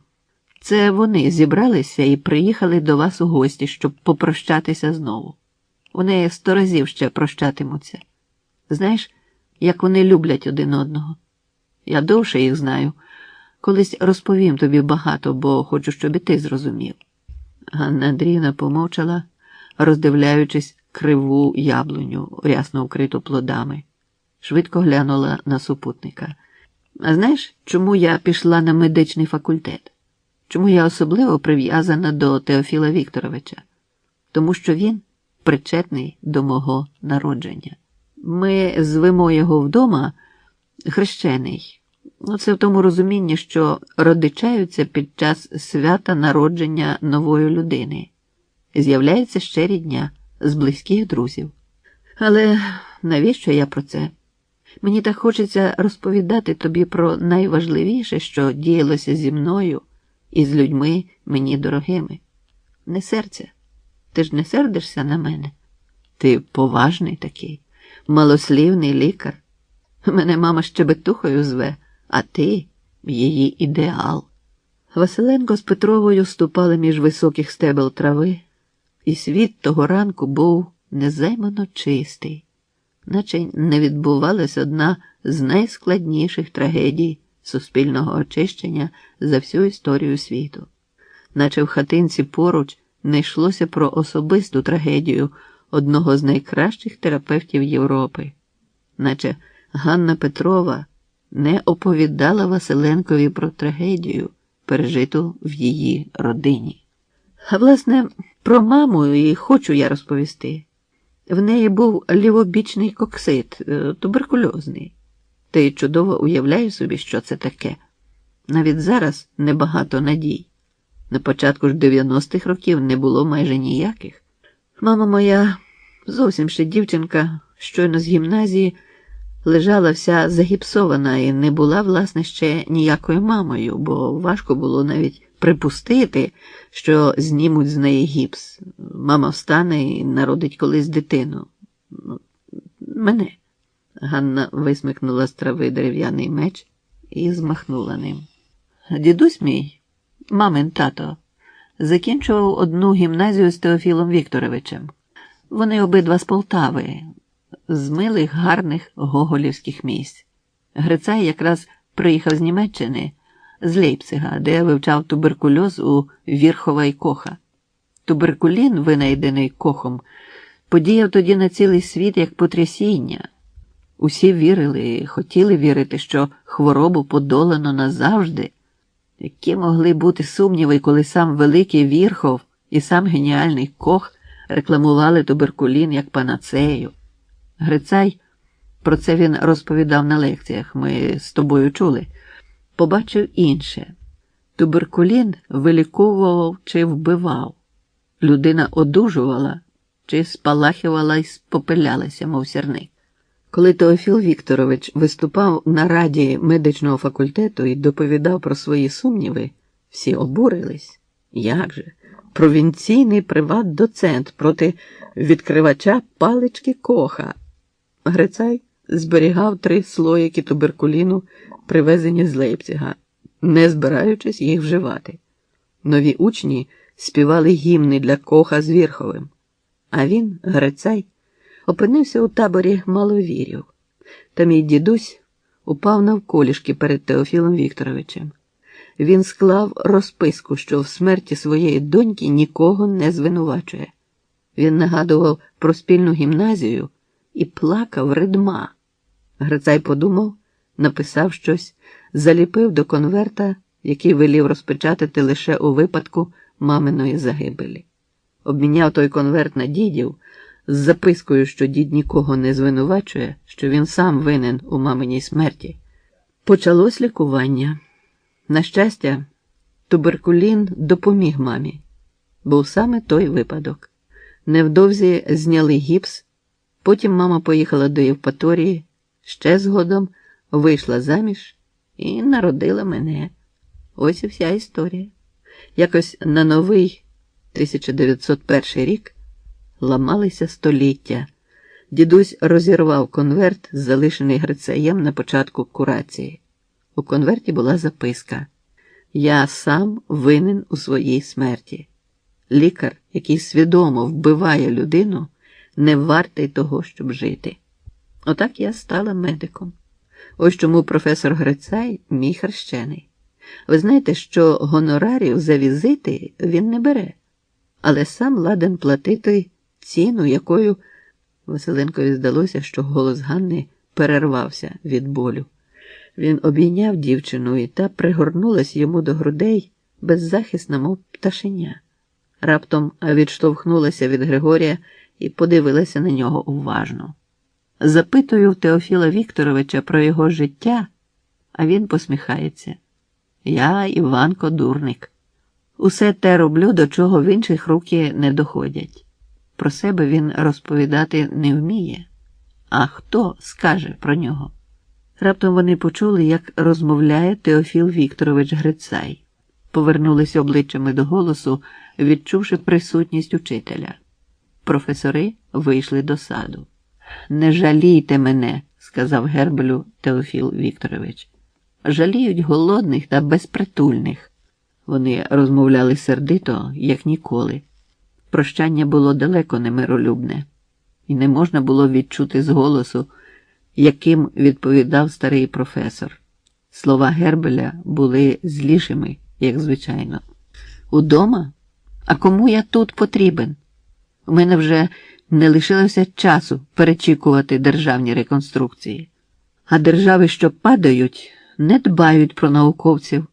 Держави, що народжуються, теж не починають з думки про нас. Учора на вулиці вбили Войтенка. Хто? За що? Завтра застрелять мене чи вас? За що? В ім'я чого вмер у Ризі від тифу Гуннар Еггерс, автор вашого вальсу. Пам'ятаєте? Як він умів реготати, повіривши у власне безсмертя? першими їх завжди вмирають не ті, кому, може, й треба померти. Падає одна держава, Карле Генріховичу, сказав повільно Грицай, а народжується зовсім інша. Вбиває одна сила, а дарує життя вороже їй. Я люблю державу, що народжується, угадую її, перечуваю у цьому радість моя, у цих дітях, Ганні Андріївні та Григорієві Павловичу. Теж моя радість, бо я хочу, щоб вони стали новими вченими нової держави. Їх треба вчити, берегти, не кидати непризволяще. А хто зробить це, як не ми з вами? На мікроскопах трусяться скельця. Правда, трусяться. Крізь вікно можна розгледіти події, важливіші за ті, що помітні крізь мікроскоп. Значить, треба уважніше дивитися у вікно. Ви вчили мене, ви мене вивчили, але в якийсь момент наука ваша кінчається. Треба нам удвох піти до нових учителів. Вони є вже? Грицай невесело засміявся. Боже милий, я розмовляю з вами, Карле Генріховичу, як патлатий студент. Ідіть сюди. Він покликав Ганну Петрову і Григорія Василенка, обійняв їх, а тоді простягнув довгу руку і сягнув Гербеля. І притягнув старого до себе, стуливши з 4 людей різного віку щось неподільне, поєднане, здається, назавше. «Милі мої», – тихо сказав Грицай, – «вічні істини постійно існують. Вони лише змінюють форму. Ви марно сказали, Карле Генріховичу, що вічні істини гинуть. Вони тут, з людьми, в яких життя наше, і смерть, і слава, і неслава. Все у народі цьому. Дуже тяжко зараз, криваво і тяжко. Але ж який гидкий світ гине!» Василенко обережно глянув на Грицая. Теофіл Вікторович плакав. На плечі в нього лежали тонкі жовті пальці професора Гербеля, схожі на поминальні свічки. До подробиць, відновивши у пам'яті зустріч, що відбулась півстоліття тому, Василенко згадав, як вони поверталися з Грицаєм. І той раптом повідав йому дивну історію. Докторування Теофіла Вікторовича починалося у бараку для лікування самогубців. Він сам зголосився працювати там. Барак в Олександрівській лікарні мав сумнівну репутацію, бо людей там повертали до життя всупереч їхній волі. І далеко не кожен схильний був дякувати рятівнику. «Нам ніде подітися», – сказав Грицаєві один з порятованих. «Нам ніде подітися тут.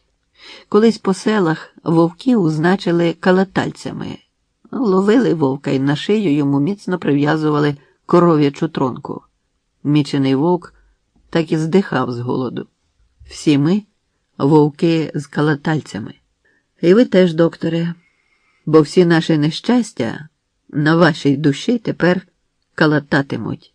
Я ж бачу, ви ніжна й чесна душа, та ви торкнули бруду з нашої миски і ніколи його не забудете. Не забувайте. А мені не цікаво знати, що далі буде. Марно ви мені день життя додали.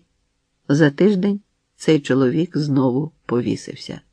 Вже безповоротно. І коли його привезли, Теофіл Вікторович раптом відчув безмежну міру свого безсилля та своєї відповідальності. Так він розповів тоді Василенкові. До чого ж немилосердно місто це повертало живих і мертвих людей і ставило Василенко око в око з ними. Ті, що проходили бульваром, були незнайомі, склавши для Григорія Павловича населення іншого міста, яке він не знав і вже не встигне пізнати. Він не мав з ними пунктів психологічного дотикання, а від того не сприймав їх і фізично. Одна порожнеча родила іншу. Лиш минуле порожнечею не було. Колись Григорій Павлович запам'ятав казку про море, яке без залишку розчиняє у собі всі потоплені кораблі та всіх людей, що втопилися у ньому. Море часу було добріше. Воно віддавало незайманими слова, людей, будинки. Василенко відчував, як до нього повертаються з минулих часів навіть ритми ходіння й думання. Неймовірно дивним було все, хоч цілком зрозумілим. Він пригадав, як шукав і ледве знайшов у медичній пресі згадку про смерть Карла Генріковича Гербеля. Навіть не некролог. Той загинув у дорозі до Африки, не доїхавши до доктора Швейцера. Старий, здатний творити добро, квапився творити його. Все одно де. Хай в Африці. І так дивно вийшов з переповненості своєї у порожнечу. Василенко був переконаний, що на старість до людей приходить спокій. Вичерпуються всі пристрасті і настає примирення із життям. Але з Гербелем такого не трапилося. І з Грицаєм не трапилося. Що ж до Василенка, він, ідучи своїм шляхом, не вважав за потрібне влаштовувати бойовища на ньому. І не зле прожив, здається, довго. Згадалося, як Теофіл Вікторович сказав йому після останньої зустрічі з Гербелем. Хтось дуже слабодухий вигадав, що буває щастя десь далеко від рідного дому. Ну, хто це вигадав, що окремо від народу свого, який страждає і сподівається, можна бути щасливим? Бодай для початку необхідно не дурити себе самого, не дурити інших, ну і, звичайно, не дозволяти, щоб тебе самого дурили. Василенко думав, занурений у власне мовчання. Життя починало часом здаватись йому твором мистецтва, п'єсою, де кожен грає свою роль. І нікому не дозволено бути собою. Бути собою надто засерйозне з того ризикування.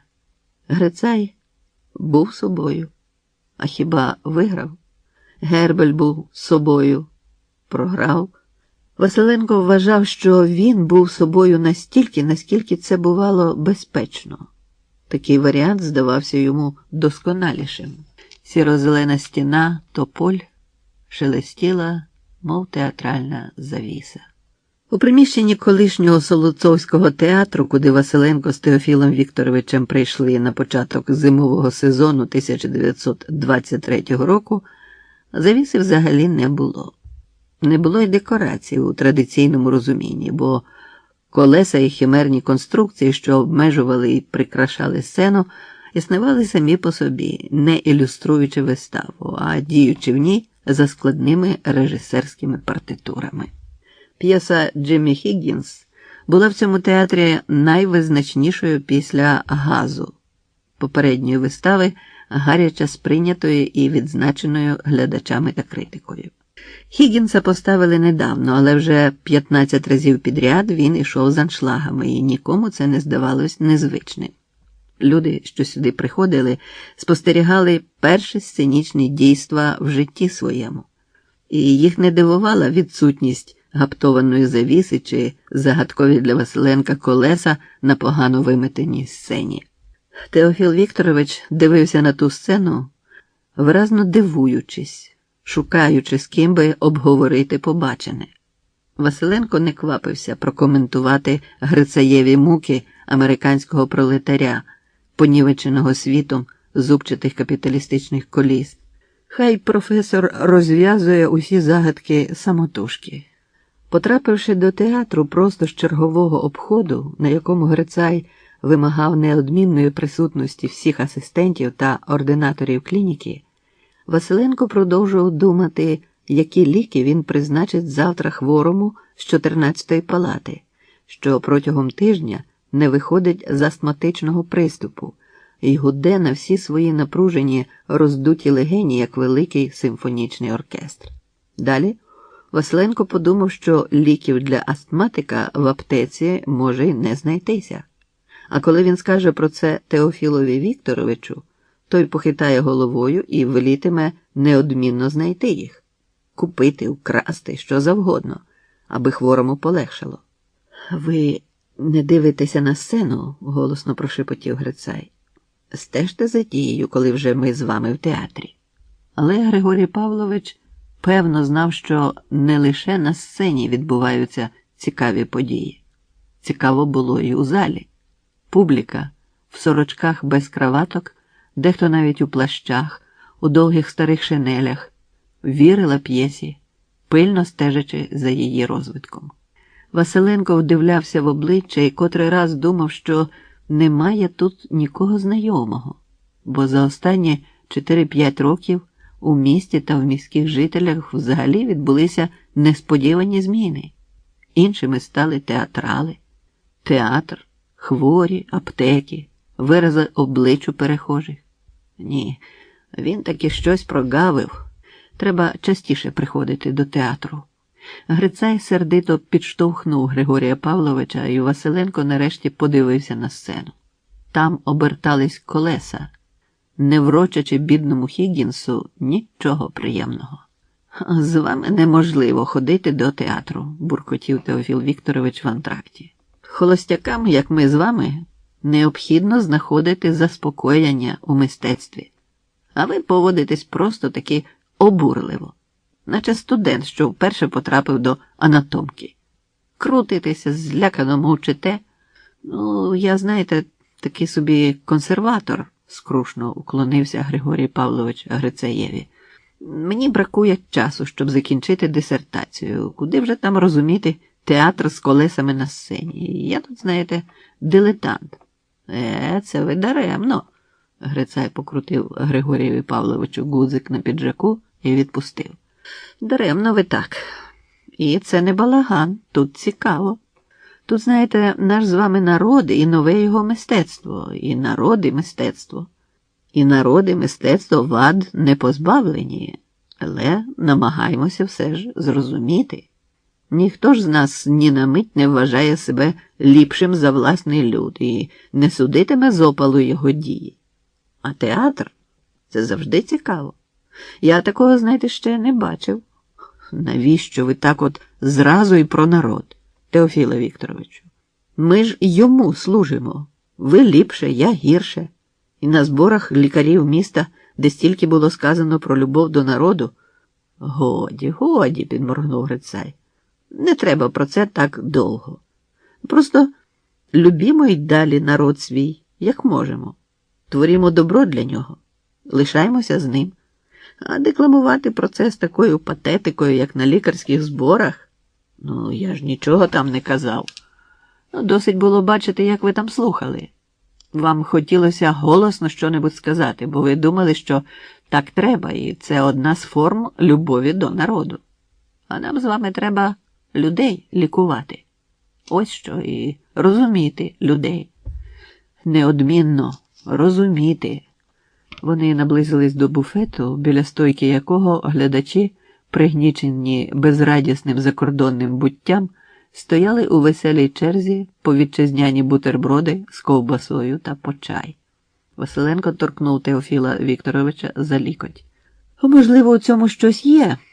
Кожен прагне почати все від самісінького початку, а тому навколо самі дослідники й учні.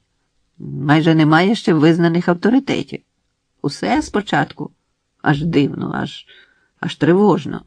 Вчора у «Глобусі» я на обкладинці бачив фото. Старий селянин пише урядові листа, даючи власні пропозиції по керівництву державою. Нині епоха геніальних відкривачів та геніальних дилетантів, зупинився раптом Грицай.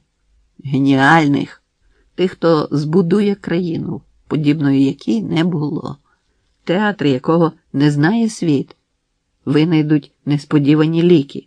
Ви знаєте, Григорія Павловичу, я вас часом жалію. Ви мовчите, про щось тихо міркуєте і не маєте часу навіть на те, щоб оженитися з Ганною Андріївною. Коли ж ви доторкнетеся до світу, в якому творяться речі, що й не снилося жодному з наших попередників та вчителів. А у мене, Теофіле Вікторовичу, термостата порядності досі немає. А я вчений. Присвячуюся науці. Я знаю, що коли зможу вплинути на життя людства, то лише працею тих, що споглядають та коментують.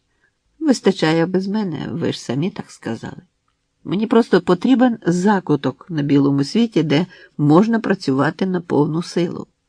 Один єдиний закуток у кожного з нас. Один однісінький народ. Ми від нього у світ виходимо, а не до нього приходимо із світу. Це дуже важливо засвоїти. Ми від нього у світ виходимо. Грицай вів мову задумливо, наче сам із собою. Ні щастя нашого, ні нещастя, ні самих нас немає поза цим. Я за Карлом Генріховичем Гербелем досі плачу. На чужині щасливі лиш ті, хто вдома, як на чужині, чується. Теофіле Вікторовичу, перервав Грицая голос незнайомої Василенку людини. Скільки вже літ ми не бачилися? 1000? Теофіле? Високий чоловік у гімнастерці і військовому галіфе, заправленому в коричневі замшеві чоботи, широко посміхався їм. Вітю? Спитав Грицай. Віктор Семеновичу? Це ти? Тут? Віктор Семенович не знаходив слів. У сірому піджачку це ти? Колишня європейська знаменитість, професор Імператорського університету. Господи, коли це закінчиться, Теофіле? Що? Не зразу зрозумів Грицай. Усе це. Колеса на сцені, хами. Ти ж пам'ятаєш, як нас гнали на практику до тифозних бараків, і ми не хотіли йти. Ну, втім, ти, здається, ходив. І в самогубчому бараку працював, пам'ятаєш? Вовки з калатальцем. Так ось вони, вчорашні вовки з калатальцями. Всесильне населення тифозних бараків. Знайомий Грицая показав на чергу біля буфету і засміявся. Від нього тхнуло горілкою, наче елексиром відвертості. Кінець світу. Професор Грицай у театрі без завіси. Ні, кінець світу.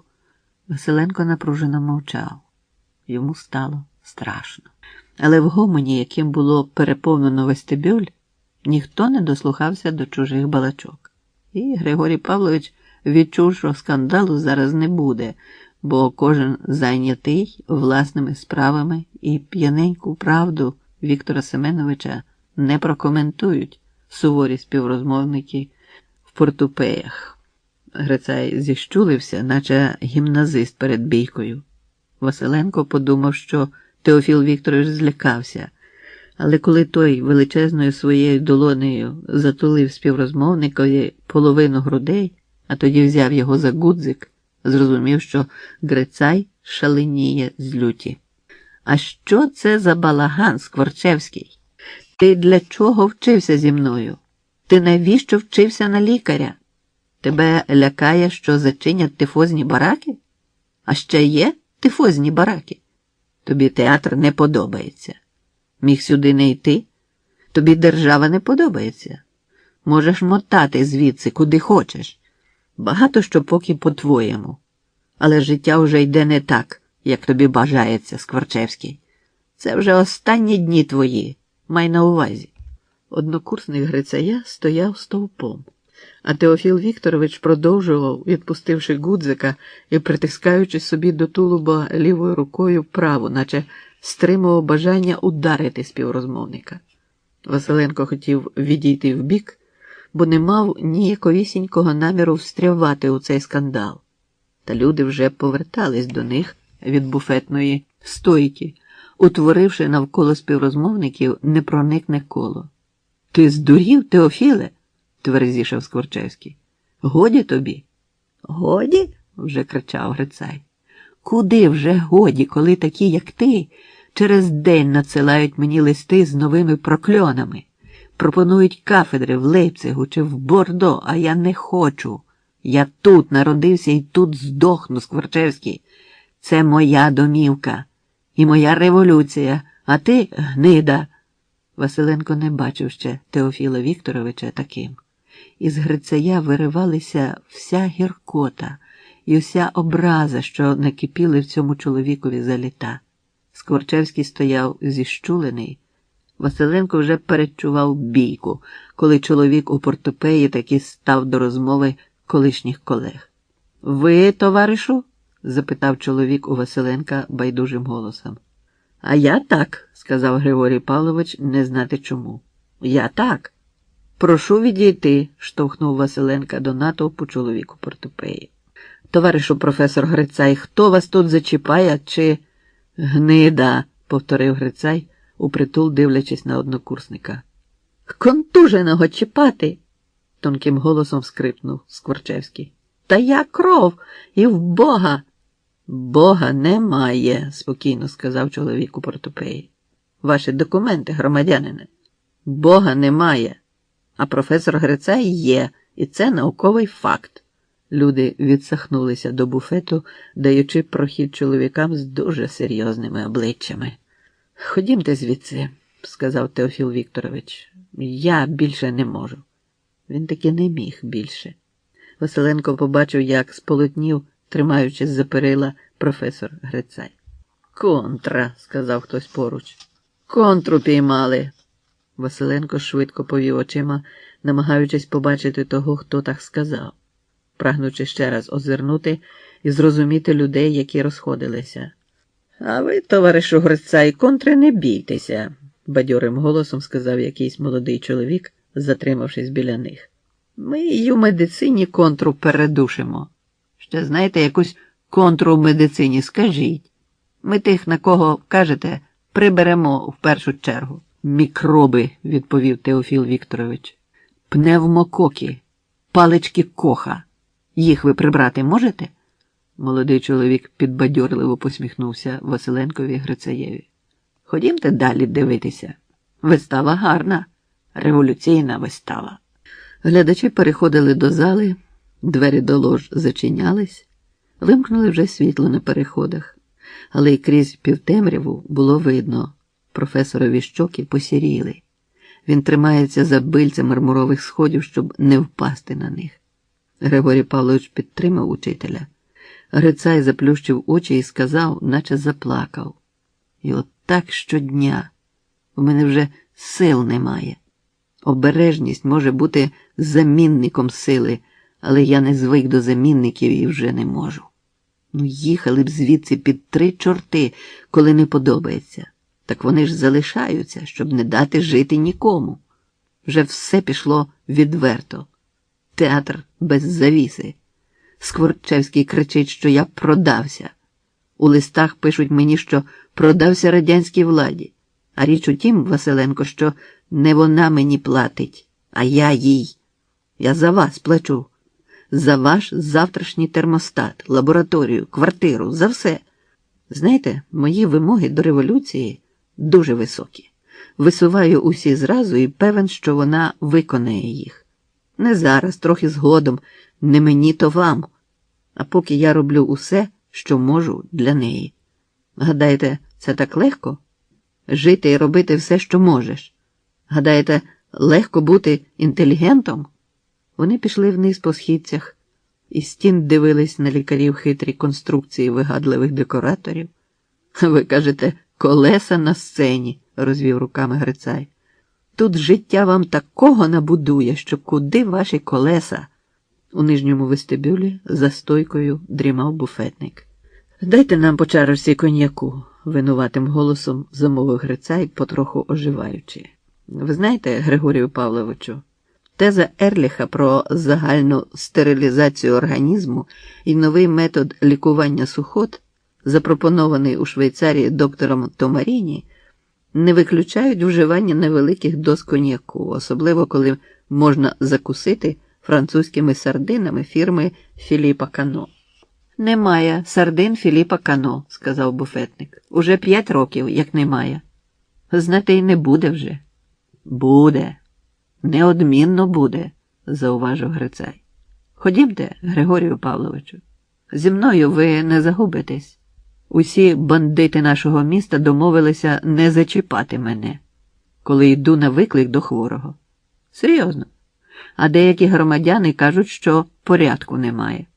Вони вийшли на вулицю, і Василенкові стало спокійно від того, що Теофіл Вікторович почувався ліпше, і від того, що вистава репітиме капіталістичними колесами без них, і від того, що міські бандити справді уклали конвенцію про ненапад на професора Грицая. Спокій обійняв Василенка, і він нахилився і поцілував Теофіла Вікторовича в колючу щоку. «Ну, знаєте», – зніяковів той, – «я, здається, не так уже і схожий на Ганну Андріївну Петрову. А справді, чому ви не женитесь, Василенко?» «Добрий день», – сказала Петрова. «Це справді ти?» Літня сухорлява жінка стояла перед Григорієм Павловичем, притуливши ліву долоню до уст. «Це ти», – повторила Ганна Андріївна, все ще стоячи перед Василенком. «Коли ти подзвонив і сказав, що дістав номер мого телефону в міській довідці, я подумала, що ти міг взяти й адресу мою так само. Щоб узнати адресу, треба подати прізвище та ім'я й по батькові, рік та місце народження. Ти все це знав?» «Мені дали адресу», – сказав Василенко, підводячись. «Це ти?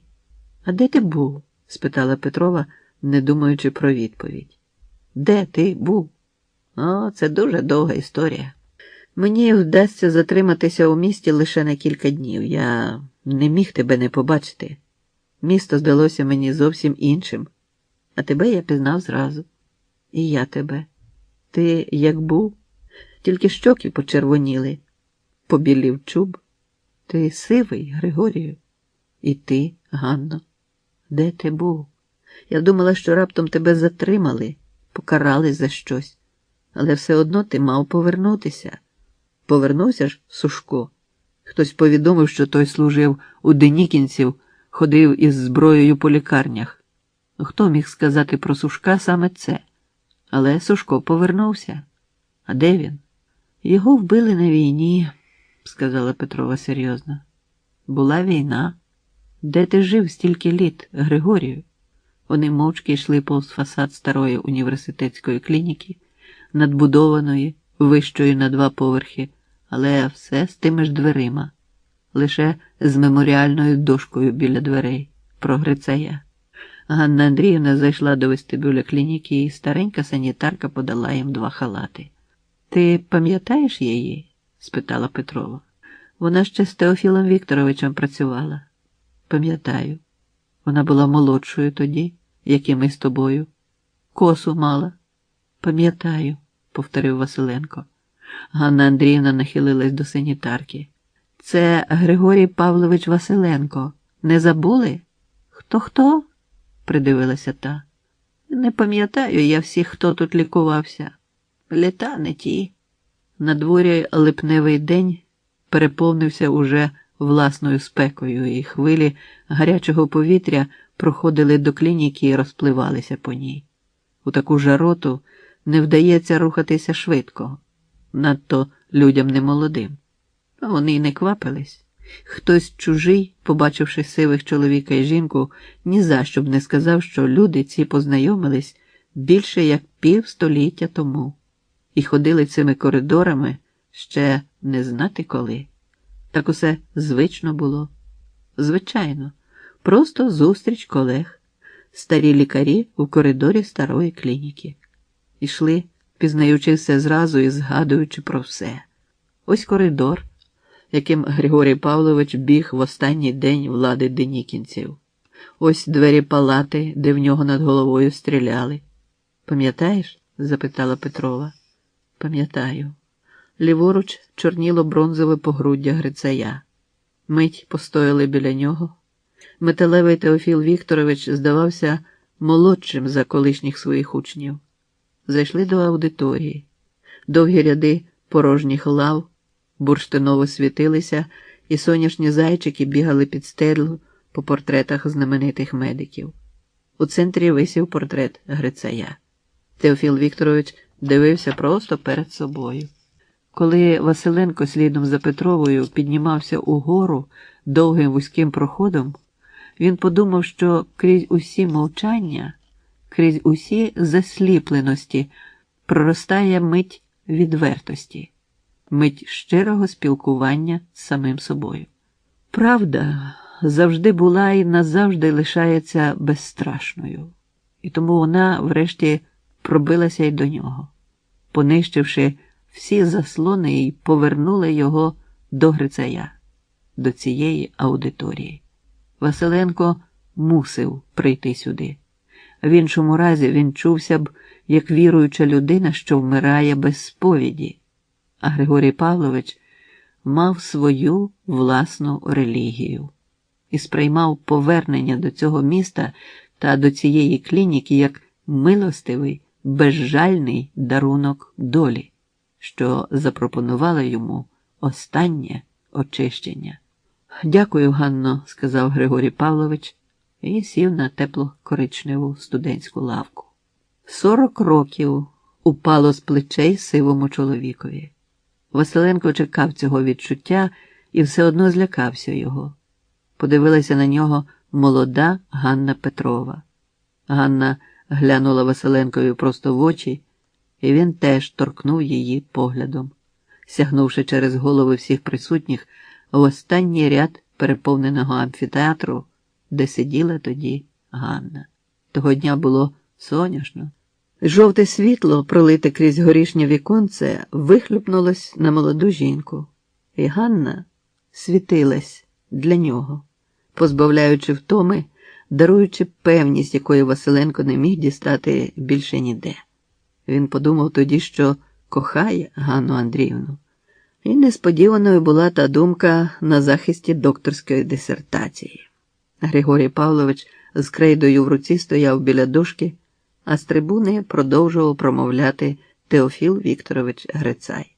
Словами, що, здавалося б, не стосуються безпосередньо до дисертації мого учня. Я хочу побажати йому щастя. Моє право, одного з найстаріших між вами, говорити тут речі, не пов'язані з дисертацією, якою я керував. Хочу побажати щастя людині, котра наполегливо і зосереджено прагне знання і щастя. Я хочу побажати щастя кожному, хто тут присутній, бо все життя мріяв про здійснення ваших мрій. Кожну людину ведуть до щастя власні шляхи. Мені було найважче, бо я найстарший між вами. Я часто думаю про відповідальність за наслідки мого життя. Чому б вам з такою ж наполегливістю не мислити на цю ж тему? Про шляхи до поліпшення життя людства. А втім, людство – це дуже загально. Хай кожен щось зробить для людини, ім'я якої відоме.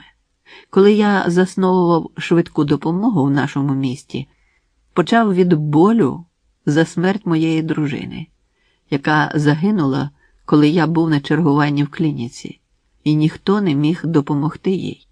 Людськими долями має керувати висока логіка справедливості та добра. Хвороби ж нищать людей поза логікою. У країні, де відбулась найправедніша з революцій, народ долає усі жорстокості світу, лишаючи неповалену страшну несправедливість недух. Ми повинні подолати її. Ще один з вас іде в народну науку. Нині ми його благословляємо на високий сан науковця. Загинули і гинуть по закордонах мої колеги, що залишили рідну землю, проміняли народний неспокій на затишок чужих лабораторій, смак рідного хліба, запах рідної оселі та звуки рідної мови пішли від них. Це люта мука. І я не судитиму тих людей зараз. Я про них і згадав тому лише, що нині приходять до нашого новітнього світу науковці найвищих рангів, науковці, які вийшли з народу і виховані народом. Коли б хтось з моїх загублених у світі колег повернувся тепер сюди, не знаю, чи знайшлося б їм місце на кафедрах, де працюють Турбай і Петрова, Приймак і Василенко. Ми випереджаємо час. Це чудово. Я вже старий Вітаю вас, дорогі друзі, бо життя моє і справа моя були б нічого не вартими, якби не було вас. Вітаю вас, як свій корінь у рідному ґрунті. Вітаю вас, як безсмертя рідного народу, величної його справи. Наука є частиною тої справи. На захисті докторських дисертацій не аплодують, а так, як аплодували Грицаєві, в лікарнях, напевно, нікого ще не вітали. Василенко спостерігав, як грудочка крейди розкришується між пальцями і борошном опадає на черевики. Звівши очі, побачив Теофіла Вікторовича, котрий сходив з трибуни, і обличчя Ганни, широко розплющені очі, звернені на нього, Василенка, найщасливішого з усіх.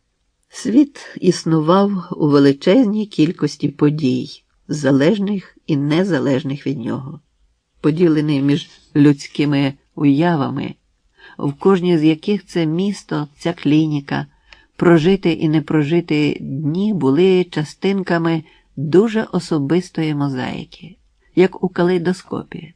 Один оберт і ті ж самі скельця витворювали зовсім інший орнамент. Чому вони аплодують? Григорій Павлович, пишучи дисертацію, зовсім не думав, яке місце йому буде відведено в новітній ієрархії медиків цієї країни. Чому Грицай обертає суто наукову подію на політичний мітинг? Чому він, Василенко, знову не розуміє свого вчителя?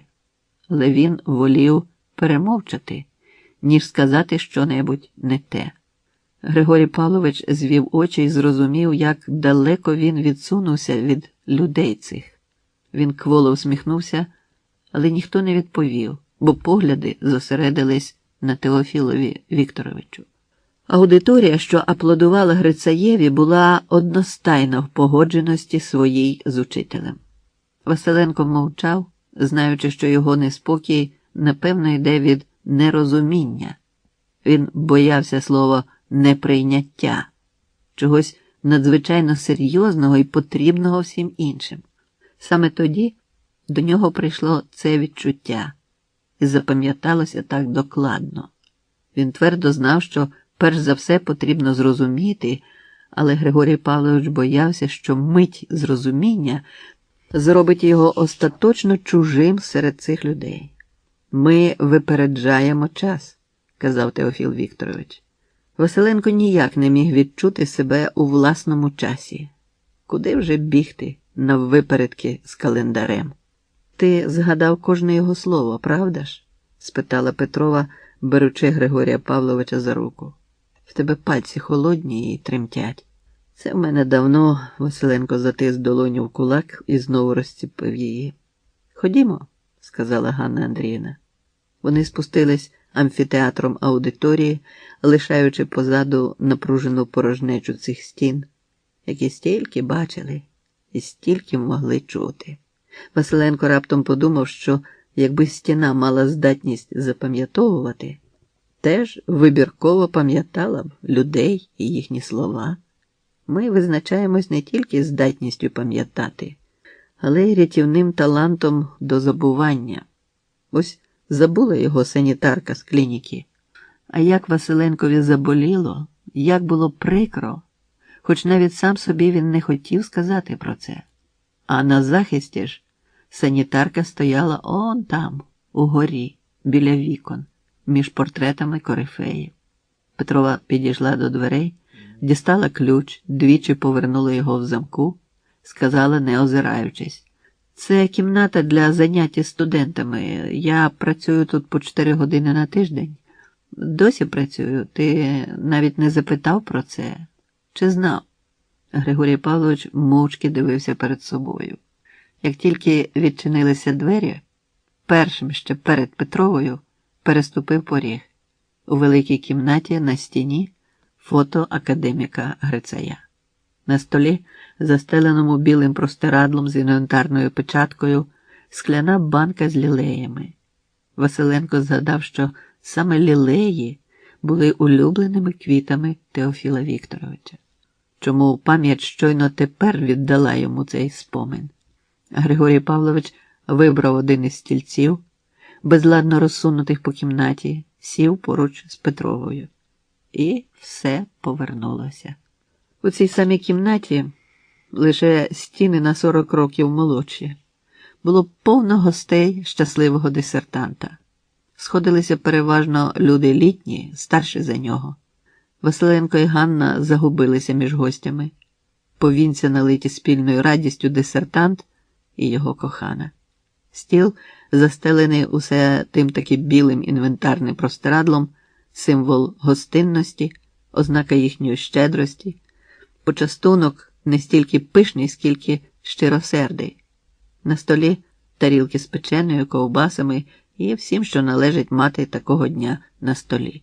Пам'ять віддавала Василенкові той день до найменших подробиць, аж до згадки про запах, суміш застояного аптечного духу з ароматом свіжопокраєної хлібини. Хліб з камфорою. Щось на зразок цього. Всі по черзі цілували Григорія Павловича, тиснули йому руку. Розгублений дисертант, а саме таким запам'ятався він собі того дня, розводив долонями, наче прагнув проплисти крізь цю добу, якої ще до кінця не прожив. Так хотілося залишитися наодинці з собою, навіть без Ганни, наодинці з собою, немов із дзеркалом, у якому можна порахувати всі сивини і злякатися власного перевтомленого погляду, подумати, як жити далі. Василенко відігнав від себе думки, від яких усе одно легше не стане. Підняв обидві руки, наче хотів обійняти всіх, чи підтримував прозору стінку, зведену між собою і світом. Руки було розведено і долоні повернуто навстріч гостям. «Прошу до столу». 70-річний Василенко продивлявся ту зустріч, повертаючи її собі секунда по секунді. Він згадав тодішню свою зрозумілу думку про зречення, про те, що нарешті він збагнув чимало речей і мусить зректися їх. Те зречення мусить бути мовчазним, бо кожне слово його щирості звучатиме самовбивчо, отже, втрачатиме. Як сказав Наполеон після битви під Ватерлоо, все втрачено, крім честі. А чи втрачає свою честь він, Григорій Павлович Василенко? Ні, не втрачає. Так він вважав. А мовчати, не декларуючи власних намірів, не безчесно, а мудро, так здавалось йому. 70-річний професор Василенко згадував сам себе, немов продивлявся картку давно знайомого пацієнта, людини чужої, але вивченої до найменших подробиць. Григорій Павлович знав, спогади приходять вибірково, та, прийшовши, вимагають вдумливої уваги до себе. Перехід між споминами і дійсністю був у нього тепер як перехід у сон, ледь чутний. Василенко постійно знав, що вихід із сну замикає нас у світі немилосердному, а тому згадував, нічого не минаючи, повертав до себе сьогоднішнього ті враження, що полишать його душу тільки в годину смерті. Григорій Павлович згадав, як прийшов тоді веселий професор Грицай, поцілував його в щоку. Василенко звівся, бажаючи сказати, як він любить усіх саме цієї миті, що б там не було, і житиме відтепер широко й нестримно. Але мовчання мляво ворухнулося між губами в дисертанта, і Григорій Павлович сам собі видався подібним до глухонімого промовця з п'єси, яку він побачить через багато років. Тоді знову сказав Грицай: «Дорогі мої, милі мої друзі, колеги, братове, діти мої, мені сьогодні так гарно, як не бувало вже дуже давно. Ми зійшлися тут, у нашій клініці, в одному з кабінетів, значить, наше життя у всьому невіддільні від цієї лікарні та від людей, що чекають на кожного з нас у ній. Слухайте, всюди на нас чекають хворі, друзі, кохані, ціла держава, яка молодша за нас і твориться та зберігається нами. Всі чекають, а від того нам добре, бо людина, якої ніхто не любить і на яку не чекає ніхто, жити не може. Ми зробили ще один крок у завтрашній день. Майбутнє нелегко дається нам. Так треба. Воно ж не постає з нічого і не витворюється саме собою.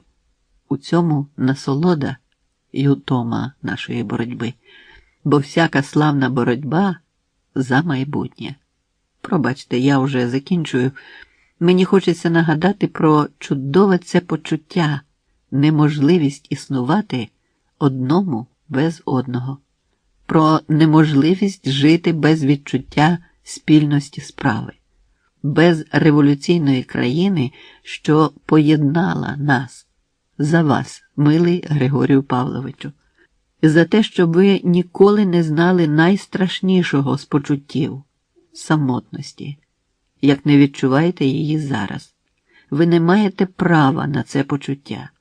Григорій Павлович навіки запам'ятав, як саме тоді, на святі, він з жорстокою чіткістю побачив безодню між собою і Грицаєм.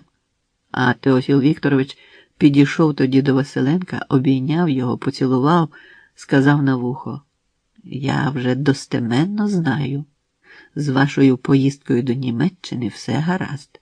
Поїдьте, повчіться. Мені це колись не зашкодило. Десь протягом цього року і поїдете. А я зараз вийду непомітно, щось не здужається, хвилинку перепочину. Я не пам'ятаю у житті дня, коли б розмовляв стільки. Це ж ваша провина». Перед тим, як іти, Теофіл Вікторович, усміхнений, озирнувся. «А ти пам'ятаєш, що було, коли він вийшов?» – запитала Ганна Андріївна, і Василенко аж здригнувся. Вона простежила хід його спогадів до моменту, коли за Теофілом Вікторовичем зачинилися двері, відітнувши білу тишу лікарняного коридора від святкового столу. Василенко навіть не подивився на Ганну. Вона вже знала, що він про все пам'ятає. Він таки пам'ятав. А власне, з моменту, коли вийшов Грицай, життя Василенкове остаточно і назавжди стало іншим. Теофіл Вікторович був єдиною людиною, від якої Василенко хоч якось узалежнював свій світ. Він вірив лише собі і Теофілові Вікторовичу, хоч по-різному, але твердо. Теофіл Вікторович Грицай посміхнувся і вийшов. Санітарка, яка подавала сьогодні Григорієві Павловичу і Петрові халати, також пам'ятала, як зустріла тоді в коридорі Теофіла Вікторовича Грицая. Вона бігла до кімнати, де святкували при столі з інвентарним простирадлом. «Що трапилося?» – запитав Грицай. «Чергового лікаря. Він там?» «Його там немає», – сказав Грицай. «Ходімте». Коридор того дня був такий довгий, як ніколи раніше. Теофіл Вікторович відчув, що не пройде сьогодні без зупинок, і поклав руки на холодну стінку, сказавши сам собі: «От». Санітарка злякано встала і глянула на Грицая. Вона знала, що професор ніколи не зупиняється просто так і ніколи не відпочиває на початку дороги. Санітарка знову подумала, що треба шукати чергового лікаря, та зразу зрозуміла, коли Теофіл Вікторович не дозволив того шукати, значить і не дозволить.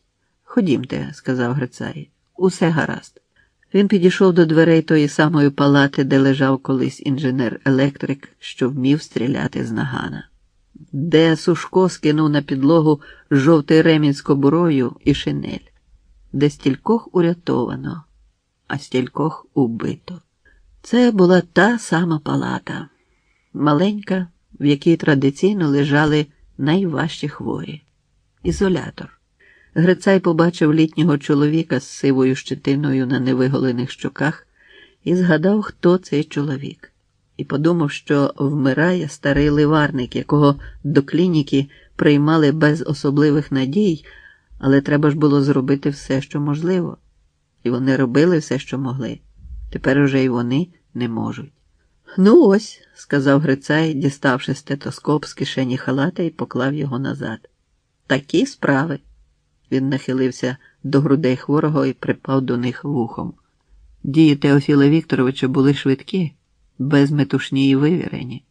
Він не хотів зараз віддавати цього хворого нікому, бо той нікому більше не віритиме. А не можна, щоб людина вмирала без надії. Грицай взяв з рук сестри гумовий жгут і тихо мовив. Страфант. Передушив гумою драглистий біцепс хворого і з першого разу потрапив у склеротичну, синю, метушливу вену під шкірою. Повільно ввів ліки. Ще раз послухав старого ливарника. Серце в того ледве можна було почути, бо в легенях уже клекотіла рідина, що невдовзі вб'є хворого. Немає ради. Накладіть йому жгути на стегна, сказав Грицай. Трохи згодом зробите камфору.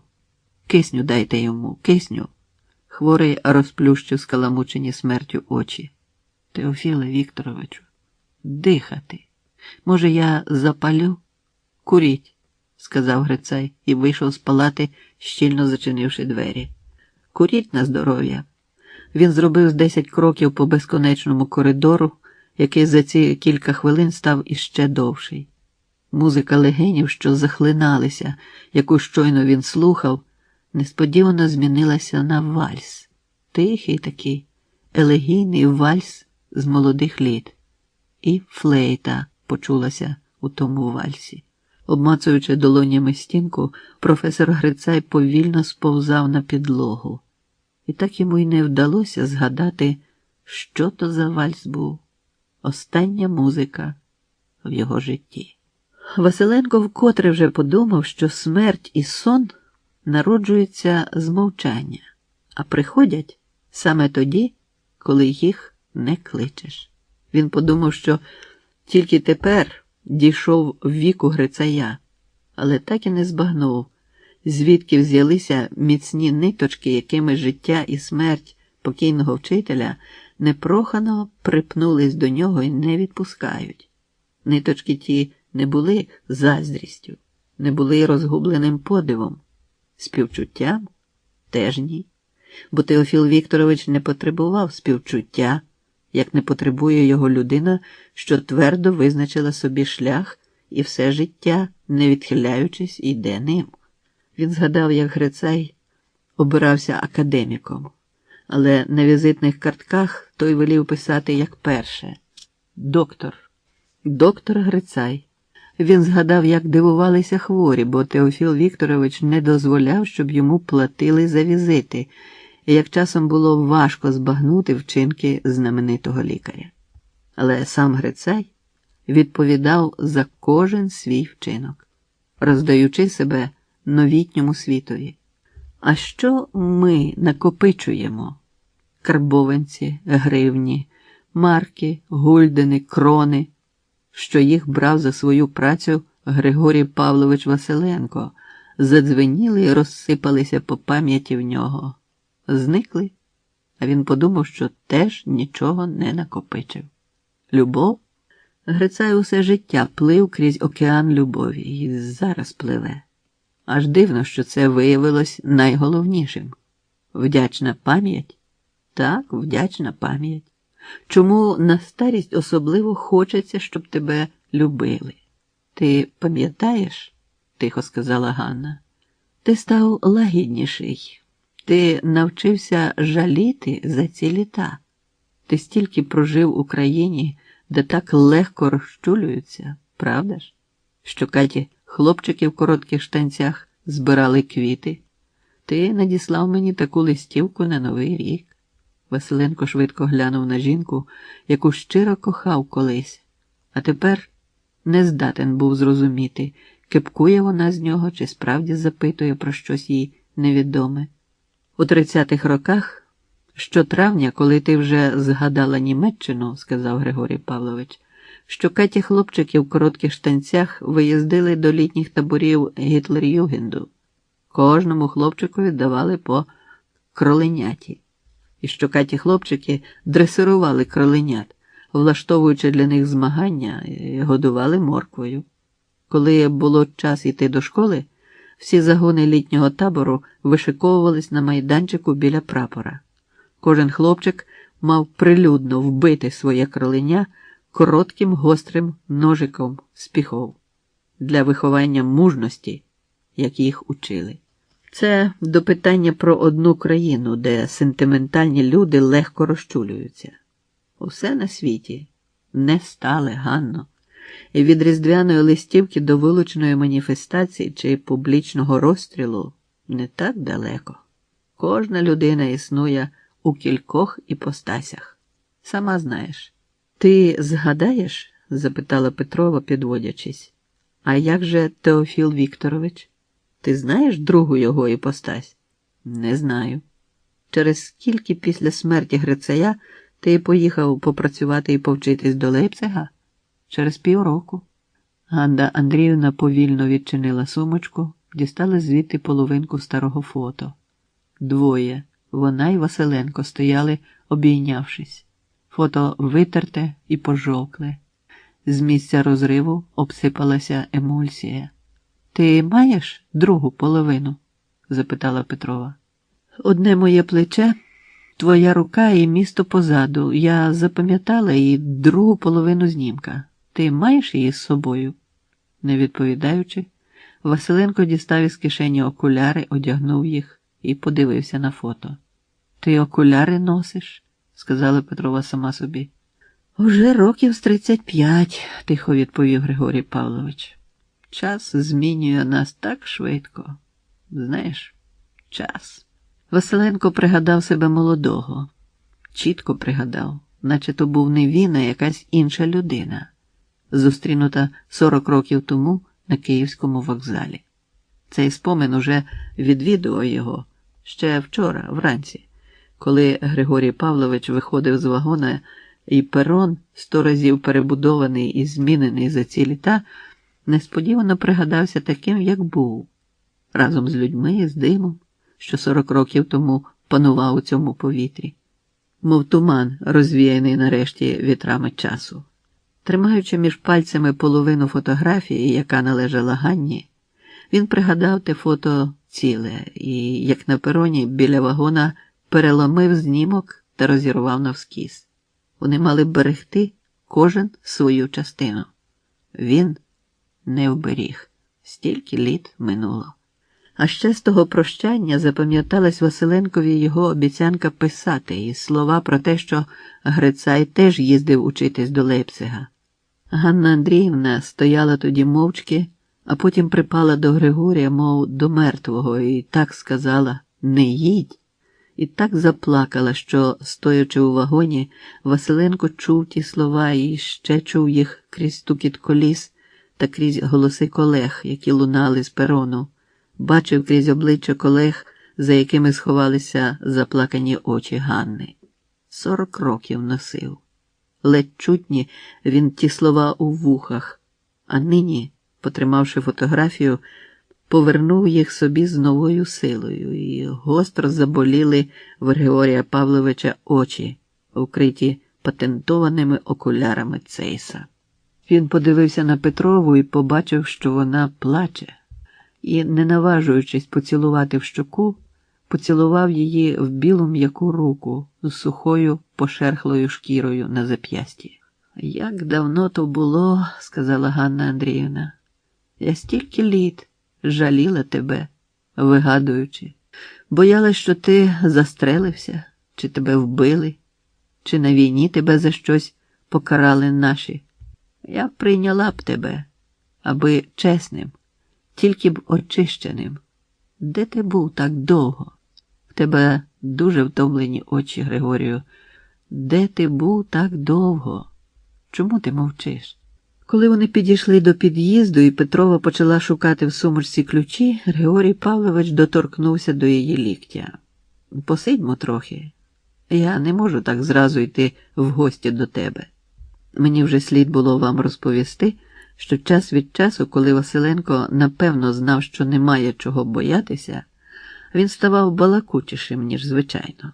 Це тривало недовго, але за кілька хвилин відвертості він встигав розповісти одну з історій власного життя. Більше собі, аніж слухачеві, бо любив дивитися на себе збоку і слухати себе, частіше подумки. Напевно, і тої миті йому знадобилося трохи порозмовляти з собою. Він важко опустився на лаву, вкопану тут таки, біля одного з під'їздів довгого 9-поверхового будинку. Ганна Андріївна мовчки сіла поруч з ним, продовжуючи дивуватись цьому чоловікові, який колись означав для неї так багато, а зараз так підкреслено існував у минулому часі, поки що нічим не пов'язуючись із містом та світом, з яких вийшов 4 десятиліття тому, щоб дивно так повернутися в них сьогодні. «Я тобі про все розповім», глянувши просто перед собою, вимовив Василенко. «Я і собі не все ще розказував, тому не квап. Я тобі все розповім». «Ти сама живеш?» «Сама. Але сьогодні, можливо, прийде ще одна людина, яку тобі варто побачити б». Григорій Павлович не спитав, що то за людина прийде. Він за інерцією життя свого, а не з переконання чи надмірної вихованості, не хотів питати, хто прийде ще, бо стерігся потрапляти в залежність від планів, спогадів, думок інших людей. Йому вистачало того, що місто, яке він цього ранку ще не пізнавав, нагадувало про себе все владніше, все настирливіше. Василенко знав, за 2 тисячоліття своєї історії воно нікого не приймало з байдужістю.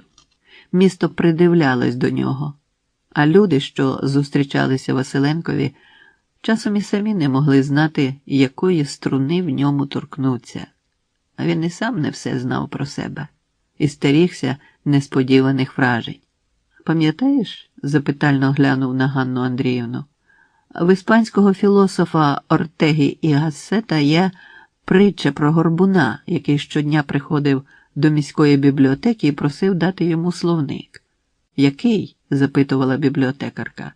«Все одно», – відповідав горбун. «Я на ньому сиджу, аби товстіший». Петрова подумала, що стільки вже років, як вони з Василенком читають і думають нарізно, а про Ортегу і Гассета вона просто не чула. Тому Ганна Андріївна трохи помовчала, перш ніж звелася і запросила свого супутника увійти до будинку, в якому той ще не був і не міг бути, бо Петрова жила в кварталі повоєнної забудови. «Я захворів на туберкульоз», – сказав Григорій Павлович. «Це трапилося там таки, в Лейпцигу, де вчився колись Грицай. Напевно, я був хворий і вдома, але ж у Лейпцигу в мене пішла кров горлом. І замість того, щоб стажуватися, я лікувався у клініці, куди мене було призначено для спеціалізації. Чоловік я не балакучий, але в клініці мені було зовсім важко, бо розмовляти не було з ким. Я тоді відчув, що мовчання може бути страшною мукою, коли воно вимушене, коли просто немає кому слова сказати.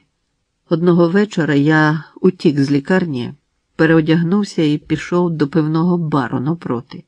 Не знаю, що тоді трапилось, хтось по радіо виступав, чи свято було якесь, але в тому біргале було зовсім порожньо.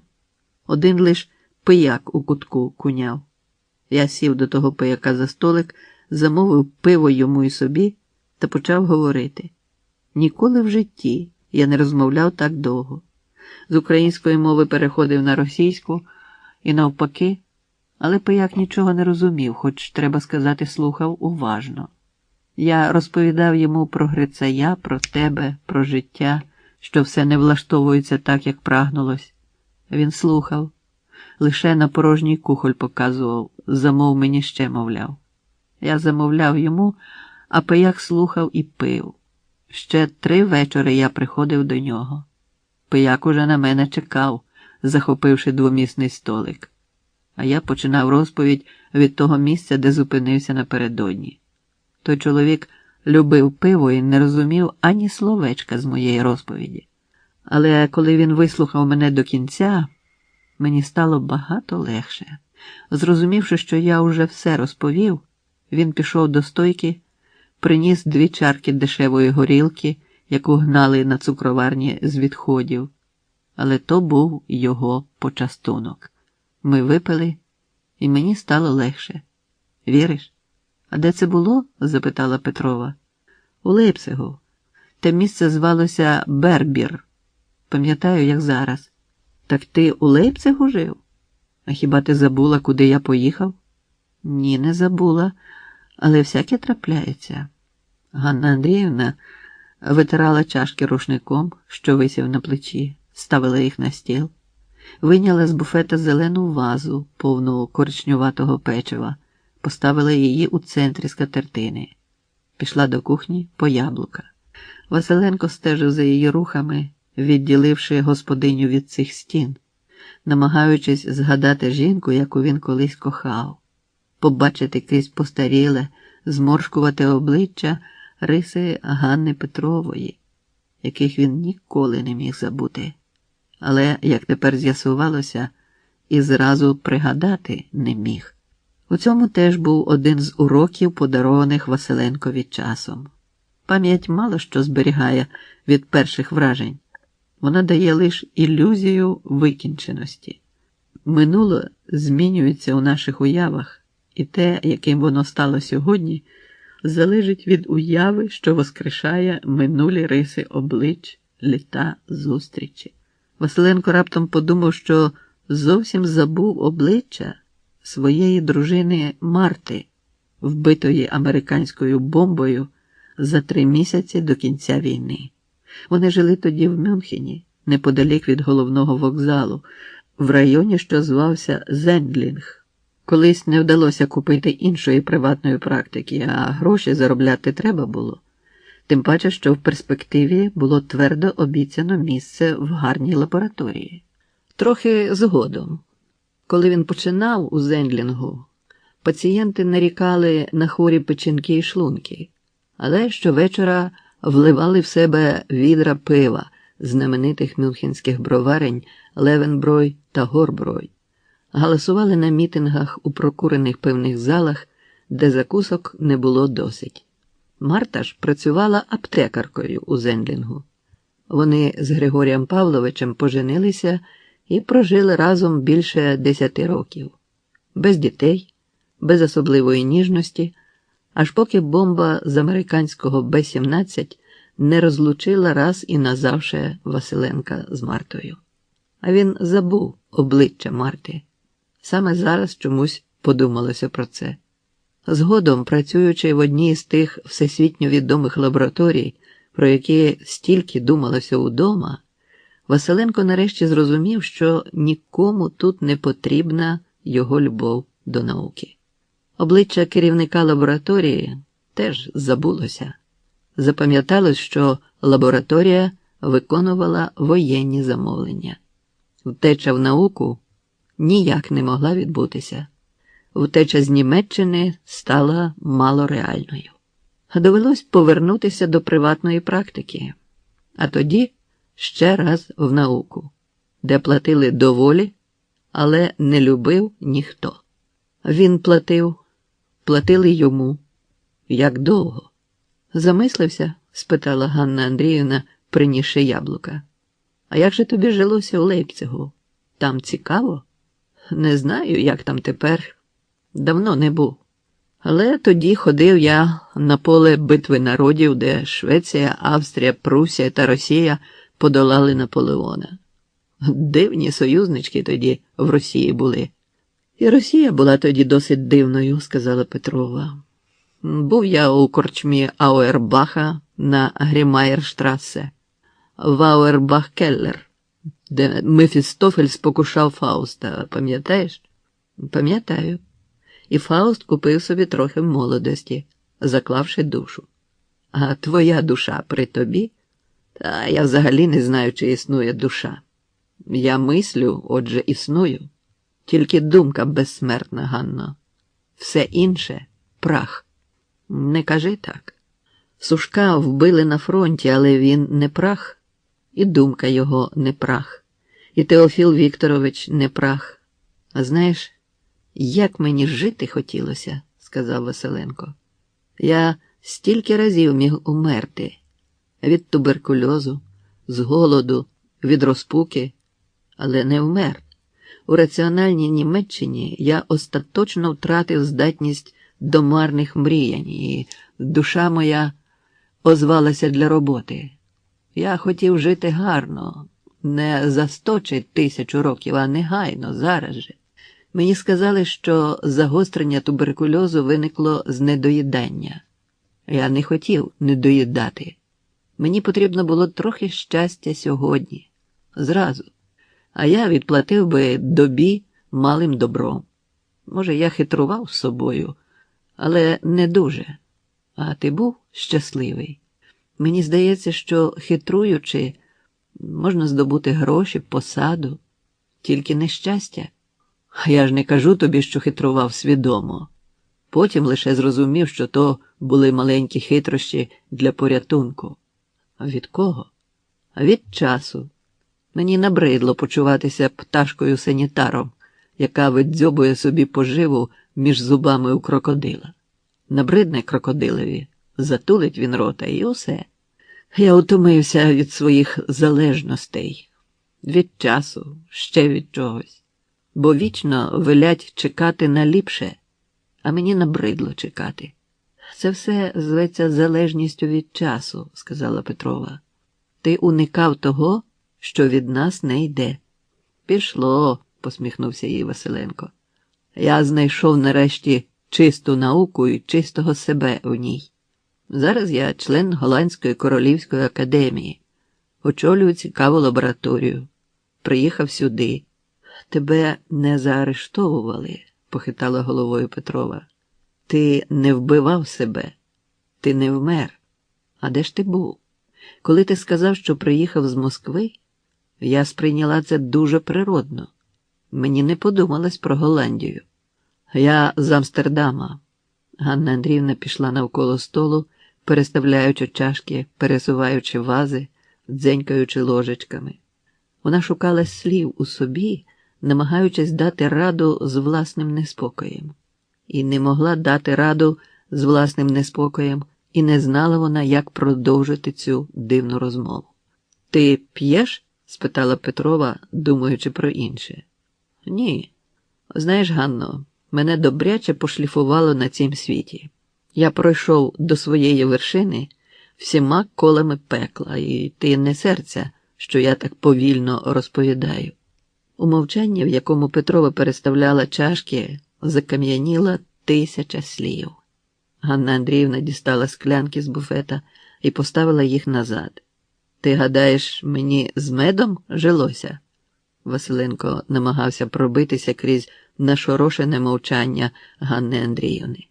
Доводилося голодувати і чергувати в клініці понад норму, і хліб одержувати за картками.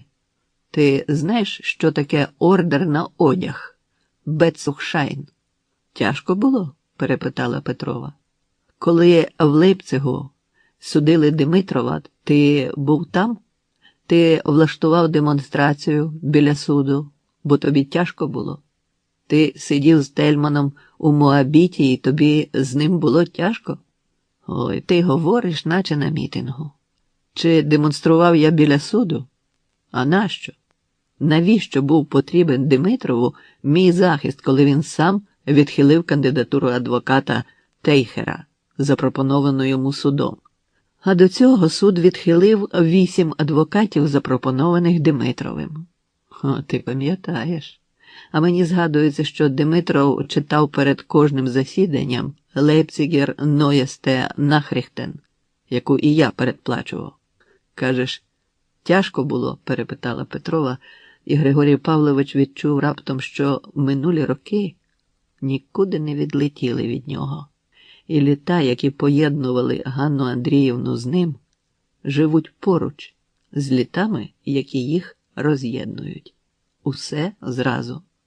Це не так просто, Григорій Павлович похитав головою і сказав, дивлячись на ноги собі. Людина чується найнезалежнішою і вільною, коли їй під 70. Нічого втрачати. Не роздирає щоденна метушня. Жити стає зрозумілішим та прозорим. Як усе в ньому. Слава, не слава. А справжня слава буває тільки посмертною, задумливо мовила Петрова, стоячи біля столу. Часом прижиттєва слава переходить у посмертну, але справжня слава тільки посмертна, як у Грицая. Василенко відзначив, що вони вдруге згадали прізвище Теофіла Вікторовича, відколи він прийшов до квартири Ганни. Підвів очі і побачив жовтуватий овал старої фотографії. Портрет Грицая висів на стіні. Просто напроти нього. Дивно, що він лише тепер помітив ту фотографію. Обличчя у Теофіла Вікторовича було втомлене і невеселе. Напевно, він думав зовсім не про посмертну славу, дивлячись в об'єктив. Чоловік, котрий з букетом квітів стояв на порозі, простягав господині коробку цукерок, на якій теж було намальовано букет квітів.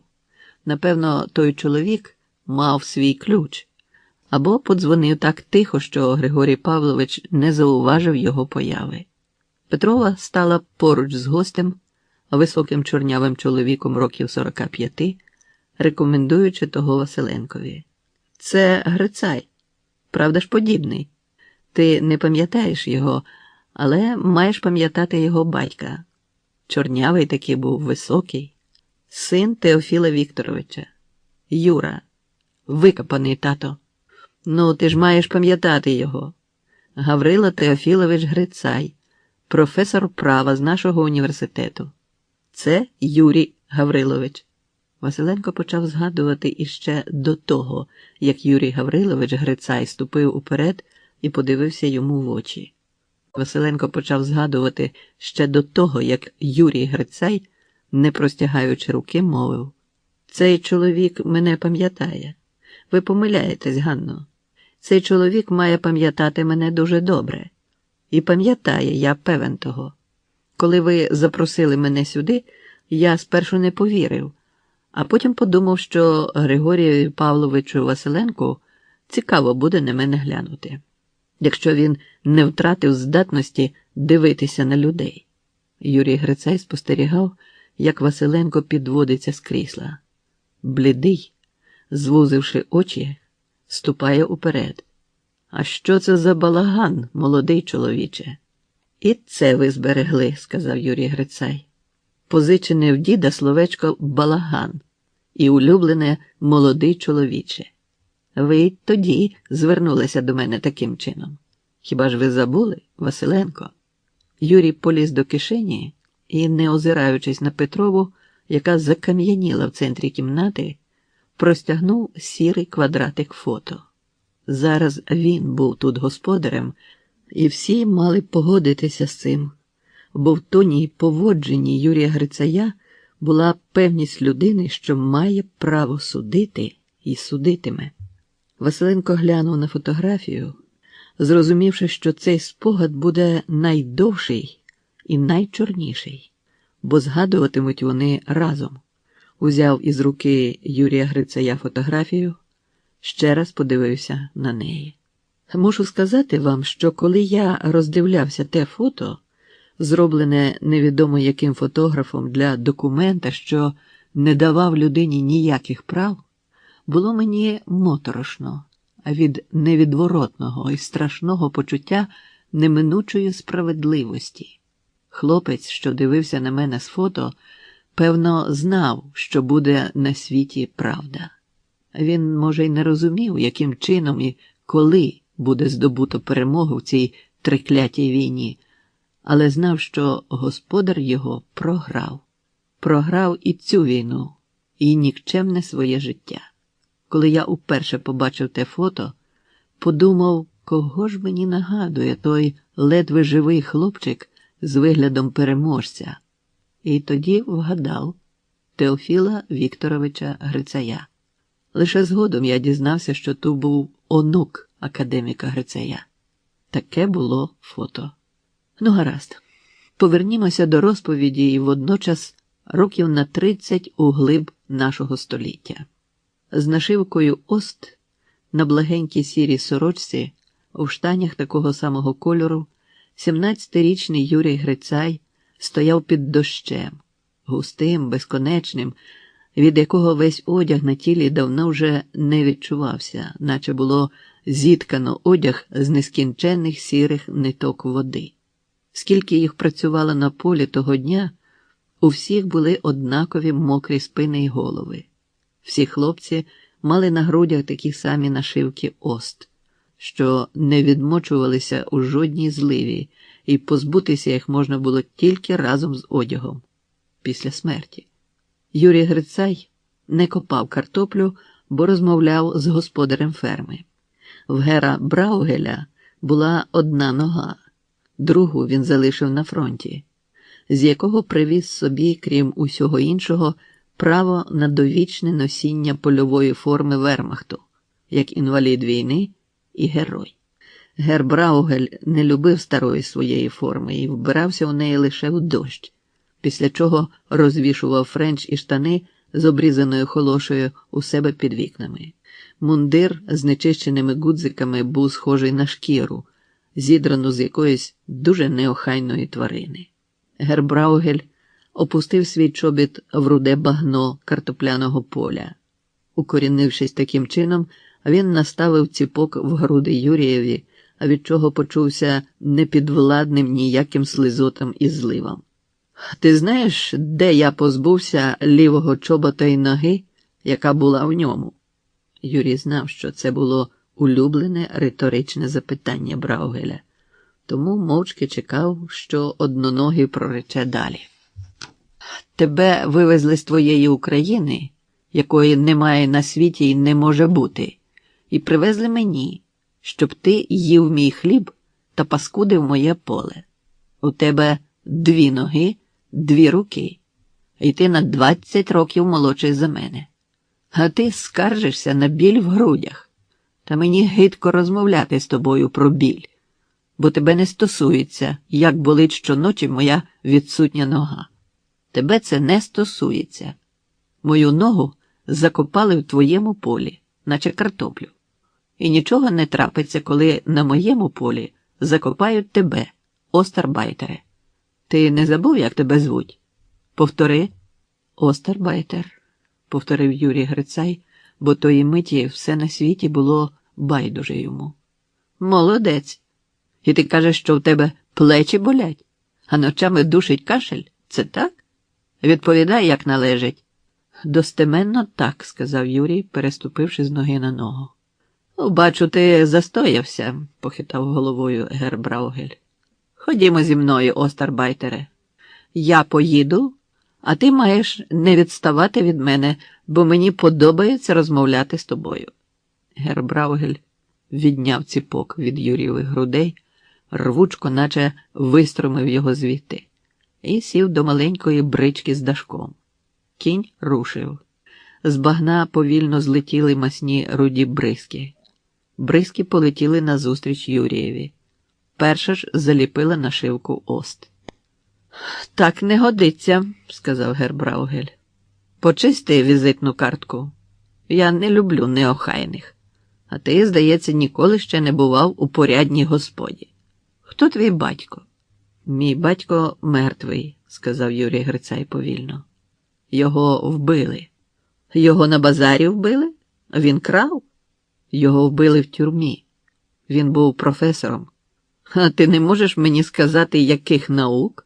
Він був доктором юридичних наук. Юрій назавжди запам'ятав той дощовий день, бо наступної ночі збирався втекти від Браугеля. Але нестерпно довго ще треба було бігти по дорозі поруч з візком, який кидав грязь в обличчя, поруч з німцем, який ненавидів цілий світ за те, що йому, Браугелю, відтяло ногу під Корсунем. І ніколи вже не виросте в нього друга нога. Бодай така сама, як у цих остарбайтерів, що грибуться у землі вздовж шляху. Юрій Грицай біг поруч з бричкою і, хоч як це здається дивним, думав про майбутнє. Думав про місто і про матір, не знати, де загублену в ньому. і про те, що коли майбутнє належить Браугелю, як той сподівається, то жити взагалі не потрібно. Але потрібно втекти і помститися. Тим паче, що власне життя не мало для Юрія великої вартості. Тільки не можна, щоб одноногий Браугель убив його. Треба бігти поруч, відповідати. Що ж, остарбайтере, твій батько, кажеш, знав усі закони, а він розповідав тобі про закон, за яким перемагає найдужчий. Завжди перемагає. Ні, він не знав такого закону. А ким був батько твого батька, остарбайтере? Він був академіком. Ха, у якій свинській академії учився твій дід?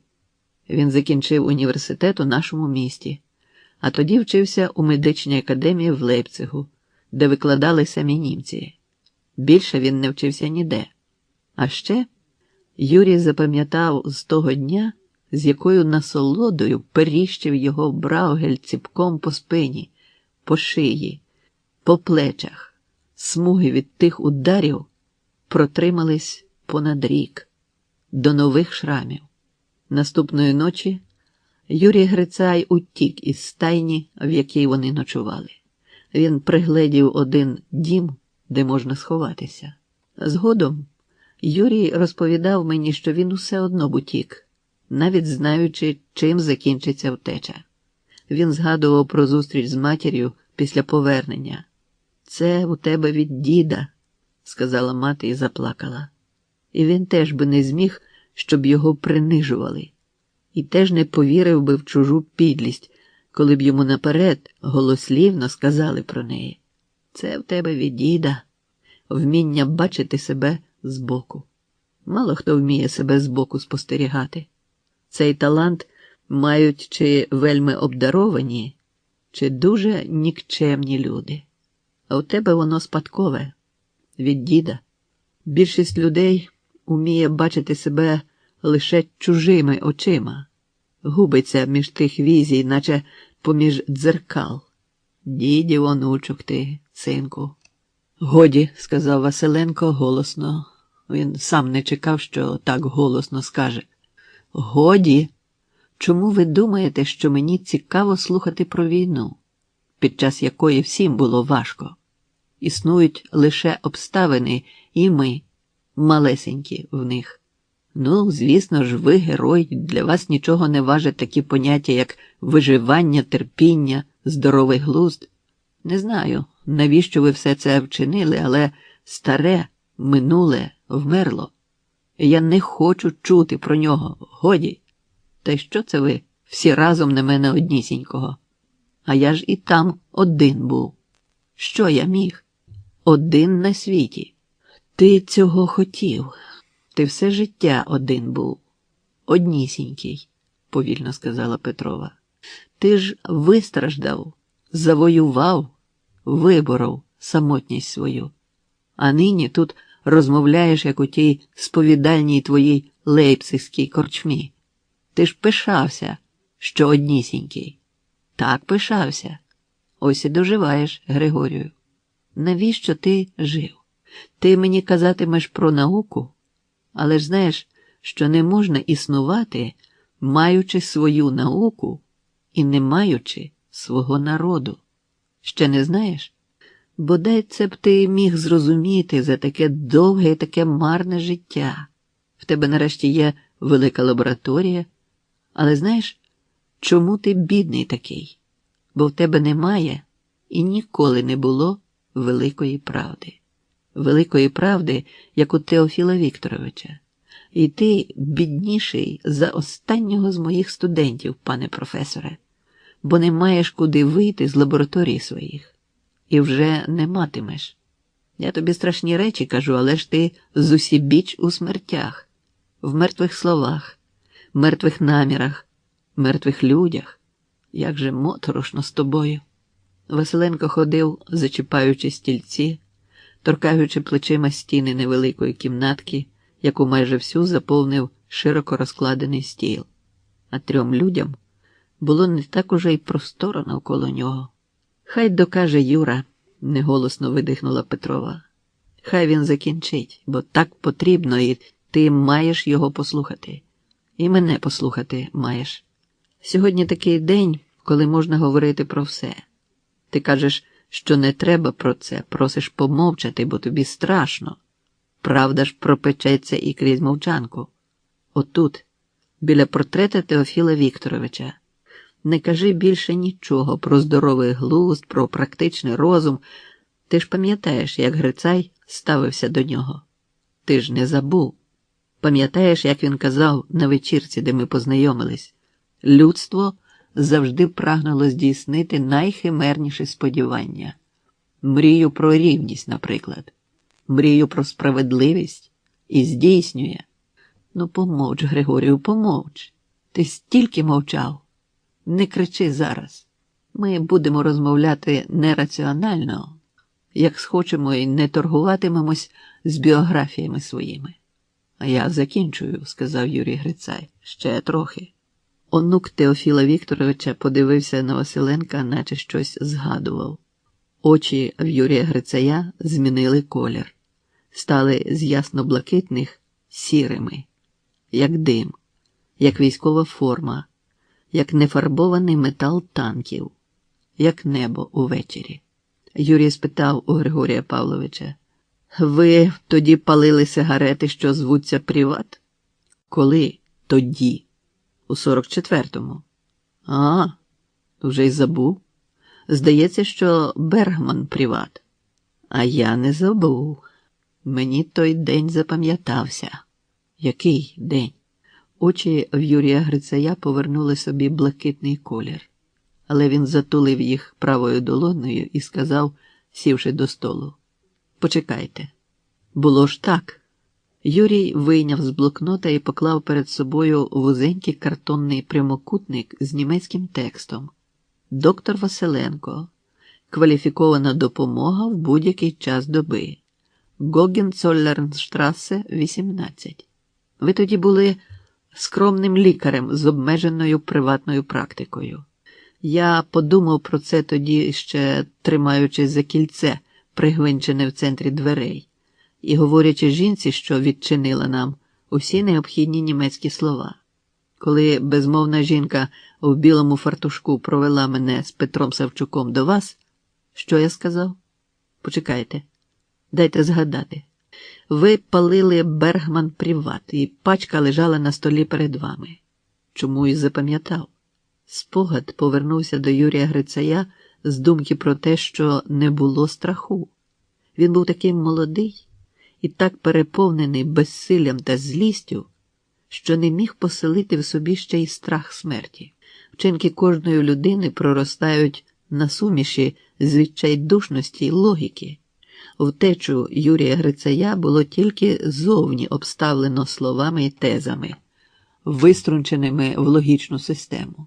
Насправді ж, утікачі з першого ж кроку потрапляли в повну залежність від людини, в якої просили притулку. Юрій запам'ятав усе, що тоді сказав. «Пробачте, я не маю чого перед вами критися, докторе Василенко. Моє прізвище Грицай. У діда мого, лікаря, був один з найкращих учнів – Василенко, який потім виїхав до Німеччини і лишився там.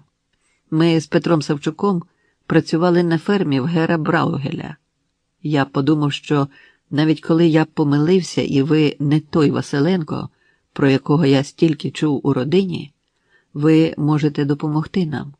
Ви не дозволите нам умерти на картопляному полі в Браугеля.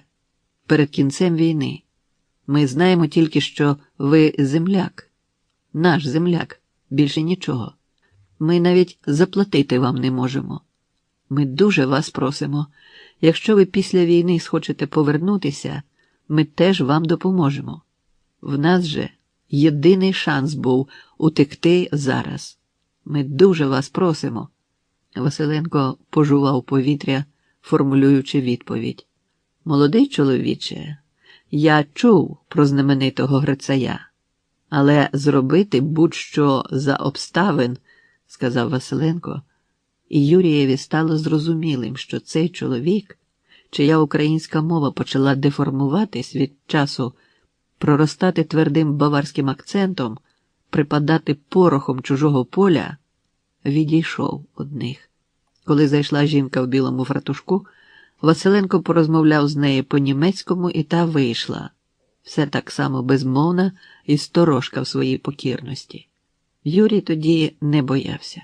Роздивлявся диплом в широких багетах, якими було вдекоровано стіни. Пізнавав медичне приладдя, розставлене за блискучим склом шафок. Відігрівався у чужому теплі, діставши бодай ілюзію притулку, що не мав її так давно. Пили справжній чай із справжнісіньким білим цукром і хлібом. Петро Савчук кашляв, ковтаючи нестерпно гарячий напій. А Юрій Грицай дивився на господаря, відчувши раптом гостру відповідальність за ситуацію, у якій той опинився, думаючи над тим, чому мовчить господар цього будинку, стільки разів дипломований і незворушний у власній величі.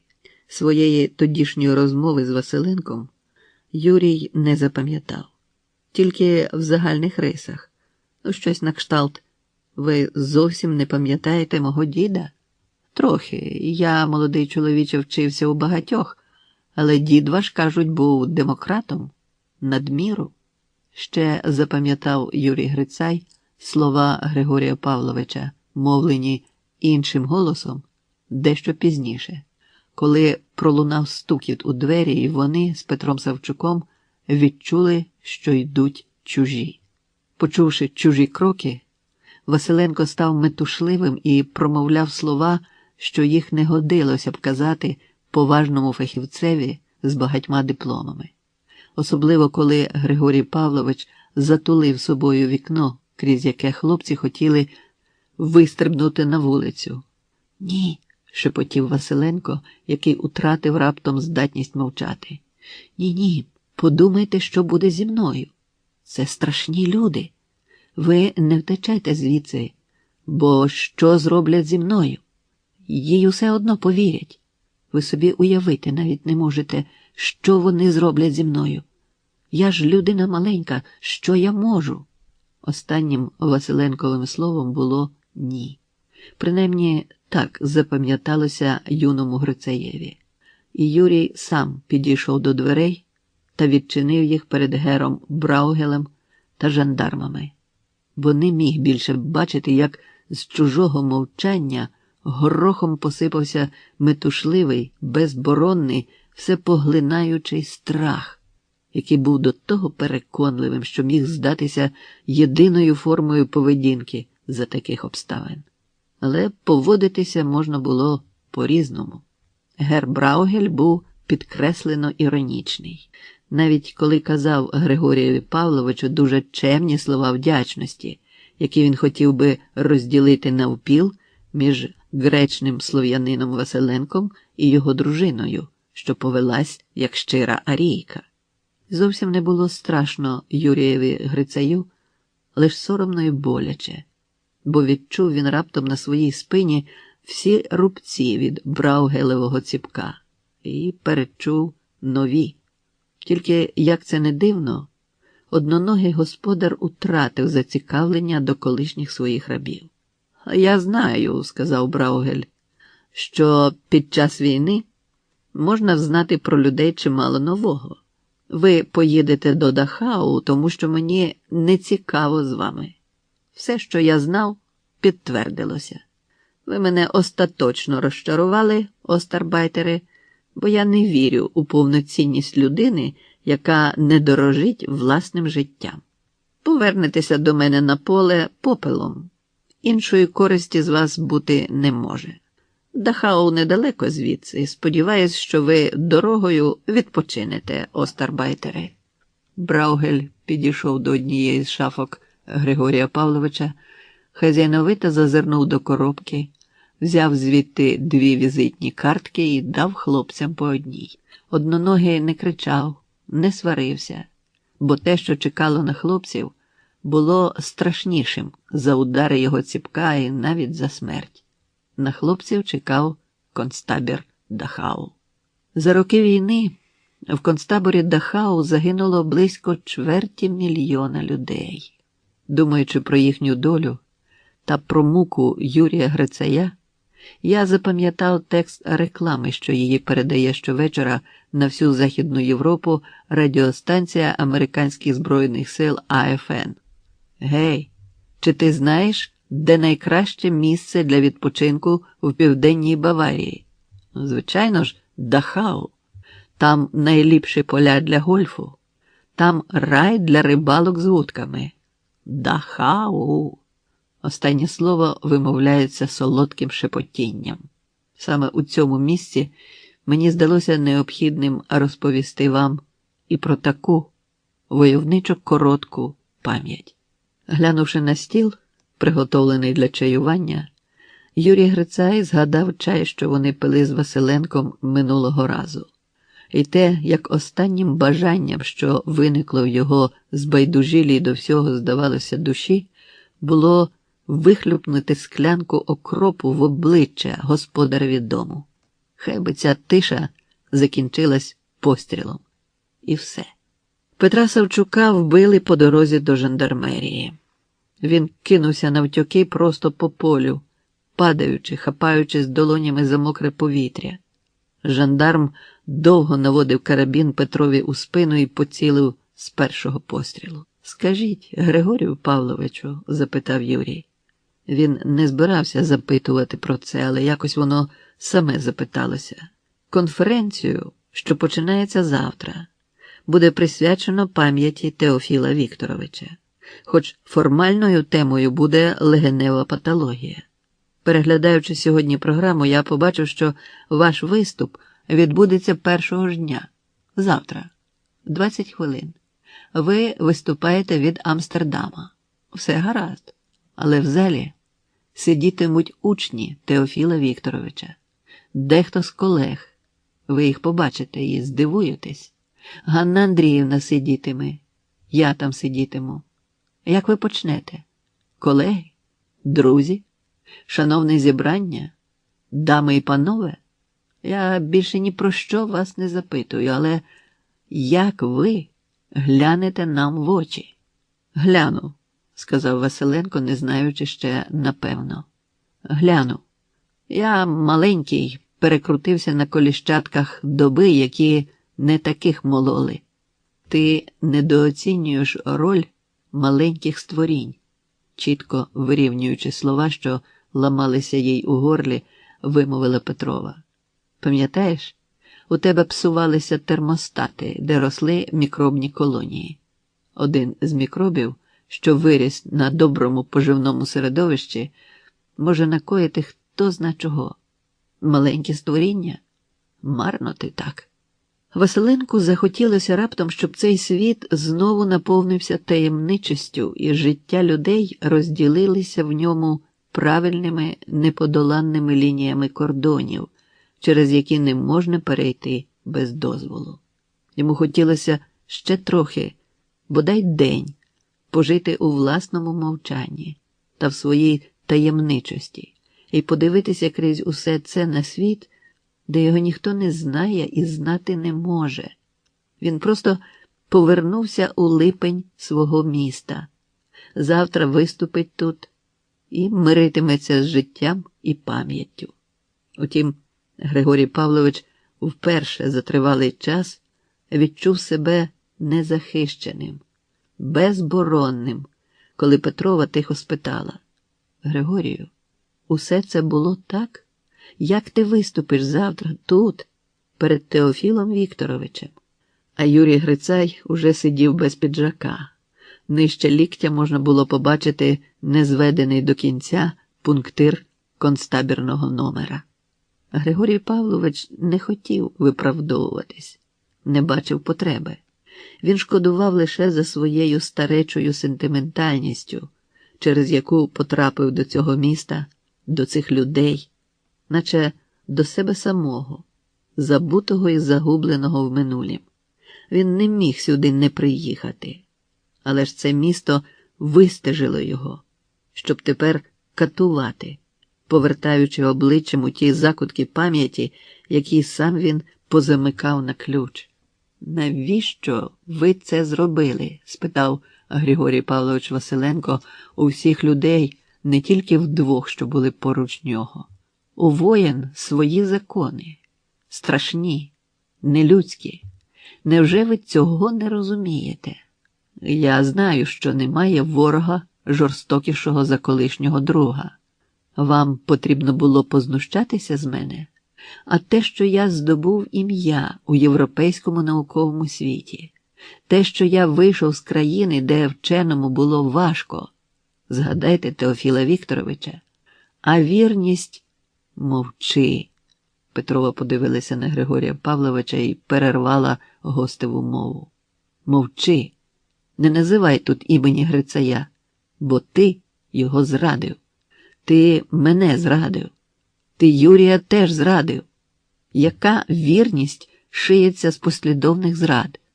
Ти сам себе загубив між малесенькими зрадами, які так легко виправдати і списати на складності нерозв'язаних світових драм. Ти затулявся Грицаєм. Грицай умер. Ти затулявся потягом до знань, і це впало. Ти затулявся потребою самозбереження. Це розлетілося. Ти голий-голісінький перед світом, нікого не обдуривши, навіть себе самого.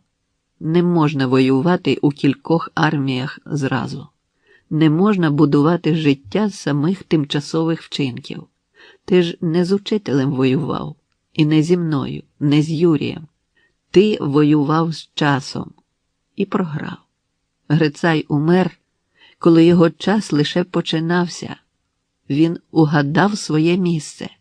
Твій час, Василенко, умер раніше за тебе, і це неповоротно. Ось і все.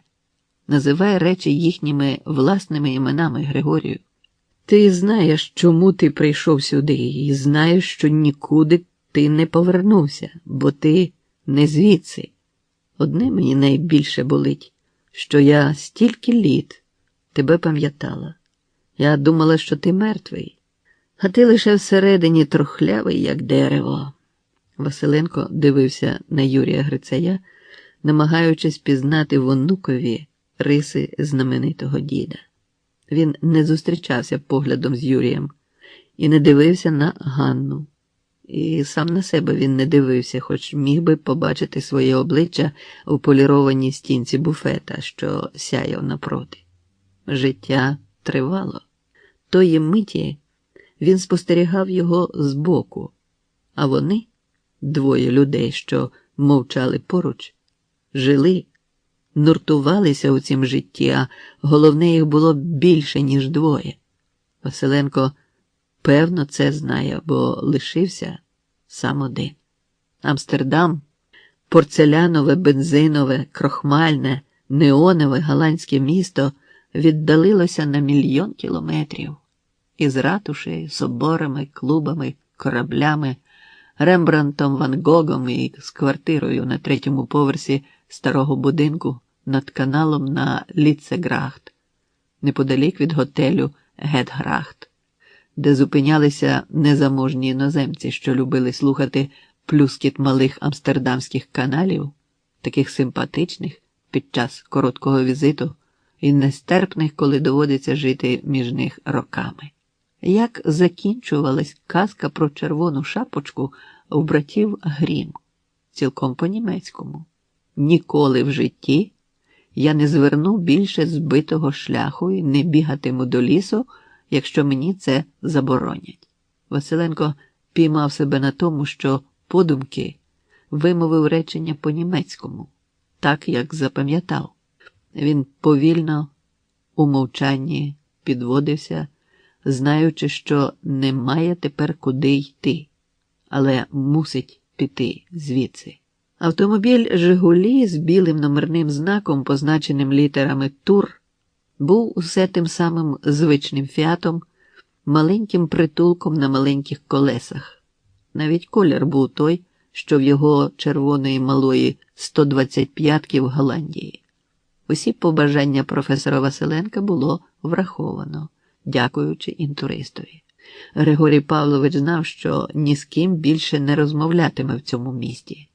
Він ввімкнув мотор, трохи послухав заспокійливе вуркотіння. За давньою лікарською звичкою він угадував у голосах автомобілів скарги на стан їхнього здоров'я і не раз дивував автомеханіків своїми знаннями. «Жигулі» вуркотіли своєму господареві щось дуже заспокійливе і надійне. Заспокійливо співало радіо, дивне танго якесь німецькою мовою. Григорій Павлович вимкнув радіо, подумавши двигун. Подумалося Василенкові про смерть. Приходить вона некликана, хоч як ми її не підпускаємо до себе. Смерть чекає нас щодня. У вістках про раптову хворобу когось добре знайомого, в спогадах про те, як назавжди відходили дорогі тобі люди, в раптовім боль в серці, в сні, якого ти не чекав. Василенко подумав про Теофіла Вікторовича і про свою останню зустріч з ним у коридорі, де Грицай лежав до лілиць на вичовганому килимі. І чомусь Василенко згадав, як незадовго до захисту дисертації він проводжав Теофіла Вікторовича з клініки додому. Ішов дощ, обидва вони були під парасольками. Грицай зупинився біля під'їзду і хотів щось сказати, але вітер наповнив розіпнуту парасолю Григорія Павловича, поніс його по вулиці, наче то була повітряна куля, вітрило, аеростат. Він ще не знав, відпустити чорну парасолю чи що з нею робити, і та силоміць відносила його далі і далі від Грицая. Так і не попрощались тоді. Так і не попрощались. «Жигулі» везли амстердамця, що тут колись жив, Григорія Павловича Василенка. Весело було червоній машині розгулювати свої чорні колеса, розминатись на автостраді, яка вела до мосту через річку. Василенко ще не знав, куди їде, а тоді забажав поїхати до села під Осокорами, де вони востаннє бачились з Гербелем, де стояла колись тітчина хата. Вже виїхавши на довгий міст з мережаними чавунними бильцями, Григорій Павлович зрозумів, що не поїде під Осокори. Ніколи вже не поїде.